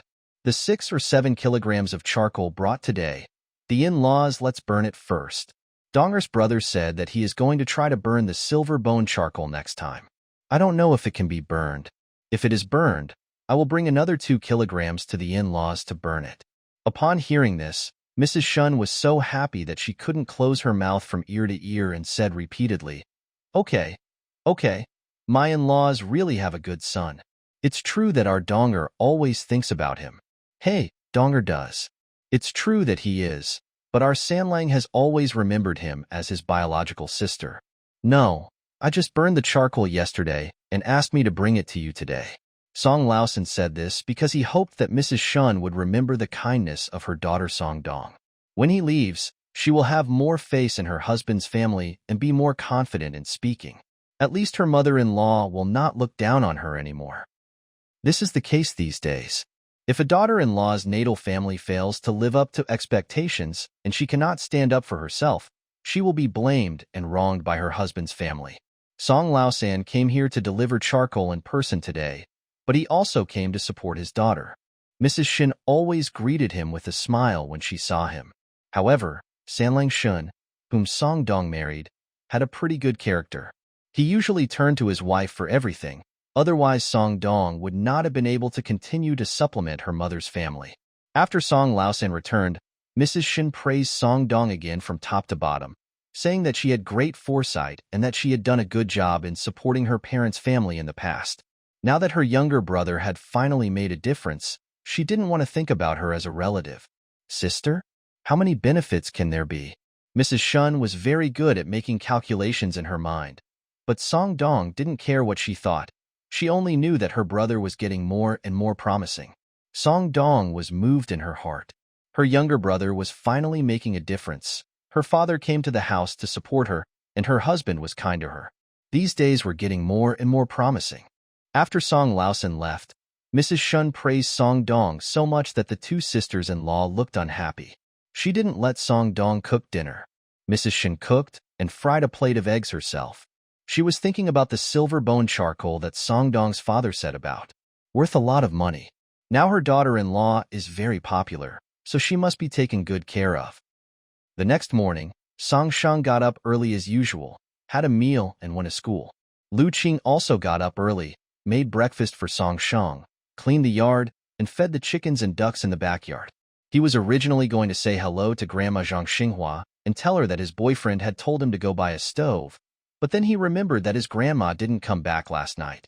Now in this family, Zhang Xinghua rarely makes decisions on major matters. She has no opinion on whatever Song Shang says he wants to do. Not to mention that it is a good thing to buy a stove for the whole family. Lu Qing simply told his two sisters-in-law and aunt about this, and then went out to find a bricklayer. Zhang Xinghua didn't return to the Song family last night, not because of the bad weather or the difficult road, but because something happened on Song Ying's side. Song Ying lives in Shangnan village. Zhang Xinghua arrived early yesterday morning carrying a basket of charcoal and knocked on the door first. There was a little yellow dog in the yard, and when it heard a stranger coming, it barked non-stop. After a while, a woman with high cheekbones and inverted triangular eyes came out of the house. She was Song Ying's mother-in-law, Cheng. Song Ying's two children are still young, and there is not much work to do in the fields now, so they should be at home at this time. When Cheng saw that it was Zhang Xinghua, she looked at him with an evasive look for some reason, but she forced a smile and walked out to open the door. I thought someone was knocking on the door so early in the morning, but it turns out to be my in-laws. It's cold standing outside. Come in and sit down. Zhang Xinghua said. Our Sanlang is thinking about making charcoal. He made a cellar of charcoal yesterday and thought of sending some to our Yingzi. Hearing that Zhang Xinghua was here to deliver charcoal, Cheng immediately smiled. Really? A few days ago, I also heard about your Sanlang burning charcoal. I thought he was just playing around, but I didn't expect it to be real. Your Sanlang is really capable. Hee hee. Not bad. Sanlang is really hard-working and has been studying very hard recently. No matter what, it's okay as long as he knows how to make progress. Zhang Xinghua said modestly. My dear relative, you are really modest. I think Song Shang must be a potential scholar. You, the Song family, can just wait and enjoy the good life. The two of them sat in the house and chatted for a while. Zhang Xinghua asked in confusion. Mother-in-law, where is our Yingzi? Is she home now? Why haven't I seen her come out? Moreover, the two of them had been sitting here for half an hour, and Cheng hadn't even poured her a bowl of hot water. She always felt that there was something strange about the Cheng family. Sure enough, when she asked about Song Ying, Cheng began to stammer. Well, Yingzi caught a cold a few days ago, and I didn't let her get up today. She's staying in her room to recover. Upon hearing that her granddaughter was ill, Zhang Xinghua hurriedly asked, How did she catch a cold? Is it serious? Where is her room? Take me over to have a look. At first, Cheng said that she had a severe cold and couldn't open the door to the wind. But who was Zhang Xinghua? She didn't believe such an excuse. Besides, if the illness is really that serious, wouldn't it be even more worrying? Then we should go see a doctor. In the end, Cheng couldn't stop them and could only take Zhang Xinghua to see Song Ying. The Cheng family's yard is slightly larger than that of the Song family, and Song Ying's family lives in the wing on the right. When I opened the door, Song Ying was indeed lying on the bed. Zhang Xinghua thought she really had a cold, so she went up to her and asked anxiously, Yingzi, is your illness serious? How do you feel now? After asking, before Song Ying could answer, she leaned forward to take a look and was immediately annoyed. How could this be a cold? Song Ying's face was covered with bruises, and there was a bump on his forehead. It was obvious that he had been beaten. Song Ying's voice was hoarse, and he couldn't speak. When he saw Zhang Xinghua coming over, tears started streaming down his cheeks in an instant. She tried to raise her voice and shouted hoarsely, Grandma, I want to go home. Zhang Xinghua's eyes were filled with tears. She was furious. Seeing her granddaughter suffering like this, she stabbed Cheng with her eyes like knives, making Cheng feel guilty and dare not look up to look at her. I handed my granddaughter to your family, and you abused her like this? How did she get injured like this? Mother-in-law, if you don't give me an explanation today, I will never let you Cheng family go. Song Ying spoke with difficulty, trying to hold back the pain in his throat. He held onto Zhang Xinghua's hand and said slowly, Yes, it was Dudu who beat him. He had someone outside, and I found out. Zhang Xinghua held Song Ying's hand and rolled up her arms. Her arms were covered with scars, some of which looked like old wounds. It seemed that Song Ying had been beaten often at home a long time ago, but she had kept it a secret from her parents' home. Seeing Song Ying like this, Zhang Xinghua could no longer hold back her tears, and they burst out all at once. She had personally chosen this marriage, but she had never expected that it would harm her granddaughter. Where is Dudu? Call this rascal Dudu over here. I want to see how he could have the nerve to hit my granddaughter when he had done something wrong. Is he bullying us because there is no one left in the Song family? Zhang Xinghua said angrily. Cheng knew she was in the wrong, so she could only apologize quietly. Please calm down, my dear. It is true that our Cheng family did something wrong, but don't worry, I have already taught him a lesson, and he promised me that he would never do it again. Please forgive him this time. My 2 children are still young and need a father. Zhang Xinghua got even angrier after hearing this. What was the point of her teaching him a lesson? Besides, she just taught him a lesson as she said so? Who was she trying to fool? As for the extent, I want to hear it from him in person. Call him over here. Cheng stammered. He went to the city to do business. He's not home right now. Business? His wife is in such a state, lying in bed and needs someone to take care of her. How can he still have the nerve to go to the city to do business? I don't think he went to do business. He went to meet a beautiful woman. Right? Cheng was embarrassed. My dear, I dare not say that. Doer is not that kind of person. There must be a misunderstanding. When Yingzi is better, let them talk it over and clear up this misunderstanding. Zhang Xinghua was so angry that she almost fainted. No wonder her son was like this. It shows that the saying when the upper beam is crooked, the lower beams will be crooked is true. As a mother, instead of thinking about how to correct her son's mistakes, she found excuses to cover up for him. There is not a single good person in the Cheng family. They won't stay here anymore. Zhang Xinghua said, Yingzi, pack your things and follow Grandma. Grandma will take you home. We don't want to live in this broken place anymore. When Cheng heard that Zhang Xinghua wanted to take Songying away, she quickly stopped her and said, My dear, please wait. Yingzi is weak now and can't walk around. She should stay at our house first. When Doer comes back, let them talk it out. After all, they are husband and wife. They quarrel at the head of the bed and make up at the foot of the bed. There is no such thing as overnight hatred. Don't you think so? Zhang Xinghua would not listen to her. Bah, Cheng Sanyang, if I were to tell you this, would you believe it? If your daughter was beaten like this, what would you think if I told you this? Cheng's face froze and she couldn't hold it anymore, looking very ugly. She was speaking to Zhang Xinghua in a nice and gentle voice, but the other party was scolding her. She couldn't say anything back and could only give advice in a humble manner. She felt so aggrieved. However, there was one thing that Cheng said that was very correct. That is, Songying was indeed very weak now and was not suitable to go back with her. But Zhang Xinghua was worried about her, so she had to stay with her at Cheng's house at night to take care of her. She planned to go back the next day when she had time, and call Yingzi's father, uncle and third uncle to come to Cheng's house to pick her up. Of course, taking her back together is not just about taking her back, but also about teaching her a lesson. When Song Sheng returned home in the evening, he found that everyone in his family looked unhappy. Grandma Zhang Xinghua has returned, and with her came her married cousin Song Ying. According to previous habits, the family had dinner early. After Song Sheng came back from school in the evening, everyone finished dinner and went back to rest. He heated up the food that Lu Qing had left for him and ate it. In the past, Lu Qing was the only one waiting for him to come back to eat at this time. This time, when he came back, he found that no one had gone to bed yet. Did something happen at home? He asked. Lu Qing whispered to him. It was Sister Song Ying. Grandma went to deliver charcoal to their home and found that she had been beaten by brother-in-law Cheng. The injury was quite serious. Grandma came back this afternoon and asked 2 uncles and aunt to go to Cheng's house and pick up my cousin. Song Sheng frowned and asked, Was it a beating? Second aunt was sitting there wiping her tears. When she went to Cheng's house today and saw her daughter lying lifeless on the bed after being beaten, her tears started to flow. Well, Yingzi said he beat her. He is not a human being. He had someone else outside. When Yingzi found out, he didn't repent and beat her. My poor daughter. Song Sheng looked at his cousin who was half sitting on the bed. She was thin and haggard and looked like she had died. It was heartbreaking. Song Cheng said, This rascal Dudu.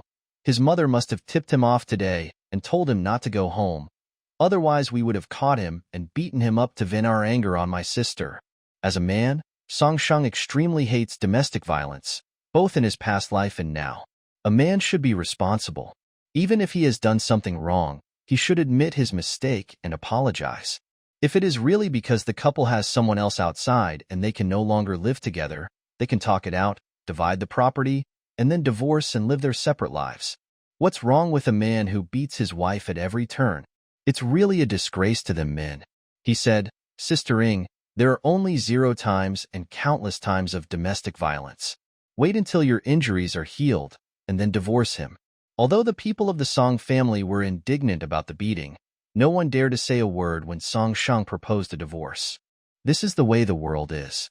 After a divorce, the man can remarry quickly, but the woman will be labeled a widow and will be criticized and gossiped about by others. Seeing that no one in the family said anything, Song Shang also realized how harsh this era was towards women and men. Like his father-in-law Lu Sun, just because his 2 husbands died, he was called a jinx after returning home. Even after several years, he still has this reputation. However, even if everyone in the family agrees, the matter still depends on the person involved nodding his or her head. Life is for yourself, and whether you can continue to live is up to Song Ying to decide. Song Ying's condition now seemed to be better than yesterday. As soon as her second aunt came back today, she hurried to Dr. Lu to get medicine for her. Song Ying looked haggard, pale, and her lips were chapped. After she came back, she buried herself in her mother's arms and cried silently, venting her emotions fiercely, and only now did she calm down. When she heard Song Shang talking about divorce, her dull eyes finally moved. After a while, her hoarse voice rang out, I want a divorce. To be honest, she had not had a good life in the Chung family for the past few years. It was only during the first 2 years after her marriage that her husband was quite attentive to her. But since she gave birth to 2 daughters in succession, her husband has not treated her as well as before. There was also her mother-in-law, Mrs. Chung. Du was always out doing business and not at home, so Mrs. Chung often disliked her. She was the one who did almost all the housework, such as washing clothes and feeding pigs and chickens. My father-in-law wanted a grandson very much. He was the eldest in the family. His 3 older sisters were already married, and the second oldest got married not long ago. He was counting on Song Ying to give him a grandson as soon as possible. As a result, after 2 years of waiting, she gave birth to 2 granddaughters for him, but there was no news after that. So when Chung ordered her to do this and that, he just watched coldly and pretended not to see it. Song Ying recalled how difficult her life was after she got married, and silent tears slowly fell. Not long ago, Song Shang's younger brother was commended by the county magistrate, so his parents-in-law took good care of him. However, after just a few days, he was back to being the same as before. As for the husband, if you think about it carefully, it must have been a long time since he had someone else outside.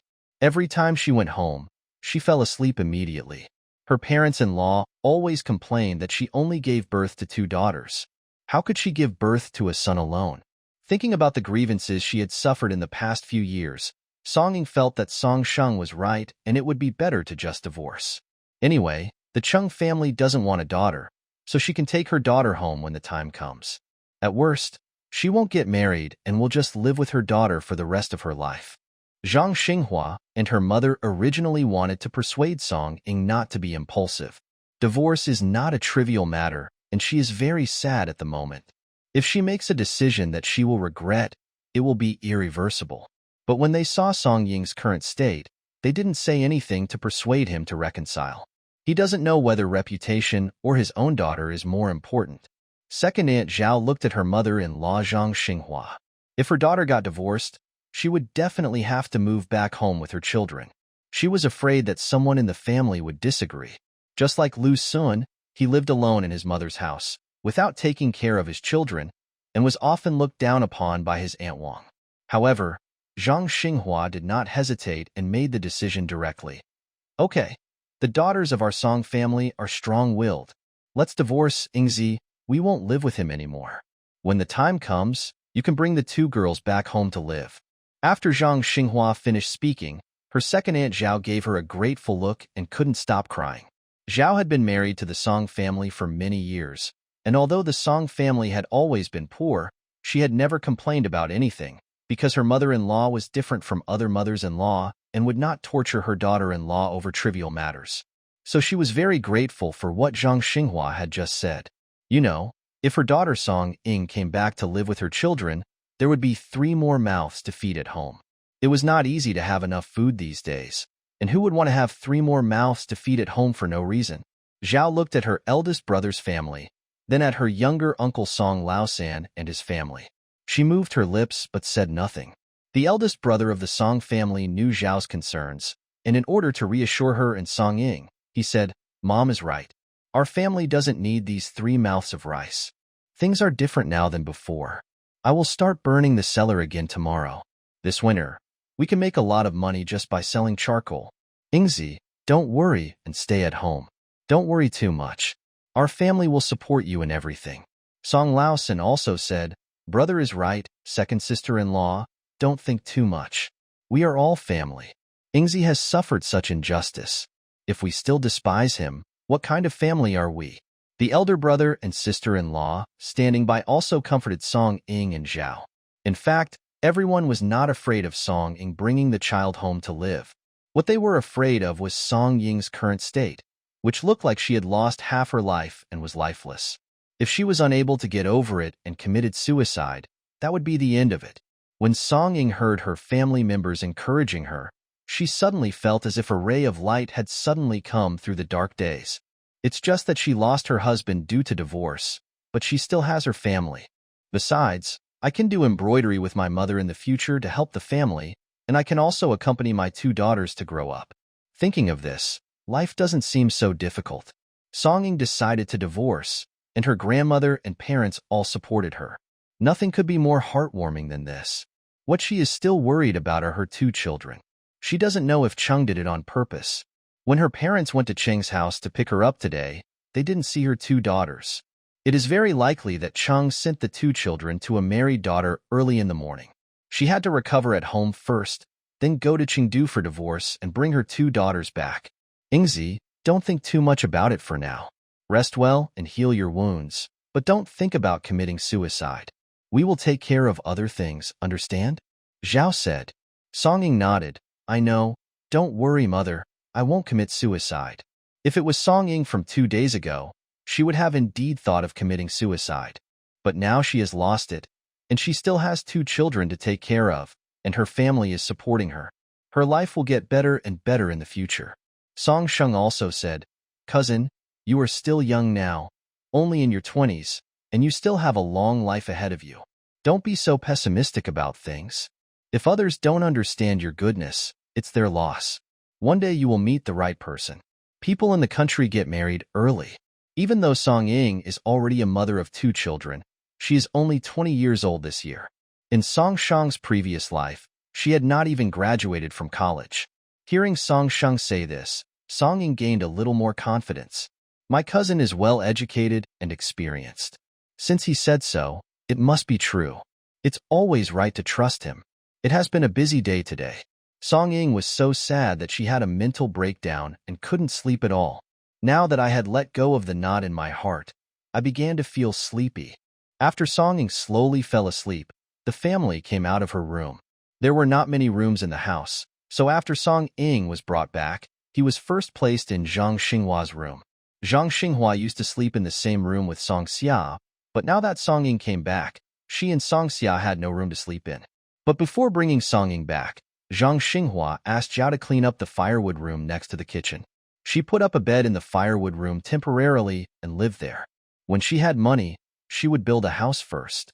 After they all left Song Ying's room, Song Qing asked in a low voice under the eaves, Dad, Mom, Grandma, are we just going to let my sister's matter go? Of course we can't, Song Chung said. Everyone looked at Song Sheng in surprise. They didn't expect that a weak scholar like him would be the first person to say this. Song Lauer also said, When I find him, I will break one of his legs. All the Song family members present had the same idea that this matter could not be let go like that. A good girl was sent to the Chung family to give birth to their children, but she was beaten like this. Not to mention that the rascal Chengdu had someone else outside. It was his fault in the first place. He was sorry for Yingzi, but he ended up beating Yingzi up. What kind of logic is this? Song Feng said, It's a pity that we didn't catch that rascal Dudu today. I don't know where he is hiding. I will beat him up when I catch him. This Dudu is such a beast in human form. He looks honest, but I didn't expect that he actually keeps someone outside. Song Ping said, Don't stand here and talk. Let's go inside and talk. Zhang Xinghua said. It is easy for others to hear you talking while standing in the yard, especially since the Wang family lives next door. If Aunt Wang hears you, she will definitely say something sarcastic. Besides, this matter is not a glorious one, so we should keep it secret for a while. Otherwise, people in the village will find out and start gossiping. For fear of disturbing Song Ying's rest, the whole family went to the room of his second aunt Zhao. After arriving at the house, Song Chung said, "But now we can't find where this rascal Duqing is. We can't beat him up even if we want to. I don't believe he won't go back. If he has the ability, he should never go back in this life. Otherwise, I will beat him up every time I see him." Song Lauer said, "Sanlang, do you have any way to find him?" Song Sheng shook his head and said, "No need to look for him. Let him hang out outside for a few days and come back when he lets down his guard. When he comes back, we'll settle all the old and new accounts with him. The most important thing now is to get Sister Ring back on her feet." "That's true. We don't have the time to waste looking for him. Uncle and second uncle, you can continue making charcoal tomorrow. Just follow the method we talked about last time. I've been thinking about this method again recently. The cooling time was probably a bit too long last time, so not much ash charcoal came out.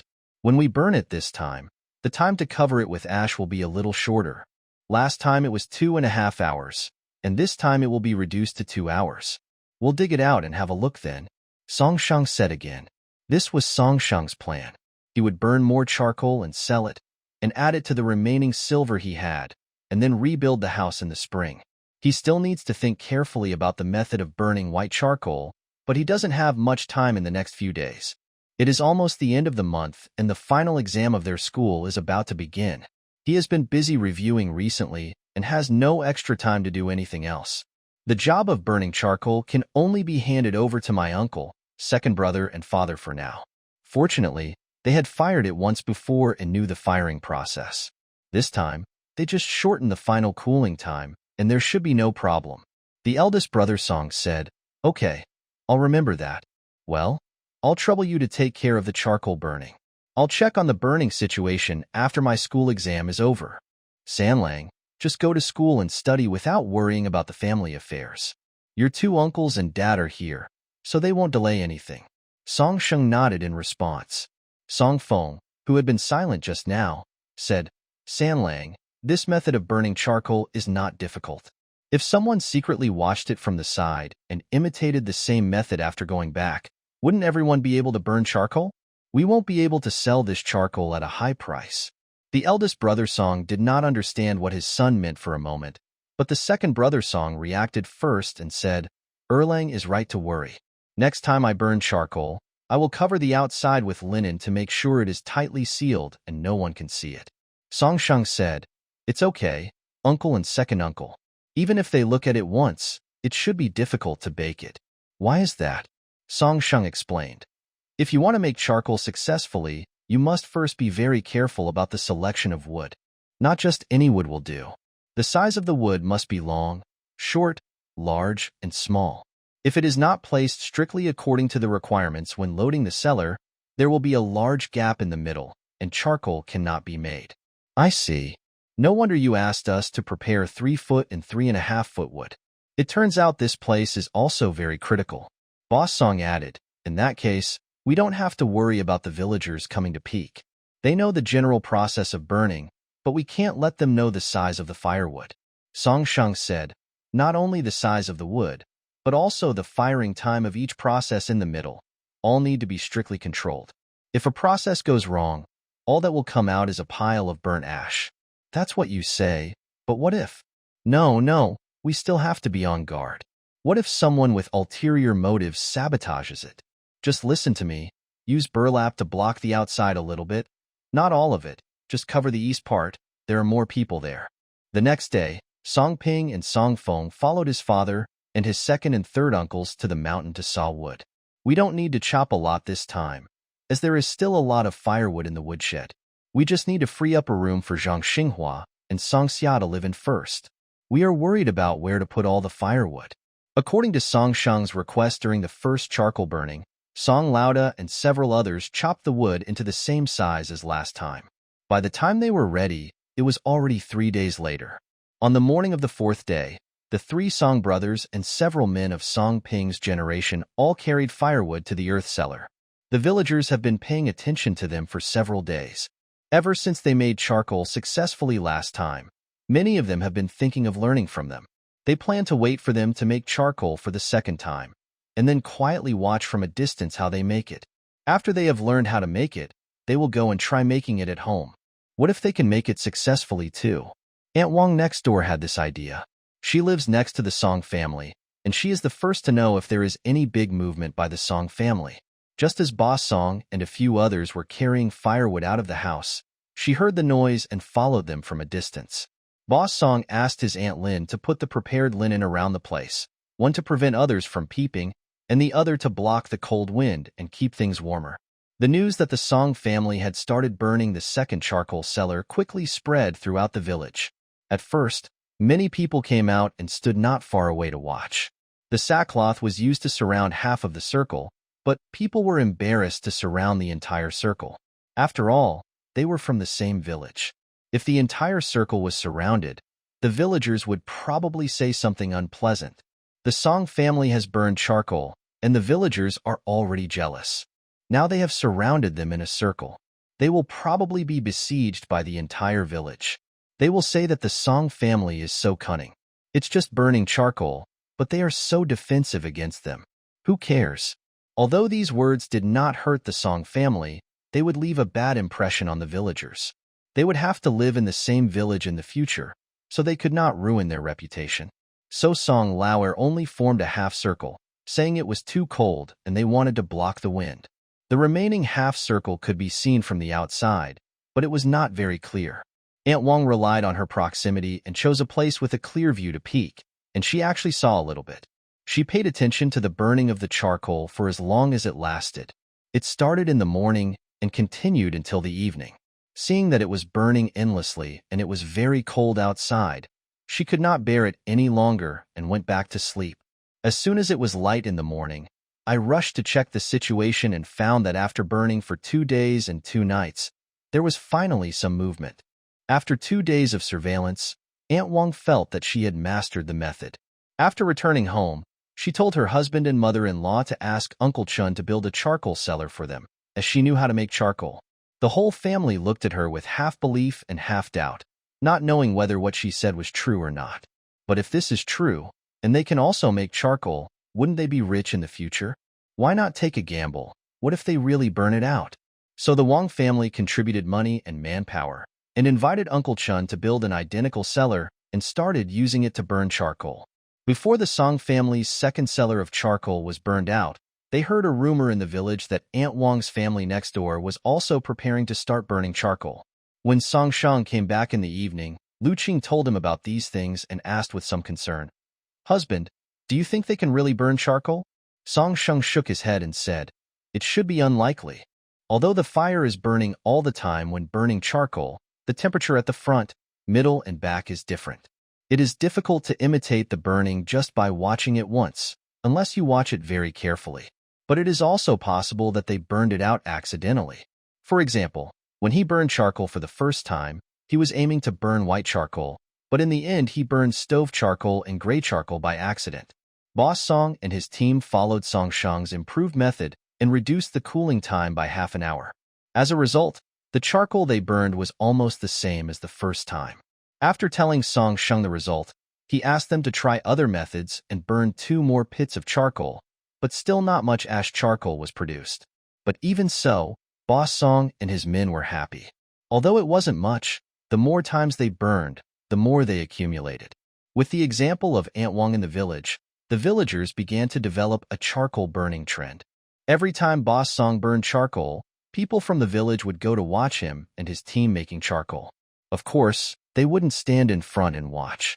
Anyone who stood in front would be blocked by the Song family. They could only stand not far away and watch quietly, and they could get a general idea. They thought they had mastered the trick, and after returning home, they started to make charcoal at home. However, after a few days, no one succeeded in firing the dumplings. At this time, good news came from the Song family. Boss Song and his team improved the firing process according to Song Xingxin's method. and this time they fired a very high percentage of ash charcoal. This cellar produced about 130 kilograms of charcoal, of which nearly 90 kilograms were charcoal. This news made the Song family very happy. If all the 90 caddies of charcoal were sold at 51 per caddy, 90 caddies could be sold for 4,500 won, or 4.5 taels of silver. This was not to mention the remaining 40 caddies of stove charcoal, which could be sold for 200 won at 5 won per caddy, so the total was 4,700 won. Boss Song calculated this in his mind and smiled from ear to ear. It has only been a few days, and they have earned nearly 5 taels of silver. On average, they can burn charcoal once every 7 or 8 days, which means 3 times a month, which is 15 taels of silver.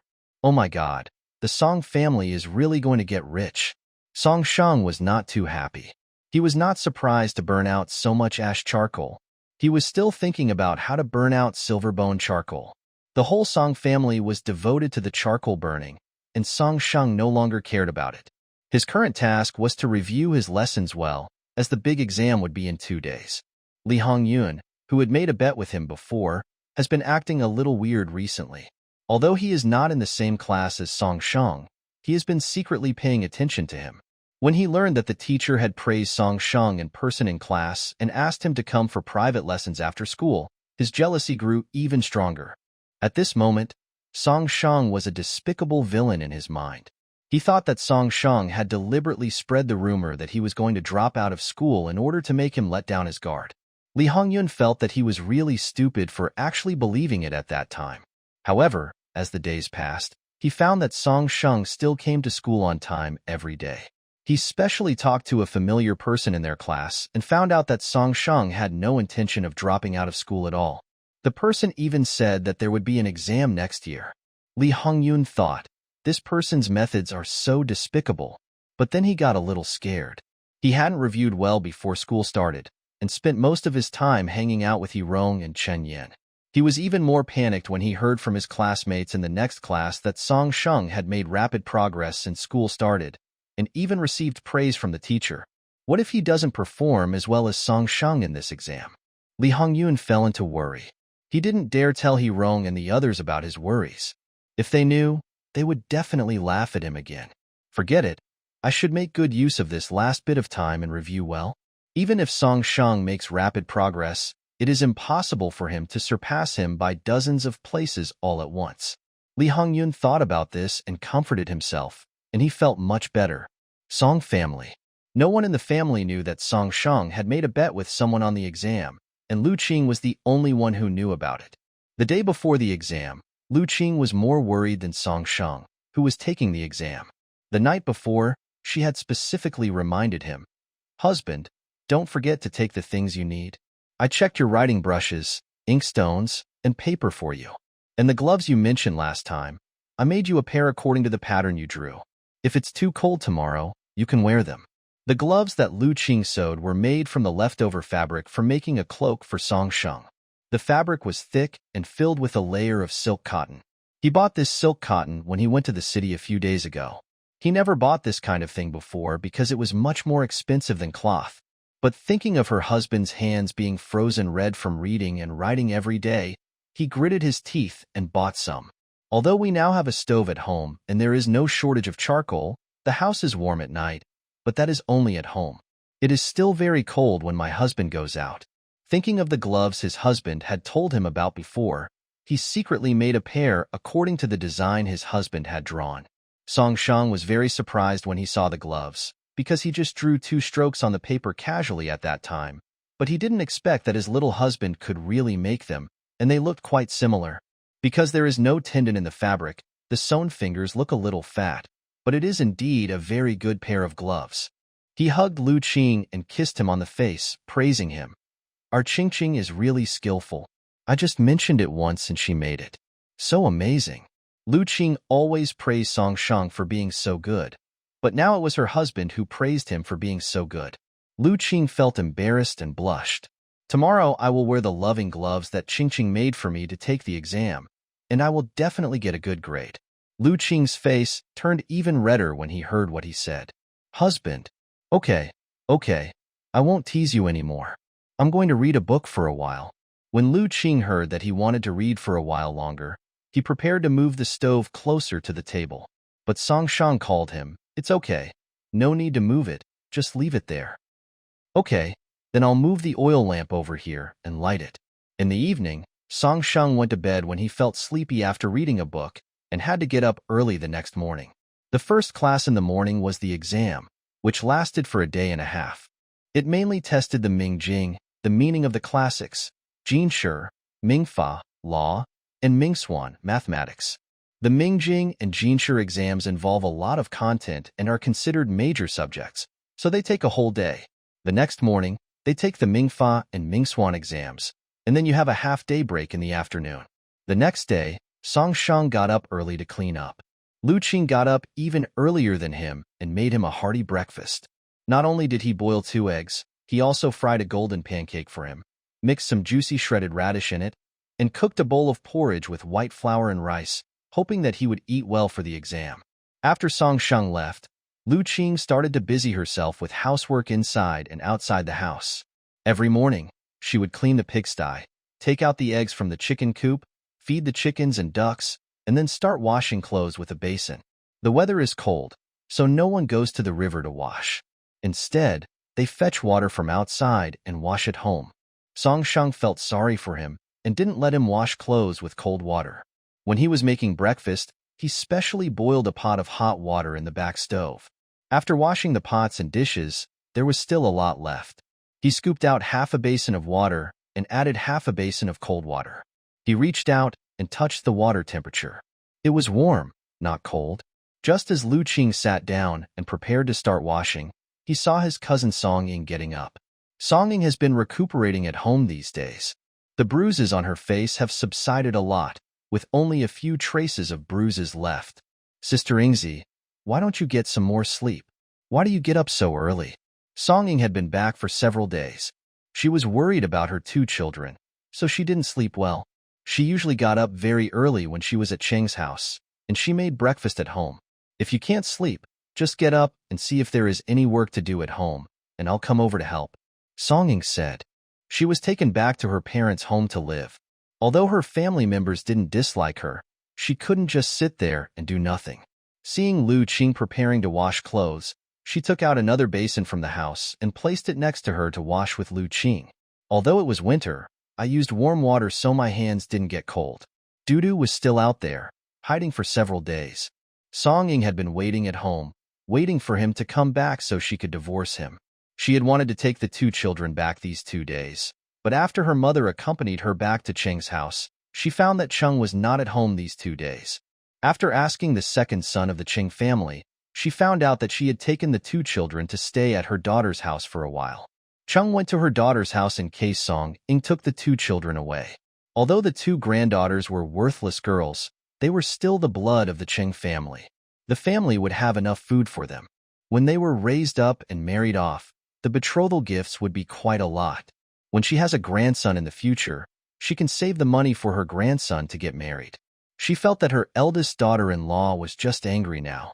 How could a couple hold a grudge overnight? And even if she was angry, she would definitely not dare to divorce. There were many male members in the Song family, so the scene was a bit scary. What if she got angry and beat her up too? She should take her granddaughter out to hide for a few days and come back when her eldest daughter-in-law calmed down. Cheng's calculations were shrewd, but she could never have imagined that Song Ying had made up her mind to divorce. Seeing that Song Ying looked much better, Lu Qing said, Sister Ingzi, the weather is good today. I'm going to go to the back mountain to see if there are any wild mushrooms to pick. Do you want to come with me? Although Song Ying felt much better after resting for the past few days, he had experienced such a big thing after all, and he seemed to be worried all day long. It was not good for him to stay at home every day. It would be better for him to go to the mountains with him to relax. When Song Ying heard this, he quickly responded, Okay, call me when we leave tonight, and we go together. After washing 2 pieces of clothes, seeing that it was almost time, Song Ying got up and went to the kitchen to cook. This meal was for the entire Song family. Lu Qing cooked for Song Shang every morning, and usually he would eat with him after he finished cooking. After washing the clothes, Lu Qing went into the house to do needlework. Last time, he spent almost 2 taels of silver just on buying silk and cotton. There were still some gloves left after making them for Song Shang, so he planned to make a pair for his grandmother. His grandmother was in poor health and often felt cold, so he would bring some to her the next time he visited her. Thinking of this, Lu Qing became a little worried again. He didn't know if his grandmother's illness had recovered. After Song Ying finished his breakfast, the two of them carried baskets to the back mountain to pick mushrooms. At this time, Song Shang was sitting in the classroom answering questions. The first test this morning was on the meaning of scriptures, which was not difficult for Song Shang. In fact, it tested a person's memory. Just open any of the 4 books and 5 classics, turn to a page at random, cover the other words, leaving only half a sentence, and then ask you to complete the last few words of the line or the second half of the sentence. It is a bit similar to the classical Chinese filling in the blank questions that Song Shang did when he was in school in his previous life. Then pick a sentence from any article and ask the candidates to explain its meaning. This is a bit like classical Chinese translation. Memorizing was the easiest thing for Song Shang. As for explaining the meaning, after reading it through, he knew the general idea and it shouldn't be too far off. Therefore, if you want to pass this subject, you basically have to memorize the entire content of the 4 books and 5 classics. Therefore, this first subject is a test of strength, and it is difficult to pass it by luck. However, with Song Shang's current photographic memory, this subject is actually the easiest for him. After lunch, there was a half-hour break, and the imperial examination began in the afternoon. The imperial examination mainly tested policy essays, poems, and essays. A while ago, the master had assigned him a few policy papers, and he wrote them quite well. Especially the last one, which was about the military, which referred to the argumentation method of the 6 kingdoms theory, and was praised by the master. Song Shang opened the test paper and saw that the topic of this policy essay was not the people's livelihood sufferings he had written about before, nor was it the military strategy, but the discussion on salt and iron. The circulation of salt and iron in the Jing dynasty was controlled by the imperial court. However, before the establishment of the dynasty, the salt mines and iron mines were in the hands of aristocratic families.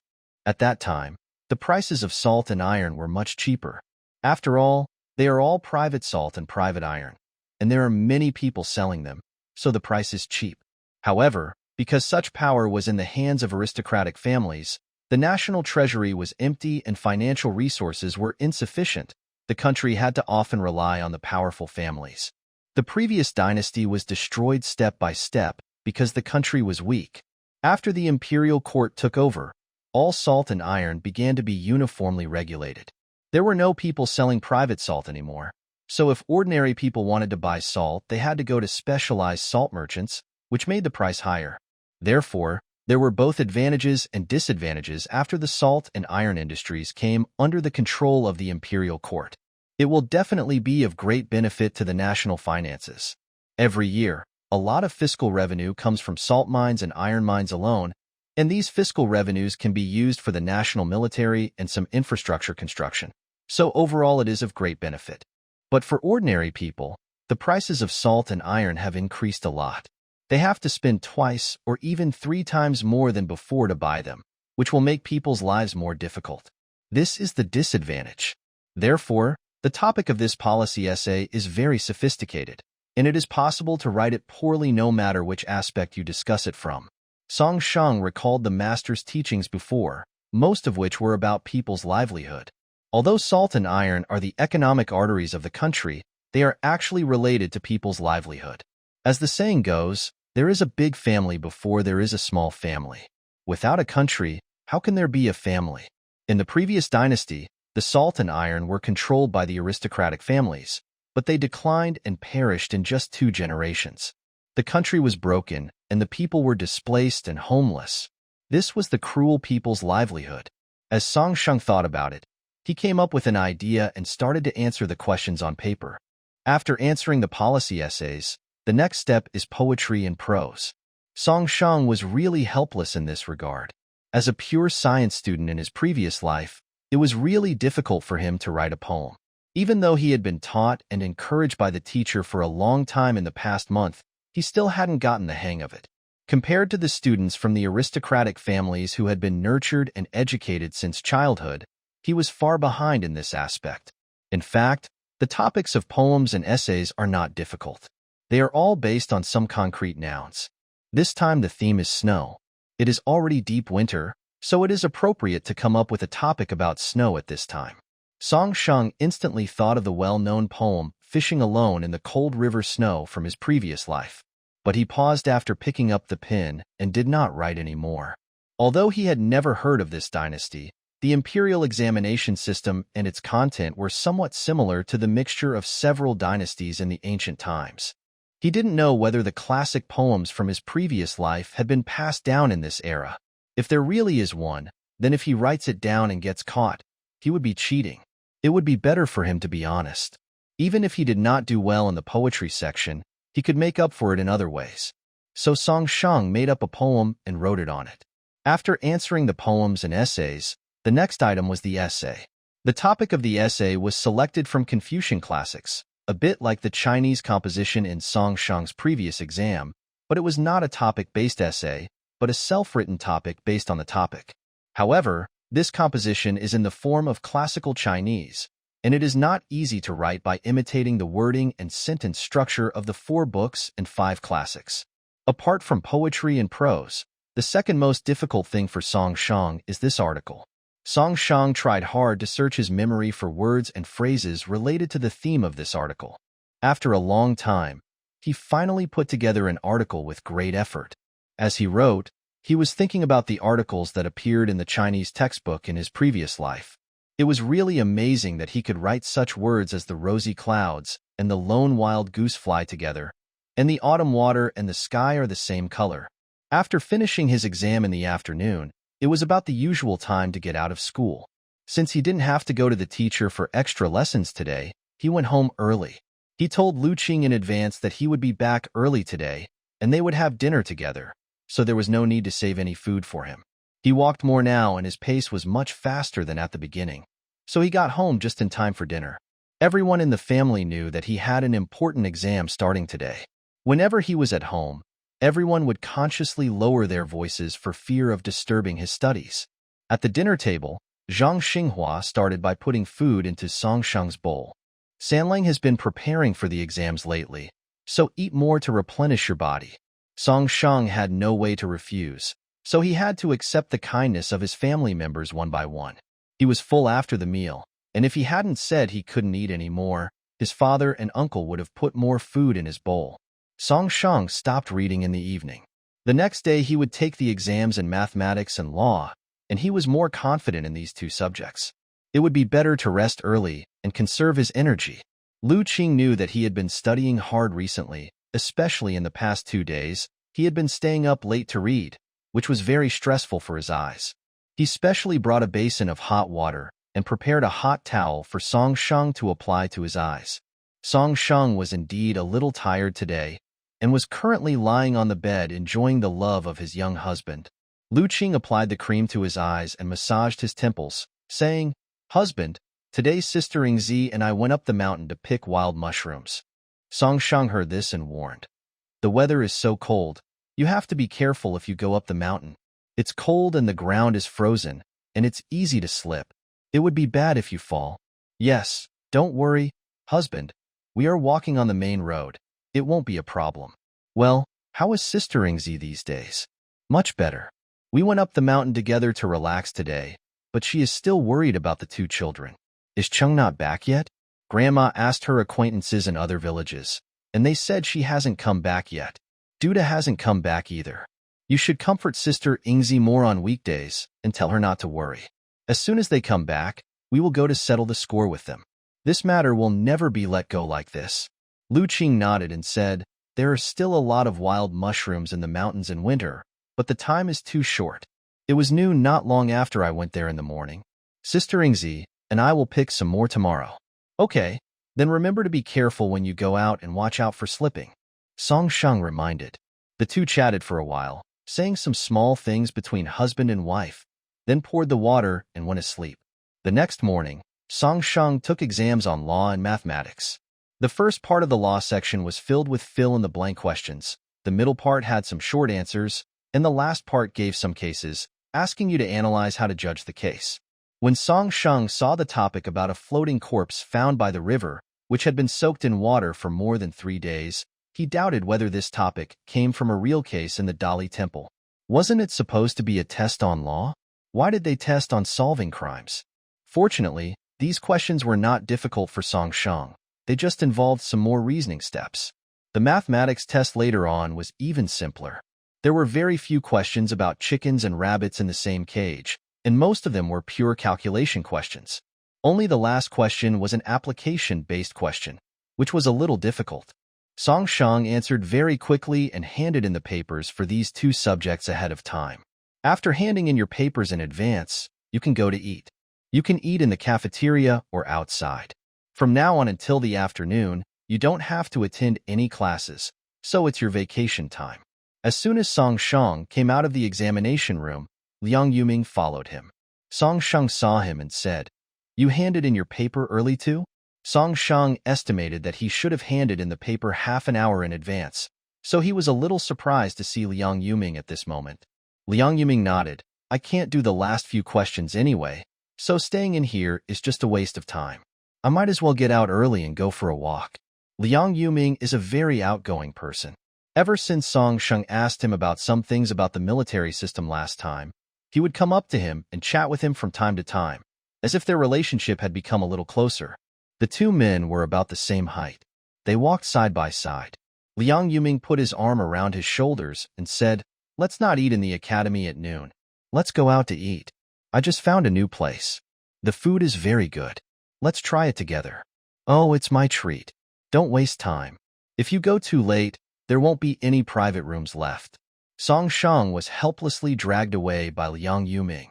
He kept talking all the way, saying, "I didn't realize you were quite capable. I heard that the thing you drew last time was very useful. My cousin even rewarded you. Is that true?" "Yes. I heard that my cousin asked the craftsmen to improve on that thing. They only used half of it and made a bigger one. Now they are using it to move stones. It seems to save half the effort." Song Shang raised his eyes and said, "Moving stones? Are they transporting them from the lower places to the upper places?" "It seems so, but I haven't seen it either. I just heard about it from my father." Song Shang felt that the device improved by County Magistrate Liu should be a movable pulley, which could save half the effort when transporting things from a low place to a high place. The Fanyang Liu family is indeed a big family, and the people they teach are indeed smart and intelligent. Just from the device he drew, he figured out the use of movable pulleys to move things, which is worthy of the reputation of the Fanyang Liu family. The 2 of them chatted all the way to the place where they were having dinner. Song Xingdu took a look at the plaque, on which were written 3 large characters Ying Chun Fang, and he could hear faint music coming from inside. Song Shang had a hunch that this was not a good place, and it looked a bit like a brothel. He was about to leave when Liang Yuming stopped him. "Oh, don't leave yet. Don't think this place is weird, but it's a music house, not what you think. Listening to the music and eating delicious food. Don't you think it's a great pleasure in life?" "I'm not going." Song Shang frowned and still didn't want to go in.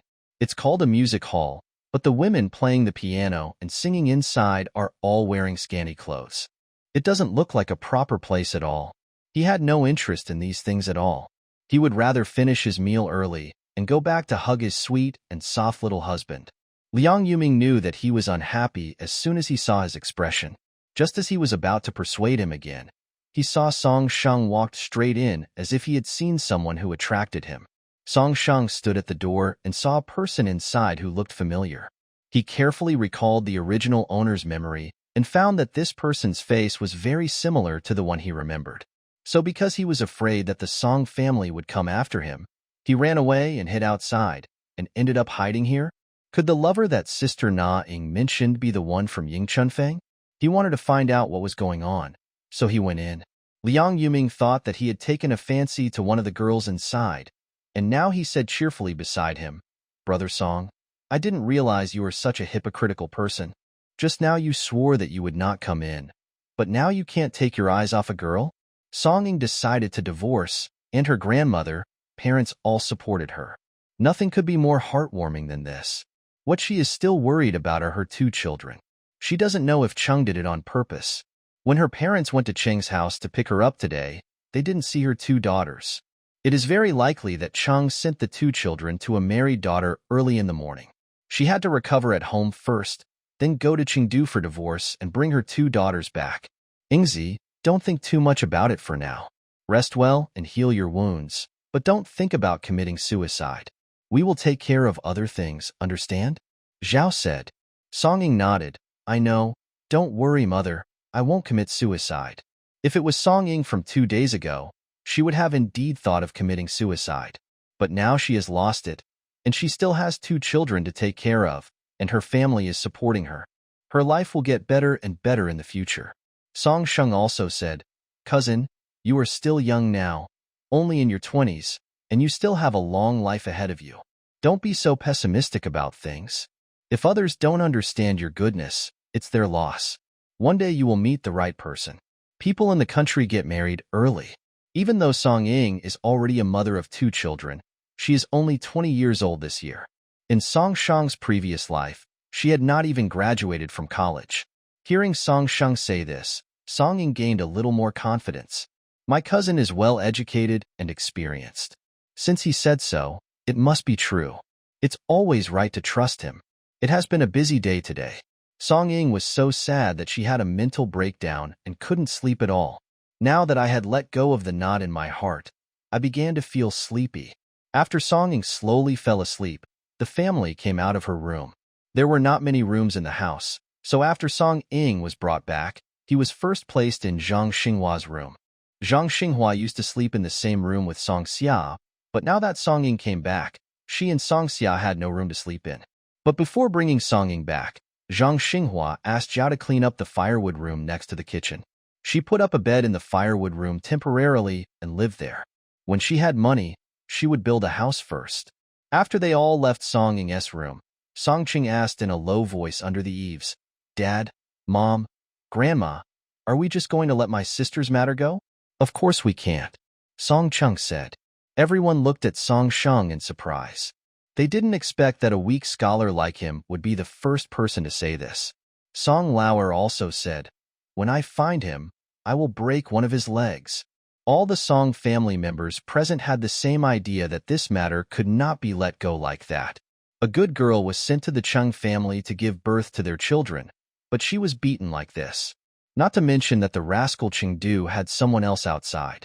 It was his fault in the first place. He was sorry for Ingzi, but he ended up beating Ingzi up. What kind of logic is this? Song Feng said, It's a pity that we didn't catch that rascal Dudu today.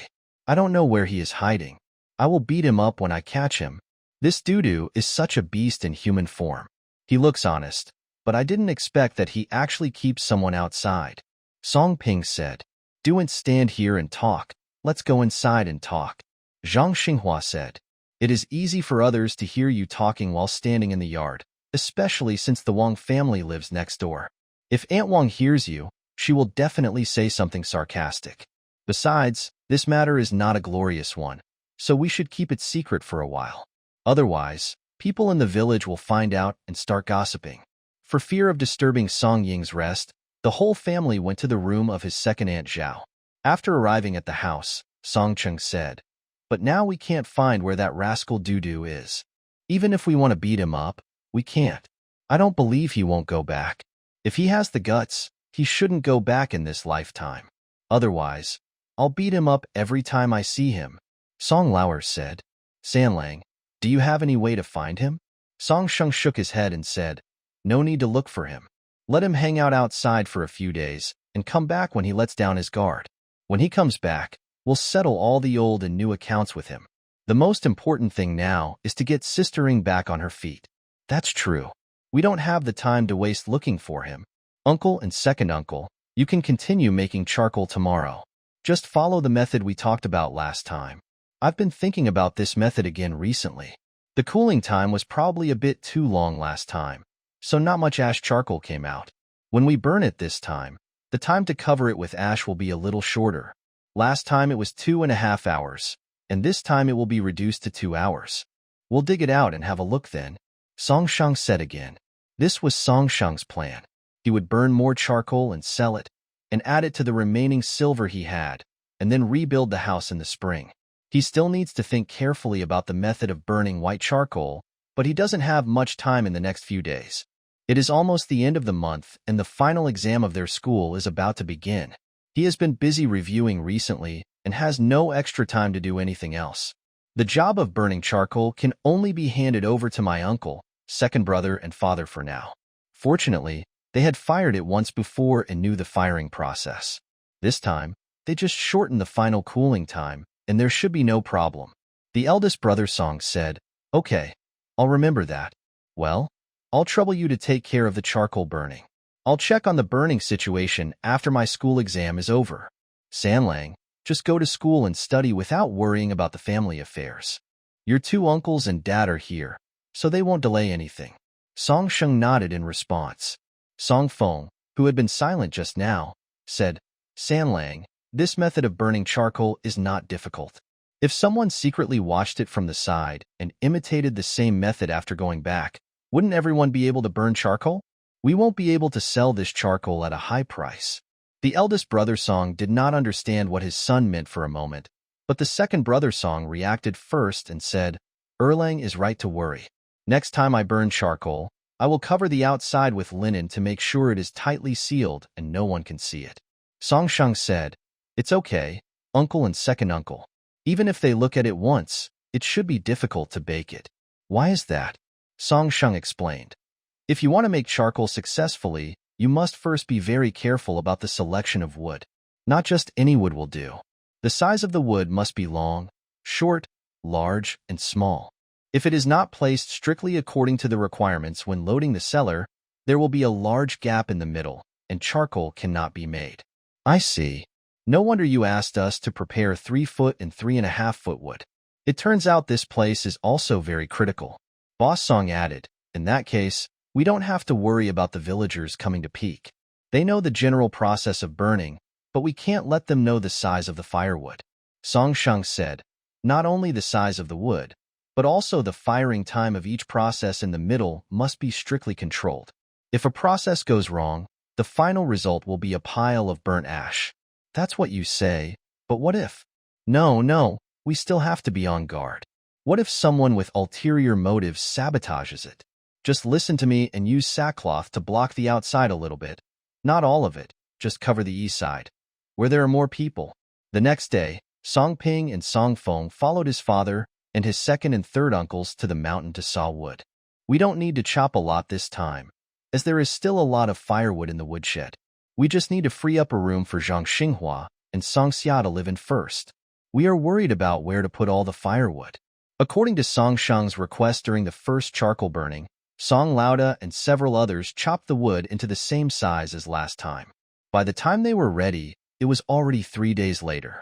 On the morning of the 4th day, the 3 Song brothers and several men of Song Ping's generation all carried firewood to the earth cellar. The villagers have been paying attention to them for several days. Ever since they made charcoal successfully last time, many of them have been thinking of learning from them. They plan to wait for them to make charcoal for the second time, and then quietly watch from a distance how they make it. After they have learned how to make it, they will go and try making it at home. What if they can make it successfully too? Aunt Wang next door had this idea. She lives next to the Song family, and she is the first to know if there is any big movement by the Song family.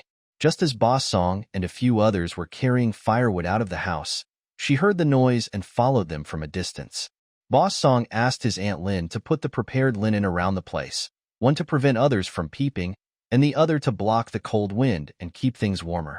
The news that the Song family had started burning the second charcoal cellar quickly spread throughout the village. At first, many people came out and stood not far away to watch. The sackcloth was used to surround half of the circle, but people were embarrassed to surround the entire circle. After all, they were from the same village. If the entire circle was surrounded, the villagers would probably say something unpleasant.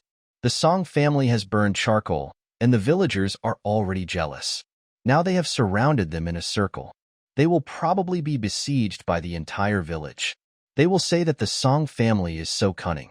It's just burning charcoal, but they are so defensive against them. Who cares? Although these words did not hurt the Song family, they would leave a bad impression on the villagers. They would have to live in the same village in the future, so they could not ruin their reputation. So Song Lauer only formed a half circle, saying it was too cold and they wanted to block the wind. The remaining half circle could be seen from the outside, but it was not very clear. Aunt Wang relied on her proximity and chose a place with a clear view to peek, and she actually saw a little bit. She paid attention to the burning of the charcoal for as long as it lasted. It started in the morning and continued until the evening. Seeing that it was burning endlessly and it was very cold outside, she could not bear it any longer and went back to sleep.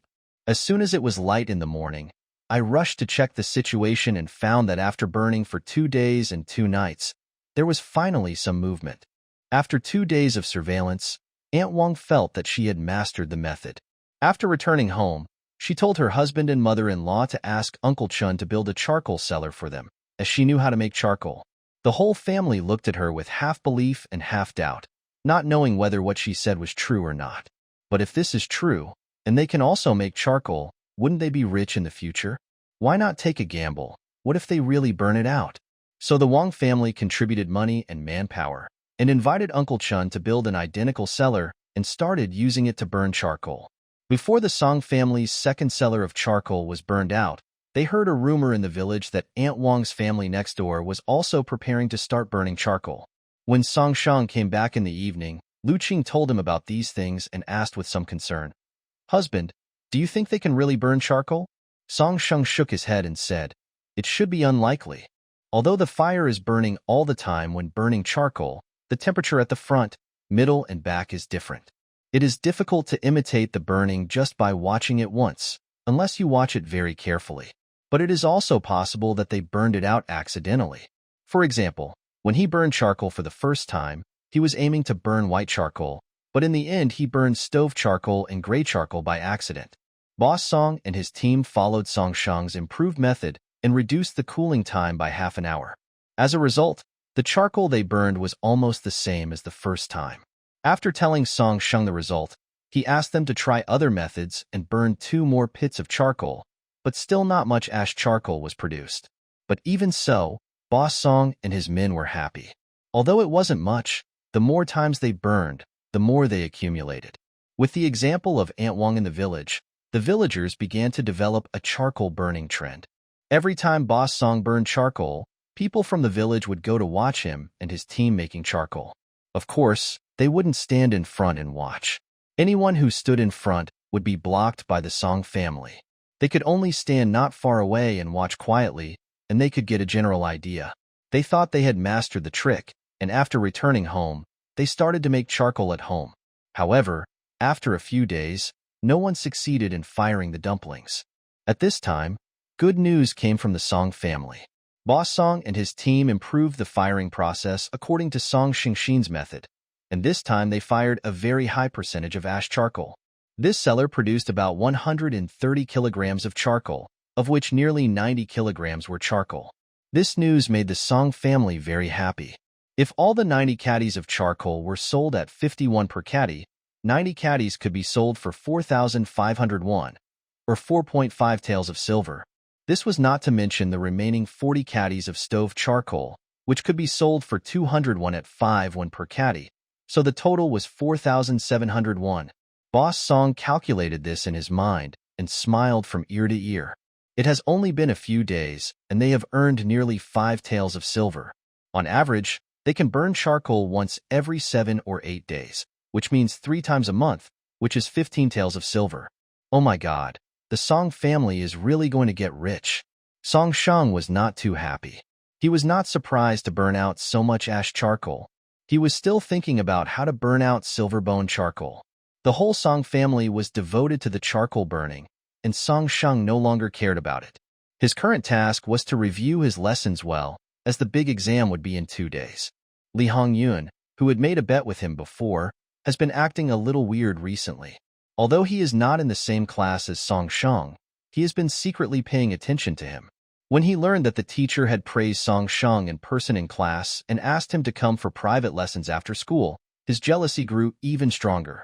At this moment, Song Shang was a despicable villain in his mind. He thought that Song Shang had deliberately spread the rumor that he was going to drop out of school in order to make him let down his guard. Li Hongyun felt that he was really stupid for actually believing it at that time. However, as the days passed, he found that Song Sheng still came to school on time every day. He specially talked to a familiar person in their class and found out that Song Sheng had no intention of dropping out of school at all. The person even said that there would be an exam next year. Li Hongyun thought, this person's methods are so despicable, but then he got a little scared. He hadn't reviewed well before school started and spent most of his time hanging out with Yirong and Chen Yan. He was even more panicked when he heard from his classmates in the next class that Song Sheng had made rapid progress since school started and even received praise from the teacher. What if he doesn't perform as well as Song Sheng in this exam? Li Hongyun fell into worry. He didn't dare tell Yirong and the others about his worries. If they knew, they would definitely laugh at him again. Forget it. I should make good use of this last bit of time and review well. Even if Song Sheng makes rapid progress, it is impossible for him to surpass him by dozens of places all at once. Li Hongyun thought about this and comforted himself, and he felt much better. Song family. No one in the family knew that Song Sheng had made a bet with someone on the exam, and Lu Qing was the only one who knew about it. The day before the exam, Lu Qing was more worried than Song Sheng, who was taking the exam. The night before, she had specifically reminded him, "Husband, don't forget to take the things you need. I checked your writing brushes, inkstones, and paper for you. And the gloves you mentioned last time, I made you a pair according to the pattern you drew. If it's too cold tomorrow, you can wear them." The gloves that Lu Qing sewed were made from the leftover fabric from making a cloak for Song Sheng. The fabric was thick and filled with a layer of silk cotton. He bought this silk cotton when he went to the city a few days ago. He never bought this kind of thing before because it was much more expensive than cloth. But thinking of her husband's hands being frozen red from reading and writing every day, he gritted his teeth and bought some. Although we now have a stove at home and there is no shortage of charcoal, the house is warm at night, but that is only at home. It is still very cold when my husband goes out. Thinking of the gloves his husband had told him about before, he secretly made a pair according to the design his husband had drawn. Song Sheng was very surprised when he saw the gloves, because he just drew 2 strokes on the paper casually at that time, but he didn't expect that his little husband could really make them, and they looked quite similar. Because there is no tendon in the fabric, the sewn fingers look a little fat, but it is indeed a very good pair of gloves. He hugged Lu Qing and kissed him on the face, praising him. "Our Qing is really skillful. I just mentioned it once and she made it. So amazing." Lu Qing always praised Song Sheng for being so good, but now it was her husband who praised him for being so good. Lu Qing felt embarrassed and blushed. "Tomorrow I will wear the loving gloves that Qing made for me to take the exam, and I will definitely get a good grade." Lu Qing's face turned even redder when he heard what he said. "Husband, okay, I won't tease you anymore. I'm going to read a book for a while." When Lu Qing heard that he wanted to read for a while longer, he prepared to move the stove closer to the table. But Song Sheng stopped him. "It's okay. No need to move it. Just leave it there." "Okay, then I'll move the oil lamp over here and light it." In the evening, Song Sheng went to bed when he felt sleepy after reading a book and had to get up early the next morning. The first class in the morning was the exam, which lasted for a day and a half. It mainly tested the Mingjing, the meaning of the classics, Jinshi, Mingfa, law, and Mingswan, mathematics. The Mingjing and Jinshi exams involve a lot of content and are considered major subjects, so they take a whole day. The next morning, they take the Mingfa and Mingswan exams, and then you have a half-day break in the afternoon. The next day, Song Sheng got up early to clean up. Lu Qing got up even earlier than him and made him a hearty breakfast. Not only did he boil 2 eggs, he also fried a golden pancake for him, mixed some juicy shredded radish in it, and cooked a bowl of porridge with white flour and rice, hoping that he would eat well for the exam. After Song Sheng left, Lu Qing started to busy herself with housework inside and outside the house.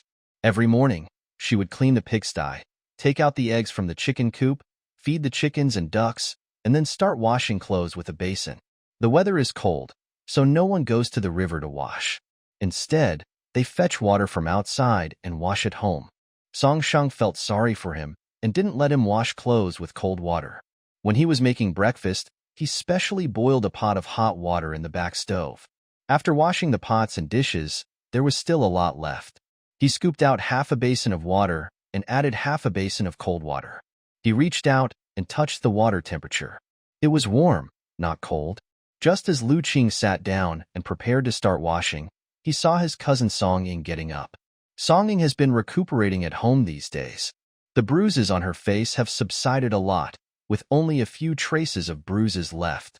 Sister Yingzi, why don't you get some more sleep? Why do you get up so early? Song Ying had been back for several days.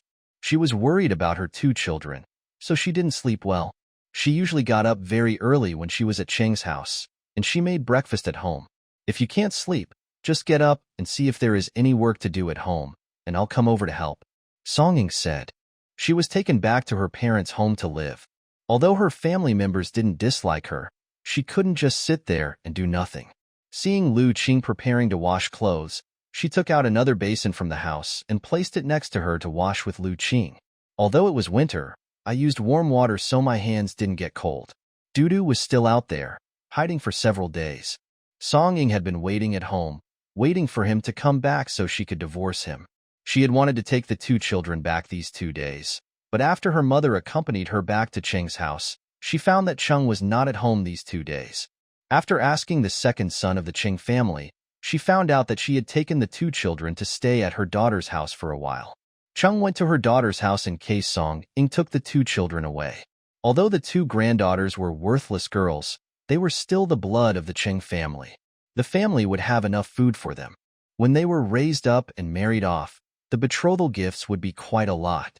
When she has a grandson in the future, she can save the money for her grandson to get married. She felt that her eldest daughter-in-law was just angry now. How could a couple hold a grudge overnight? And even if she was angry, she would definitely not dare to divorce. There were many male members in the Song family, so the scene was a bit scary. What if she got angry and beat her up too? She should take her granddaughter out to hide for a few days and come back when her eldest daughter-in-law calmed down. Cheng's calculations were shrewd, but she could never have imagined that Song Ying had made up her mind to divorce. Seeing that Song Ying looked much better, Lu Qing said, Sister Yingzi, the weather is good today. I'm going to go to the back mountain to see if there are any wild mushrooms to pick. Do you want to come with me? Although Song Ying felt much better after resting for the past few days, he had experienced such a big thing after all, and he seemed to be worried all day long. It was not good for him to stay at home every day. It would be better for him to go to the mountains with him to relax. When Song Ying heard this, he quickly responded, Okay, call me when we leave tonight, and we'll go together. After washing 2 pieces of clothes, seeing that it was almost time, Song Ying got up and went to the kitchen to cook. This meal was for the entire Song family. Lu Qing cooked for Song Sheng every morning, and usually he would eat with them after he finished cooking. After washing the clothes, Lu Qing went into the house to do needlework. Last time, he spent almost 2 taels of silver just on buying silk and cotton. There were still some gloves left after making them for Song Sheng, so he planned to make a pair for his grandmother. His grandmother was in poor health and often felt cold, so he would bring some to her the next time he visited her. Thinking of this, Lu Qing became a little worried again. He didn't know if his grandmother's illness had recovered. After Song Ying finished his breakfast, the two of them carried baskets to the back mountain to pick mushrooms. At this time, Song Sheng was sitting in the classroom answering questions. The first test this morning was on the meaning of scriptures, which was not difficult for Song Sheng. In fact, it tested a person's memory. Just open any of the 4 books and 5 classics, turn to a page at random, cover the other words, leaving only half a sentence, and then ask you to complete the last few words of the line or the second half of the sentence. It is a bit similar to the classical Chinese filling in the blank questions that Song Sheng did when he was in school in his previous life. Then pick a sentence from any article and ask the candidates to explain its meaning. This is a bit like classical Chinese translation. Memorizing was the easiest thing for Song Sheng. As for explaining the meaning, after reading it through, he knew the general idea and it shouldn't be too far off. Therefore, if you want to pass this subject, you basically have to memorize the entire content of the 4 books and 5 classics. Therefore, this first subject is a test of strength, and it is difficult to pass it by luck. However, with Song Sheng's current photographic memory, this subject is actually the easiest for him. After lunch, there was a half-hour break, and the imperial examination began in the afternoon. The imperial examination mainly tested policy essays, poems, and essays. A while ago, the master had assigned him a few policy papers, and he wrote them quite well. Especially the last one, which was about the military, which referred to the argumentation method of the Six Kingdoms theory, and was praised by the master. Song Sheng opened the test paper and saw that the topic of this policy essay was not the people's livelihood sufferings he had written about before, nor was it the military strategy, but the discussion on salt and iron. The circulation of salt and iron in the Jing dynasty was controlled by the imperial court. However, before the establishment of the dynasty, the salt mines and iron mines were in the hands of aristocratic families. At that time, the prices of salt and iron were much cheaper. After all, they are all private salt and private iron, and there are many people selling them, so the price is cheap. However, because such power was in the hands of aristocratic families, the national treasury was empty and financial resources were insufficient. The country had to often rely on the powerful families. The previous dynasty was destroyed step by step because the country was weak. After the imperial court took over, all salt and iron were regulated uniformly. There were no more private salt dealers, and ordinary people had to buy salt from specialized salt merchants, which made the price higher. Therefore, there were both advantages and disadvantages after the salt and iron industries came under the control of the imperial court. It will definitely be of great benefit to the national finances. Every year, a lot of fiscal revenue comes from salt mines and iron mines alone, and these fiscal revenues can be used for the national military and some infrastructure construction. So overall it is of great benefit. But for ordinary people, the prices of salt and iron have increased a lot. They have to spend twice or even 3 times more than before to buy them, which will make people's lives more difficult. This is the disadvantage. Therefore, the topic of this policy essay is very sophisticated, and it is possible to write it poorly no matter which aspect you discuss it from. Song Sheng recalled the master's teachings before, most of which were about people's livelihood. Although salt and iron are the economic arteries of the country, they are actually related to people's livelihood. As the saying goes, there is a big family before there is a small family. Without a country, how can there be a family? In the previous dynasty, the salt and iron were controlled by the aristocratic families, but they declined and perished in just 2 generations. The country was broken, and the people were displaced and homeless. This was the cruel people's livelihood. As Song Sheng thought about it, he came up with an idea and started to answer the questions on paper. After answering the policy essays, the next step is poetry and prose. Song Sheng was really helpless in this regard. As a pure science student in his previous life, it was really difficult for him to write a poem. Even though he had been taught and encouraged by the teacher for a long time in the past month, he still hadn't gotten the hang of it. Compared to the students from the aristocratic families who had been nurtured and educated since childhood, he was far behind in this aspect. In fact, the topics of poems and essays are not difficult. They are all based on some concrete nouns. This time the theme is snow.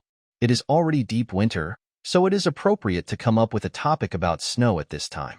Song Sheng instantly thought of the well-known poem Fishing Alone in the Cold River Snow from his previous life.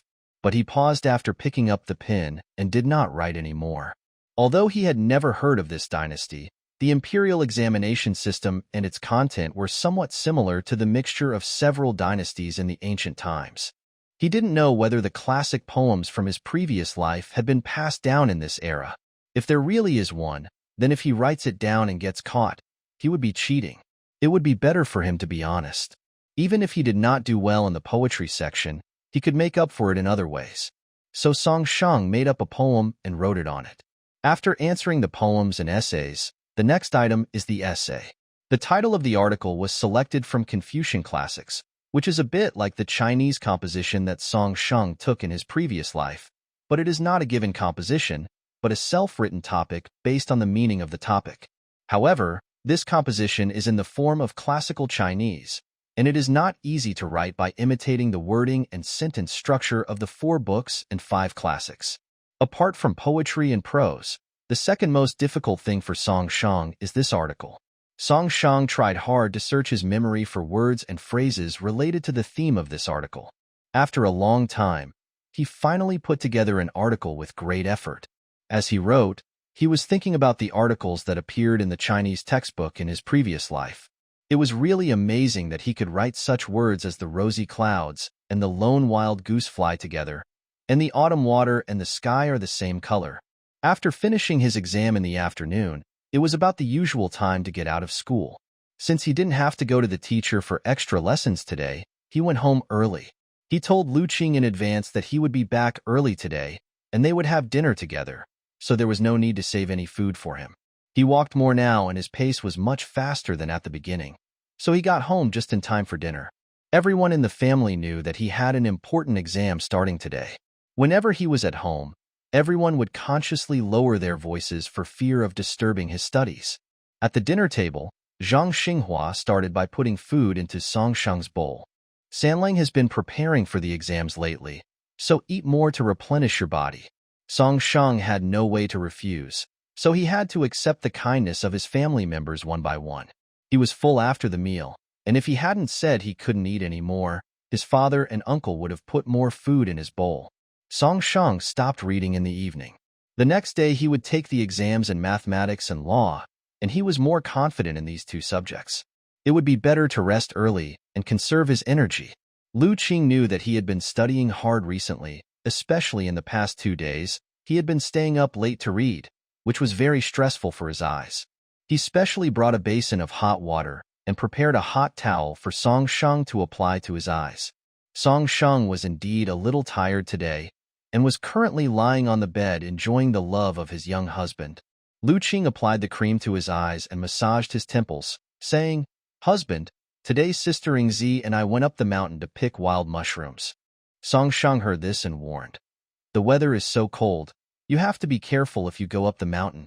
It's cold and the ground is frozen, and it's easy to slip. It would be bad if you fall." "Yes, don't worry, husband. We are walking on the main road. It won't be a problem." "Well, how is Sister Ingzi these days?" "Much better. We went up the mountain together to relax today, but she is still worried about the 2 children." "Is Cheng not back yet?" Grandma asked her acquaintances in other villages, and they said she hasn't come back yet. Duda hasn't come back either. You should comfort Sister Ingzi more on weekdays and tell her not to worry. As soon as they come back, we will go to settle the score with them. This matter will never be let go like this. Lu Qing nodded and said, "There are still a lot of wild mushrooms in the mountains in winter, but the time is too short. It was noon not long after I went there in the morning. Sister Ingzi and I will pick some more tomorrow." "Okay, then remember to be careful when you go out and watch out for slipping," Song Sheng reminded. The two chatted for a while, saying some small things between husband and wife, then poured the water and went asleep. The next morning, Song Sheng took exams on law and mathematics. The first part of the law section was filled with fill-in-the-blank questions, the middle part had some short answers, and the last part gave some cases, asking you to analyze how to judge the case. When Song Sheng saw the topic about a floating corpse found by the river, which had been soaked in water for more than 3 days, he doubted whether this topic came from a real case in the Dali Temple. Wasn't it supposed to be a test on law? Why did they test on solving crimes? Fortunately, these questions were not difficult for Song Sheng. They just involved some more reasoning steps. The mathematics test later on was even simpler. There were very few questions about chickens and rabbits in the same cage, and most of them were pure calculation questions. Only the last question was an application-based question, which was a little difficult. Song Sheng answered very quickly and handed in the papers for these 2 subjects ahead of time. After handing in your papers in advance, you can go to eat. You can eat in the cafeteria or outside. From now on until the afternoon, you don't have to attend any classes, so it's your vacation time. As soon as Song Sheng came out of the examination room, Liang Yuming followed him. Song Sheng saw him and said, "You handed in your paper early too?" Song Sheng estimated that he should have handed in the paper half an hour in advance, so he was a little surprised to see Liang Yuming at this moment. Liang Yuming nodded. "I can't do the last few questions anyway, so staying in here is just a waste of time. I might as well get out early and go for a walk." Liang Yuming is a very outgoing person. Ever since Song Sheng asked him about some things about the military system last time, he would come up to him and chat with him from time to time, as if their relationship had become a little closer. The 2 men were about the same height. They walked side by side. Liang Yuming put his arm around his shoulders and said, "Let's not eat in the academy at noon. Let's go out to eat. I just found a new place. The food is very good. Let's try it together." "Oh, it's my treat. Don't waste time. If you go too late, There won't be any private rooms left. Song Shang was helplessly dragged away by Liang Yuming. He kept talking all the way, saying, I didn't realize you were quite capable. I heard that the thing you drew last time was very useful. My cousin even rewarded you. Is that true? Yes. I heard that my cousin asked the craftsman to improve on that thing. They only used half of it and made a bigger one. Now they are using it to move stones. It seems to save half the effort. Song Shang raised his eyes and said, Moving stones? Are they transporting them from the lower places to the upper places? It seems so, but I haven't seen it either. I just heard about it from my father. Song Shang felt that the device improved by County Magistrate Liu should be a movable pulley, which could save half the effort when transporting things from a low place to a high place. The Fanyang Liu family is indeed a big family, and the people they teach are indeed smart and intelligent. Just from the device he drew, he figured out the use of movable pulleys to move things, which is worthy of the reputation of the Fanyang Liu family. The two of them chatted all the way to the place where they were having dinner. Song Xingdu took a look at the plaque, on which were written 3 large characters Ying Chun Fang, and he could hear faint music coming from inside. Song Shang had a hunch that this was not a good place, and it looked a bit like a brothel. He was about to leave when Liang Yuming stopped him. Hey, don't leave yet. Don't think this place is weird, but it's a music house, not what you think. Listening to stringed instruments and eating delicious food. Don't you think it's a great pleasure in life? I'm not going. Song Shang frowned, still not wanting to go in. It's called a music hall, but the women playing the piano and singing inside are all wearing scanty clothes. It doesn't look like a proper place at all. He had no interest in these things at all. He would rather finish his meal early and go back to hug his sweet and soft little husband. Liang Yuming knew that he was unhappy as soon as he saw his expression. Just as he was about to persuade him again, he saw Song Shang walked straight in as if he had seen someone who attracted him. Song Shang stood at the door and saw a person inside who looked familiar. He carefully recalled the original owner's memory and found that this person's face was very similar to the one he remembered. So because he was afraid that the Song family would come after him, he ran away and hid outside and ended up hiding here. Could the lover that Sister Na Ying mentioned be the one from Ying Chunfang? He wanted to find out what was going on, so he went in. Liang Yuming thought that he had taken a fancy to one of the young ladies inside, and now he said cheerfully beside him, Brother Song, I didn't realize that you were such a hypocritical person. Just now you swore that you would not come in, but now you can't take your eyes off a young lady? Song Shang ignored him, and after entering, he glanced around the hall and saw Duqing and the young lady next to the wooden stairs on the right. This is such a coincidence. The family had been waiting for several days, but there was no sign of him, and instead he ran into him here. I don't know what he said, but the girl who had a sullen look on her face just now was now looking at him with a smile on her face. She plays the pipa very well and is not bad-looking. What's wrong? Yes. Liang Yuming answered casually, not knowing why he asked this. Seeing Song Shang still standing in the lobby, he quickly pulled Song Shang upstairs and said, Stop watching and go eat first. I'm hungry. If you want to watch it later, I'll ask someone to call that young lady over to play a song for us. How about that? Song Shang didn't say anything else. Seeing that Dudu and Li Qiao beside the stairs had gone somewhere else, he followed Liang Yuming to the private room on the 2nd floor. Ying Chunfang is a 2-story building. The 1st floor is for dining, and there is a circular open space in the middle where different courtesans perform on stage at different times of the day. The 2nd floor is the private room. Liang Yuming had booked a private room on the 2nd floor. Skills were quite good. This was considered quite good in this small county town. A new chef was hired not long ago, and the food he cooked tastes a bit like that of Sichuan, which suits his taste very well. So he was right to say that he was craving for the food here. Ying Chunfang has always had good business, with people coming to listen to music and eat, and the waiters are busy every day. However, Liang Yuming's place is a private room, and the waiters naturally dare not neglect those who can afford to book a private room. As soon as the two entered, the waiter was busy entertaining them and asked them to order dishes and music. Song Shang had never been here before, and Liang Yuming felt that he had experience and knew which dishes were delicious, so he just took the lead in ordering the dishes. He was about to order 2 bottles of wine when he heard Song Shang say, I don't drink. Liang knew that he was a serious person on weekdays, but he didn't expect that he was so dull. He said, "How can we just eat food without drinking wine? What's more, what we drink today is not ordinary wine, but the unique winter wine of Yingchunfeng. Don't worry, the wine we drink in this weather is all burned, and it will be warm when it is served, not cold, so don't worry about drinking it." Song Sheng's mind was not on food and drinking at all. Faced with Liang Yoming's earnest advice, he did not refute. The winemaking technology in the countryside is not yet mature, and the alcohol content of the wine produced is not high, so it is okay to drink a little.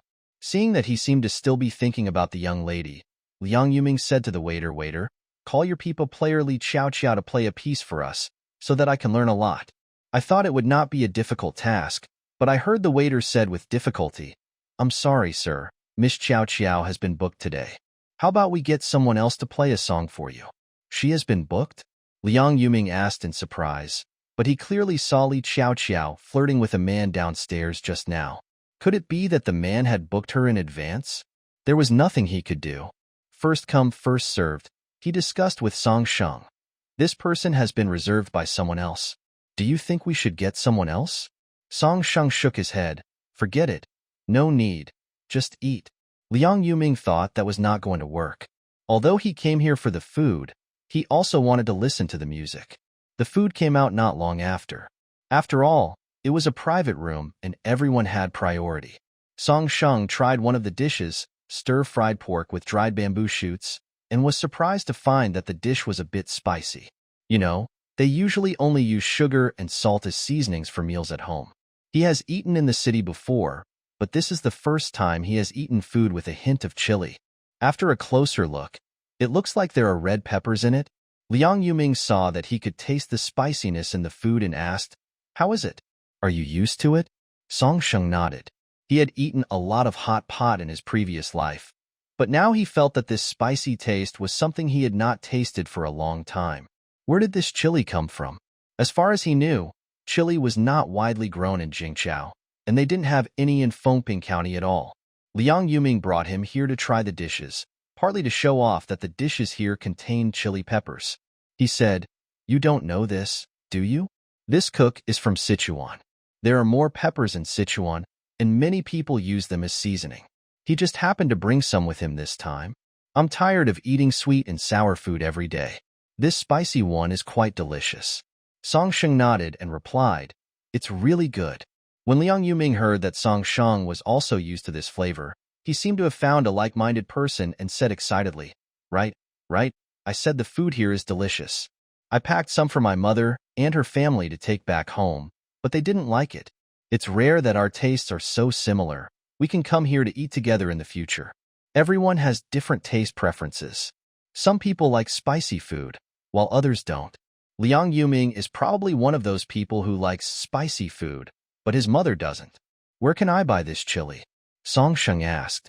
"If you can buy chili peppers, you can eat spicy hot pot in winter." Liang Yuming shook his head. "None of the nearby grocery stores have them. I also asked the chef here, but he didn't bring many peppers from Sichuan. He refused to sell them to me even when I offered him double the price." As he was talking, Liang Yuming mentioned the big exams in the next 2 days. "I heard that you made a bet with Li Hongyun from the next class. Whoever loses the exam will be kicked out of the school." Song Sheng had never mentioned this in the school. So when Liang Yuming asked him about it, he asked, "How did you know?"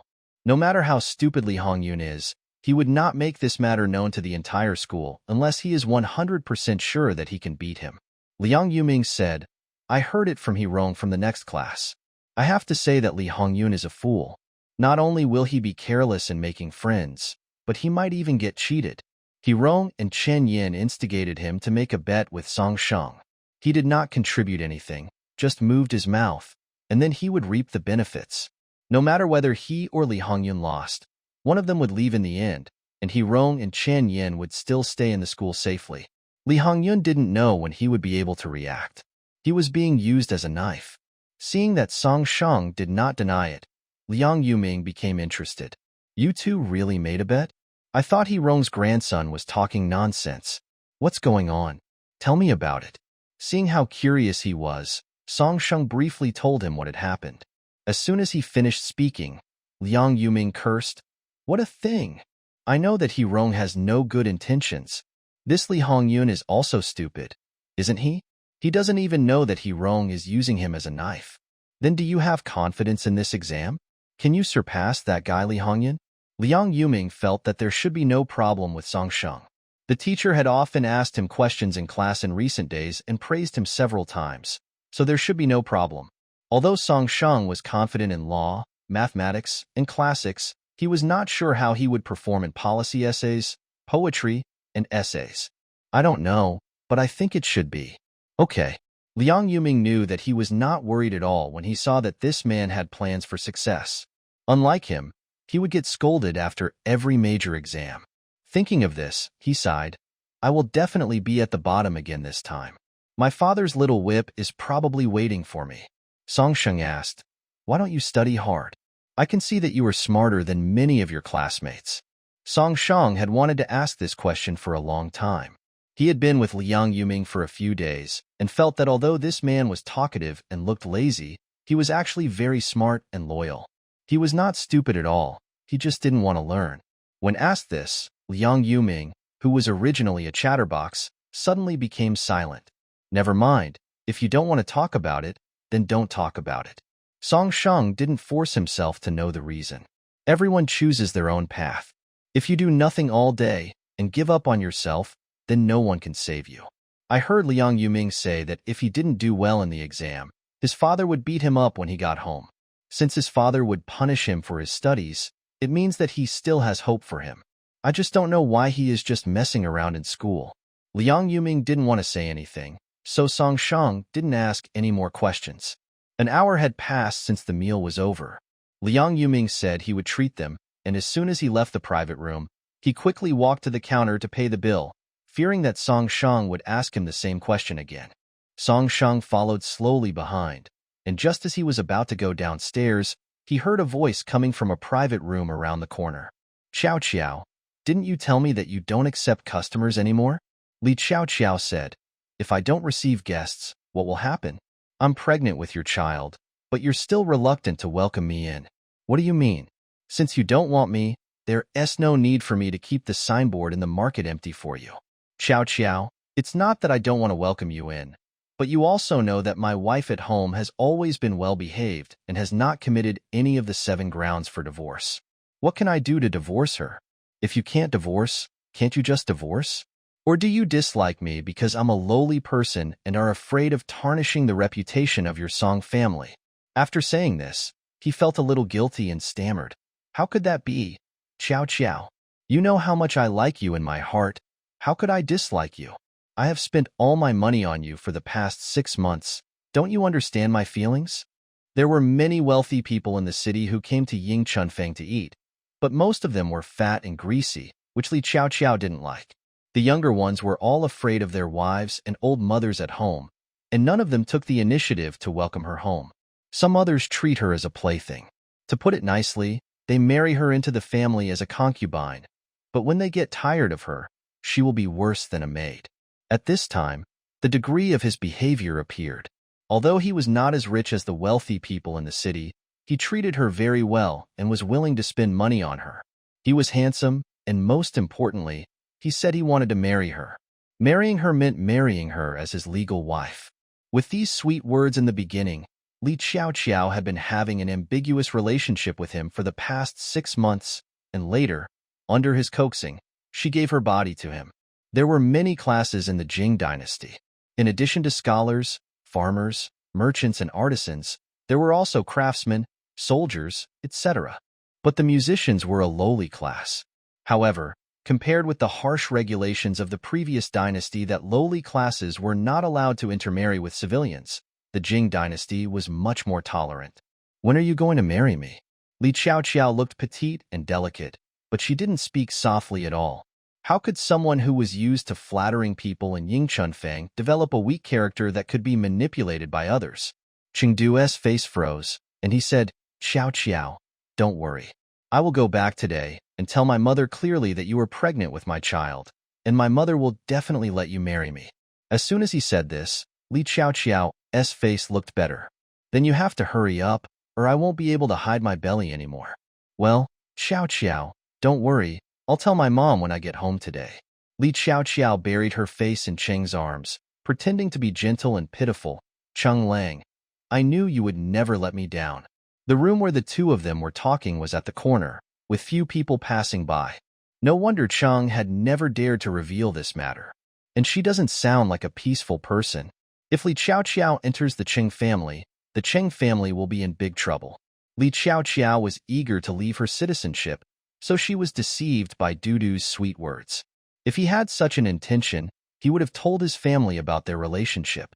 Now when Li Xiaoqiao asked him about it, he was still hesitating, and it was obvious that he had no intention of marrying her at all. On the one hand, he was greedy for Li Xiaoqiao's good looks and her ability to play the pipa, but on the other hand, he was perfunctory with her and only thought about short-term happiness. He was such a scumbag. Song Xing thought, if that's the case, he might as well give them a hand. The account of this scumbag Dudu beating up Sister Ying needs to be settled separately. Besides that, Song Sheng decided to give him another big gift. It just so happened that Liang Yuming had already paid the bill and was standing downstairs, waving to him to go downstairs. He started walking downstairs. After dinner, Song Sheng did not return to the school. When he came out, he was carrying a cloth bag on his back. He had to carry a box every time he went to school, which was heavy and inconvenient. So he simply asked Lu Qing to sew a bag for him according to his requirements, which was a bit like the crossbody school bag in his previous life. After parting with Liang Yuming outside Yingchunfeng, Song Sheng walked all the way home. After returning home, Song Sheng told his family what he saw in Yingchunfeng today. Song Lauer was so angry that he slammed the table on the spot. Li Xiaoqiao was already pregnant. They must have been having an affair for a long time. Poor his daughter, she had to do laundry, cooking and taking care of the children at home every day, and even do farm work when she was busy, but this was the result. After he finished speaking, everyone looked at Song Ying, fearing that she would feel bad, and advised her, Yingzi, this is a scumbag. Let's make him pay later. Unexpectedly, Song Ying had become more open-minded after these few days. She said calmly, I know that a man like him is not worth my efforts. Everyone felt relieved when they saw that Song Ying was determined to divorce and had no attachment to Dudu at all. Song Lauer asked, Sanlang, do you think he will come back tonight? Well, he is under great pressure from Li Xiaoqiao, so he will definitely come back to avoid her. Besides, it has been several days since Sister Ying's incident, so he must think Sister Ying's anger has almost subsided, so it is just right for him to come back at this time. Zhang Xinghua said, Delang and Erlang, go to Cheng's house with your second and third uncles tomorrow morning. Let's make him divorce Yingzi first, and then settle the final accounts. Song Sheng thought tomorrow morning was a good opportunity. It was the end of the month, and the school had 2 days off, so he could go there together. I'll write the divorce letter tonight, and ask Sister Ying to put her handprint on it. I'll take it with me tomorrow. Song Sheng's guess was correct. As expected, Dudu went back after leaving Yingchunfeng in the afternoon. I don't know if it was because of the mother-child bond or if it was pre-planned, but Cheng came back with her 2 children in the afternoon. Seeing that Dudu had returned, Cheng said, Dalong, you are finally back. I think it has been a few days now, and Yingzi's anger should have subsided. Go to the Song family tomorrow when you have time to pick her up. When Duda heard this, he was not happy. Doesn't she have legs? Can she walk back? I have to pick her up. She spoiled me. Cheng knew that they were in the wrong this time, so she lectured him. You beat your wife and sent her back to her parents' home. If you don't go to pick her up, who will? You are such a rebellious son. Even if you are angry and dislike her, can't you be gentler? You beat her so hard that she can't get out of bed. What if she gets hurt? If Zhang Xinghua hadn't come by, our family would have to pay for her medicine. Duda still didn't think he was wrong and argued. I just hit her a few times. How could she be unable to get out of bed? I think she is just being pretentious, pretending to be unable to get out of bed so that she doesn't have to do housework. Cheng was too lazy to listen to him and said, You should go there tomorrow. It's not a good idea for Yingzi to stay at her parents' house all the time. If she leaves, there will be no one to take care of the 2 girls. There are also a lot of things to do at home, and I can't handle them all. The Song family must be waiting for you to go there, and it's not easy for them to send their daughter back directly. After you go there, both sides can give each other a way out and bring the girl back to live as usual. He was a little scared. He didn't dare to go to the Song family. In addition to his father-in-law, there were also his uncle and younger uncle, as well as Song Ping, Song Feng, Song Chung, and Song Sheng. He was scared to see so many men. Mom, will I be beaten if I go there? Don't worry, even if they are angry with you, they won't dare to hit you hard. At most, they will slap you twice and yell at you. Besides, don't you still have Ingzi? Ingzi has always been good to you. You can go there and coax her more and let her plead for you. When the time comes, with Ingzi protecting you, your father-in-law and others won't dare to beat you. Cheng's words made perfect sense. After listening to her, Duda responded, Okay, I'll go to the Song family to pick them up tomorrow morning. However, the next morning, before Du had even left the house, someone from the Song family came. Song Lauer and the others didn't believe that Du Qing had the courage to come to their Song family. Moreover, this time they came, not only to make Du Qing sign the divorce agreement, but also to take Song Ying's 2 children back. The Song family made a big presence this time. Except for Sun and Li, who had to stay at home to look after the children, Song Yu and Song Xia couldn't help much and stayed behind to look after the house. Everyone else came. Originally, Zhang Xinghua thought that there was no need to gather so many people and to keep a low profile. After all, divorce was not a glorious thing.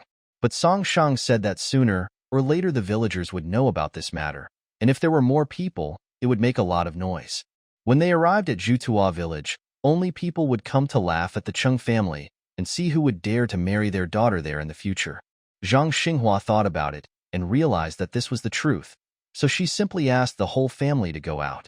Early in the morning, the little yellow dog raised by the Cheng family was barking in the yard. Cheng was still making breakfast in the kitchen. Usually, Song Ying was responsible for making breakfast. But now that Song Ying was not at home and her daughter-in-law had returned to her parents' home for a short stay, the job of cooking fell on her. She had just taken the hot buns out of the steamer when she heard someone knocking at the door. The little yellow dog saw her coming out of the kitchen and started barking at her, wagging its tail. When the gate was opened, all the members of the Song family were standing in front of the gate. She counted them, and there were about 11 of them. The crowds of people scared Cheng. I hadn't gotten up yet at this time, but old man Cheng had already gotten up. When he saw the Song family coming, he forced a smile on his face, came up to them and said, Oh, why are you here so early, in-laws? Have you eaten yet? If not, I'll ask the mother to make some more. When old man Cheng saw so many people coming, he thought that the food he cooked this morning would definitely not be enough, and he didn't know how much more food he would have to eat. Song Lauer said coldly, No need. We have already eaten. When old man Cheng heard that they had already eaten, he was very happy. It was good that they had already eaten, and his family had saved a lot of food. Come in and sit down, don't stand outside. It had been so many days, and old man Cheng thought that the Song family was here to send Song Ying back, and the smile on his face became a little more enthusiastic. It must be that his daughter-in-law was getting impatient after seeing that her son had ignored her for several days and hadn't come to pick her up, so she asked someone in the family to send her back. I guess so many people came just to save face. After all, the son came back without him personally calling him, which made his daughter-in-law feel a little embarrassed. Since the in-laws have swallowed their pride and personally sent their daughter back, the Cheng family cannot go too far. Old man Cheng said to Mrs. Cheng, Go into the room and call Dalang out. He is still sleeping at this hour. Cheng came into the house with a smile on her face to call the family members, while old man Cheng was still inviting the Song family members to come in and sit down.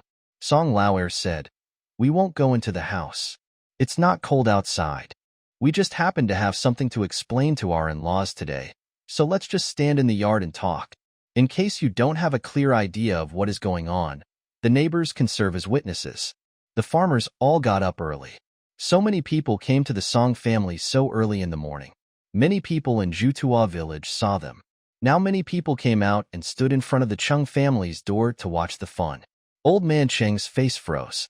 This matter was their fault, and with so many people from the Song family coming, he had no choice but to say, Okay, let's talk in the yard. Dudu was woken up early in the morning. He was a little grouchy and walked out of the house with an impatient look on his face. When he saw so many people from the Song family coming, his first reaction was to run away. Fortunately, after Cheng woke him up just now, She told him a few words, saying that the Song family had sent Song Ying back and asked him to be nicer and go out to admit his mistake, and the matter would be over. So Duda had to suppress the urge to run away and just walked over.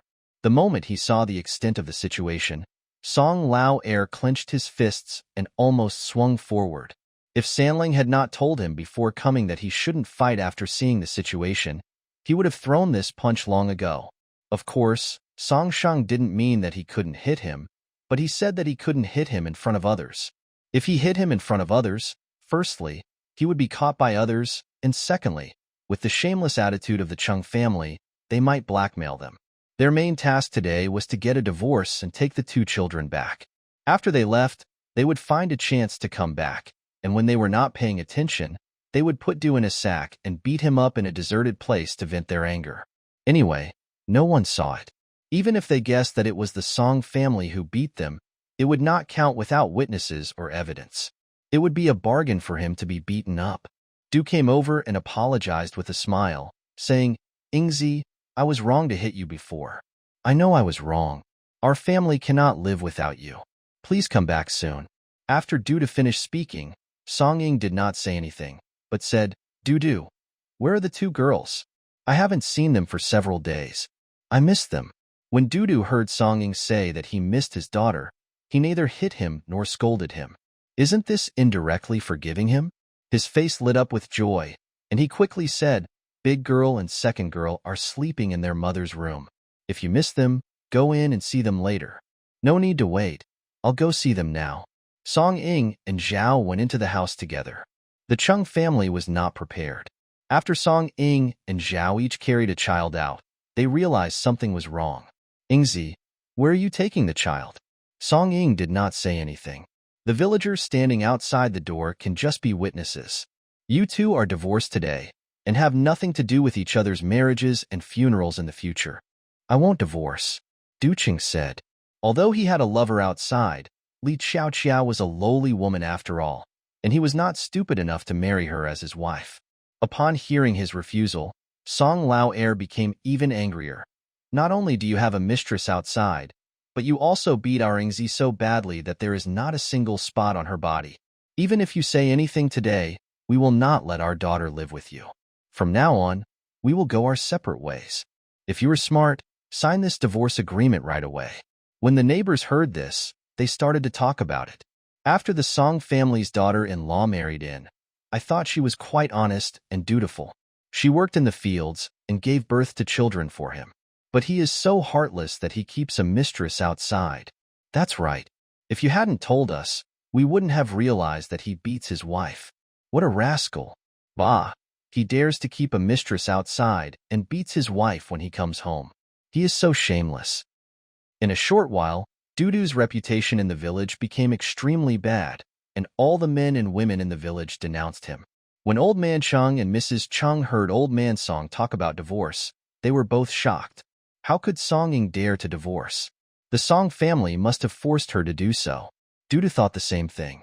He walked quickly to Song Ying and grabbed her hand. "Yingzi, what do you mean by divorce? Did your parents force you to do it? Tell them that we are not getting divorced.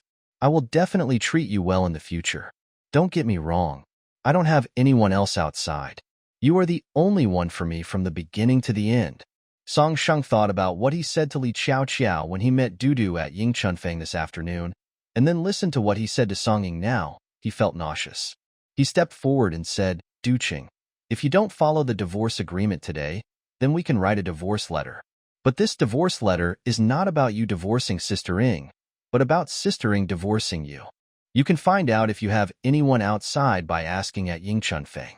I wonder if Miss Xiaoqiao is willing to come out and testify?" When Dudu heard him say Li Xiaoqiao's name, she suddenly looked up at him. How did he know Li Xiaoqiao? Li Xiaoqiao must not be allowed to know about this. Otherwise, she will definitely make a big fuss, and then the situation will be out of control.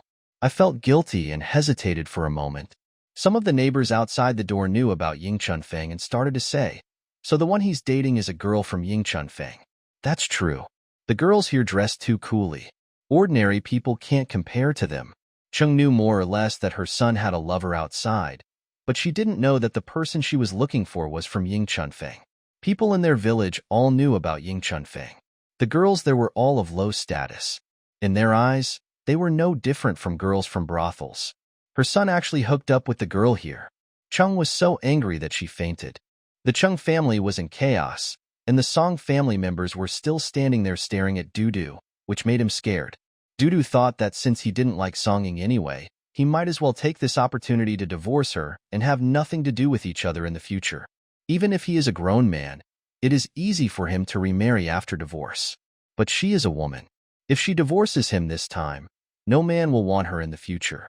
She will definitely regret it. Who knows? She might even ask him to get back together. Thinking of this, Dudu did not hesitate any longer and decisively pressed his fingerprint on the divorce documents. Song Sheng didn't expect that he was such a coward who only bullies the weak and fears the strong. It was really unfair for Sister Ing to marry him. After taking the divorce letter, Song Laoer said, "Your Chung family doesn't want girls anyway. Ingzi's 2 children will have the surname of our Song family in the future. They have nothing to do with you. If you dare to come to our Song family in the future, I, Song Laoer, will make this statement. I will beat you up every time I see you." Things went surprisingly smoothly today. Song Ing no longer had any idea about the extent of the situation. What this person became in the future was none of her business. All she cared about were her 2 children. Now that the children were back home, she had nothing to worry about the Chung family anymore. After the Song family left, Chung slowly woke up. As soon as she opened her eyes, she asked Old Man Chung, "Where are the 2 girls?" Old Man Chung seemed to have aged 10 years overnight. He looked at something with his cloudy eyes. He said in a muffled voice, "Song Ing took the child away. She said that after the 2 of them divorced, the child would go with her." Chung was so angry that she yelled at Old Man Chung, "What do you do for a living? You let them take the child away. You didn't worry about this family before, and you still don't worry about it now, right?" Old Man Chung was already feeling aggrieved. After the Song family's disturbance today, the Cheng family's reputation in the village was ruined. He was feeling upset at the moment, and Chung caught him and yelled at him again. Old Man Chung couldn't hold it in any longer, and the 2 of them started arguing loudly, leaving the Cheng family in a mess. Looking at this empty house, Dudu felt that he could not stay there any longer, so he might as well pack up his things and move to the city. As soon as he left, Song Ping, Song Feng, and Song Chung followed him. Song Sheng originally wanted to ask his 2 cousins to stay nearby. When the degree is revealed, they will put him in a sack and quietly carry him away, then beat him up in a deserted ditch. As a result, they went out earlier than expected. Now they didn't even have to wait in the dark. The other members of the Song family went back first. Song Ping and the other 2 knocked Du Qing unconscious from behind when no one was paying attention, and then put him away in a sack. The 3 men knew the limits of severity when they struck him. They beat him so hard that his face was bruised and swollen, but there were no serious injuries. Then they threw him and the sack onto the path behind the village. Just the extent of his injuries would require him to stay at home for several days to recuperate. It is inconvenient for him to go out since he is recuperating at home. Li Qiao saw that he hasn't come for several days and was a little worried about his condition. Song Sheng sent a message to Li Qiao, telling her that Dudu had divorced his original wife. He also said that Dudu was injured and couldn't even get out of bed and needed someone to take care of him. He had been planning to give Dudu a big gift before, so now the opportunity has come, right? When Li Qiao heard this, she thought it was a great opportunity to get into the Chung family. Without saying anything, she quickly packed up her things and went to the Chung family. Chung had a big fight with Old Man Chung because of the trouble caused by the Song family, and she was very angry these days. When she saw Li Qiao coming, she was even more furious. Why would her son reach out and hit her? How could it come to the point of divorce? The more Chung thought about it, the angrier she became. When she saw Li Qiao coming over, she picked up a broom and was about to chase her out. But Li Qiao is not Song Ing. She is not the kind of person who would allow herself to be bullied. When she saw that Chung was going to kick her out, she sat down on the ground and cried, "Mother-in-law, please don't blame Qiao Qiao. Qiao Qiao just loves Chung Lang too much. Please let us be together. Otherwise the baby in my belly will be without a father." Woo! Li Qiao is worthy of her name Qiao Qiao. She is really good at talking. After she cried like that, Chung sure couldn't chase her away anymore. She was pregnant with the Chung family's child. Although she was of low birth, the child belonged to the Chung family. At worst, they could let her go after she gave birth to the child. Anyway, she would never allow a woman from a brothel to marry into the Chung family. After Li Qiao quit her job at Yingchunfang, she rushed to the Chung family. Now that she can live in the Chung family as she wished, it is the first step in her plan. He was quite touched. He didn't expect Li Qiao to love him so much. He suddenly felt that it was nothing for Song Ying to take the two children away. They were just two girls. Isn't Xiao pregnant now? Maybe she will give birth to a big fat boy for him. However, although Li Qiao was a woman of low birth, she had never had a hard life in Yingchunfang. It was impossible to ask her to cook and do housework at home. When Chang asked her to cook, she said she was in pain and couldn't do it. When she asked her to wash clothes, she said she was pregnant and couldn't move. The fetus was only 3 months old and the pregnancy was not even obvious, but Li Qiao just said that she was unable to move around easily, which made Cheng very angry. Every time at this time, Cheng would start to think of Song Ying's good points. If I can't rely on Li Qiao, can I rely on my daughter-in-law? But after the younger daughter-in-law heard about what her eldest brother Duqing had done, she started to make a fuss about splitting up the family, saying that she would never become a sister-in-law with a person of lowly status like Li Qiao. Cheng disagreed, and the youngest daughter-in-law went back to her parents' home in anger. Not long after the youngest son got married, the couple was in a sweet time, and as soon as the daughter-in-law returned to her parents' home, he chased her. Cheng felt that the family was in a mess and began to regret that her son had divorced Song Ying. However, there was no regret medicine in life, and even if she regretted it, it was too late. The Cheng family's bad days have just begun, but this has nothing to do with the Song family anymore. After returning from Cheng's house, Song Ying breathed a sigh of relief. He felt truly relieved. Looking at the soft, cute face of her daughter in her arms, she felt that she still had a long life ahead of her. It was just a divorce, no big deal. Seeing that Song Ying's spirit was gradually improving, the people in the Song family began to feel relieved. Song Sheng finally got 2 days off, and he was thinking about how to burn white charcoal. His uncle told him that he could burn more gray charcoal according to the method he had mentioned before. This silver bone charcoal is a higher grade than gray flower charcoal. What went wrong in the middle that turned the originally burned silver bone charcoal into gray flower charcoal? After much thought, Song Sheng felt that the problem lay in the time control of each program. Previously, the charcoal was burned in the cellar with a big fire for about 2 days and 2 nights, which is about 24 hours.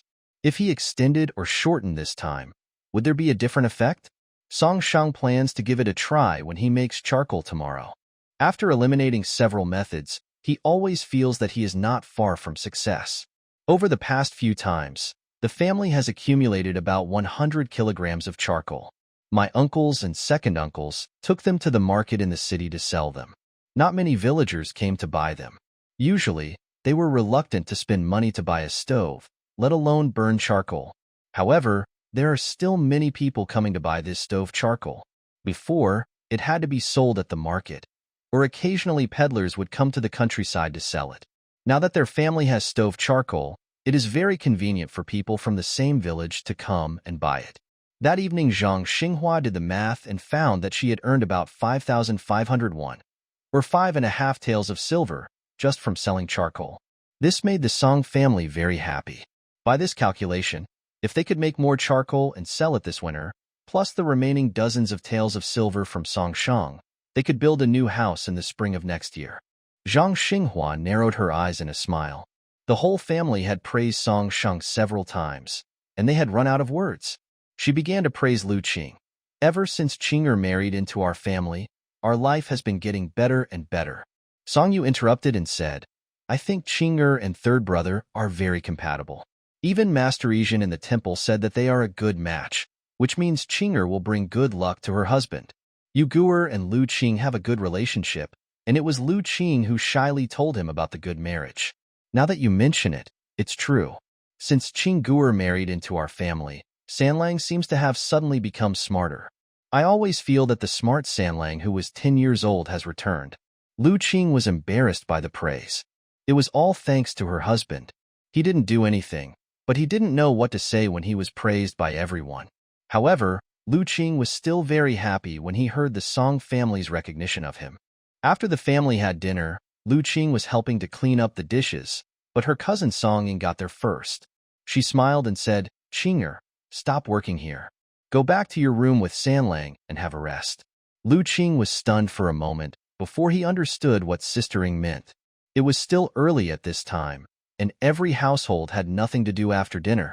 Asking him to go back to the room with his husband now was a bit unreasonable. Lu Qing pursed his lips, feeling a little embarrassed. Song Shang knew that his cousin was kind-hearted. He turned around and took Lu Qing's hand, rubbing his thumb on the back of his hand a few times, and said with a smile on his face, "Let's go. My cousin has spoken. Come back to my room with me." At night, the temperature outside dropped sharply, and a layer of icicles hung from the eaves.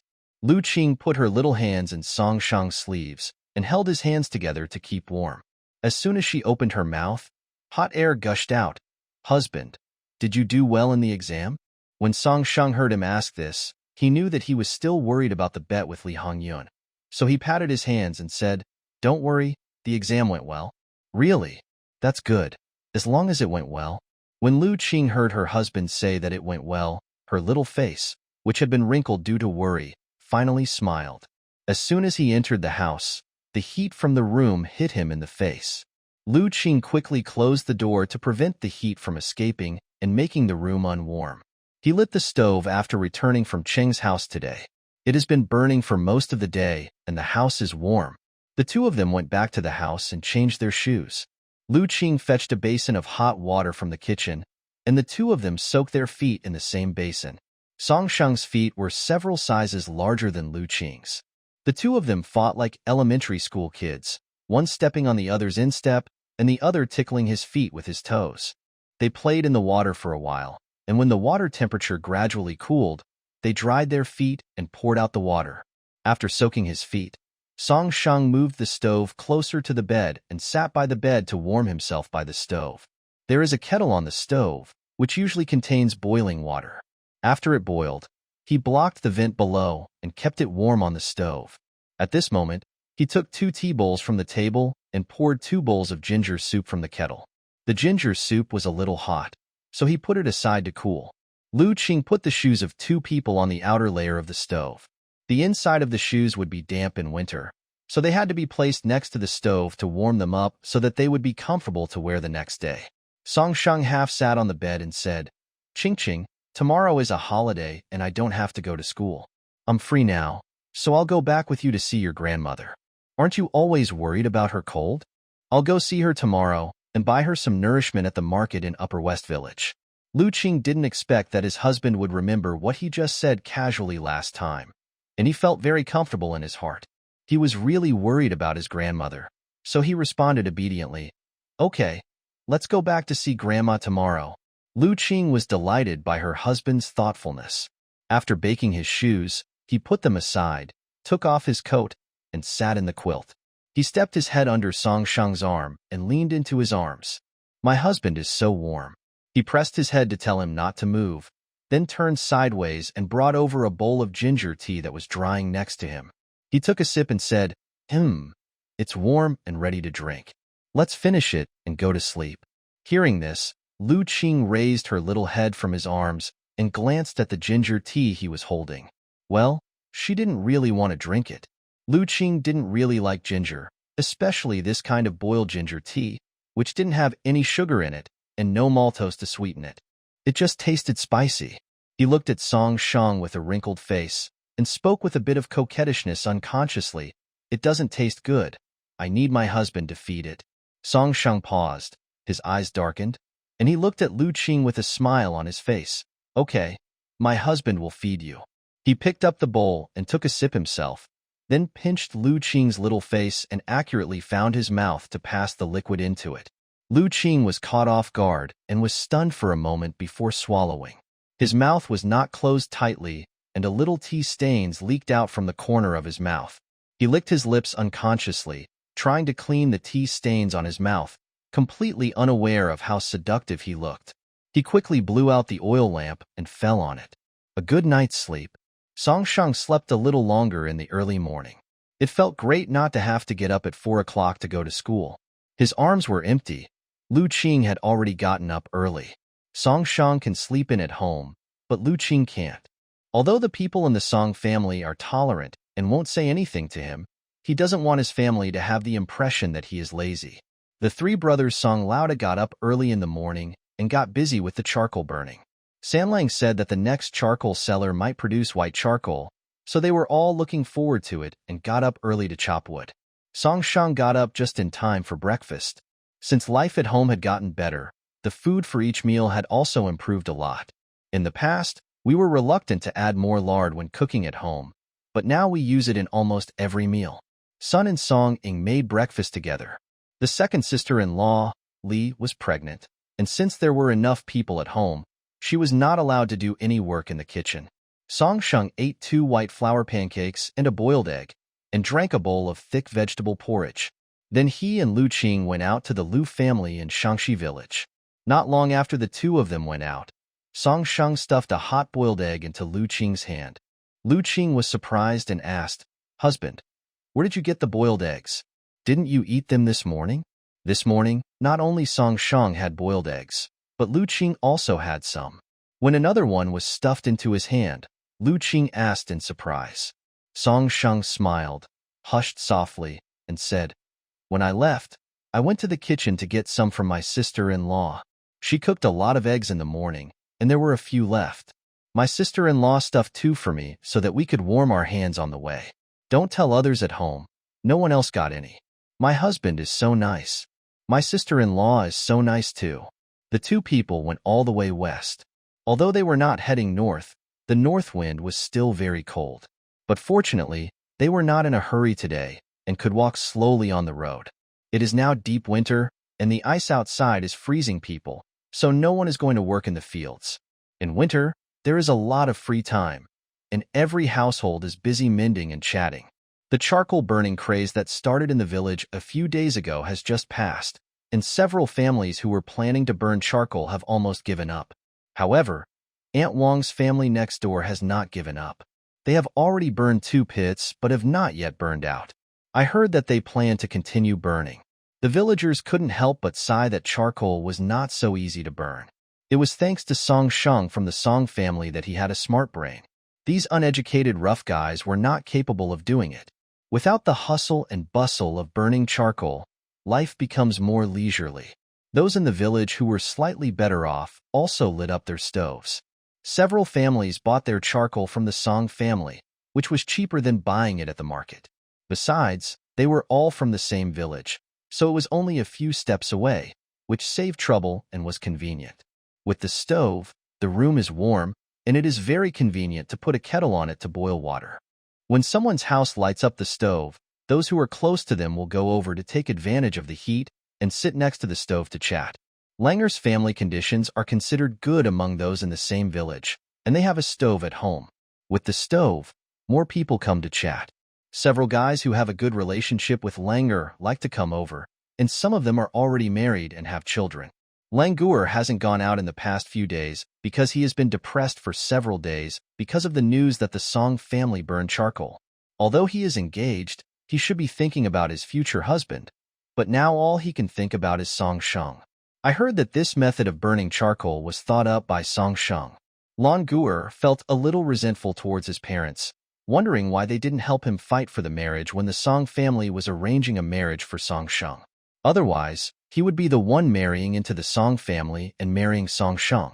He would also be the one enjoying everyone's envy and jealousy, not Lu Qing, the unlucky star. Every time he thought about this, he got angry. Wasn't Lu Qing just a little prettier than him? How else could he compare to him?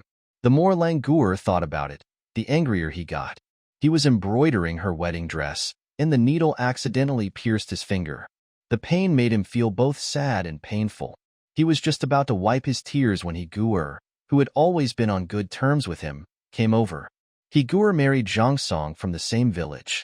They grew up together and could be considered childhood sweethearts. "Why are you here at this hour? Is the child asleep?" Guer's child is less than 1 year old.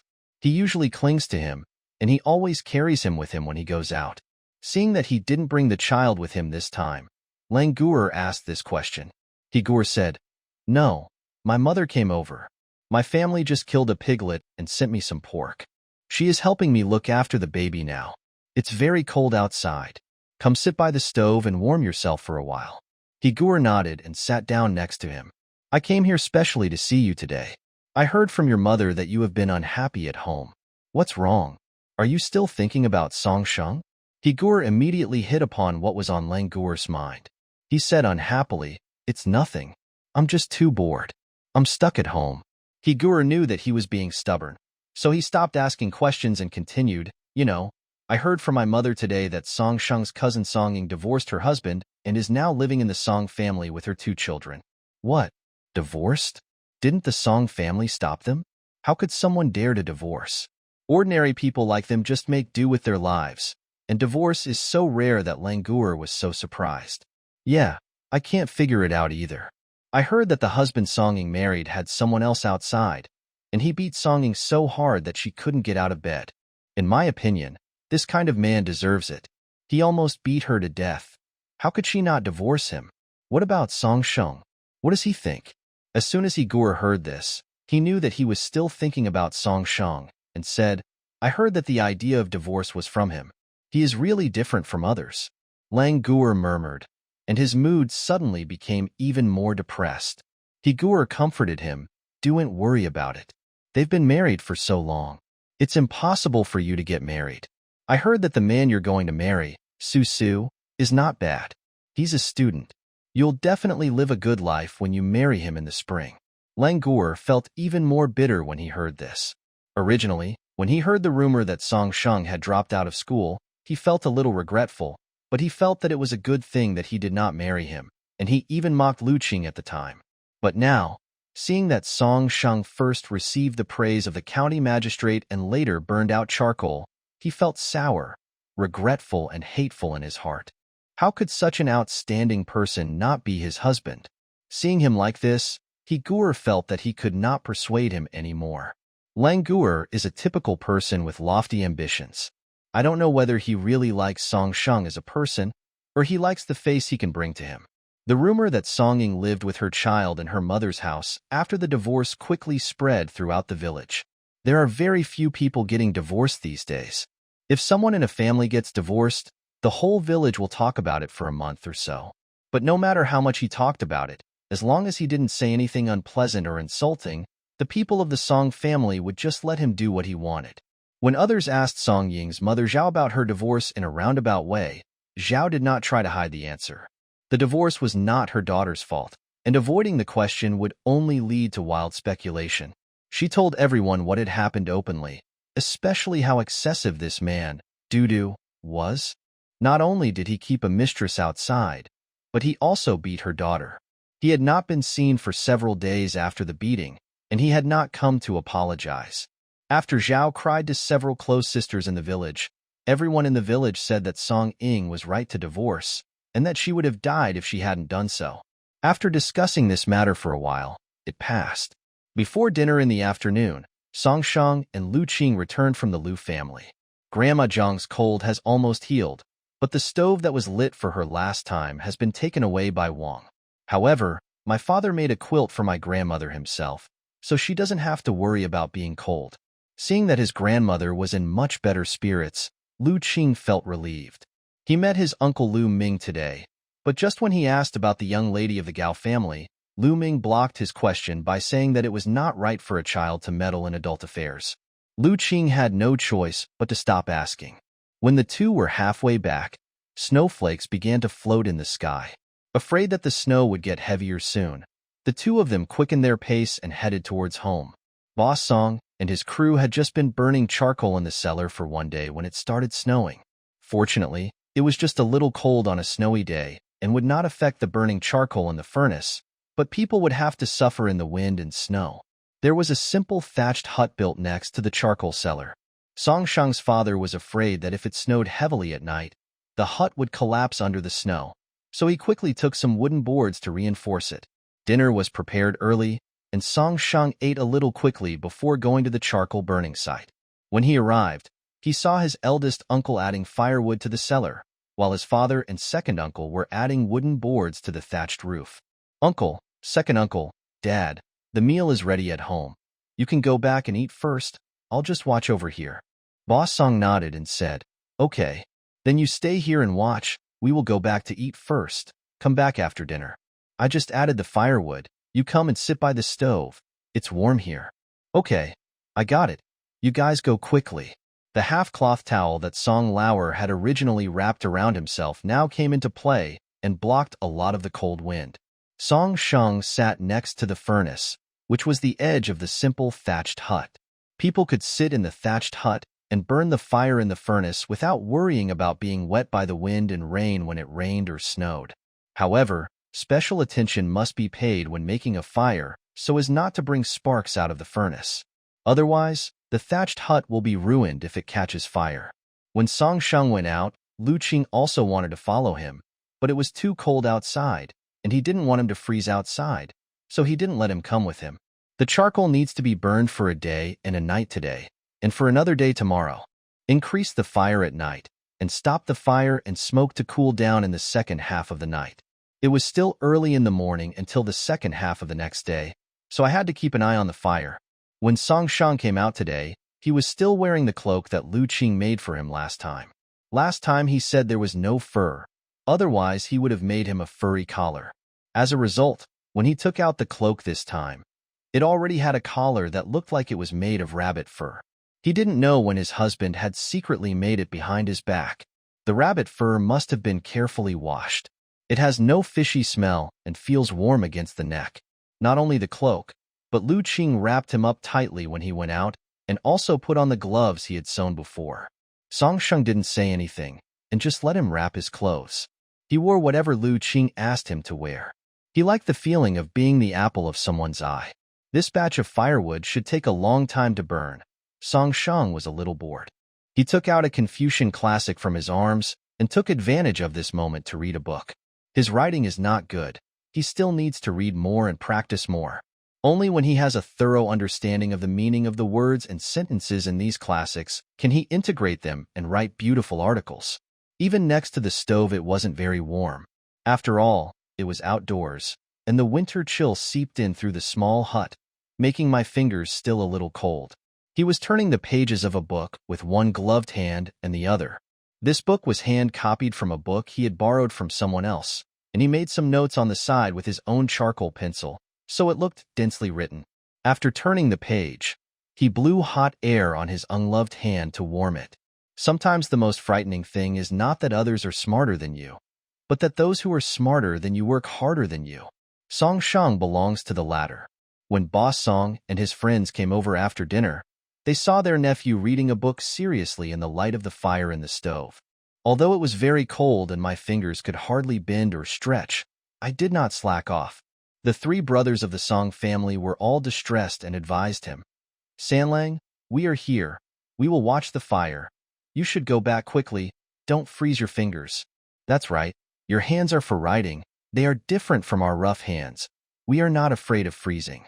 You are different. Why are you sitting here reading a book? Go back and rest quickly." Seeing his son working so hard, Song Lao San was both relieved and distressed. "Your uncles are right. Go back quickly. We are here to help you." Song Sheng saw that they were determined, especially the look in his uncle's eyes, as if he would be driven back step by step if he didn't go back. "I will go back first. I will come back tomorrow morning," Song Laodao said. "You don't need to come tomorrow during the day. I will call you tomorrow night when the fire is almost burned out. You can come then." In Boss Song's eyes, his nephew Song Sheng is no different from his son now, and is even more precious than his son. Every time he saw Song Sheng going to help with something, he would be extremely worried, fearing that he would get frozen. When Song Sheng saw the concerned looks in his father and two uncles' eyes, he was unable to utter a word in rebuttal.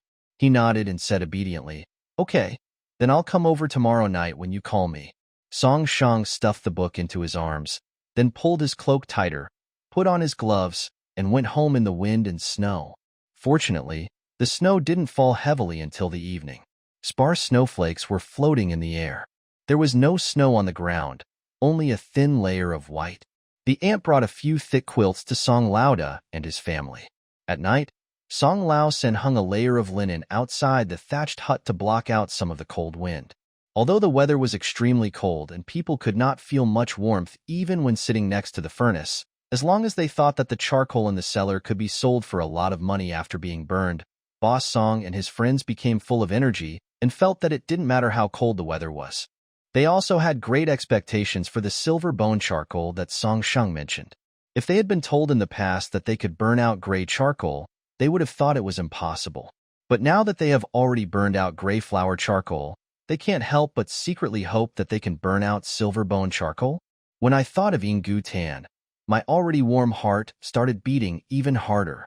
After Song Sheng returned, Lu Qing quickly helped him take off his cloak, shook off the snow on it, and said, "Husband, come sit next to the stove and warm yourself up. It's very cold outside. Be careful not to catch a cold." Okay. Song Sheng sat next to the stove as he was told, took the kettle off the stove, and put his hands on it to warm themselves. Song Sheng found that Lu Qing was not surprised to see him come back, and asked, "You knew I was coming back?" Lu Qing smiled, took a tea bowl, and poured him a cup of hot water. Need I say that? The two uncles and dad will definitely chase you back when they go there. Song Sheng sighed slightly. He felt as if his whole family treated him like Lin Dayu, who would fall down at the slightest breeze. Song Sheng drank a bowl of hot tea and felt much warmer. Lu Qing came over and touched his hands, which were still very cold. He said distressedly, "Husband, your hands are as cold as ice. I'll go get you some hot water and bring it over for you to soak in." Song Sheng didn't want him to go to the kitchen to mess around, so he held down his body as he was about to stand up and said, "No need to heat it. Ching Ching will warm me up and I won't feel cold anymore. Then I'll make you some ginger soup, drink it to warm your body. But I don't like ginger soup either. How about Ching Ching feed it to me?" Lu Qingting blushed suddenly. This was exactly what he said yesterday. He just wanted to act coquettishly at that time, but now his husband was using it to tease him. Lu Qing was embarrassed and muttered, "I won't talk to you anymore." Song Sheng loved to see him looking embarrassed and couldn't help but laugh a few more times. Lu Qing turned his head away from him. Seeing that Lu Qing was really thin-skinned, she would probably ignore him if she laughed again. So he apologized seriously. "Okay, Ching Ching, don't be angry with me again. I admit that I laughed a little too loud just now. Can I apologize to you?"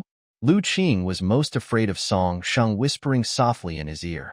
This was very different from his usual reserved and cold personality, which made him a little unbearable. "Husband, stop talking. Let's go to bed." Lu Qing couldn't resist the teasing, and after they got to the bed, Song Sheng coaxed him again. As for how he coaxed him, it was probably indescribable. The next morning, the snow had stopped and the snow on the ground was not thick. Song Sheng took a broom and helped to sweep the snow. There was nothing to do in the morning, so after breakfast he went into the house to read. In the middle of the day, his father came back and there was not enough firewood, so he had to carry some more over on a shoulder pole. Lu Qing did not go out today. Song Sheng was reading in the house, and he was doing embroidery by the stove. Until the evening, my uncle and his friends didn't have time to eat dinner. They were all staring at the charcoal burning. According to the normal process, after the fire was lit, it would burn for nearly 24 hours, and then when the holes on the roof of the cellar started to emit flames, they would be sealed with wet soil. But I don't know what happened today. Those holes started to emit flames violently before nightfall. Boss Song and his friends didn't know what was going on and were afraid that the charcoal in the cellar would be burned out, so they hurried home to call Song Sheng over. Song Sheng didn't even have time to put on his cloak before he trotted over. When we got there, we found that the flames from the holes on the roof of the cellar were different. Some were like the fire had gone out, while others were emitting strong flames. He looked at the fire in the furnace and said, "Dad, move the fire evenly to both sides. Reduce the fire in the middle and increase the fire on both sides. Then burn it." When Song Lausen heard this, he quickly used a stick to move the burning wood in the middle and added a few more sticks to both sides. "Sanlang, do you think this will work?" "Yes, okay. Let's keep it burning like this first, and seal it up after all 11 holes are on fire." Song Sheng did not dare to leave and just watched. After a while, the newly added firewood burned vigorously, and all the holes on the cellar roof were on fire. Boss Song said anxiously, Sanlang, look, it's on fire." Quick, seal the holes with wet soil, Song Shang said. When Boss Song heard this, he quickly sealed the hole with the wet soil he had prepared nearby. After sealing it, all that's left is to wait for it to stop burning and smoke to disappear. This process was a bit difficult for Song Shang. Although it only took about an hour, it was a crucial step and he didn't dare to miss it for a moment. Not to mention Boss Song and his friends, they haven't even had dinner yet, for fear that something might go wrong with the charcoal burning. Now they are all keeping an eye on the charcoal cellar. It's very cold outside today. My aunt originally said she would come over to bring them food, but the food was getting cold by the time she got here, so she planned to wait until they finished their work and then make it for them again. Boss Song and the others' stomachs growled, but they didn't react, for fear that they had seen it wrong. In the blink of an eye, an hour passed. Because it snowed last night, the weather was colder than usual, so the time to turn off the fire was earlier. When the cigarettes were gone, Boss Song was afraid to open the cellar door. He looked at Song Shang and said, "Sanlang, can we open the cellar door?" Song Shang took a closer look and found that the fire was indeed off and there was no smoke. He said, "Open it." As soon as he said that, Boss Song and his gang quickly opened all the cellar doors, big and small. Song Ping and his gang knew that the charcoal in the cellar had to be burned out tonight, so they all came to help. Several people skillfully dug out the charcoal and covered it with a layer of ash. Soon all the charcoal was covered with ash. All they had to do was wait quietly for 2 hours. These 2 hours were the most difficult for the people of the Song family. They were itching to find out whether they could get silver bone charcoal this time. Song Shang was also very nervous because there were different fires coming out of the cellar holes in the first half of the night, and he was not sure what was going on. My uncle and his colleagues have already burned several cellars of charcoal, so they should have some experience. This time we were burning according to past experience, so there shouldn't be any mistakes, but the cellar holes did react differently, and some were almost out of flame. And this time the smokeless time was also very short. Song Shang thought about it carefully. Could it be because it snowed last night and the temperature is relatively low today? If the temperature is low, the fire should burn more vigorously. However, the amount of firewood added by my uncle was the same as before, and no more, which led to the fire in the furnace not being strong enough and causing these problems. Song Shang was lost in thought. 2 hours passed in the blink of an eye, and he was still thinking about the next firing plan. Sanlang? Sanlang? Ah, what's wrong, uncle? Song Shang came back to his senses and responded. It's almost 2 hours. Look at this charcoal. Can it be dug out? It's already 2 hours? Yes, 2 hours. Everyone was looking at Song Shang now. No one dared to say anything. The surroundings were quiet. Only the sound of the cold wind. Dig it out, Song Shang said. As soon as he said this, Boss Song and the others moved quickly, as if they hadn't eaten for several days and were in a hurry to eat. The dust and dirt on top were peeled off layer by layer, and when the charcoal was almost out, some of it came out slowly. Everyone was nervous. Although they couldn't wait, they felt a little timid when they got there. Song Ping and the others watched his father digging the charcoal and stopped their work. Everyone looked at Boss Song quietly. Their eyes were fixed on the wooden stick in his hand that was used to dig out charcoal. It's almost there. Another layer of dust has been peeled off, revealing a little bit of gray. Everyone breathed a sigh of relief. Gray. At least it wasn't burned to ashes. It was charcoal after all, and was still valuable. Boss Song saw a corner of gray and felt relieved, but also a little disappointed. He dug out the entire piece of charcoal and found that it was indeed gray charcoal. Song Ping next to him comforted him. It's okay. It's just charcoal after all. And we just dug out a piece. Maybe there's better ones to come. After hearing what he said, everyone suddenly felt confident again. Dalong is right. There are still a lot of things buried underneath. Maybe there is silver bone charcoal? Now everyone started to dig out the charcoal together. But the more they dug, the more disappointed they became. More than half of the charcoal was dug out, but there was still no silver bone charcoal. Basically all of it was gray flower charcoal. This is the charcoal cellar with the highest ash-producing ratio among all the charcoal they have produced. There are almost no failed charcoals, and even very little stove charcoal. Although the Song family was a little disappointed, they were still very happy to see so much charcoal. Song Shang sighed in his heart. It seemed that the charcoal in the cellar had not been burned successfully. He said, "Uncle, have you finished peeling your pieces? If you have, hurry up and pack up and go back to eat. It will be dawn soon, and you haven't rested for a long time. Hurry back and have a meal and rest. We'll try again next time." Song Lauda said, "We haven't finished peeling yet. There's another layer underneath. Let Dalong and the others continue peeling. Your uncle, your father and I will go back and get some sleep first. We haven't gotten much sleep in 2 days, and we're a little exhausted." Song Ping was shaving charcoal when he heard this and said, "Dad, you guys go back first. There's not much left. My second brother and I can shave it."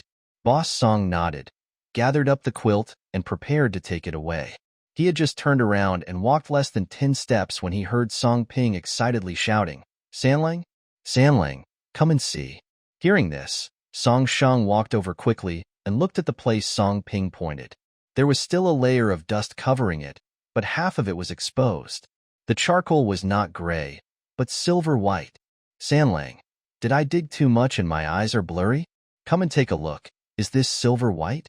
Song Shang dug out the piece of charcoal intact, and finally a faint smile appeared on his face that had been tense all night. "Brother, your eyes are not blurry. This is silver white." When Boss Song heard that it was silver white, he dropped the quilt in his arms and ran over to take a look. "Is this silver bone charcoal?"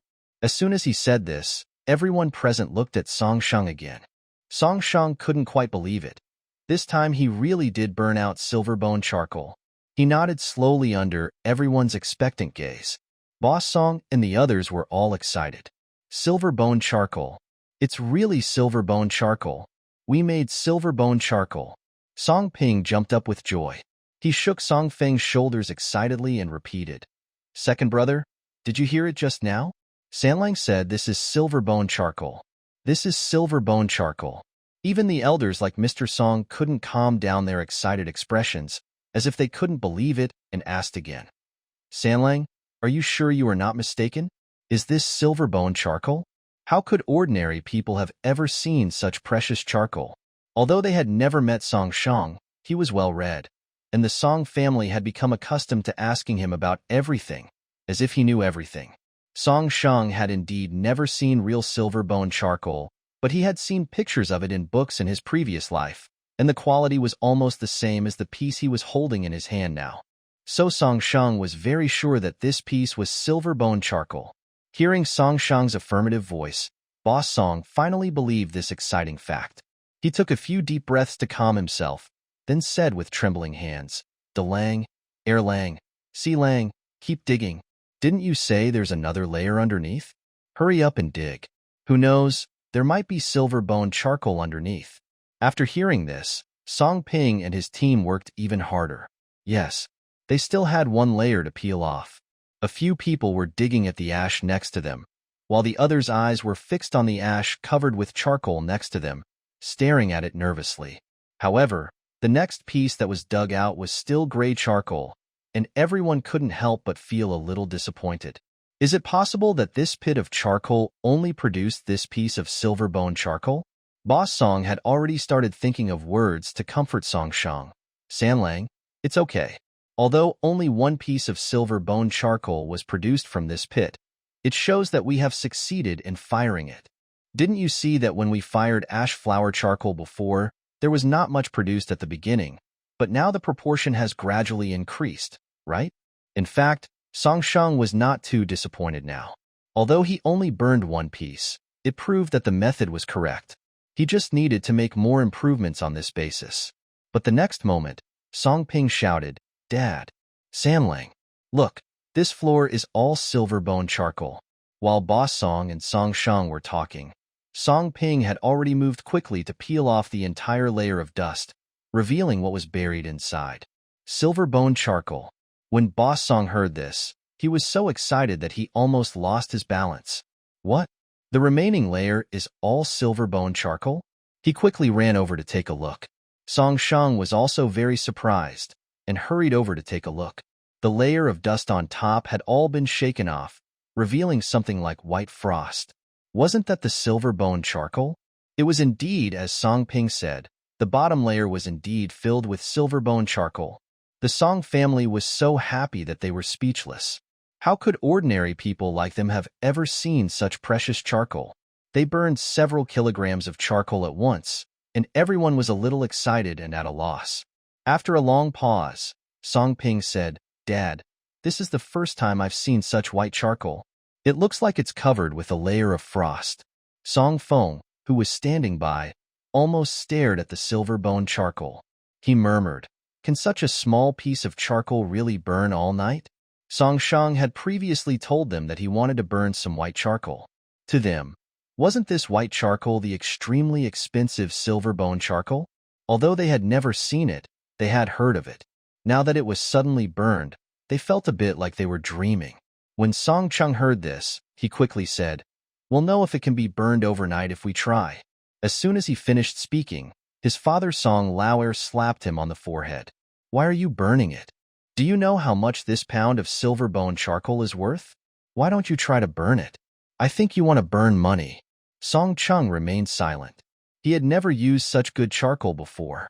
Couldn't he just burn a piece and try it out? However, Song Chung has always been thick-skinned. After hearing this, he was not unhappy. Instead, he rubbed his hands and asked with a smile, "Dad, if we sell this silver-bone charcoal, how much would it cost per pound?" Song Laoer stretched out a finger to show him, and Song Chung was surprised and said, 100 coins? So valuable?" Song Laoer sighed. How could he give birth to such a stupid son? He shook his head, slapped him on the forehead, and said, "It's 1 tael of silver per pound." "What? 1 tael of silver per pound? Keep your voice down." It was about 3 or 4 o'clock in the morning. Although it was still dark, everyone in the village would be up soon, so they had better speak in a low voice. Song Chung said with an O, then lowered his voice and said, "Dad, then our family will just burn silver-bone charcoal in the future. This charcoal is so valuable, 1 pound for 1 tael of silver. If we burn 10 pounds, although it seems little, it will be 10 taels of silver when sold, which is much better than burning so much ash charcoal." "How can I not know what you said?" Song Laoer said, "But I still have to ask Sanlang how to make charcoal in the future. What's the use of your brain? I'm afraid you will be cheated when you go out. That's all because of Dad's beating." Song Chung muttered in a low voice. He was slapped on the forehead every day. How could he not be stupid? Song Shang listened to their words, with a smile on his face, and said, "Second uncle, don't talk about Sealang for now. We can keep a few pounds of this silver-bone charcoal for our own use. Since no one has used it before, why not try this charcoal used by the rich and powerful?" When Boss Song heard this, he said, "Oh my goodness, Sanlang, can we use the same charcoal as the nobles?" Song Shang nodded. The layer of silver-bone charcoal below weighed about 10 pounds, and it would be enough to keep a few pounds for personal use. Besides, he had just reviewed the firing process tonight and figured out some tricks. It shouldn't be too difficult to burn some silver-bone charcoal next time. "Well, I think it's getting late. Let's pack up and take the charcoal home first," Song Shang said. The 2-day month-end holiday is over, and he still has to go to school today. Song Laosen said, "Sanlang is right. Let's not stand here. It's very cold. Let's carry the charcoal back quickly." Yes, let's go back first. Your grandmothers and mothers must be waiting anxiously. Dalong, Erlang, and Sailang, go back quickly and get 2 more shoulder poles. We will carry them back together later," Song Lauda said. After that, he turned to Song Shang and said, "Sanlang, you still have to go to school today. You didn't sleep all night. Can you handle it? If not, ask for a day off from school and have a good rest at home. You were very tired last night." Song Shang hadn't slept all night and was indeed a little tired, but he couldn't ask the teacher for leave again. He had asked for leave from the teacher several times before because of the charcoal burning matter. If he asked for leave too much, the teacher would be unhappy. "I will go to school today, and the rankings and results of the final exam will be announced. No new knowledge will be taught. If you're really sleepy, you can just take a nap in class and the day will be over," he said. "It's okay. I can still hold on. It's your uncle, second uncle, and dad that you should go back and have a good rest. You didn't eat last night and stayed up for so long. Your body can't take it. When you go back later, ask your sister-in-law and the others to make some good supplements for you." Okay, we know. You should go back first." You don't have to worry about these things. Just take care of yourself. Song Shang responded and hurried back. After arriving home, he simply washed up. Seeing that it was already too late, he had to leave for school quickly, otherwise he would miss the morning class. He didn't even have time to eat. He changed his clothes and was ready to go out with his small cloth bag. Lu Qing hurriedly stopped him and stuffed him with a pancake and 2 eggs. The pancake was stuffed with cabbage fried in the morning. The cabbage was fried with lard. Although it was only sprinkled with some salt, it smelled very fragrant. Husband, take these with you on the road. Song Shing nodded and said obediently, Okay, I'll go first. Not long after Song Shang left, people from the Song family began to return one after another. Each of Song Lauda and his companions carried a shoulder pole with 2 baskets of charcoal on both ends. Compared to the last time when he came back with burnt charcoal, this time he was 10 times more excited. The last time I came back with a load of charcoal, I was able to at least control my joy. This time, they came back with silver bone charcoal, and they were so happy that they were not afraid of the cold. The wind blew on their faces, making them red. Boss Song said with a smile, Why does the wind today not feel so biting? I feel energetic and not sleepy at all. Ha ha ha, brother. I feel the same way. I didn't sleep much these 2 nights and didn't eat last night, but I feel energetic and can work for another 2 days and 2 nights. Zhang Xinghua had been waiting at the door for a long time. She had been looking out the door since Song Ping left with the carrying pole. She had heard about it just now when Song Ping came back to get the carrying pole. This time, under the command of their Sanlang, the incredibly expensive silver bone charcoal was burned. She had never seen this kind of charcoal before, and she felt a little anxious. By now the sky was gradually getting brighter, and the Song family members came back carrying shoulder poles. Their expressions were so charming that the corners of the Song brothers' mouths were almost grinning to their ears. Seeing Zhang Xinghua from a distance, he couldn't close his mouth and shouted, Mom, we are back. Zhang Xinghua hurried over and said, Just now I heard Dalong say that this time we burned the kind of white charcoal that Sanling mentioned.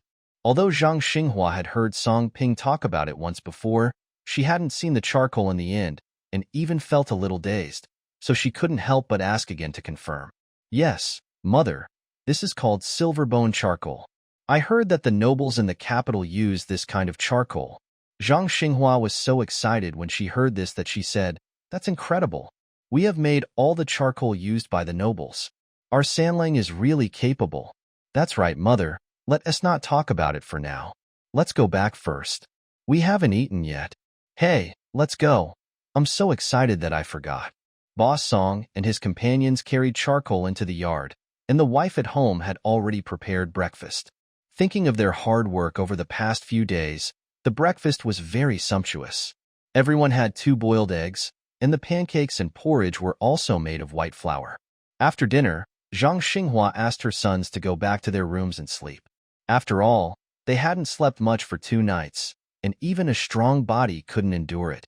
But Boss Song and his friends were very energetic and not sleepy at all. After dinner, they squatted beside the silver bone charcoal placed nearby and looked at it. They couldn't get enough of looking at it.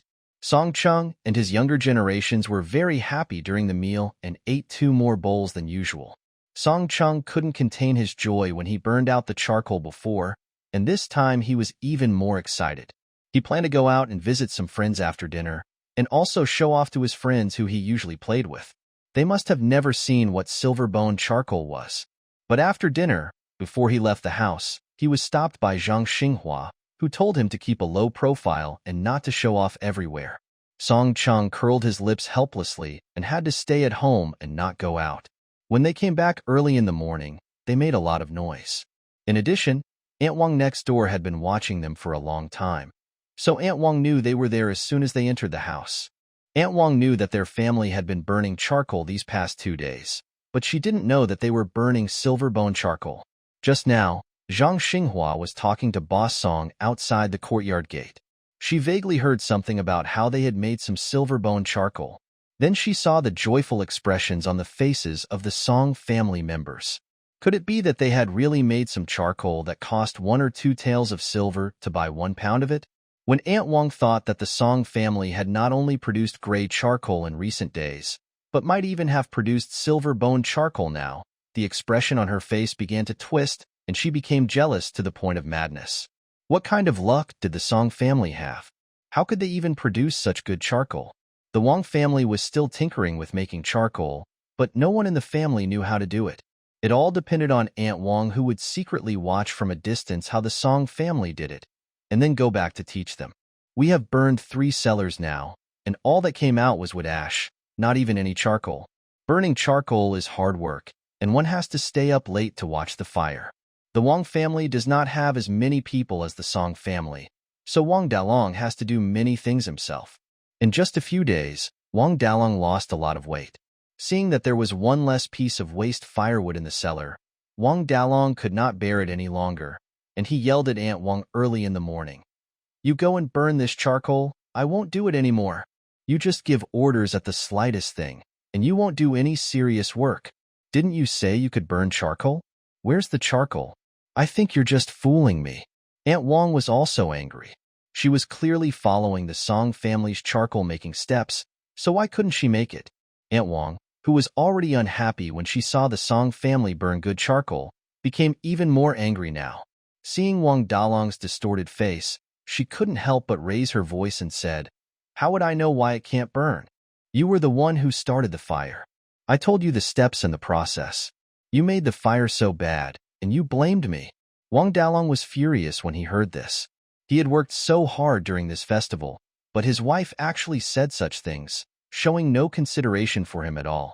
He hadn't slept for 2 days in a row, and now he was provoked by Aunt Wang. He felt dizzy and fell down. Aunt Wang woke up instantly, rushed forward to help, and said anxiously, Boss, what's wrong with you? Wake up."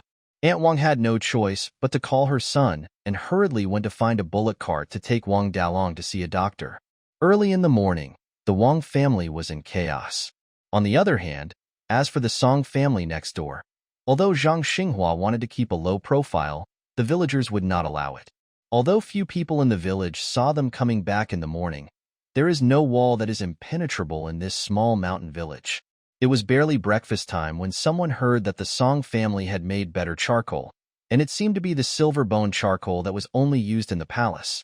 As soon as this news came out, no matter how good their relationship with the Song family was, everyone rushed to the Song family to see what the charcoal used by the nobles in the palace looked like.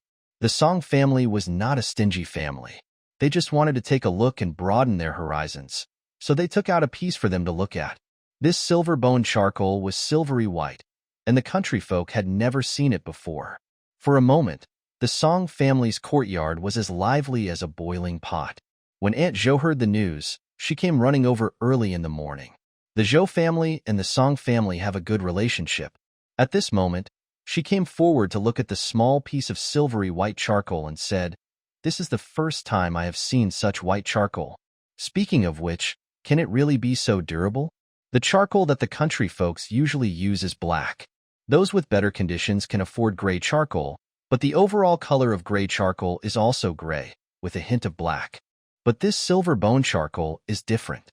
The surface seems to be covered with a layer of white frost, which is very different from what they usually burn."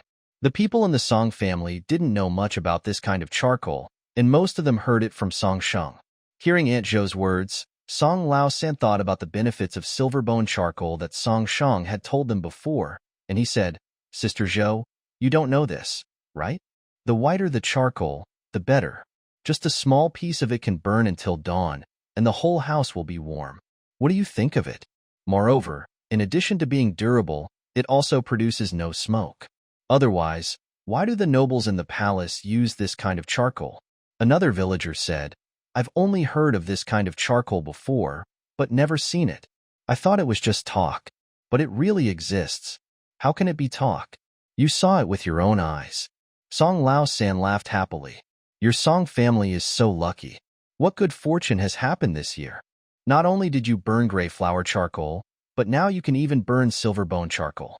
Is there anything that your Sanlang can't do?" "That's right. Did your Sanlang secretly go to the temple to worship the gods? He even knows how to burn charcoal." "Song Lao San, why don't you tell us a little bit about it? Which temple did you go to? Let us go and worship, so that we can make a fortune in the coming year." When Song Laosin heard this, he smiled happily and said, "Can this be achieved by just praying? Our Sanlang is a little smart, but that's all because of his hard work. He gets up early every day to study.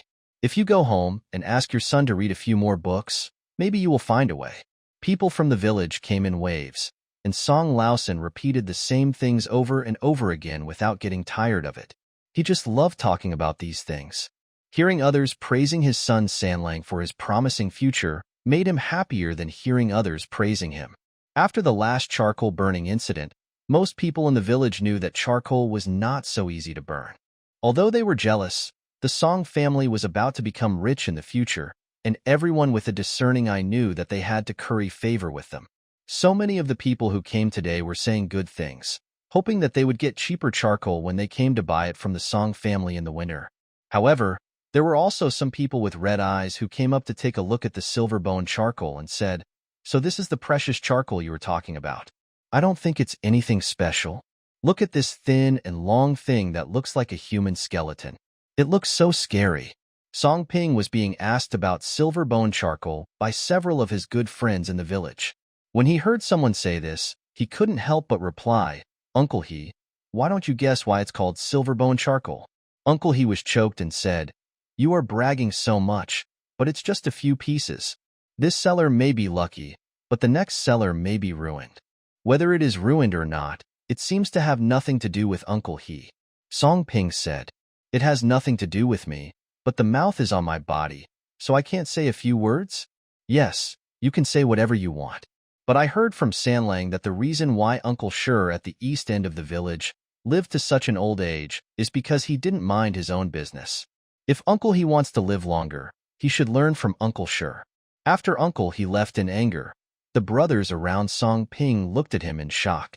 "Song Ping, why didn't I realize you were so good at talking before?" Song Ping scratched his head. "Really? Haven't I always been like this? Come on, forget it. You're usually a taciturn person, and you don't say much. It's been a while since we last met, and it's just a simple matter. How come even your talking skills have improved?" "Oh, maybe he learned it from Sanlang." Song Ping suddenly realized. "Is your Sanlang also so sharp-tongued every day? I think he is quite polite, so stop putting the blame on him." After a while, the few people started laughing again. At this time, the Song family courtyard was already crowded with people, and it was boiling like a kettle. After a while, the village head also came over. The village head's surname is also Song, the same as Song Lauda and his family. Last time he heard the county magistrate praise Song Sheng, he was very happy. He couldn't write two Song characters in one stroke. Song Sheng has become capable, and the Song family has face. When he heard that the Song family had produced silver-bone charcoal, the village head could no longer sit still. Although he was over 60 years old, he still came in person. Others may not know much about this silver-bone charcoal, but the village head knows something about it. This silver-bone charcoal costs 1 tael of silver per pound. In theory, any wealthy official or nobleman can buy it and use it. But this charcoal cannot be bought with money. The amount of newly baked charcoal is limited, and it is first used by powerful people and then by wealthy businessmen. Therefore, the Song family can burn silver-bone charcoal and sell it to wealthy businessmen at a high price. How much money can they make? Others may not understand, but the village head sees it clearly. The Song family is likely to become prosperous in the future. He came here specially this time to express his congratulations, to give the Song family face, and to do good things. Maybe he will benefit from it in the future. Zhang Xinghua was also surrounded by a crowd of people, and some old sisters in the village surrounded her and asked her about the situation. One of them enviously said, "Xinghua, you finally made it. I heard that this silver-bone charcoal costs 1 tael of silver per caddy, and that's just the market price. When it snows a few more times in a few days and the weather gets even colder, even if it's sold at 5 taels per caddy, I guess there will be people rushing to buy it. If you sell 100 caddies of silver-bone charcoal, that would be 500 taels. When the other old woman heard the 500 taels, her eyes almost popped out of her head in shock. She slapped her thigh and said, 500 taels? I've lived to this age, and I've never seen so much money. How long will it take to spend it all? I can make several coffins just for it, and they have to be made of pear wood. Zhang Xinghua was also very happy. Make a coffin, make a coffin. When I make money, I will make a good coffin. When I get old, I will lie in it beautifully. A few people tried to make the coffin-making process sound like a wedding. Coffins in the countryside were not cheap. A thin coffin cost several hundred coins. Most of the time, when someone died, they would just wrap the body in a straw mat and carry it to be buried. Therefore, for the people in the village, being able to lie in a good coffin after death is already a very decent thing for them. Almost all the villagers present looked at Zhang Xinghua and the Song family with envy and jealousy. Aunt Wang sent Wang Dalong to the doctor early in the morning. The doctor saw that Wang Dalong had a heart attack due to anger. After the man woke up, he prescribed some medicine and sent him back.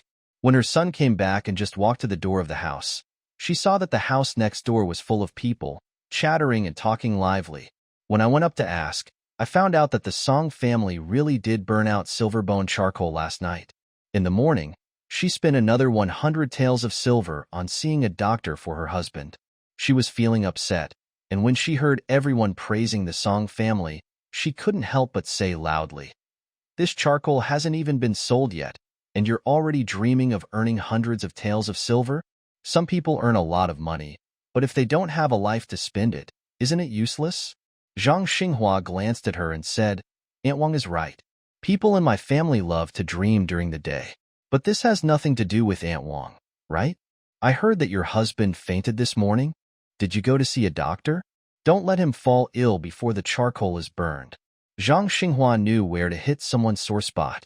Aunt Wang's family had been busy making charcoal for a while, but it had not been burned out yet, and the money they had spent on building the earth cellar had been wasted. In addition, the hard work of burning charcoal was time-consuming and energy-consuming, but there was no harvest at all. Aunt Wang was not only anxious and angry, but also very upset. Her mother-in-law had not been nice to her for a long time. Wang Dalong's mother heard Aunt Wang standing outside and talking, so she quickly called her back. Why did she marry her son to such a narrow-minded and petty woman? At this moment, she pointed at Aunt Wang's face and scolded. They made good charcoal at home, and everyone in the village went to congratulate them. It would have been fine if you didn't go, but you went to their house to cause trouble.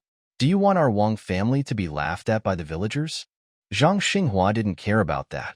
She was happy to see Aunt Wang was unhappy. Wang Dalong's mother was very old, and she pointed at Aunt Wang's nose and scolded her. Aunt Wang didn't dare to talk back, for fear that she would make her mother-in-law angry and something bad would happen to her, and then she would not be able to stay in this family anymore. But her mother-in-law went further and further, blaming the entire charcoal burning incident on her. Aunt Wang just felt aggrieved. When she first proposed to burn charcoal, the whole family agreed. Didn't they all want to be better than the Song family?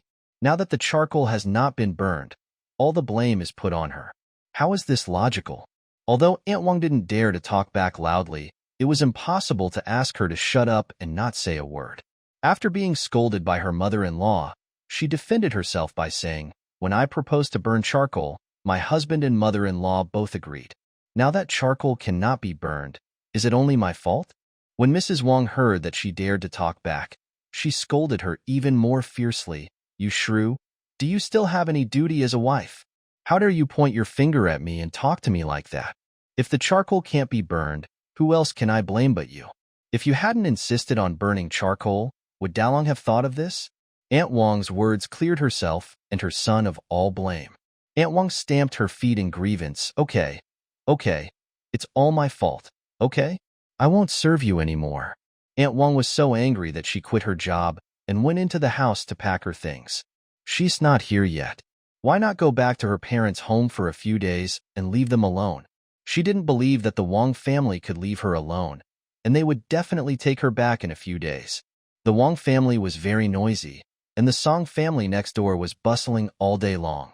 Since morning breakfast, people have been coming to their house to see the silver-bone charcoal. Until the afternoon, there are still 3 or 2 people coming to see it from time to time. Song phone waited and found that there were a total of 18 kilograms of silver-bone charcoal burned this time. Although it was much less than the gray flower charcoal, it was very precious to the Song family. After noon, the 3 Song brothers could no longer hold on and went asleep after lunch. The rest of the Song Ping brothers all sat in the room where the silver bone charcoal was stored, watching over it, fearing that some foolish person would come and steal the charcoal. In the afternoon, villagers came in groups of 3 or 4 to see the silver bone charcoal, and they were all received by Song Ping. However, it would have been fine if only the people from this village came to take a look. I don't know how the news spread, but a person from another village came over specifically and said he wanted to buy the silver bone charcoal, and the price he offered was not cheap, 1 pound and 5 cents. 1 qian is 100 won, 5 qian is 500 won, and 1 liang and 5 qian is about 1.5 liang of silver, which is 500 won higher than the market price. Moreover, they come to collect the money at the door, and they save the trouble of running errands to transport it to the city. It is a good deal no matter how you look at it. But Song Ping didn't dare to make the decision, so he went to find his grandmother Zhang Xinghua first. After hearing this, Zhang Xinghua directly refused. She planned to discuss the use of the silver bone charcoal at home with Song Sheng after he came back in the evening. Moreover, she heard from Dalong that they would definitely continue to burn silver bone charcoal in the future, so they didn't mind selling these few pounds for money. Zhang Xinghua's refusal was very clear, but the other party didn't give up and lingered in the yard for a long time. But Zhang Xinghua still didn't agree to sell it to him. Seeing that Zhang Xinghua was not convinced, the other party finally gave up. But before leaving, he said that if there was extra silver bone charcoal next time, he would come to collect it. Zhang Xinghua is a person who is usually very frugal and whose family has been extremely poor for many years, but she is not greedy for money and has a very strong character. She was still thinking about what Song Sheng had said before, that he wanted to thank the county magistrate. At that time, she asked him to bring some gray flower charcoal to the county magistrate's house. He said that this kind of charcoal was not very good, and he wanted to wait until it was burned into silver bone charcoal before sending some over. So now that the silver bone charcoal has been cooked, she cannot sell it easily. She also doesn't know how many kilograms are needed to give to the county magistrate. What if after selling some, it is not enough? I have to say that, to some extent, although Zhang Xinghua is a countrywoman who cannot read a single word, she is a person with a broad vision. In the minds of the Song family, although the charcoal can be sold for money, no matter how much money it makes, it is not as important as their own family. Song Sheng is now the first in their hearts, so Zhang Xinghua does not agree to sell the silver bone charcoal now, saying that she will wait for Song Sheng to come back to discuss it together, and the family members have no objection. Since they are guarding Sanlang, are they afraid that they won't be able to burn more good charcoal? The eldest, second, and third Songs had not slept for 2 days, 2 nights and 1 morning, and were now sleeping soundly in the room. During this time, Zhao came into the room to bring a small cloth weight for Song Ying's 2 daughters and heard the second Song talking in his sleep. I couldn't hear clearly what he was mumbling, but he was grinning in his dream, so he must have dreamed about good things. This time the Song family produced silver bone charcoal, which elevated their status in the hearts of the entire village. Those who had been rude to them in the past have now become more restrained and no longer dared to look down on their family. In the morning, Gur also went to Song's house to look at the silver bone charcoal. Now he came to visit Langur's house and saw that Langur was still sitting next to the stove. He said, "Everyone went to Song's house to look at the silver ash charcoal this morning. Why didn't I see you?" Langer muttered, "I didn't go. That's silver bone charcoal. Don't you want to go and take a look?" "Don't look at it. I can't afford to burn it anyway." Gur was puzzled. If you were afraid of seeing Song Sheng, he went to school today and was not at home at all. Why didn't you go? Langur put down the embroidery in her hands and said awkwardly, "It's not that I'm afraid of seeing him, I just don't like that person." "Who?" That Lu Qing." Gur understood and said in a long voice, "What happened to Lu Qing?" "I saw him this morning. He was busy serving tea to the guests. He was a very polite man, clean and good-looking. Why did he recruit you? Just because he married Song Sheng, who you didn't marry." Langur didn't say anything, which was considered as his agreement. Gur sighed and said, "Langur, they have been married for so long, so stop staring at them. You should shift your attention to yourself. Remember that you are going to get married in the early spring of next year." Seeing his friend looking depressed, Gur couldn't help but give him earnest advice. Langur couldn't thread the needle any further and finally said aggrievedly, "I know, but I just can't help thinking, How great it would have been if I had married Song Shung at that time. Higur said again. The Song family is better now, but your family is not bad either. The Song family was so poor back then, and Song Shung looked so gloomy. It's so different from now. Your parents must be worried about you marrying him. Since it's already like this, what's the point of thinking about these things? It's better to spend more time on your future husband and win his heart, so that you can live a good life in the future. Higur said so much, but he didn't know if Longur listened to it. The two had been friends since childhood, but after he got married and had a child, he became much busier and rarely came to talk to Longur. At this time, the Lu Qing they were talking about had just sent away the last group of people in his family, and he was thinking about another thing in his mind. When he was leaving in the morning, he heard his husband say that the school would probably release the results of the big exam today. He was worried and didn't know how his husband would do in the exam. He no longer prayed for his husband to pass the imperial examination and become a scholar or jurin in the future. It would be great if he could, but he wouldn't be sad if he didn't. The husband treats him so well now. He wants him as a person. No matter whether he can pass the exam to become a scholar in the future, he is still the husband he loves. However, he was still a little worried about the results of the exam, mainly because of the bet. If he really didn't do well in the exam, he would be expelled from the school. If that day really came, how would my husband face the eager eyes of his family members who were expecting him? Lu Qing felt distressed when he thought about it. However, Song Shung didn't know all this. He went to school early in the morning and almost was late. After arriving, he went to morning class. Morning lessons usually involve reciting sentences from articles such as scriptures. He hadn't slept the previous night, and his classmates were all shaking their heads while reciting, calling each other Zaihus, literally knowledgeable people, which was more hypnotic than hypnosis. He sat at the desk, drowsy, his head nodding down. Liang Yuming, who was sitting in the back seat, saw that he was very sleepy and asked curiously, "What did you do last night? Why are you so sleepy?" Song Shung said in a daze, "Well, I didn't sleep all night." Liang Yuming saw that he was about to hit the desk with his head nodding and reminded him, "I heard that the teacher will not come to the morning class today. It seems that the examination papers for the final exam have not been corrected yet. The teacher is probably still looking at the questions." The implication is that since the teacher won't come for the morning class, why not just lie down on the desk and sleep? Really? You didn't lie to me? Of course not. We are good friends. Why would I lie to you? Song Shung was really too sleepy.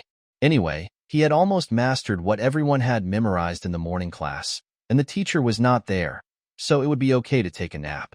With this thought in mind, I rested my head on my arms and fell into a deep sleep. What Liang Yuming said was indeed the truth.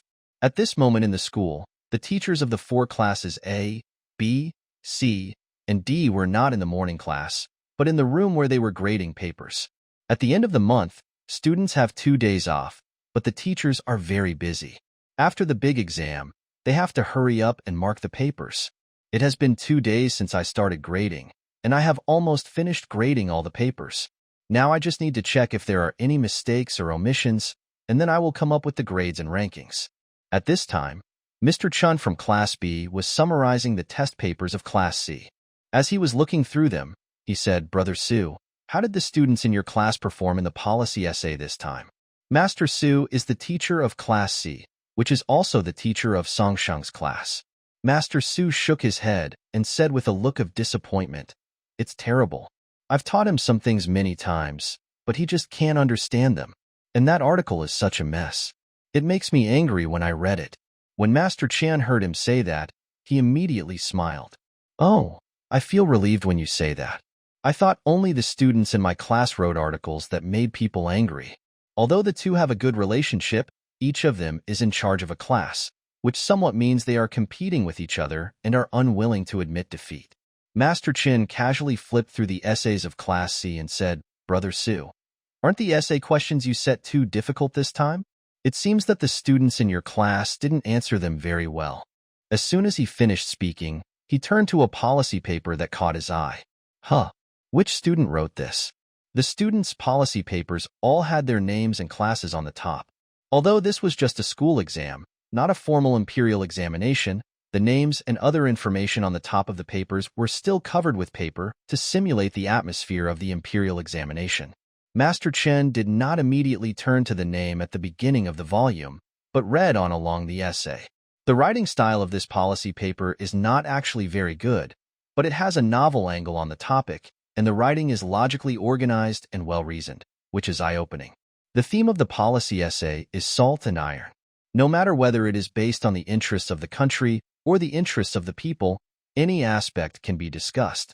However, because the essays were written for examiners, most officials have the interests of their country and family in their hearts, so many students wrote relevant essays based on the interests of their country and family.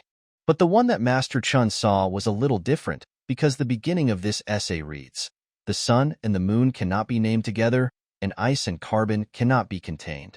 What follows next is a discussion of the differences between the previous dynasty and the current one. So this sentence is meant to imply that different strategies should be used to govern the country in different periods. Contradictory theories cannot be used at the same time. The Jing dynasty was different from the previous dynasty. In the previous dynasty, the people were heavily taxed. If salt and iron were controlled by aristocratic families and sold privately, the cost of buying salt and iron would be lower. If it was a state monopoly, the price would be much higher, and the people would suffer even more. Therefore, from a side perspective, the private salt and iron business at this time did benefit the people on the surface. After the founding of the Jing dynasty, the country was allowed to recuperate and the people's taxes were reduced by half. The pressure on them was much less than in the previous dynasty, so the situation was naturally different. Mr. Chun thought that this way of approaching the topic was very novel. He did not choose one side at the beginning, but compared the two sides. He continued to read, and in the middle it was written, "The small ones sit and sell, making a profit, traveling to the city every day, taking advantage of the urgency of the upper class, and selling twice as much. So their men do not farm, and women do not weave, and their clothes must be colorful, and their food must be meat. They have lost the suffering of farmers and workers, and have the benefits of farming, but they do not help the country in times of crisis." When salt and iron were privately operated in the previous dynasty, many ordinary people traded salt and iron and made a lot of private profits from it. As the profits grew, men no longer thought about farming, and women no longer focused on raising silkworms and weaving cloth. They focused on selling salt and iron, but they still ate well and dressed well. However, as time went on, only a handful of people were left to farm. The remaining farmers only cared about the harvest and did not care about the state finances or whether the treasury was full. As a result, most of the people who made a living by selling salt and iron would join the small traders and become rich quickly. However, the state's financial resources were scarce and it would be difficult to sustain it in the long run. The economy would soon collapse and the people would be displaced. The result was contrary to the good days that they had imagined. If a country wants to be financially prosperous, it cannot increase taxes on the people, so it can only start with some wealthy merchants and aristocratic families. Taking back some of the industrial and commercial management rights from them can serve as part of the country's financial resources, and the first to be affected are salt and iron. The government controlled the salt and iron mines, transferred the rich profits from the salt and iron industry from the merchants to the government, and then exempted the people from taxes, lightened their burdens, and gave them enough money to buy the salt and iron produced by the government. Therefore, the government was short of money, so it started the salt and iron industry to help with border expenses. This was the motivation for the government to operate the salt and iron industry. In the following decades, the benefits of state-run salt and iron industries gradually became apparent, and the country gradually became prosperous, which precisely proved the benefits of this measure. At the end, Confucian literature of virtue is quoted to discuss the understanding of enriching the country and the people, and it is inevitable to mention the state-run salt and iron industries. After reading this policy paper, Master Chun could not help but praise it. Good, good, good. The angle of this argument is indeed too tricky, but it is eye-opening. It also cites many examples from the previous dynasties to prove that the advantages of government-run enterprises outweigh the disadvantages. Brother Su, this student is really a promising talent. Master Su knew who wrote this policy paper, and he was also amazed when he saw it. But he always remained low-key and humble in front of his old friend. Master Su sighed and said, What's so good about it? Why don't you take a look at his poems and essays? They make me so angry that I almost die. Master Chen followed the instructions and looked at the poems and articles at the back. This article is written in too colloquial style, and very few words are used. Compared with the previous policy paper, it is indeed unsatisfactory. But overall, there are still some good points. After reading the whole article, he felt that this person was very good at writing articles using the analects. For example, the sentence in the middle, "A scholar must be broad-minded and resolute, for he has a heavy responsibility and a long way to go," is used just right. This article seems to be written in an unfamiliar way at first glance, but it gives people the feeling that although it is at the elementary level of calligraphy practice, the pen strokes and pen structure have already appeared. As long as time is given, careful polishing, diligent study and practice, great progress will be made in the future. Master Chen comforted her. Just be content. I think this article is pretty good. It's much better than the ones written by the other kids in our class. Master Su said, you should read the poems in the middle before you comment. Upon hearing this, Master Chen turned to the poetry section and took a look. After reading it once, he laughed so hard that his beard trembled. Ha ha ha, Brother Su, this is the first time I've seen such exquisite poetry. Ha ha ha. The truth is that this poem is too simple and straightforward, which is quite unique in this era where there are many Jihu users. If the theme is snow, some people would write, "How distant the night is, with frosty sky and faint mist." Others would write, "The clouds are low at dusk, and the snow is dancing in the wind." But this person wrote, "It was November, deep winter, and heavy snow was falling all over the sky. The inkstone in the small pond on my family's platform has been blown dry by the wind, and the ice has dried up. Nowadays, people only have 3 or 4 thatched huts, and ordinary people have some time to spare. I hope the snow will be thick enough to cover the crops, so that we can smile with a good harvest next year." Although the words mention snow, they seem very scattered, without a central theme, and look like they were pieced together. Master Chen comforted him, "Don't set your sights on this. I think the last sentence he wrote is pretty good. It reflects the voice of the people. This student is quite interesting. You have to copy the rankings anyway, so why don't you let me help you? I can also see the name of this student. His answers are so unique." Master Su glanced at him and said, "Then I thank you for your help?" "No, no, no." Master Chen opened the pasted side and flipped to the article he had just read. He looked up the name in the article and read it out in a low voice. "Song Sheng? Is this the child prodigy in your class who was very famous a few years ago?" Master Su nodded. "Yes, that's him. Didn't I hear that his talent was mediocre later? I remember that in the school exams a few years ago, his name seemed to be outside the top 100. But looking at the answer sheet today, he should be at least in the top 50. Master Su closed the test paper beside him and took a sip of tea to moisten his throat. After returning to school after the holiday, he seems to have gotten smarter and has made great progress. You call this a great improvement in addition to policy essays? Don't you think he is very talented now? Nowadays, every time I teach him to study, he can draw inferences from one example and learn very quickly. Even this policy essay, you think it is well written, right? In fact, I have assigned him 2 policy essays this month, and each one is better than the previous one. But this is just a policy essay. The Jinsher exam also tests poems, essays, and articles. You see, he can write poems like this today.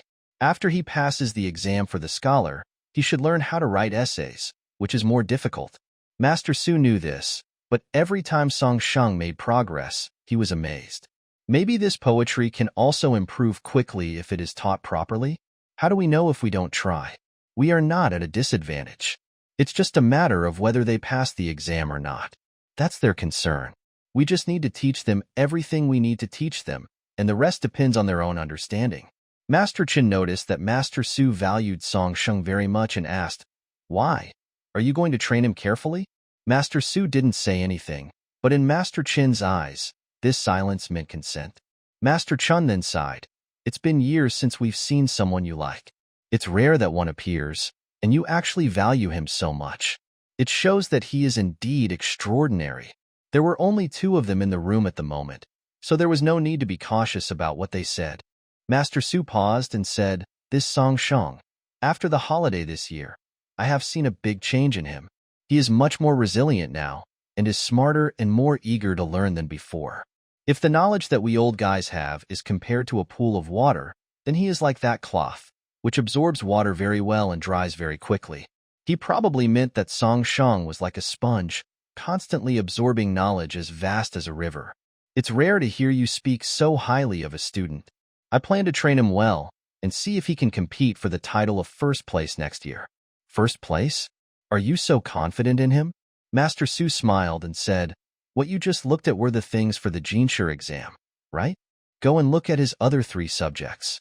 Master Chin's face was full of confusion and curiosity, and he flipped through the pile of test papers on the classics.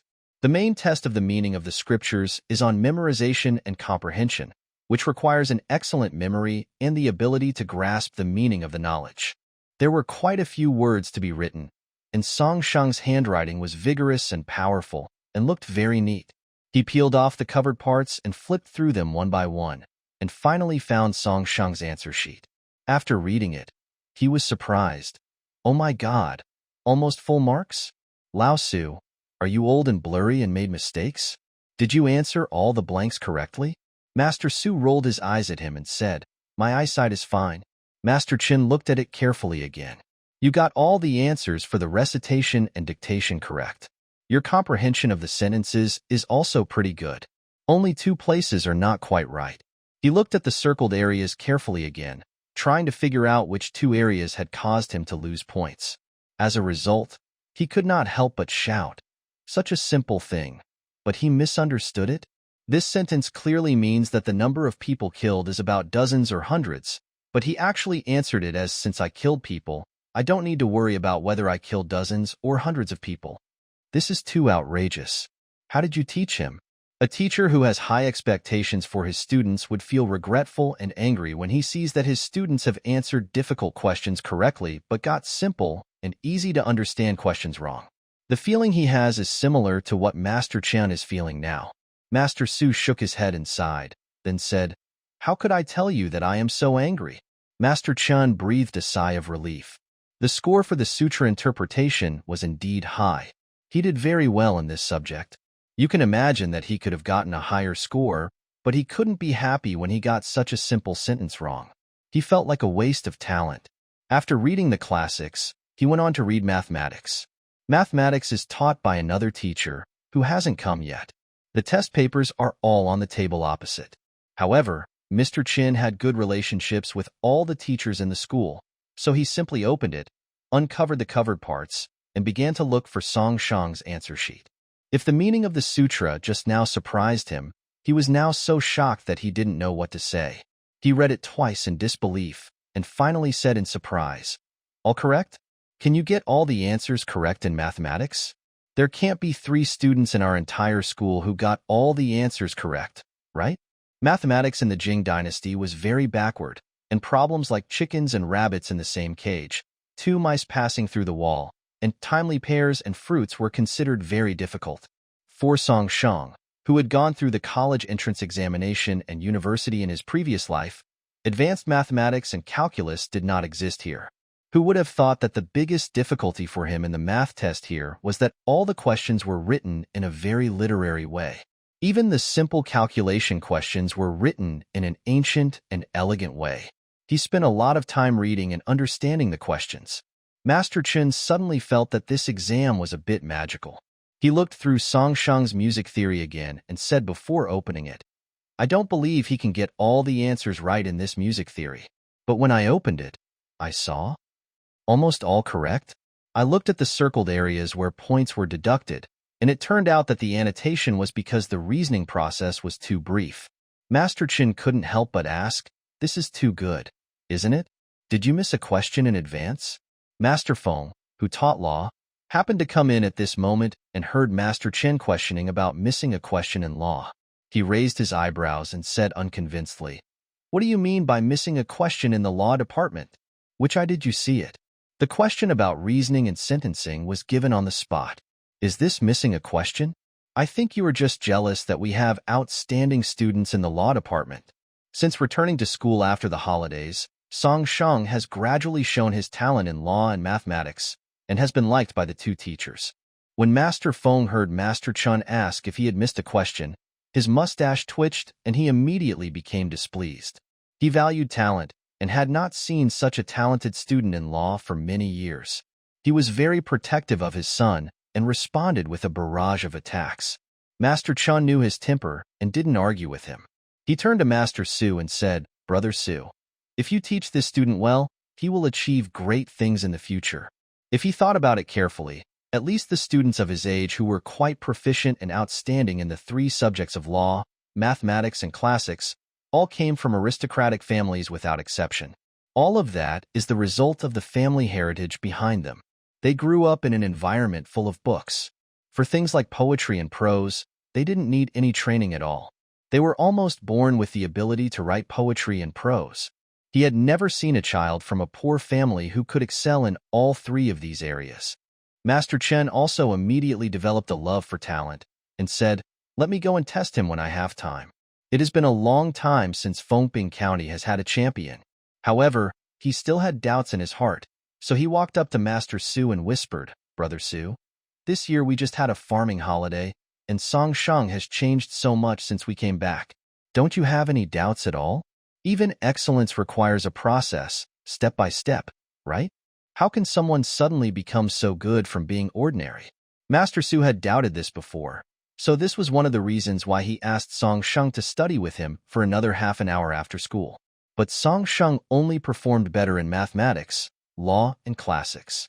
As for the Jinshi exam, his performance was still the same as before.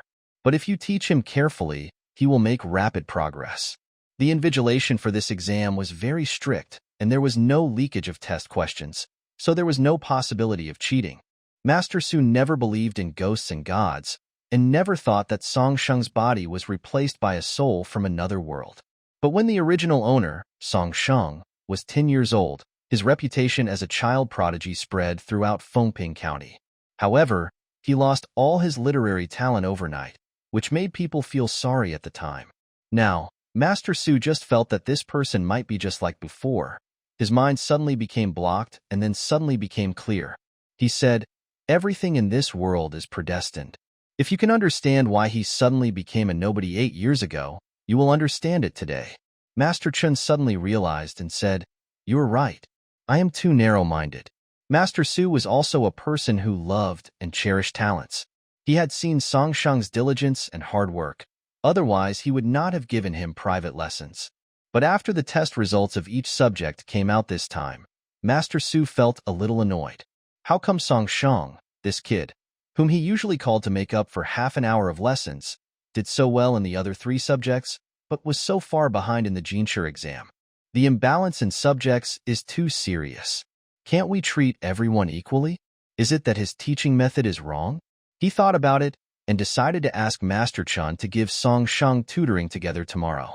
The morning class time passed quickly, and the teachers of several classes had already ranked all the students in the school. Classes are not ranked differently. All students, regardless of class, are evaluated together. After the morning class, it was time for the first class.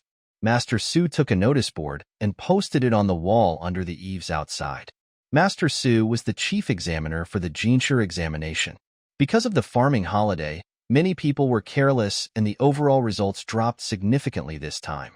He stood at the desk in front and first reviewed the papers of all the students in the class, and then began to explain the examination questions for the Jinshi degree in this major exam. The first thing to be affected is the policy essay. There were not many people who answered particularly poorly, but their answers were not outstanding either. They were mediocre and just average. However, before the lecture began, Master Su praised Song Shang's policy paper, saying that his angle on the topic was novel, his arguments were well-reasoned and his logic was clear, and he suggested that everyone circulate it for study. Hearing Song Shang's policy essay being praised, some troublemakers in the class were not convinced and felt jealous. They were thinking about whether they should find an opportunity to teach him a lesson. Then they heard the teacher start to criticize poetry and prose. So, Song Shang, who had just been praised, was picked out again.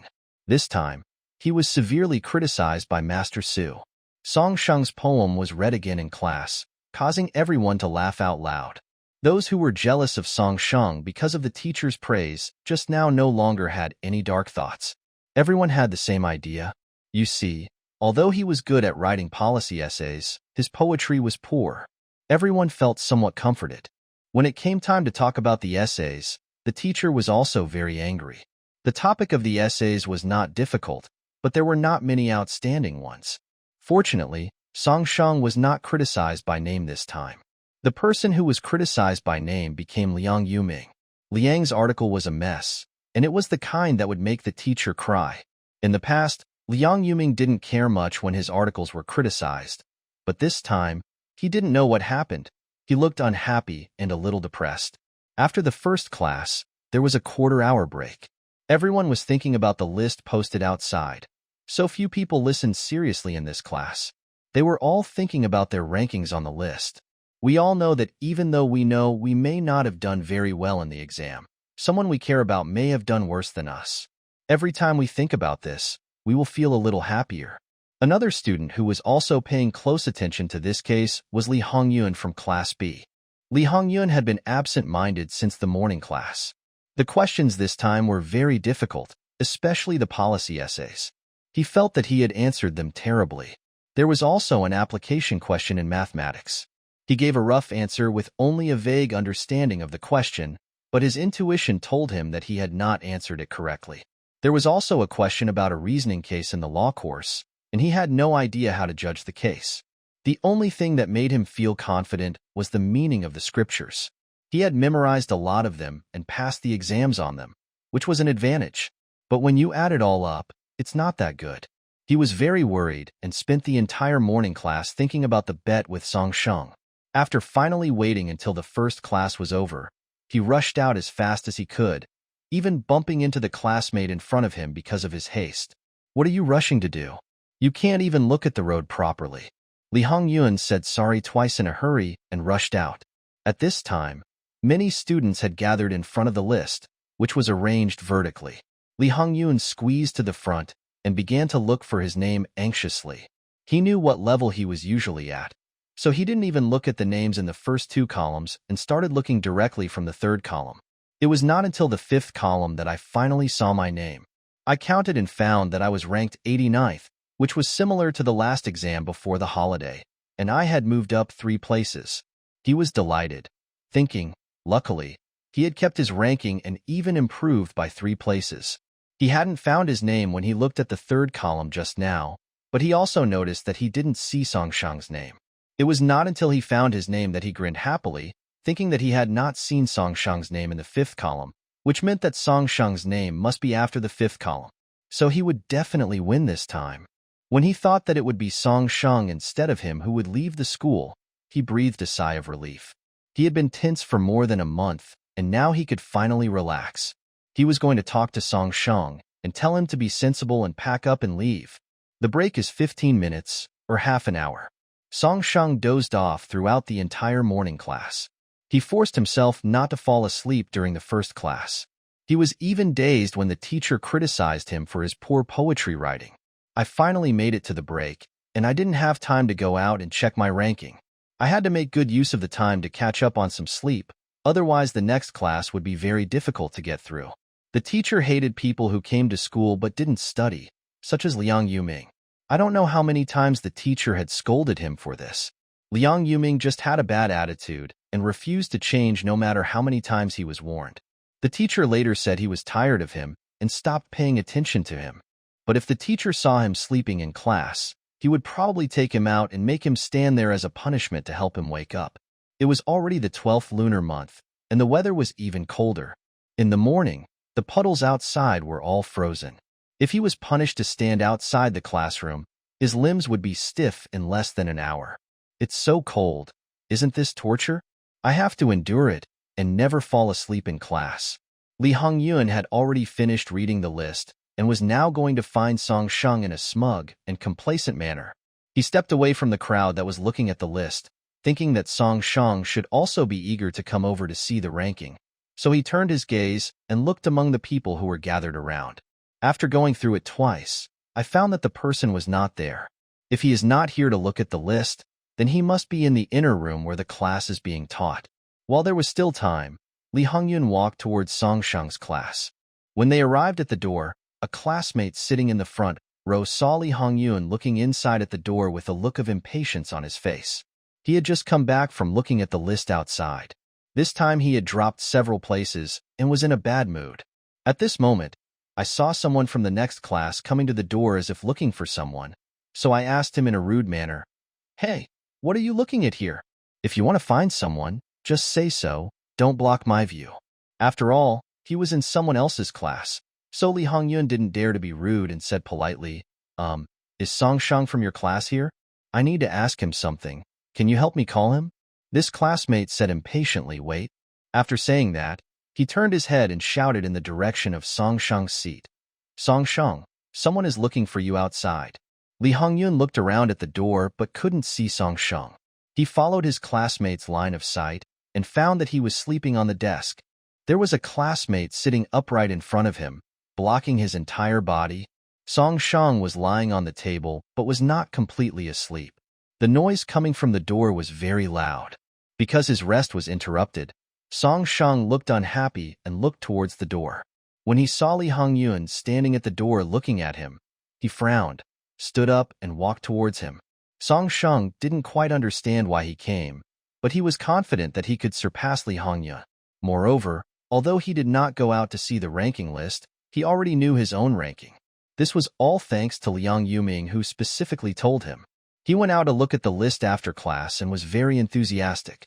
Song Shang didn't quite understand his thoughts. Liang Yuming had always been at the bottom of the list, and his grades were very stable. Even if he didn't look at it, he could guess it almost right. Why was he so enthusiastic about looking at the list? Liang Yuming went out to check and came back to whisper to Song Shang, "I just want to see your ranking. Guess where you got this time?" Song Shang was very surprised after hearing this. "You were so anxious to go out just now, just to see how I ranked? Of course, didn't you admit before that you had a bet with someone in the next class? You didn't dare to go out to see, so I reluctantly helped you take a look." Song Shang pulled the corner of his mouth helplessly. "How do you know that I don't dare to go out and see?" Liang Yuming grinned. "I can see it everywhere." "Hey, don't interrupt me. Guess quickly, how many names are there?" Song Shang didn't want to guess. He had some idea in his mind that he would definitely be in the top 50. Unless Li Hongyun performed exceptionally well, judging from the level of his answers this time, he would have a great chance of winning. "Don't keep me in suspense.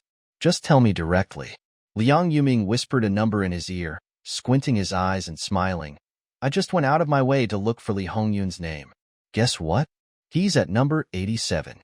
Isn't that a sure win for you?" After knowing his ranking, Song Shang continued to sleep on the table with peace of mind, thinking that he would go to Li Hongyun to talk about the bet another day.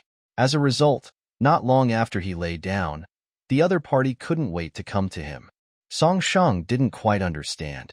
This person should have seen the rankings and knew that he lost this time. Shouldn't he avoid him and try to get him not to mention his loss? Why would he come to him so actively?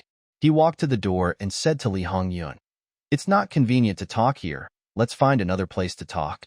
After all, the bet between the two of them was made in private, so it would be inappropriate to talk about it in front of so many people. Moreover, it was related to dropping out of school, so it would be bad if it got out of hand. When Li Hongyun heard Song Shang's suggestion to find another place to talk it out privately, he immediately disagreed. He thought that since he had already won, this kind of thing should be discussed in front of everyone. What's the point of solving it secretly? It's not satisfying at all, okay? What do you mean by discussing it in private? I think this is a good idea. It's just right that all the classmates here can be witnesses for us, right? When Song Shang heard him say this, the expression on his face became even weirder. At this time, the people who were looking at the list outside had returned one after another. When they heard Li Hongyun say this as soon as they reached the door, they all asked curiously, "What are you talking about? Why don't you talk about it in private? Why don't you talk about it and let us listen to it so that we can give you justice?" In school, all we did every day was study and memorize, and the teacher's rules were quite strict, so there was no fun at all day long. Hearing Li Hongyun's words, he took the initiative to start a conversation, and the gossipy light in his eyes was almost blinding. Almost no one in Song Shang's class knew about the bet between him and Li Hongyun. But some people in Li Hongyun's class knew about it, thanks to Rong and Chen Yin who had mentioned it before. Otherwise, no one in the school would have known about it. At this time, more and more students gathered around to watch. Those who came later were confused and looked up and asked, "What's wrong? What happened?" Li Hongyun raised his head and said smugly, "If you want to gamble, you have to admit defeat. Song Shang, you can see clearly that I did better than you in this exam. If you're smart, you should go back and pack up your things and leave. Otherwise, don't blame me for exposing this matter and letting everyone laugh at you." The onlookers didn't quite understand what was going on, and were even more confused when they heard it. They only heard the phrase, "If you're willing to gamble, you have to admit defeat." They were all discussing with people they knew. "What do you mean by gamble? What was the bet between the two of them? What's going on?" Song Shang was confused when he heard this. He asked why Li Hongyun was so eager to come to him today. He thought he was here to admit defeat and beg him to forgive him and not drop out of school. As a result, seeing the smug look on his face and thinking about what he had just said, Song Shang finally came to his senses. This person must have misread the ranking. Otherwise, he would not have said that he had done better than him and asked him to admit defeat. At this time, Li Hongyun's classmates had finished looking at the list and were preparing to go back to class. When they passed by here, they saw a crowd of people gathered at the door of the school, so they went forward to join in the fun. But there were too many people to squeeze in, so he had to ask from the side, "Hey, brother, what happened to you? Why are there so many people gathered at the door? Is the teacher inside?" No, it was a classmate from your class who came to talk to Song Shang from our class. He said that he won a bet and wanted Song Shang to admit defeat. But he just said that he did better than Song Shang in the exam. Isn't this a lie? Song Shang in our class has made rapid progress and rushed to the second row of the list.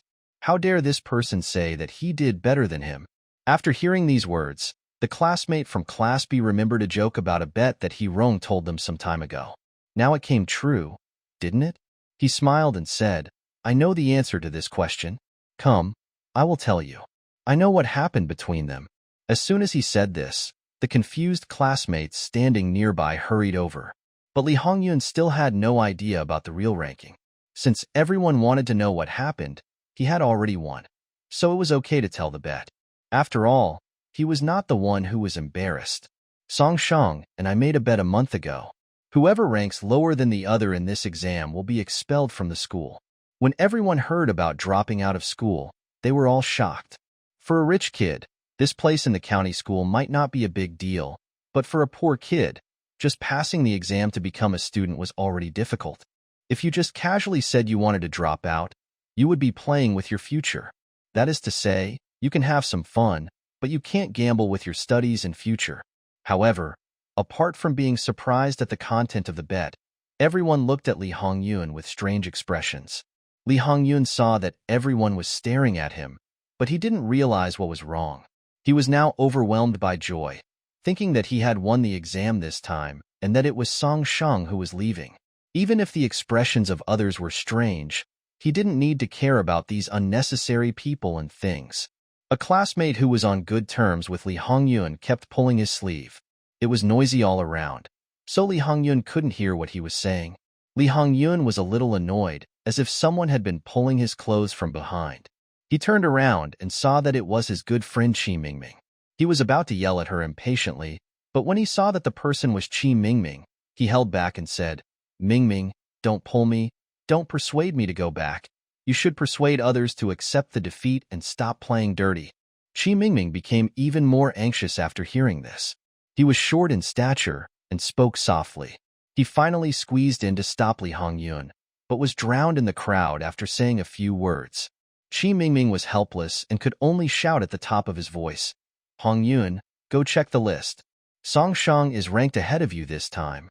The shout was accidentally so loud that everyone around heard it. He lowered his head awkwardly, not daring to look at Li Hongyun's expression. Li Hongyun was surprised when he heard what he said, then panicked, suspecting that he had misheard. "Mingming, I just checked. I ranked 87th. I counted from the third column to the 87th, but I didn't see Song Shang's name. How could he not be ranked behind me? Could it be that he was ranked directly in the first two columns?" The latter thought it was impossible. Mingming, even if you want to persuade me to go back, you don't have to make such a big joke.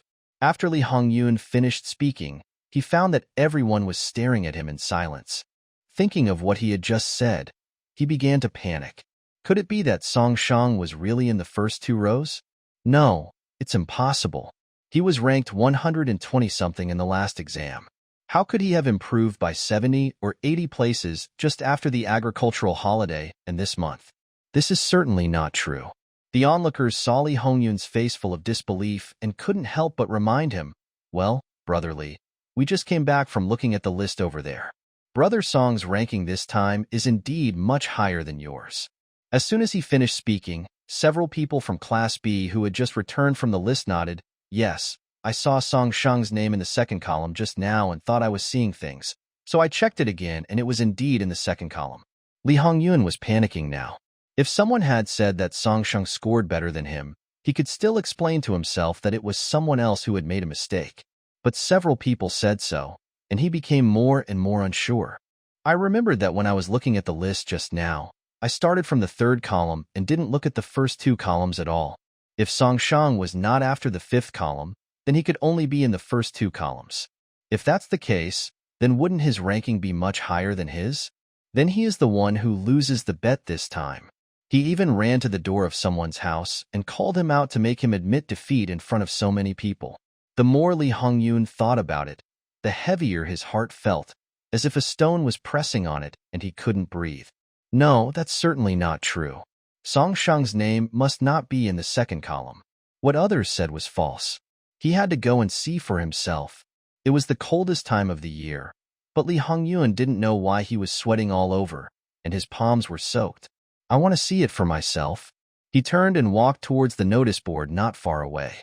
There were people surrounding him in 3 layers, but when they saw that he was about to go out to look at the notice board, they consciously made way for him.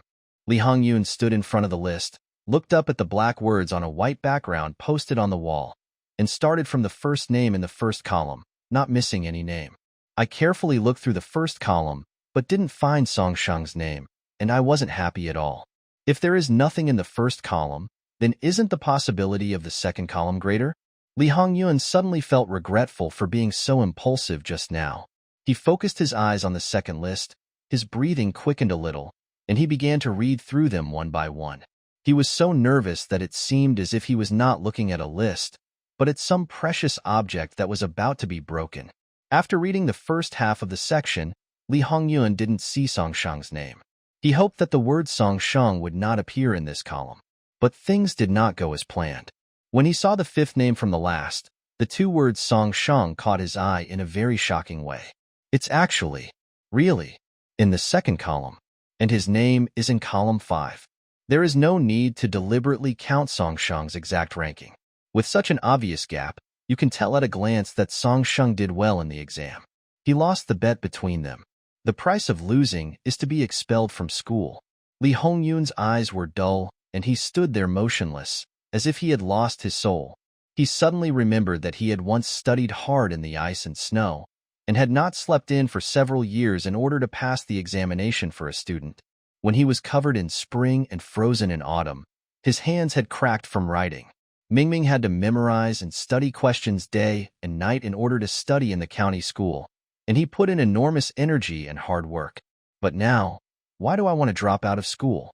If his family knew that he had dropped out of the county school, his mother would cry her eyes out, right? How would the neighbors in the village and his relatives view him? As Li Hongyun thought about it, tears couldn't help but flow down her cheeks. His eyes were fixed on Song Shang's name on the list. How could it be? In the last exam before the agricultural holiday, Song Shang ranked more than 120th. He remembered it very clearly because he had always been comparing himself with him implicitly. At that time, he specifically looked at Song Shang's name secretly, and it was on the 7th column of the list. It was just a farm holiday, and he had been studying very hard during the month since school started. Why were there such huge differences between the 2 names? He didn't understand and couldn't figure it out, but he knew clearly that he didn't want to drop out of school, and he couldn't drop out. Coming back to his senses, he thought of another possibility. Song Shang went from being ranked over 120 to 35th in one go. His improvement was so huge that there was only one possibility other than that he was gifted. He cheated. Yes, he must have cheated. The more Lee Hongyun thought about it, the more he felt that this possibility was very high. As he was unwilling to believe that Song Sheng's test scores were better than his heart kept telling himself that he had cheated. After a while, he came to his senses and found that the classmates who had been watching just now had come over at some point and were all looking at him. Lee Hongyun sorted out his thoughts and tried to calm down his mood, which was like falling from the clouds into the mud. He said with a serious face, "I was indeed wrong just now. I didn't look carefully at the first two lists. If I go by the list on the case, my ranking is indeed after Song Sheng. But is his result this time true?" As soon as he said this, someone next to him immediately said, "Lee Hongyun, can't you afford to lose? What do you mean by saying this now? What do you mean Song Sheng's results this time are real? If they are not real, then could they be fake? You should understand clearly that this time the teacher personally graded the test paper. Are you questioning the master's injustice?" Lee Hongyun forced a smile on his pale face and said, "Of course I don't question the teacher's fairness, but I think that Song Sheng's progress is too fast in just 2 or 3 months. As far as I know, he didn't ask the teacher to give him extra lessons during the 2 months of the agricultural holiday. So isn't his progress a bit thought-provoking?" He did not directly point out that he suspected Song Sheng of cheating, but after saying this, to others, wasn't it a disguised way of saying Song Sheng cheated? At this time, someone in Song Sheng's class said, "Think about it carefully. What you said does make sense." Although the teacher praised Song Sheng's essay in class today, the poem was indeed very bad. And the essay, I took a look at it during the break just now, and it was just average. Even if he answered all the questions about the classics correctly, there are still 2 subjects, mathematics and law. Everyone knows how abnormal the last few questions in those subjects are. How can he rank more than 30th place with all these questions added up? When this sentence was said, students in other classes were not clear about it, but everyone in Song Sheng's own class was clear about it. After all, the words of praise and criticism the teacher said in the previous class were still vivid in their minds. If someone stands up to question something, and what he says is well-reasoned and logical, it is inevitable that other students will think the same way. Once this was brought up, everyone started talking again, but the topic had turned to whether Song Sheng had cheated in the exam. When Lee Hongyun heard what people in Song Sheng's class said, he became more convinced that Song Sheng had achieved such high grades by cheating, and his confidence returned to a certain extent. A large group of people surrounded him and walked in front of Song Sheng. He said, "Your results this time are not real at all. How ridiculous. Just to beat me, you actually used such a despicable method as cheating. This is not what a gentleman does." Song Sheng raised his head and looked straight at him. Lee Hongyun felt inexplicably weak on the back as he was stared at. Song Sheng said, "Which eye of yours saw me cheating? Just now, your classmates all said that your poems and essays are not good. Even if you are lucky enough to answer all the classics correctly, it would be difficult for you to get your current ranking just by relying on the policy essays. In the Jinshi exam, essays and poems still account for a large proportion."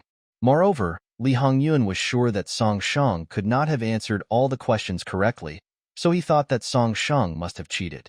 Some people nearby thought that what Lee Hongyun said was correct, and they watched the fun and said, "That's right. I think what he said makes sense. Did you cheat?" This was the first time in Song Sheng's past and present lives that his learning ability was questioned. He looked unhappy and said sternly, "If you can't write good poems and essays, you can't do well in the exam?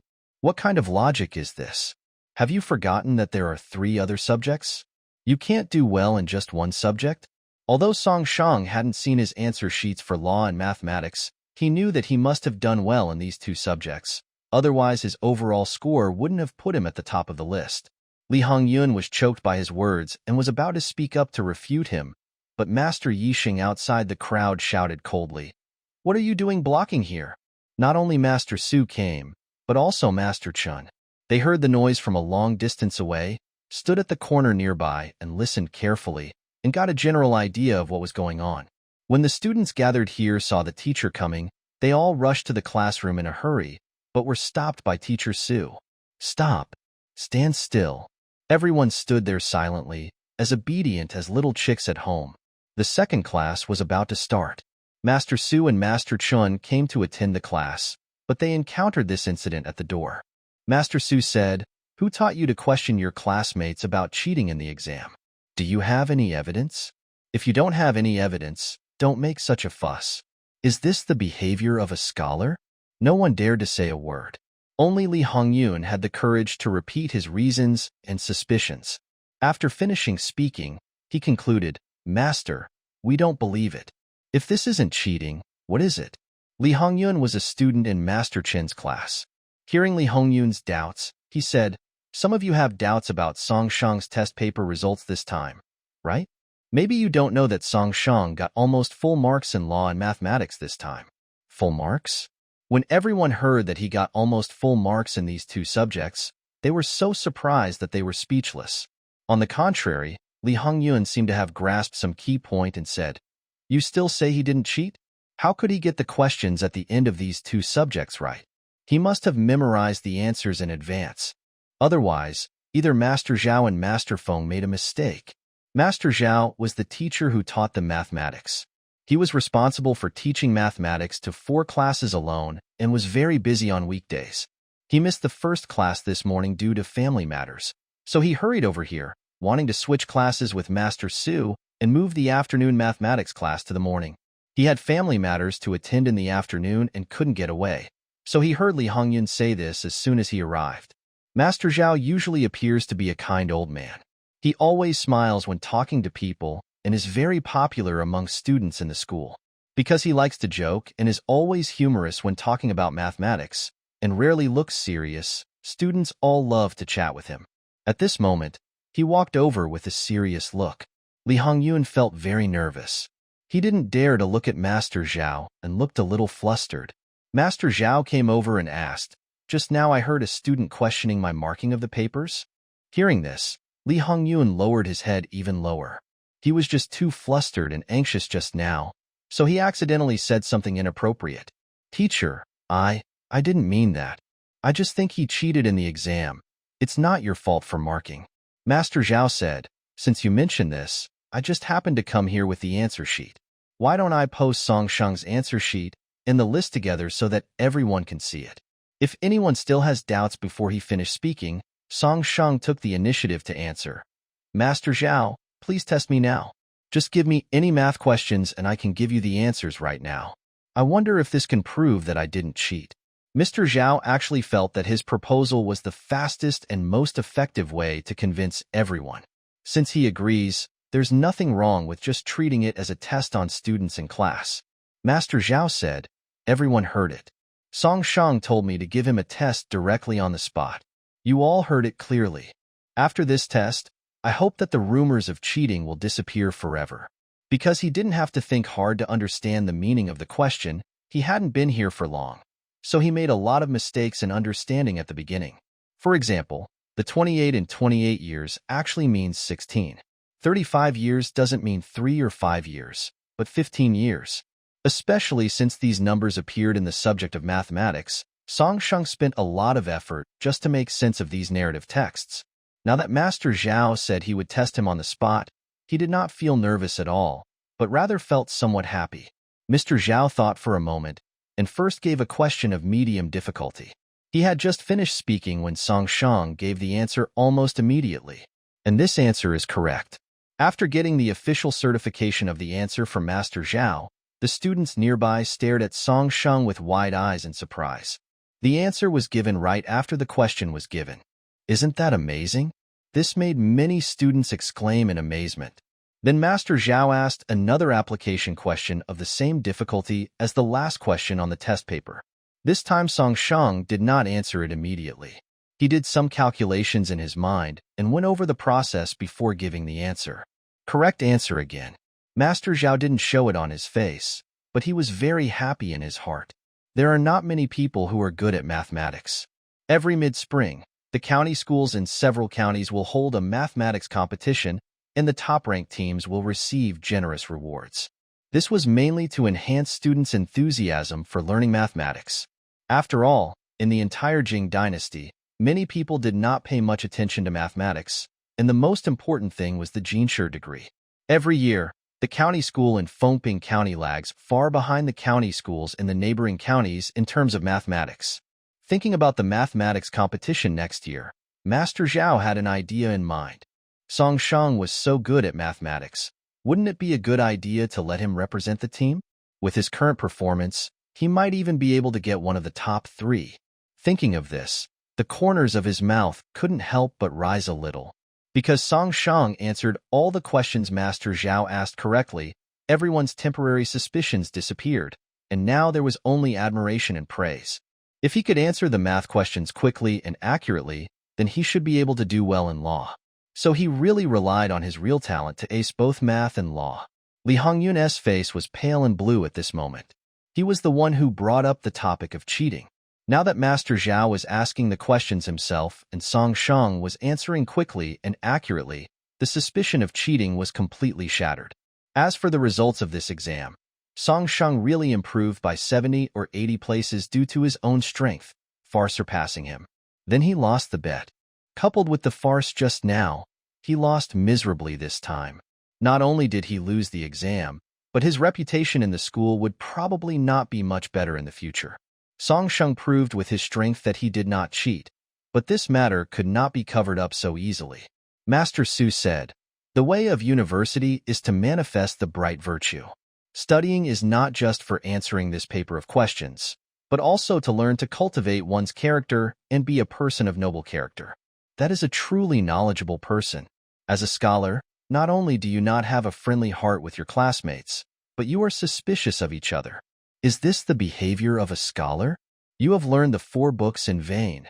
The students present were filled with shame after hearing these words. Someone started apologizing to Song Shang. "I'm sorry, Brother Song. I was narrow-minded and my jealous heart blinded my eyes. I apologize to you. I hope you don't mind." After the first one, there was a second one. Those who had just questioned Song Shang came over to apologize. Master Su was somewhat relieved that these children, who in his eyes had not yet grown up, knew that it was not too late to correct their mistakes. Master Zhao talked to Master Su about changing classes, and Master Su agreed. After that, he asked the students to go back to the room and wait for the mathematics class, and he left first. Before leaving, he said that he would post Song Shang's law answer sheet and mathematics answer sheet together next to the list, just as a warning, and also to serve as a role model for leading learning. After everyone left, Li Hongyun found that no one paid attention to him. He was alone and confused and didn't know what to do, so he followed everyone else back to the classroom. The moment he sat in his seat, his whole body was numb. He was filled with shame after hearing what Master Su said just now. He saw others apologize to Song Shang openly, but he did not have the courage to take this step. Recalling the scene of the bed at this moment, his face was full of regret. Why did he want to be the first to do so? Why did he make a bet with Song Shang? Now that he had lost, according to the bet, he should pack up his things and drop out of school. But he really didn't want to drop out of school. When he thought about dropping out, his legs felt like they were filled with lead and he couldn't move at all. But if he didn't leave on his own initiative, Song Shang would definitely hold a grudge against him because he had made such a big fuss about today's incident. With his current reputation, many people would come and ridicule him if he just opened his mouth. How can he have the face to stay in this county school in the future? The more Li Hongyun thought about it, the more painful it became. He could no longer hear what Master Chun was saying. He didn't know when this class started, but he lay on the table and never raised his head. His face, buried under his arms, was already covered with tears. He regretted it. I truly regret it. In the past, he wanted to compete with Song Shang. Although they were not in the same class, Gaojia village was not far from Songjia village. He always heard from others how outstanding Song Shang from the neighboring village was, how he passed the examination to become a student at the age of 10, and so on. Even his mother often said to him, "You should also learn from Song Shang from the next village, and pass the examination to become a Tongxing as soon as possible." Thinking about it now, all those comparisons were ridiculous. There was no comparison between the two of them. The other person was much better than him. He had always been playing the role of a clown. After today's incident, everyone will know that he lost the bet with Song Shang, and the bet was that the loser would be expelled from school. Is there any other way to continue staying here? Li Hongyun thought of He Rong and Chen Yin. He has been with them for a long time, and has helped them with many things on a daily basis. Even if they have been grateful for his hard work and diligence in the past, they should lend him a hand. He knew that Hirong and Chen Yan's families were wealthy and that they both had backers. So many people in the school were afraid of him. As long as they spoke out to protect him, no one in the school would dare to laugh at him. At that time, even if he refused to leave the school, Song Shang would be unable to do anything to him. Thinking of this, Li Hongyun felt as if he had grabbed a life-saving rope. My heart feels like a dead tree coming back to life in spring, and it feels alive again. After the class was over, he went to find Hirong and Chen Yin without even eating. After explaining his purpose, he looked at them expectantly. However, after a while, Hirong's mocking voice was heard. Hongyun, I can't help you with this matter. You know, this is a bet between you and Song Shang. Even if I show up, it won't work. Besides, why should I protect you? What value do you have that can be used? Upon hearing this, Li Hongyun looked at him in disbelief. His eyes widened with shock and disbelief. He said in a pleading tone, "But I made this bet with Song Shang just to save your face." Chen Yin, who was standing aside, said in a contemptuous tone, "Oh, really? Should we thank you then?" No need." Li Hongyun stammered. "No need to save our face. Everything will be fine as long as you don't embarrass us." Hirong said, "Oh, by the way, you don't have this opportunity anymore." After saying that, he took out a purse from his sleeve pocket, weighed it, and threw it in front of Li Hongyun. "Take this little money and get out of here quickly. I don't want to see you in the school in the future. You should thank us. This time you made such a big fuss, and we just watched coldly. We have done our best not to add fuel to the fire for you." Even after Hirong and Chen Yin walked away, he still stood there, feeling the psychological attack from the two of them. He thought that no matter how they ordered him around, they still treated him as one of their own. But now he realized that in their eyes, he had never been treated as a human being. Why was he so blind as to follow them in the past? Just because I was greedy for that little bit of food and drink and wanted to have a few more bites of meat, I served tea and water in front of them and tried my best to be a good follower, but in the end, I was still ridiculed by them. It is said that men don't shed tears easily, but today he really couldn't bear it, and tears fell silently many times. His eyes fell on the coin bag on the ground.